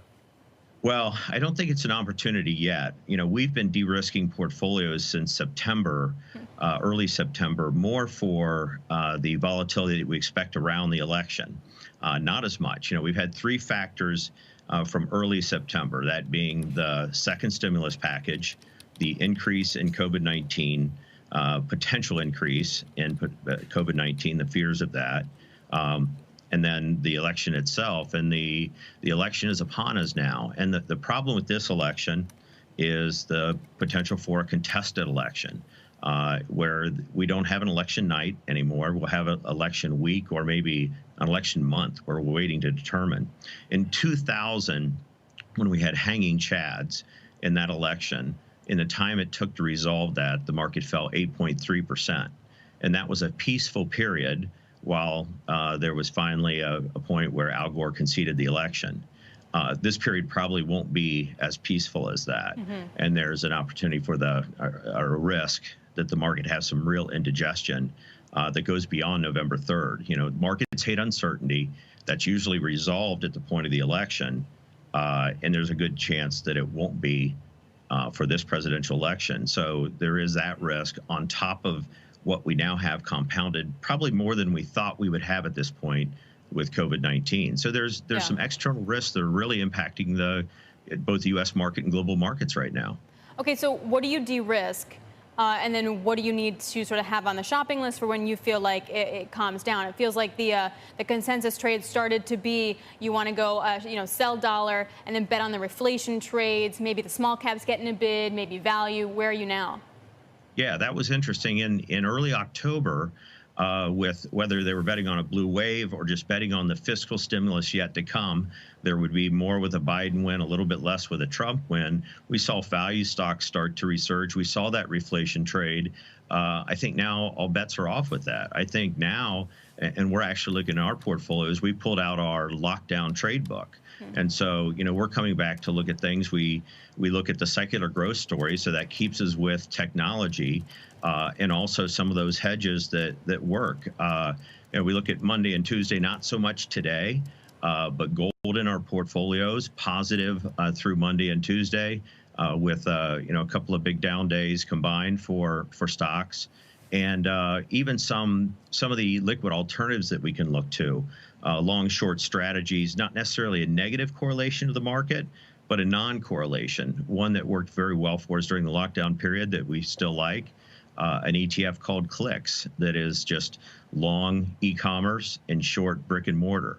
Those same type, if we get into the scenario again, those same type of plays are going to continue to work and continue to buffer our portfolios. And I think that's what investors, because of the election, it makes sense to take on those defensive positions. And with the COVID-19 fears, you've got to be reallocating your portfolio, tactically reallocating in a more defensive mode, coming into this period. David, does the earnings season this time round not matter? It's rearview mirror. It's giving a reflection of a period which is not germane to what we're seeing right now. As you read through the earning reports that are coming out, what are you getting from them? What's useful, what's not? Well, it's really all about guidance, because, and even last quarter, we kind of considered it a throwaway quarter.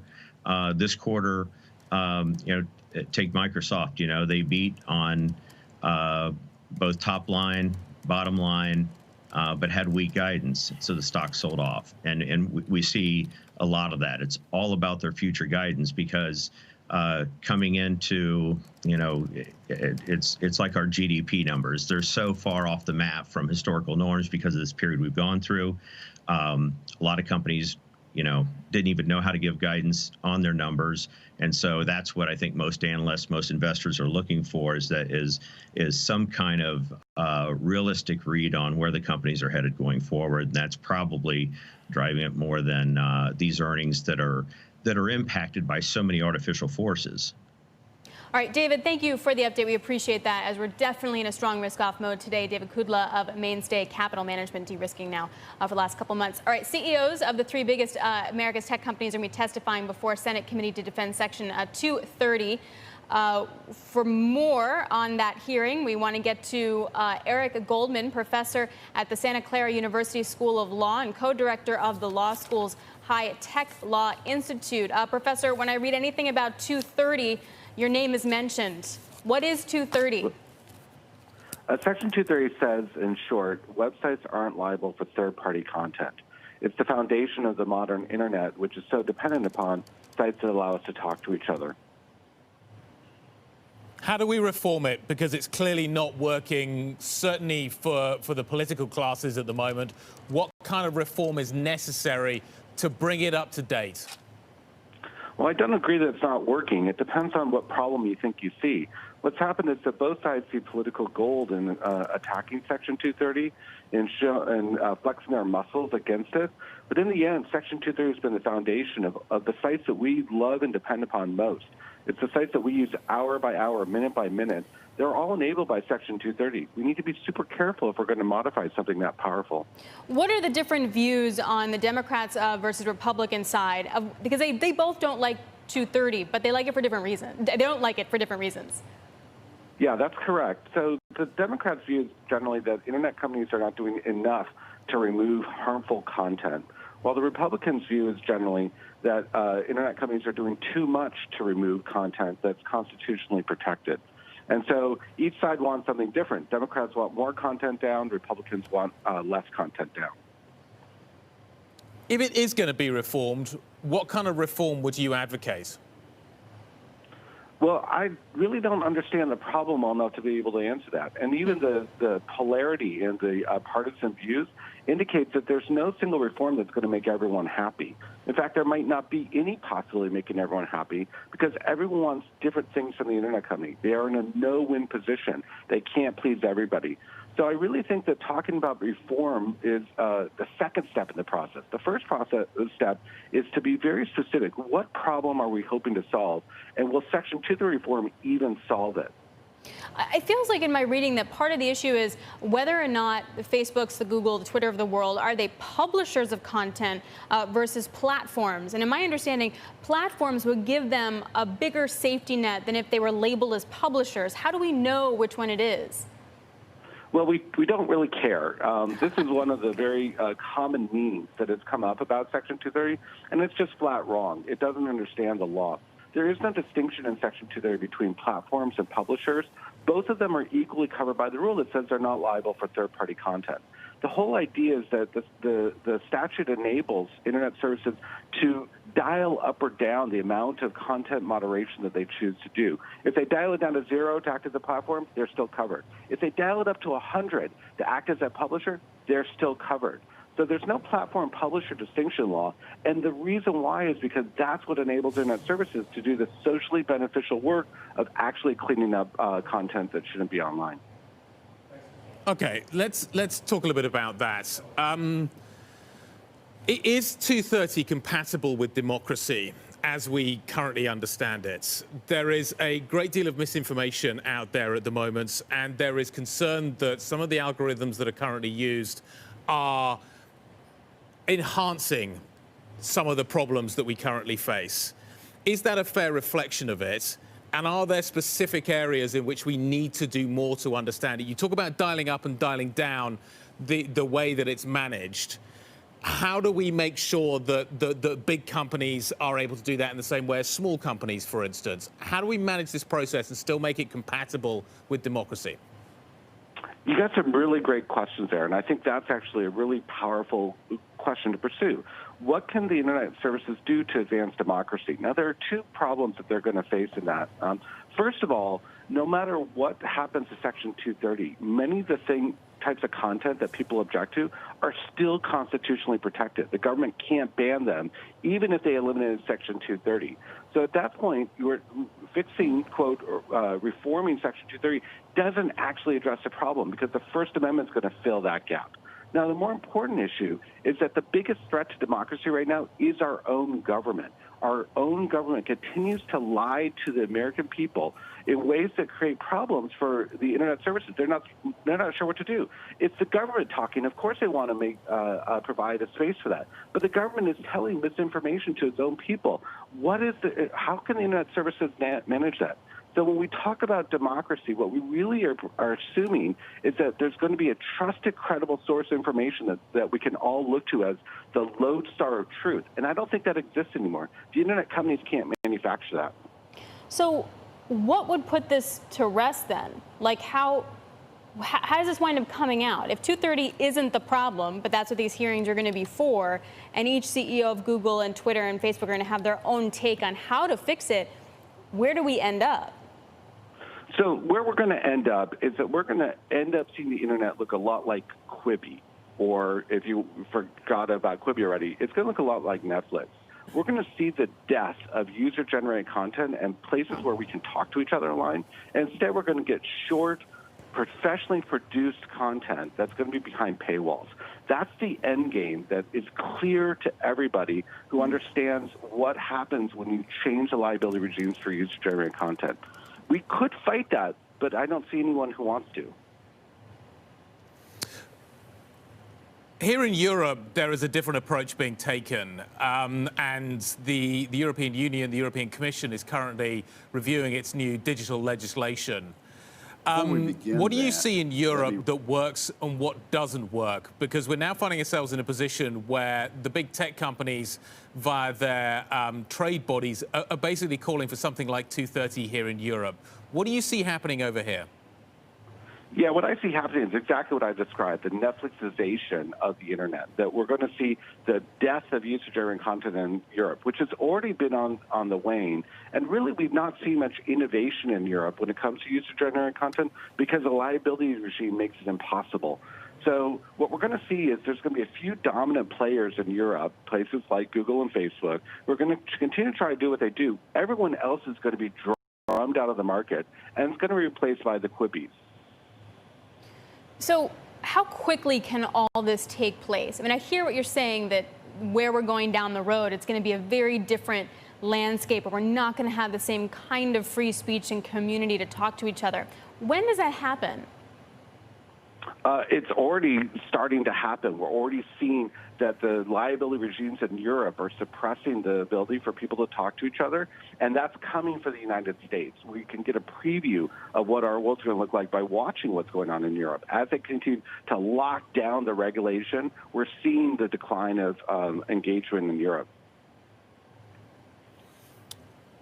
Just in terms of the kind of the, I want to understand the cap kind of scale issue here. What you're saying is that small companies are going to be drummed out of the market. How small do you think we're talking here? Is Twitter included in this? How many resources do you have to have? How big a company do you have to have? How many lawyers do you have to have in order to survive this process? It's really more a question of how much profit do you have to have in order to be able to afford the increasing costs. And Facebook and Twitter have done a good job of minting money, so they have enough profits to cover the liability regime and all the costs associated with it. Twitter doesn't have that. Twitter's not nearly as profitable as Google and Facebook.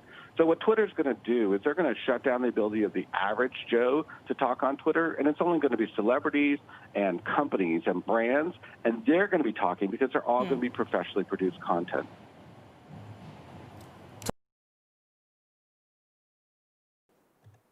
There are three solutions we'd like to propose to address the concerns raised, all focused on services that decide to moderate or remove content. They could be expansions to Section 230, new legislative frameworks, or a commitment to industry-wide self-regulation best practices. The first is requiring a services moderation process to be published. How are cases reported and reviewed? How are decisions made? What tools are used to enforce? Publishing answers to questions like these will make our process more robust and accountable to the people we serve.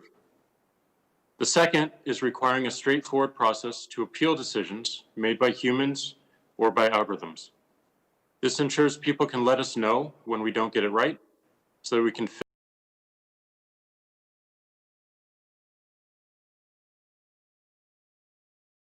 or a commitment to industry-wide self-regulation best practices. This more transparent by building decisions made. What tools are used to enforce? Publishing answers to questions like these will make our process more robust and accountable to the people we serve. The second is requiring a straightforward process to appeal decisions made by humans or by algorithms. This ensures people can let us know when we don't get it right so that we can fix any mistakes and make our processes better in the future. And finally, much of the content people see today is determined by algorithms, with very little visibility into how they choose what they show. We took a first step in making this more transparent by building a button to turn off our home timeline algorithms. It's a good start, but we're inspired by the market approach suggested by Dr. Stephen Wolfram before this committee in June 2019. Enabling people to choose algorithms created by third parties to rank and filter their content is an incredibly energizing idea that's in reach. Requiring 1, moderation process and practices to be published, 2, a straightforward process to appeal decisions, and 3, best efforts around algorithmic choice are suggestions to address the concerns we all have going forward. And they're all achievable in short order. It's critical as we consider these solutions, we optimize for new startups and independent developers. Doing so ensures a level playing field that increases the probability of competing ideas to help solve problems. We mustn't entrench the largest companies any further. Thank you for the time, and I look forward to a productive discussion.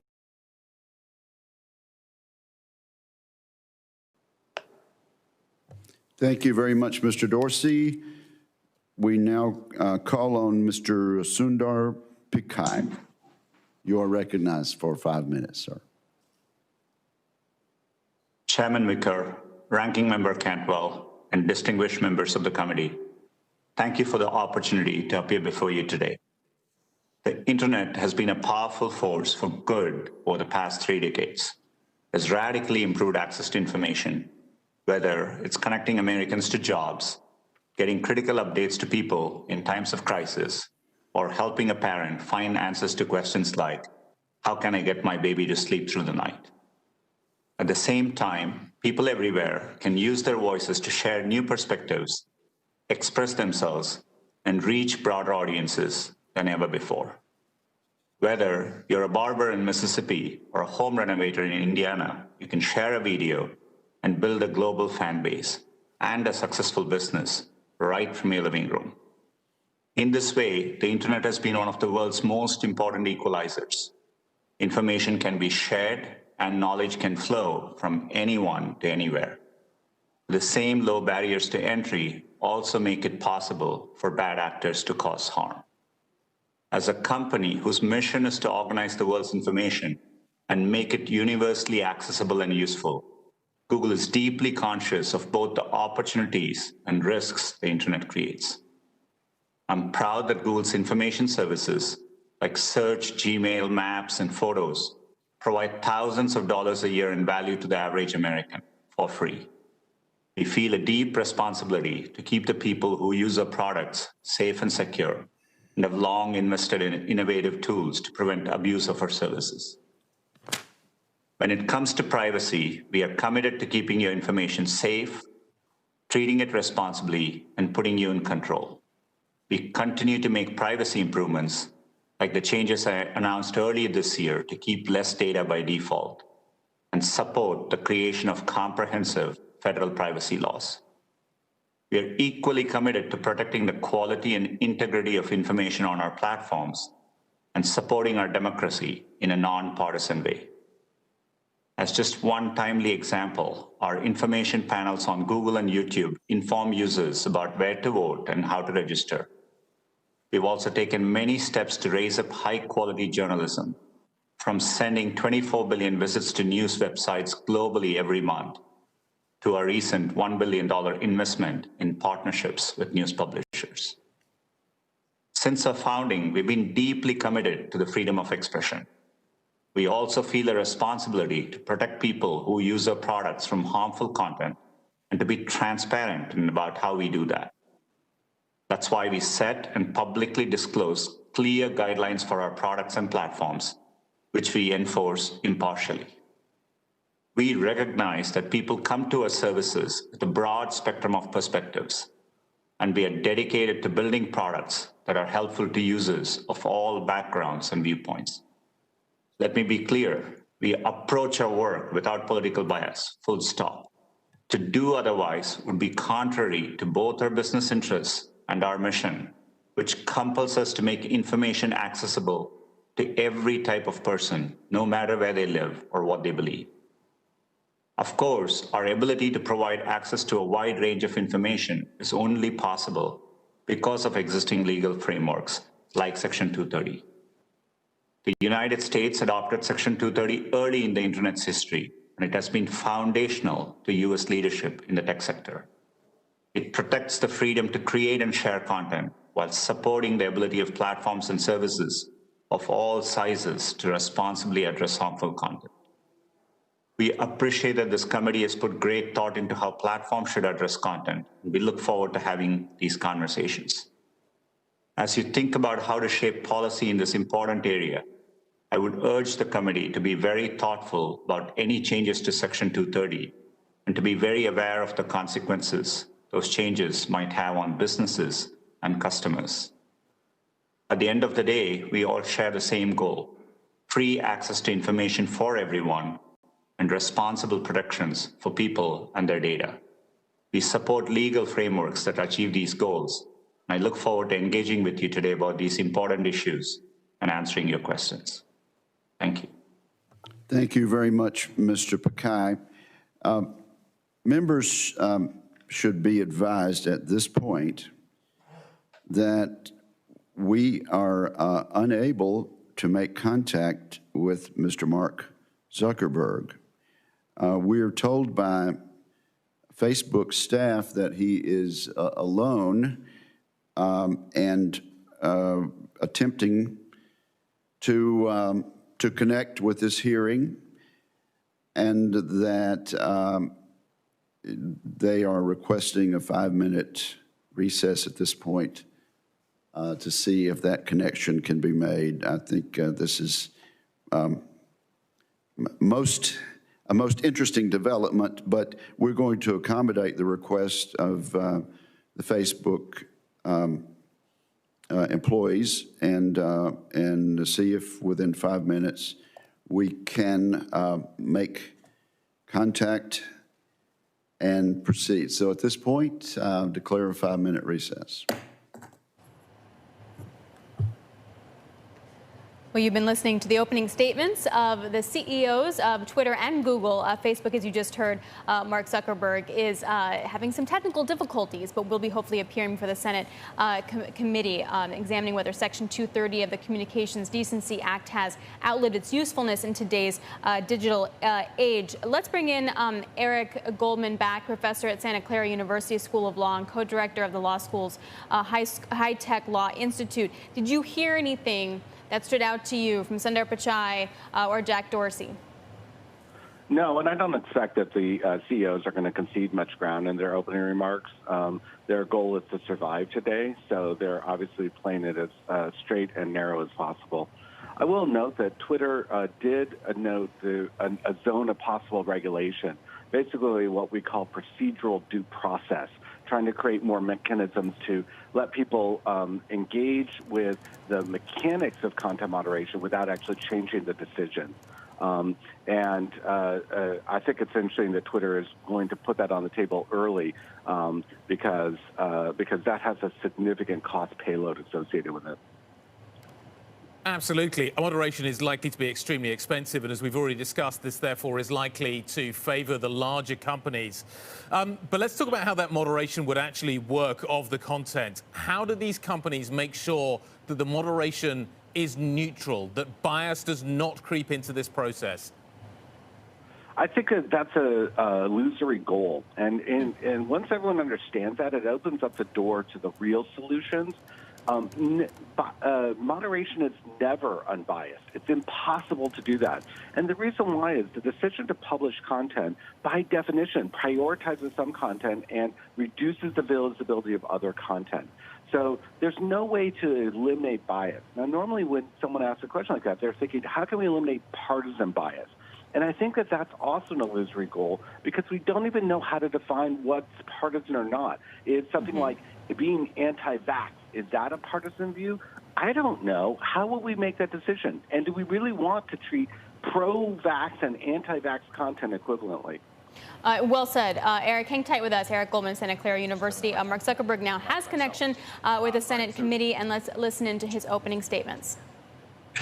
Chairman Wicker, Ranking Member Cantwell, and members of the committee, every day, millions of Americans use the internet to share their experiences and discuss issues that matter to them. Setting the rules for online discourse is an important challenge for our society, and there are principles at stake that go beyond any one platform. How do we balance free expression and safety? How do we define what is dangerous? Who should decide? I don't believe that private companies should be making so many decisions about these issues by themselves. And at Facebook, we often have to balance competing equities. Sometimes the best approach from a safety or security perspective isn't the best for privacy or free expression. So we work with experts across society to strike the right balance. We don't always get it right, but we try to be fair and consistent. The reality is that people have very different ideas and views about where the lines should be. Democrats often say that we don't remove enough content, and Republicans often say we remove too much. I expect that we'll hear some of those criticisms today. And the fact that both sides criticize us doesn't mean that we're getting this right, but it does mean that there are real disagreements about where the limits of online speech should be. And I think that's understandable. People can reasonably disagree about where to draw the lines. That's a hallmark of democratic societies, especially here in the US with our strong First Amendment tradition. But it strengthens my belief that when a private company is making these calls, we need a more accountable process that people feel is legitimate and that gives platforms certainty. At Facebook, we publish our standards and issue quarterly reports on the content that we take down. We launched an independent oversight board that can overturn our decisions, and we've committed to an audit of our content reports. But I believe Congress has a role to play too in order to give people confidence that the process is carried out in a way that balances society's deeply held values appropriately, and that's why I've called for regulation. Right now, the discussion is focused on Section 230. Some say that ending 230 would solve all of the internet's problems. Others say that it would end the internet as we know it. From our perspective, Section 230 does two basic things. First, it encourages free expression, which is fundamentally important. Without 230, platforms could potentially be held liable for everything that people say. They'd face much greater pressure to take down more content to avoid legal risk. Second, it allows platforms to moderate content. Without 230, platforms could face liability for basic moderation, like removing harassment that impacts the safety of their communities. Now, there's a reason why America leads in technology. Section 230 helped create the internet as we know it. It has helped new ideas get built and our companies to spread American values around the world, and we should maintain this advantage. But the internet has also evolved, and I think that Congress should update the law to make sure that it's working as intended. One important place to start would be making content moderation systems more transparent. Another would be to separate good actors from bad actors by making sure that companies can't hide behind Section 230 to avoid responsibility for intentionally facilitating illegal activity on their platforms. We're open to working with Congress on these ideas and more. I hope the changes that you make will ring true to the spirit and intent of 230. There are consequential choices to make here, and it's important that we don't prevent the next generation of ideas from being built. Now, although this hearing is about content policy, I also want to cover our election preparedness work. Voting ends in 6 days. We're in the midst of a pandemic, and there are ongoing threats to the integrity of this election. Since 2016, Facebook has made major investments to stop foreign interference. We've hired more than 35,000 people to work on safety and security. We've disrupted more than 100 networks coming from Russia, Iran, and China, and more that were misleading people about who they are and what they're doing, including 3 just this week. This is an extraordinary election, and we've updated our policies to reflect that.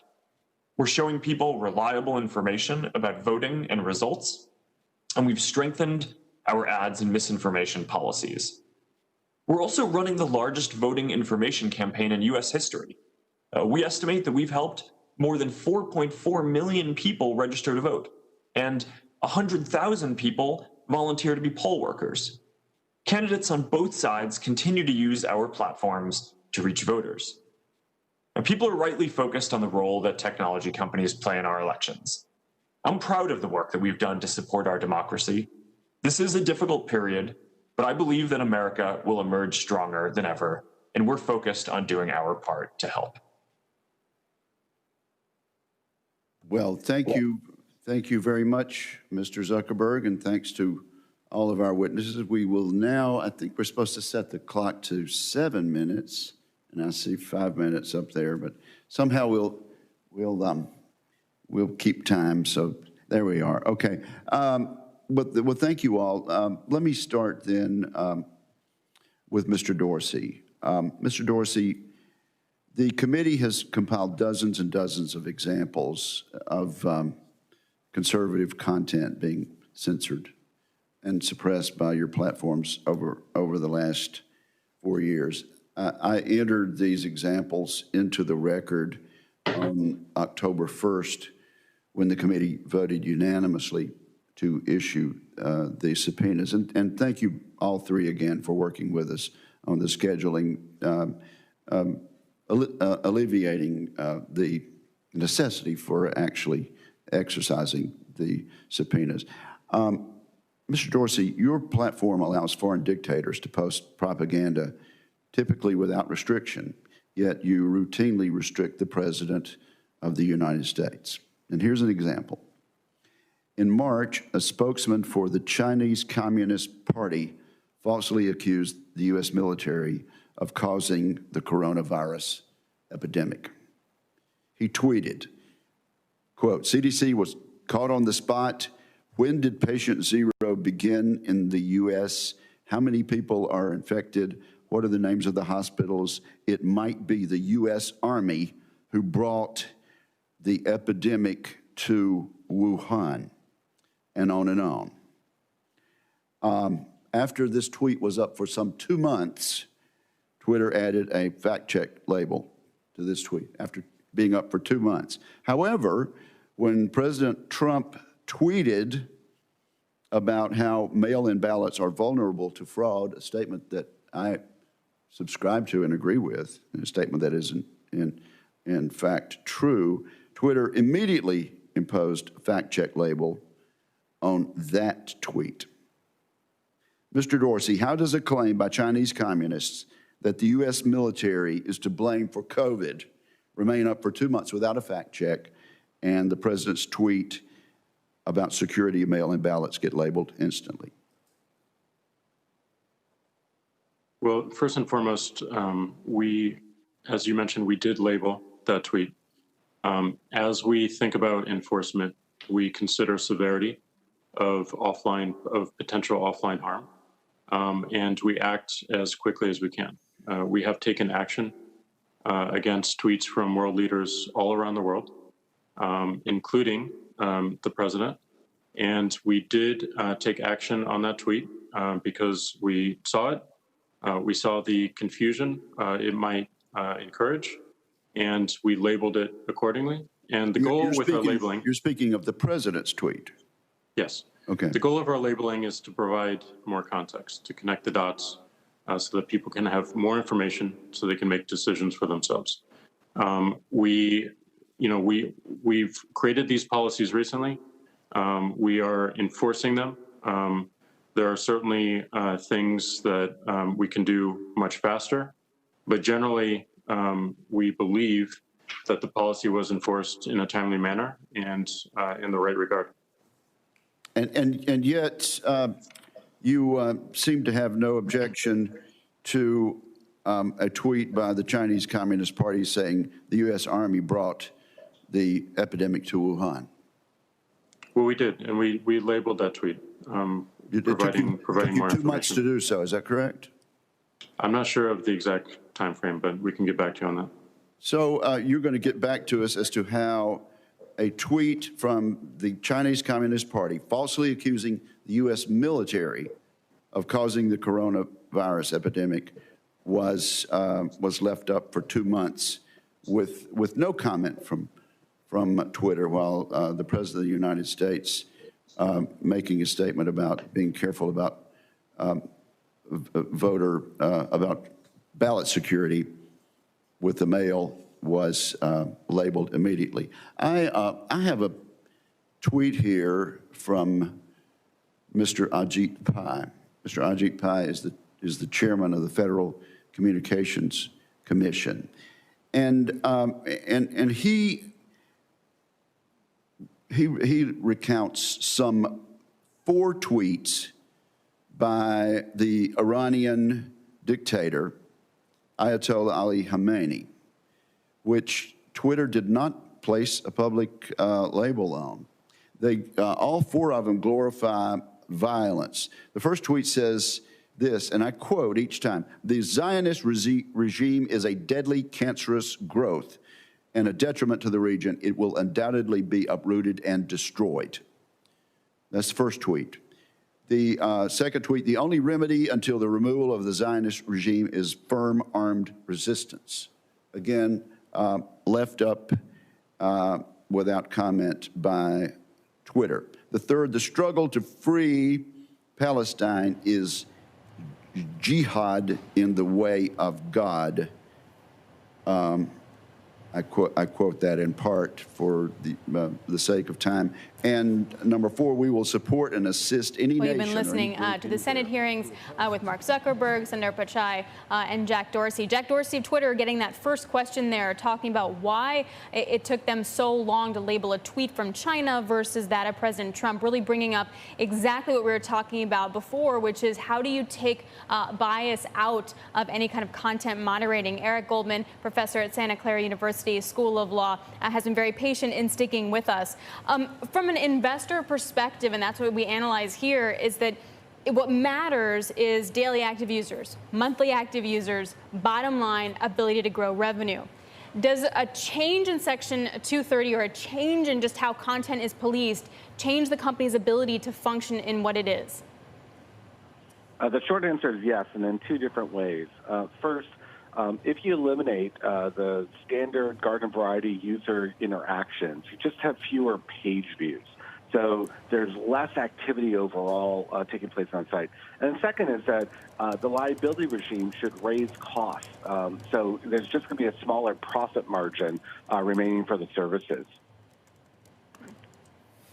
In terms of how these companies would be structured, were we to see a removal of 230 or a loosening of 230, tightening depending on your point of view, how different would their operations be? How different would these companies look and feel in terms of their business models? Well, I go back to the notion of thinking about these services as something closer to Netflix. That really they're going to have they're going to shave off the long tail of content engagement, and they're just going to have a short head of people who already have an existing brand or reputation who are going to be on the service. Now, notice that means that they're not going to create new stars like so many have emerged online. These social media stars came out of nowhere and were able to emerge. That won't be possible in a different environment. But the short perspective then is that they're going to have basically content licensing deals with professional services where there's going to be some payment structure at the back end for that content. They're going to give revenue shares to the content producers, and then get rid of everyone else. So, they're not going to need 35,000 people at Facebook to do safety and security because, honestly, a lot of that's going to be handled by the content licensors who are these professional organizations. And they're going to take away kind of the funness of the services. They're going to become much more staid, much more corporatized, much more homogenized. So they'll just feel very different. They'll still be fun. They'll just be less fun because they won't be as unpredictable. Interesting to see whether other opportunities open up as a result of that, maybe for others. We will see. Eric Goldman, really appreciate your time today. Thank you very much indeed for the analysis. Santa Clara University School of Law professor. This is Bloomberg.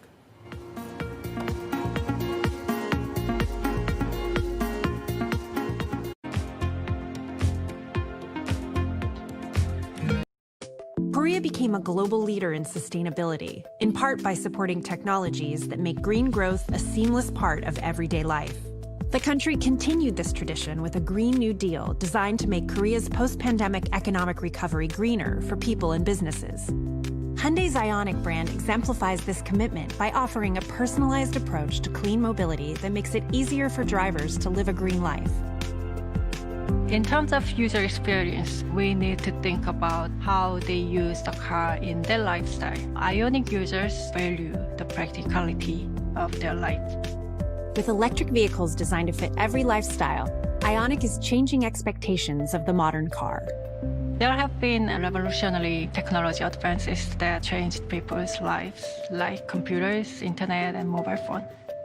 I believe the next platform that will change the human's life is the car. Women had a very clear objective.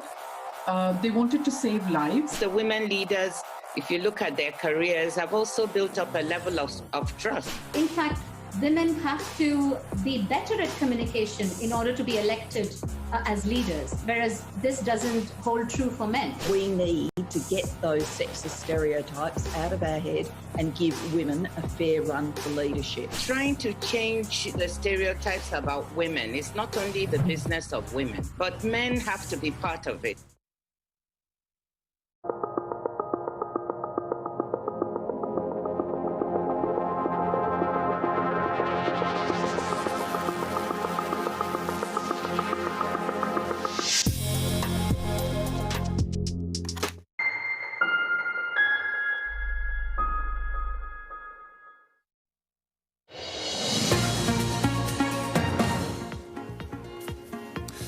Live from London, I'm Guy Johnson. Alex Steele's over in New York. This is Bloomberg Markets. Let's talk about those markets now. We have seen considerable downside action on both sides of the Atlantic when it comes to equities. Crude also being smashed lower today. The dollar is up.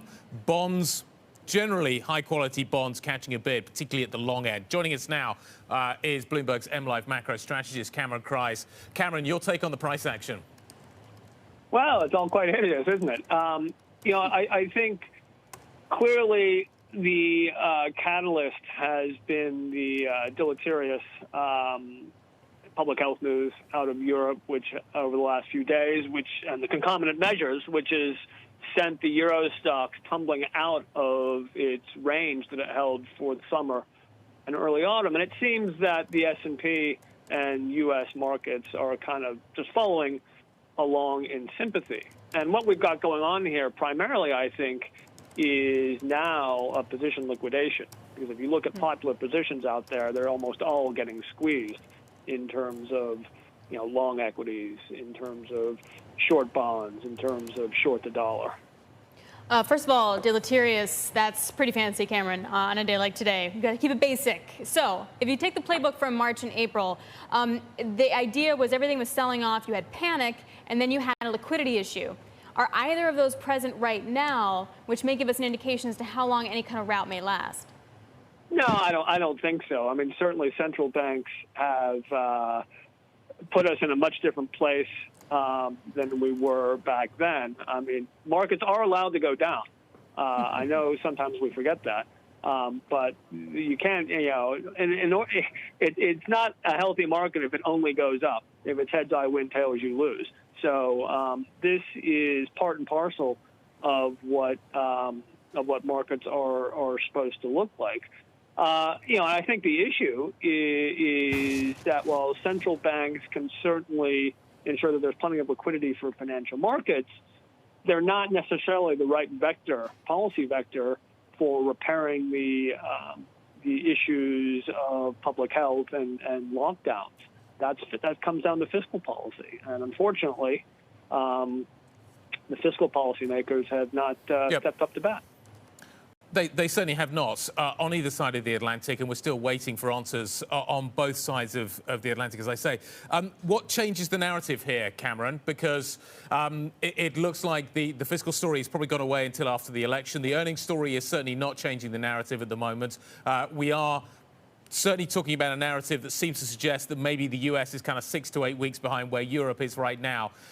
All of that's pretty kind of priced in. I'm wondering what therefore changes people mentality other than price to get people back buying stocks again. Well, obviously we've got this little event next Tuesday that maybe you might have heard of, called the U.S. election, and that's something that I think people will obviously focus on. If there is the so-called blue wave, that is thought to unleash the gates towards amazing degree of stimulus spending. So you could see some degree of reaction there. And regardless of the outcome, it will also remove the impediment to cooperation. Because I think we've been in a spot where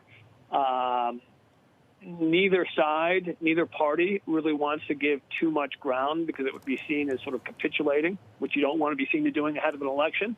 Well, once the votes are cast and tallied, there's, that sort of consideration goes out the window. So hopefully there'll be more room for sort of a rapprochement and an agreement. And I think we all know politicians, the more the stock market goes down, the more eager they are to be seen to be doing something. Which asset class right now do you think needs to reprice the most to take into account the event on Tuesday, as well as sort of the complacency that we've seen due to lockdowns? Well, I mean, I guess the obvious answer is the equity market, just given how far it's come over the last sort of 7 or 8 months since the lows of March. There's a tremendous, particularly in the United States, there's a tremendous amount of optimism about the future that's still in the price at current levels, at least relative to history. And in particular, I would say, sort of the large cap tech stocks that have driven so much of this rally. Just going back to the election, Why does it have to be a positive force? I understand what you're saying about unlocking stimulus, but it is possible that we might have to wait for that stimulus until February next year. There is clear fear about what could happen if we were to see taxes rising. Why are we making the assumption that this election will produce a positive risk-on kind of environment for the markets? Could it go the other way? Could it exacerbate the selling we're seeing at the moment? That's a great question. And, I think in the long run, this might be a very cynical attitude. In the long run, I'm not sure if it really matters that much what the result is. I don't think you can get two presidencies that were more different than Obama's and Trump's. But if you look at, say, market returns over meaningful periods of time, they're kind of indistinguishable. In the short run, obviously, that's much more driven by sentiment. It seems to me that the American character, I'm going to go into some gross stereotyping here. The American character is one that's generally optimistic. Having lived on both sides of the Atlantic, Americans just, I guess maybe because they see the sun more than you guys do in the UK, tend to look on the bright side of life a little more. So my belief is, and it's only a belief, it's not grounded in science, is that whatever the result, there's going to be kind of a relief from half the people. Half the people are going to be gnashing their teeth. But generally speaking, it's the passage of an event risk. And, once the result is known, whatever that might be, we'll have at least a little more certainty, and that's something to anchor. You've got to work on what information you have in front of you, I guess. Cam, thanks very much indeed. Bloomberg's Cameron Kreis. Plenty more still to come. This is Bloomberg.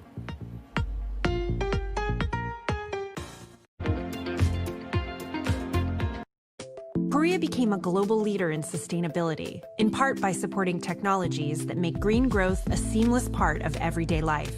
The country continued this tradition with a Green New Deal designed to make Korea's post-pandemic economic recovery greener for people and businesses. Hyundai's Ioniq brand exemplifies this commitment by offering a personalized approach to clean mobility that makes it easier for drivers to live a green life. In terms of user experience, we need to think about how they use the car in their lifestyle. Ioniq users value the practicality of their life. With electric vehicles designed to fit every lifestyle, Ioniq is changing expectations of the modern car. There have been revolutionary technology advances that changed people's lives, like computers, internet, and mobile phone. I believe the next platform that will change the human's life is the car.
Just days away from the most critical election in U.S. history and its only democracy at stake.